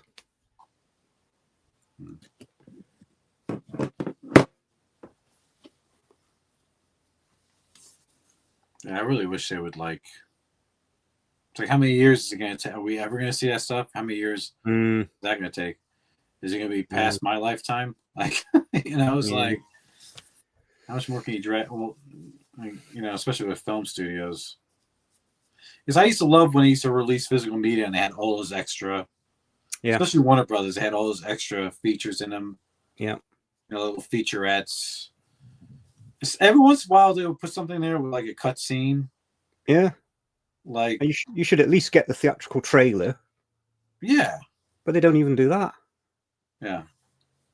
For example, like I have the DVD to the old movie, Cabin in the Sky.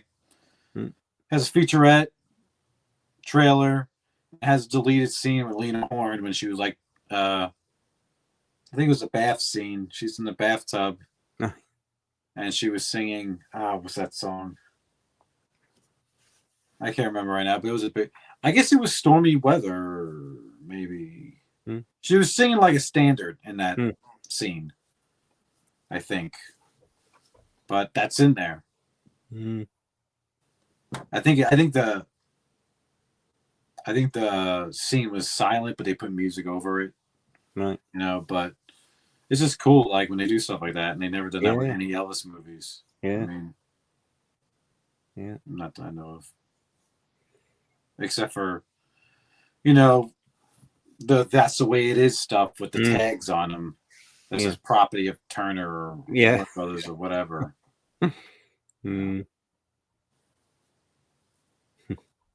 We need to start a petition for them to come out with a big Blu-ray box set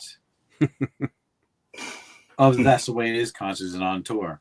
You know, on Blu-ray, just to have at least every show in its most complete form. That would be amazing. Dean's giving up. Dean's giving up. He's lost the will. Thanks, Dean. Don't worry, Dean, you're not a failure. You're good. Oh my God. He doesn't know what we've got planned for the rest of the night. You should stay tuned. Yeah, you're going to miss it. Big announcement. Yeah. Oh my God. Well, we have got the playlist for the new Epic film, haven't we? Shh, I'm not supposed to know about that. Oh, right, okay.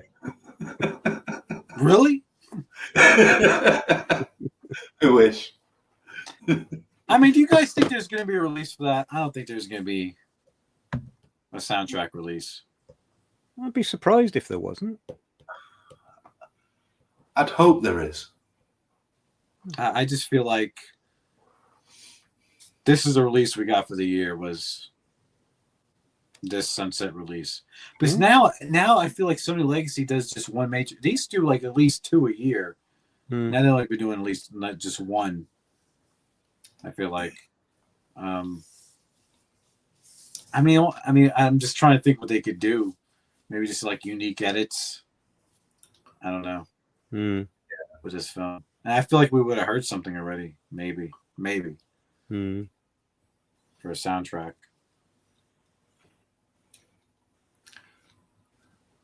I I think it's something that's definitely getting very little airtime, talking about a soundtrack and what might come. Definitely a good one to do a video on.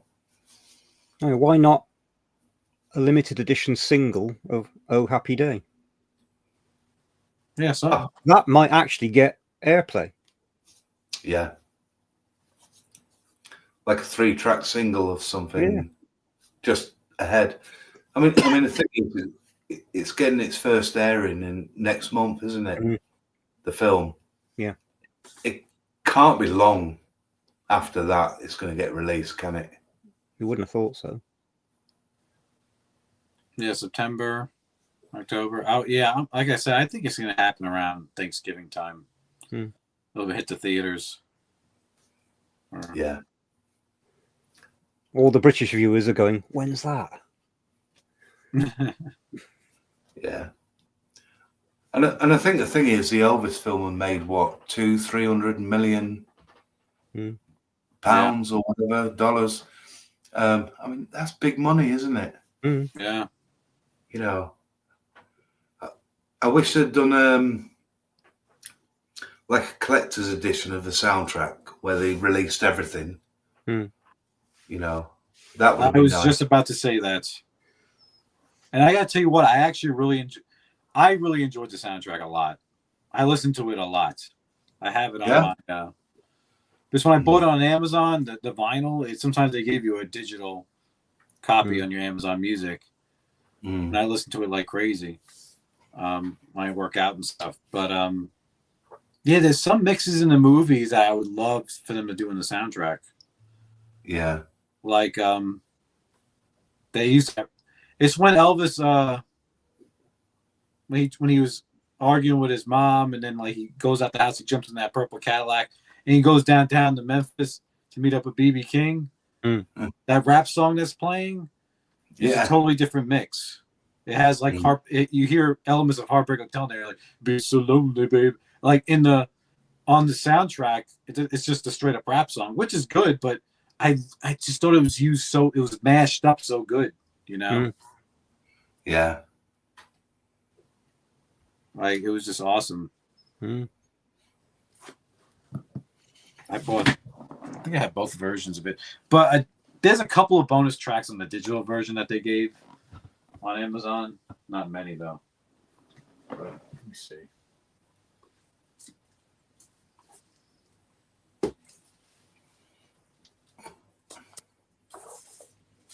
Because I got both versions of the soundtrack. I have the yellow version. It was in Walmart retail stores. And actually, I don't think they made a lot of these. But at my Walmart, they had one. I got it, and they never got another. And I never saw another one. Right. It's pretty awesome, though. But. Yeah, I've not seen the. I've heard of it, but never seen the yellow. Oh, really? Yeah, it's pretty good. I'll show you. Okay. It has like that marbly look. It's really cool. See? Yeah, plays really good. That looks like the same vinyl. They did another release. They did gold records like this. Like it was Walmart. Yeah. Yeah. That sounded really good too. It must have been like the digital masters or something. I don't know. But yeah. But the vinyl looks exactly the same. Yeah. Or I think it was the master. I felt like those were the masters from the Friday Music release. It was really good. That one. But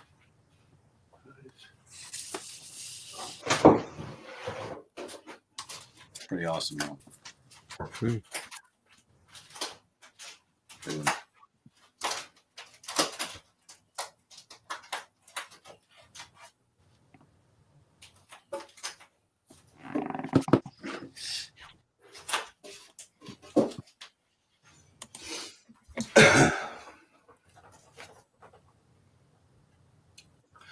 Yeah, it's very similar. Couple of gold records. That's Speaker's Corner. Yeah. Which are always nice. Yeah, I have a couple of those. But that's the... Yeah. Yep, I have that one too. Yep. Yeah. It sounds really good. Yeah, and it's exactly the same coloured vinyl as what you just shown. Yeah. It was really cheap to pick up, with $19. Yeah, yeah. It was really cheap. You can still get it pretty easily now when you go to Walmart stores. Yeah.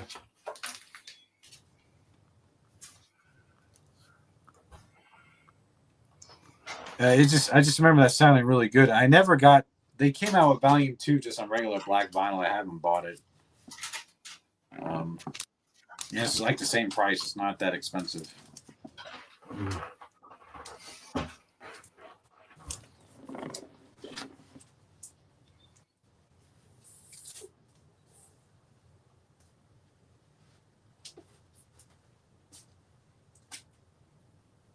Yeah, I do try and get some of the, well, as many as I can of the exclusives, the Graceland and the Walmart and Yeah.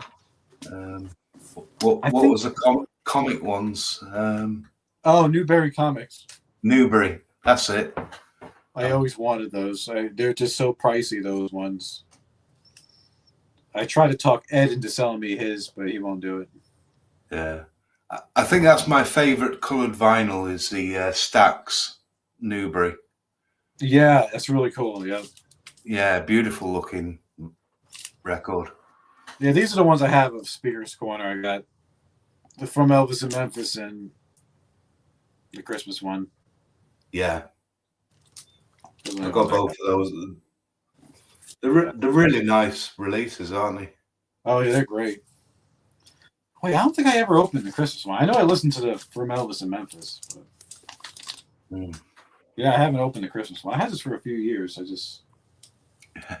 I tend to, at Christmas, play a different version every year. Yeah.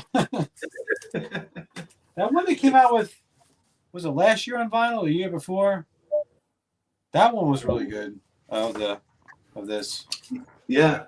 It was really good. Yeah. And then you got the green vinyl one, haven't you? Was that the 90s that was released?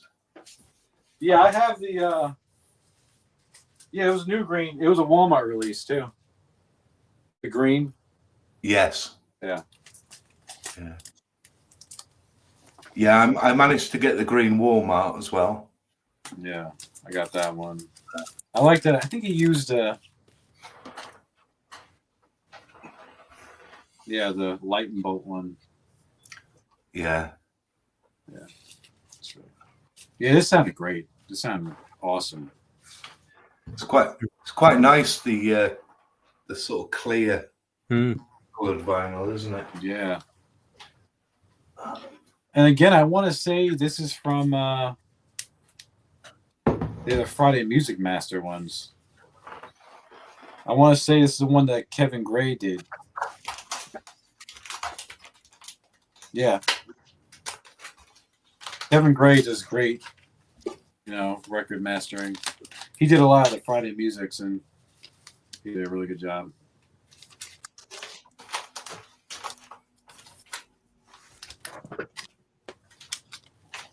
And then the Wonderful World of Christmas. Yeah. Which, man, I'll tell you what, I'm ready for the holidays. I'm ready for this hot weather to go away. Yeah. I'm ready for the fall, man.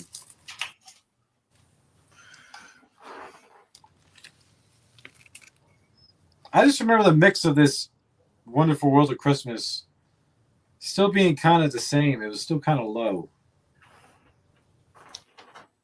Like, you really have to turn it up.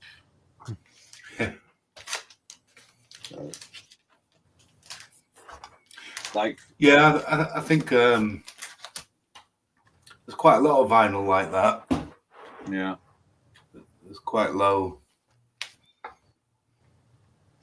I don't think they gave the Wonderful World of Christmas as much love as the other one, like as much attention. No. I remember when playing "O Come All You Faithful," it's still kind of low. I'm like, you gotta really turn it up to hear it. I was really pleased to get that copy. Yeah. You know, especially all the price labels and the tag on and everything. Need to get our flexometer out on this one.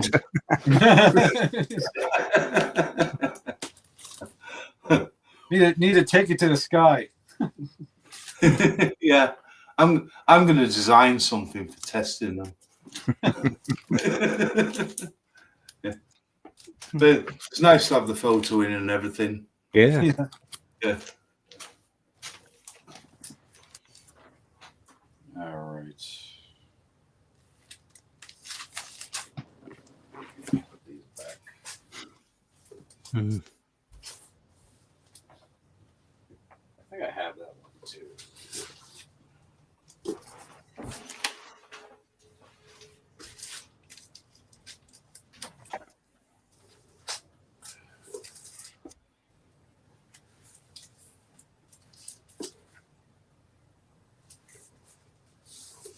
I got a few of those. I got 75 press. Oh. I got the one with the RCA Experience. Right. Oops. I got that one. And I got the promo version actually too. Oh, nice. Yeah, I got this years ago on eBay when I used to shop like crazy on eBay. Got it for a good price. It's a guy in Canada. He's every once in a while he'll list stuff. The shrink is starting to come off the top a little bit though. But yeah, it's an embossed promo, which is I don't think it's easy to find this one. But, and I also have one that has the Best Buy series sticker. I think it's over there or over here. I just haven't cataloged it on the shelf yet.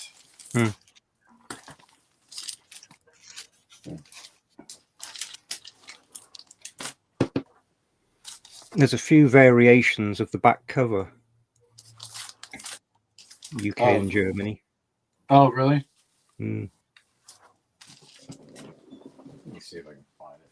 I think it's right here. I don't know if I'll be able to spot them.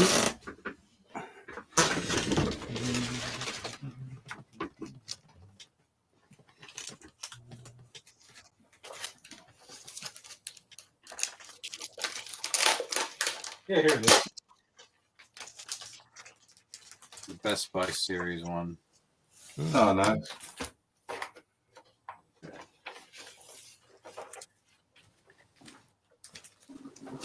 So, good stuff.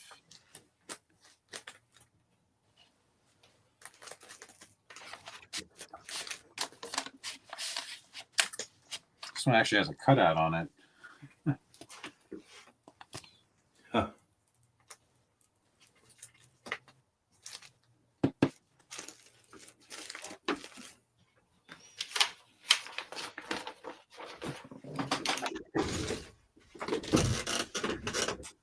The one Christmas album I still want to find is the Japanese one, the red cover with the baubles on. I thought you were going to say the red nose then. No, keep that one.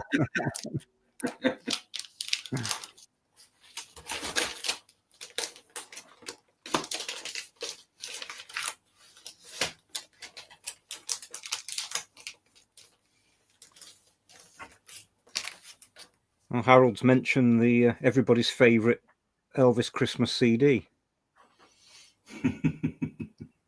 Which one is that? Oh, you just like buying records with sexy girls on. When I saw it, I thought that is so bad. I got to buy it.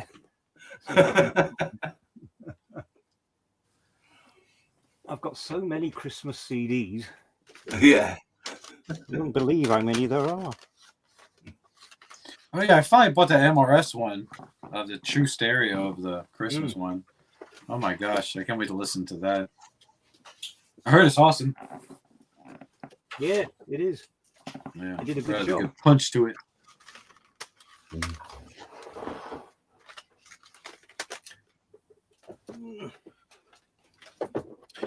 It is good, but I still love the original. Yeah. Yeah. Yeah, I haven't listened to it yet. I'm gonna wait till it's more towards the season. Yeah. I always find that it's quite rare, but I think the first time it was released on CD still sounds pretty good. Now you realise when I show you this, you're going to want to buy one. Yeah. Get ready for this. All right, let's see it. Dun, dun, dun. What in the hell? Is that is that bootleg? Well, it's one of these. Oh my gosh, which label is it? Oh, you even get a picture disc. The same picture 3 times. Oh my god. I mean, if you're going to put him in Hawaii, why not put him in the living room with a couple of dancing Santas? And you got to Couple remember, Mrs. Clauses. Yeah. RCA set the precedence with that awful picture in the Aloha from Hawaii, where they just plonked him in amongst some Hawaiian women. Every collection should have one. Just the once. Yeah.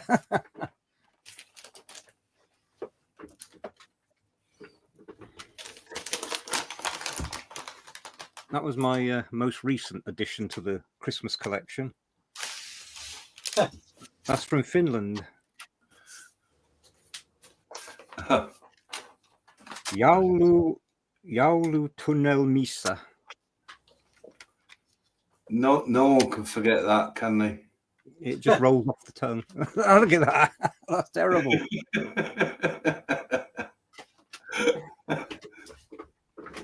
I mean, who in their art department thought that looked good? At least he had a few more girls in that one. Yeah, but they got more clothes on. Oh dear. Well, I'd say it's a medium flexometer. We need a scale now. It's not too bad. It's a 2.47. Quadradisc. Looks pretty much like it hasn't been played. Mm. And that's what counts to me. I don't mind a few scuffs on the cover or something like that, but if the vinyl's spot on, bit of dust, usual paper that migrates. But it's pretty mint, doesn't it? Very clean, yeah. Yeah, that's going to get a play soon. See, I did my job. Harold went and bought it. Yeah.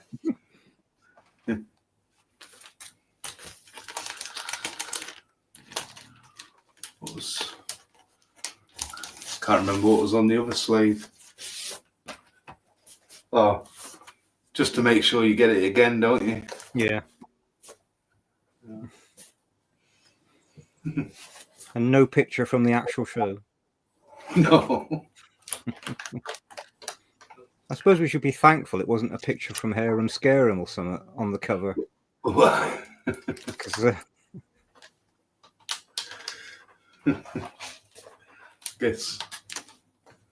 I guess it could have been a picture from Blue Wine. yeah, anything's possible with RCA, just as long as it doesn't have anything to do with the content of the record. Yeah.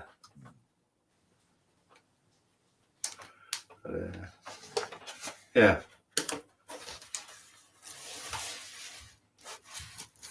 It'll be interesting to see what I can hear from the quad.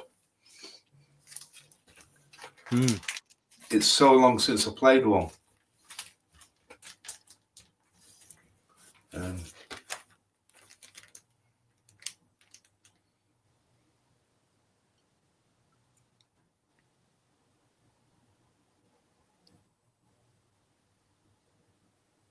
So if you play it on a stereo, do you have missing instruments?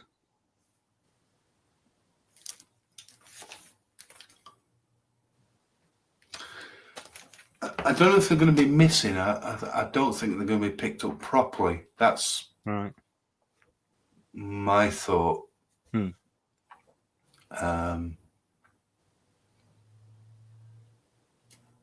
Which I imagine things are going to sound a bit distant. But I'm going to have a play around with it and see what I can do. I think swapping the needles a bit and seeing what I can get out of the grooves. Right.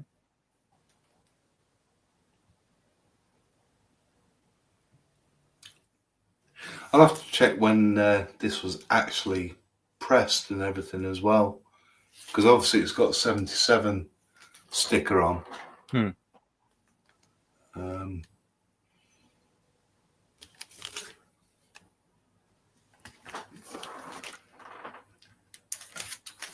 it's got the track listing on the back, which obviously the first ones didn't, did they? No.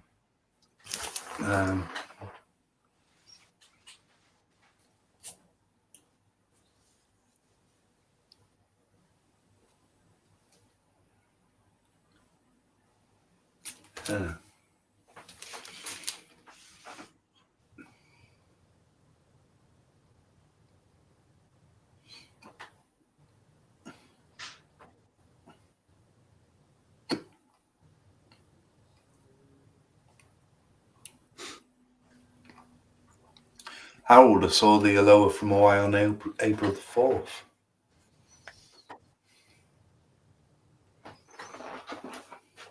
Well, we were quite quick in the UK, weren't we? We only had to wait until 1978. Yeah, yeah.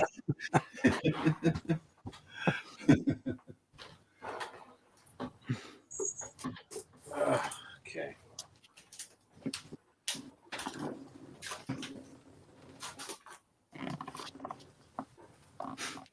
I remember watching it, and I had no idea that that was the first time it had been shown in the UK. Yeah. Yeah, because when I was a kid and I'm watching this stuff, we think we're watching it all for the first time. As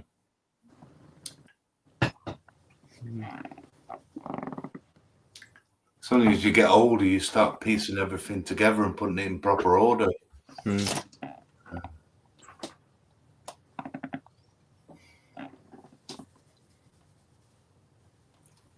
you still drinking caffeine? Me? No. By you, Adam. I got a glass of red wine. Oh. in my jumpsuit. Oh my God. Wow, nice. I've got an empty glass now. I have a whole bunch of Elvis mugs. I used to have a crap ton. I had to give half of them away.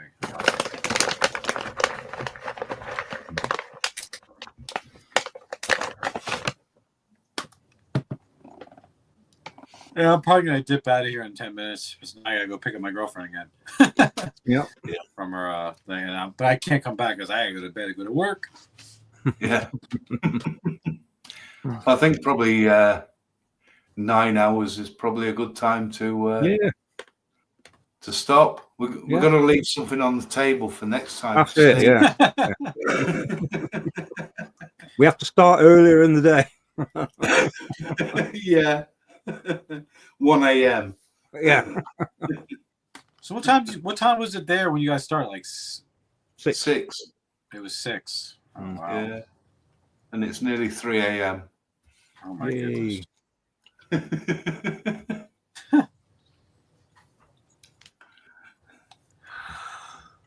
I remember when I was younger, I was doing shift work, and we would pull doublers, 16-hour shifts. Oh my gosh! Because the process had to keep going; it couldn't stop. So if somebody was away, and nobody else wanted to divide it up, you'd do a 16-hour shift. We were absolutely raking money in, and we were too dead to spend any of it. So it was quite lucrative at the time. But the thought of doing that now, it would kill me. You're like a zombie by the end of the week. Yeah, there's some warehouse jobs that still do that around here.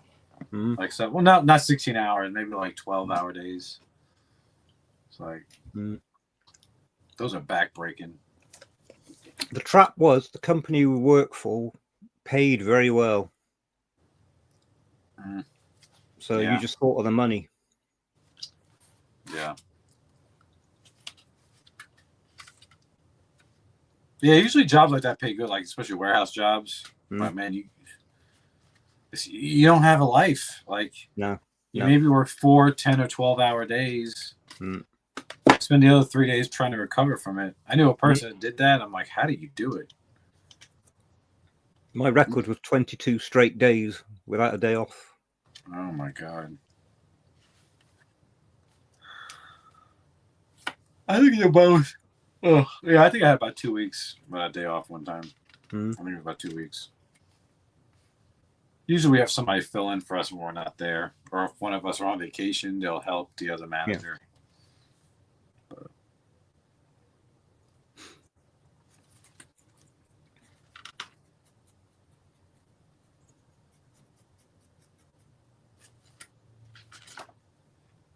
This is the latest I've been up in a long time. Yeah, I don't ever stay up that late. It's rare, very rare. I'm usually in bed by 10 o'clock. Yeah. Except for at my job, when I have to close, I'll get home. So I'm lucky if I get home before 12. I was like, oh. But by the time I pick her up, it's gonna be past my bedtime. I gotta be up at probably like 5 o'clock tomorrow. Well, after all those years of working shifts, I normally wake up between 3 and 4 most mornings. So we'll see what time I sleep till today. Yeah, my days off, the latest I wake up is 6:30 in the morning. That's the latest I wake up. And I'm okay with that, you know. Yeah, you're used to it, aren't you? That's it. Used to it. Yeah, I have a full day. But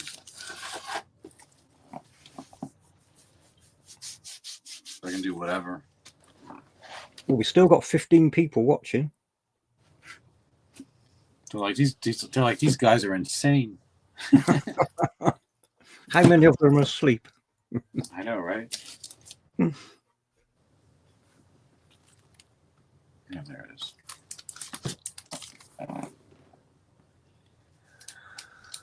Yeah.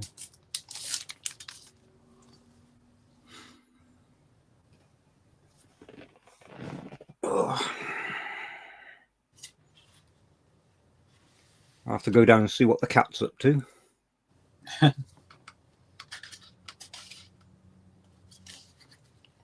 Dan is still awake. I'm still awake.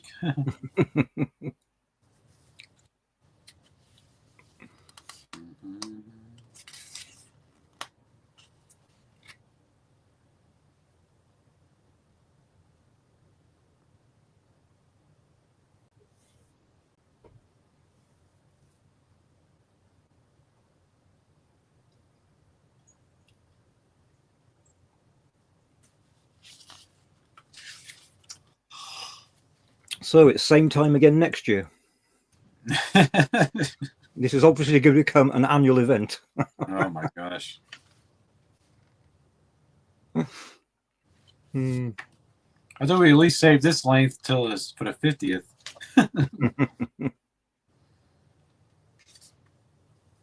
Yeah, see, I would like to plan a trip for the 50th to go to Graceland. Because I've never been to Elvis Week. I always go. Right. The first time I went was during the summer before Elvis Week. I think it was like June or July. And then every other time it was always between the holidays, between Thanksgiving and Christmas. Yeah. Because it's usually dead. That's why I like going, but it's not crowds. Yeah. You can really take your time. I remember one year I went, oh my gosh. there was nobody there. Right. Like me and my cousin were like the only ones at the house for like the first hour. So we took our time, and then all the museums took our sweet. I like to travel with somebody who's on the same level as me, like as far as taking their time, looking at everything. And my cousin's that person. And he finds this stuff interesting too. He's not a huge Elvis fan, but he finds it interesting. And we were in those museums, like with all this jumpsuits and all that stuff and everything for hours. Yeah. I mean, we got our money's worth out of it. It was fun. It was a lot. But yeah, I would definitely like to try to go for the 50th for Elvis Week. I think it's gonna be. I feel like that's gonna be like the last big, like hurrah. You know what I'm saying? Yeah. But yeah, love to go. You probably have to find a room very early. Yeah. And I would like to go, I guess in 10 years time, to his 100th birthday. You know, I'd love to do that. Yeah. You know, that'd be awesome. It's just crazy. In 10 years, it'll be the 100th birthday, you know? Yeah. That's insane. We're next. I thought Harold had been here a long time. He's been here since the start. You've done well, Harold. Yeah. Sorry there ain't prizes. We should have a veterans badge.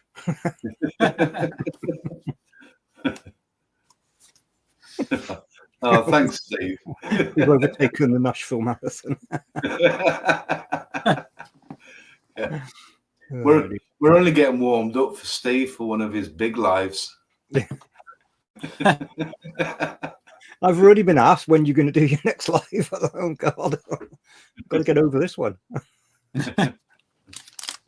Well, when I did some research, it said YouTube cuts you off after 12 hours. Oh, So fine then. You've well, you guys are almost there. Yeah. You still got a challenge there, Steve. See, it's true, yeah. But,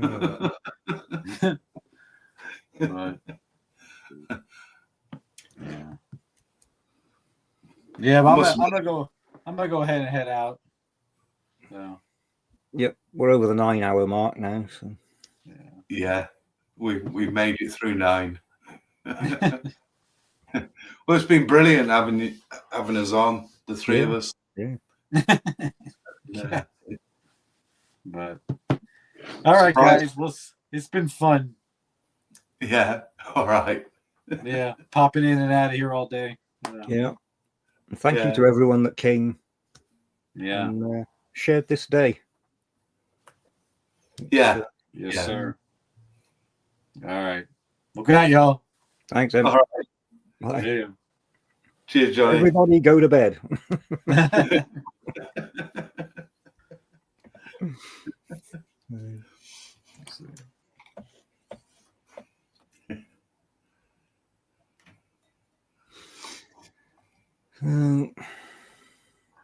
Well, it's been I think it's been a good night. It has. Yeah. Got some good support. Yeah, I've enjoyed all the chat and all the comments and everything. It's been really good. I think we'll definitely do it again next year. Oh, absolutely. Yeah, we've started something now. Yeah. Well, we can go for 10 hours next year. Yeah.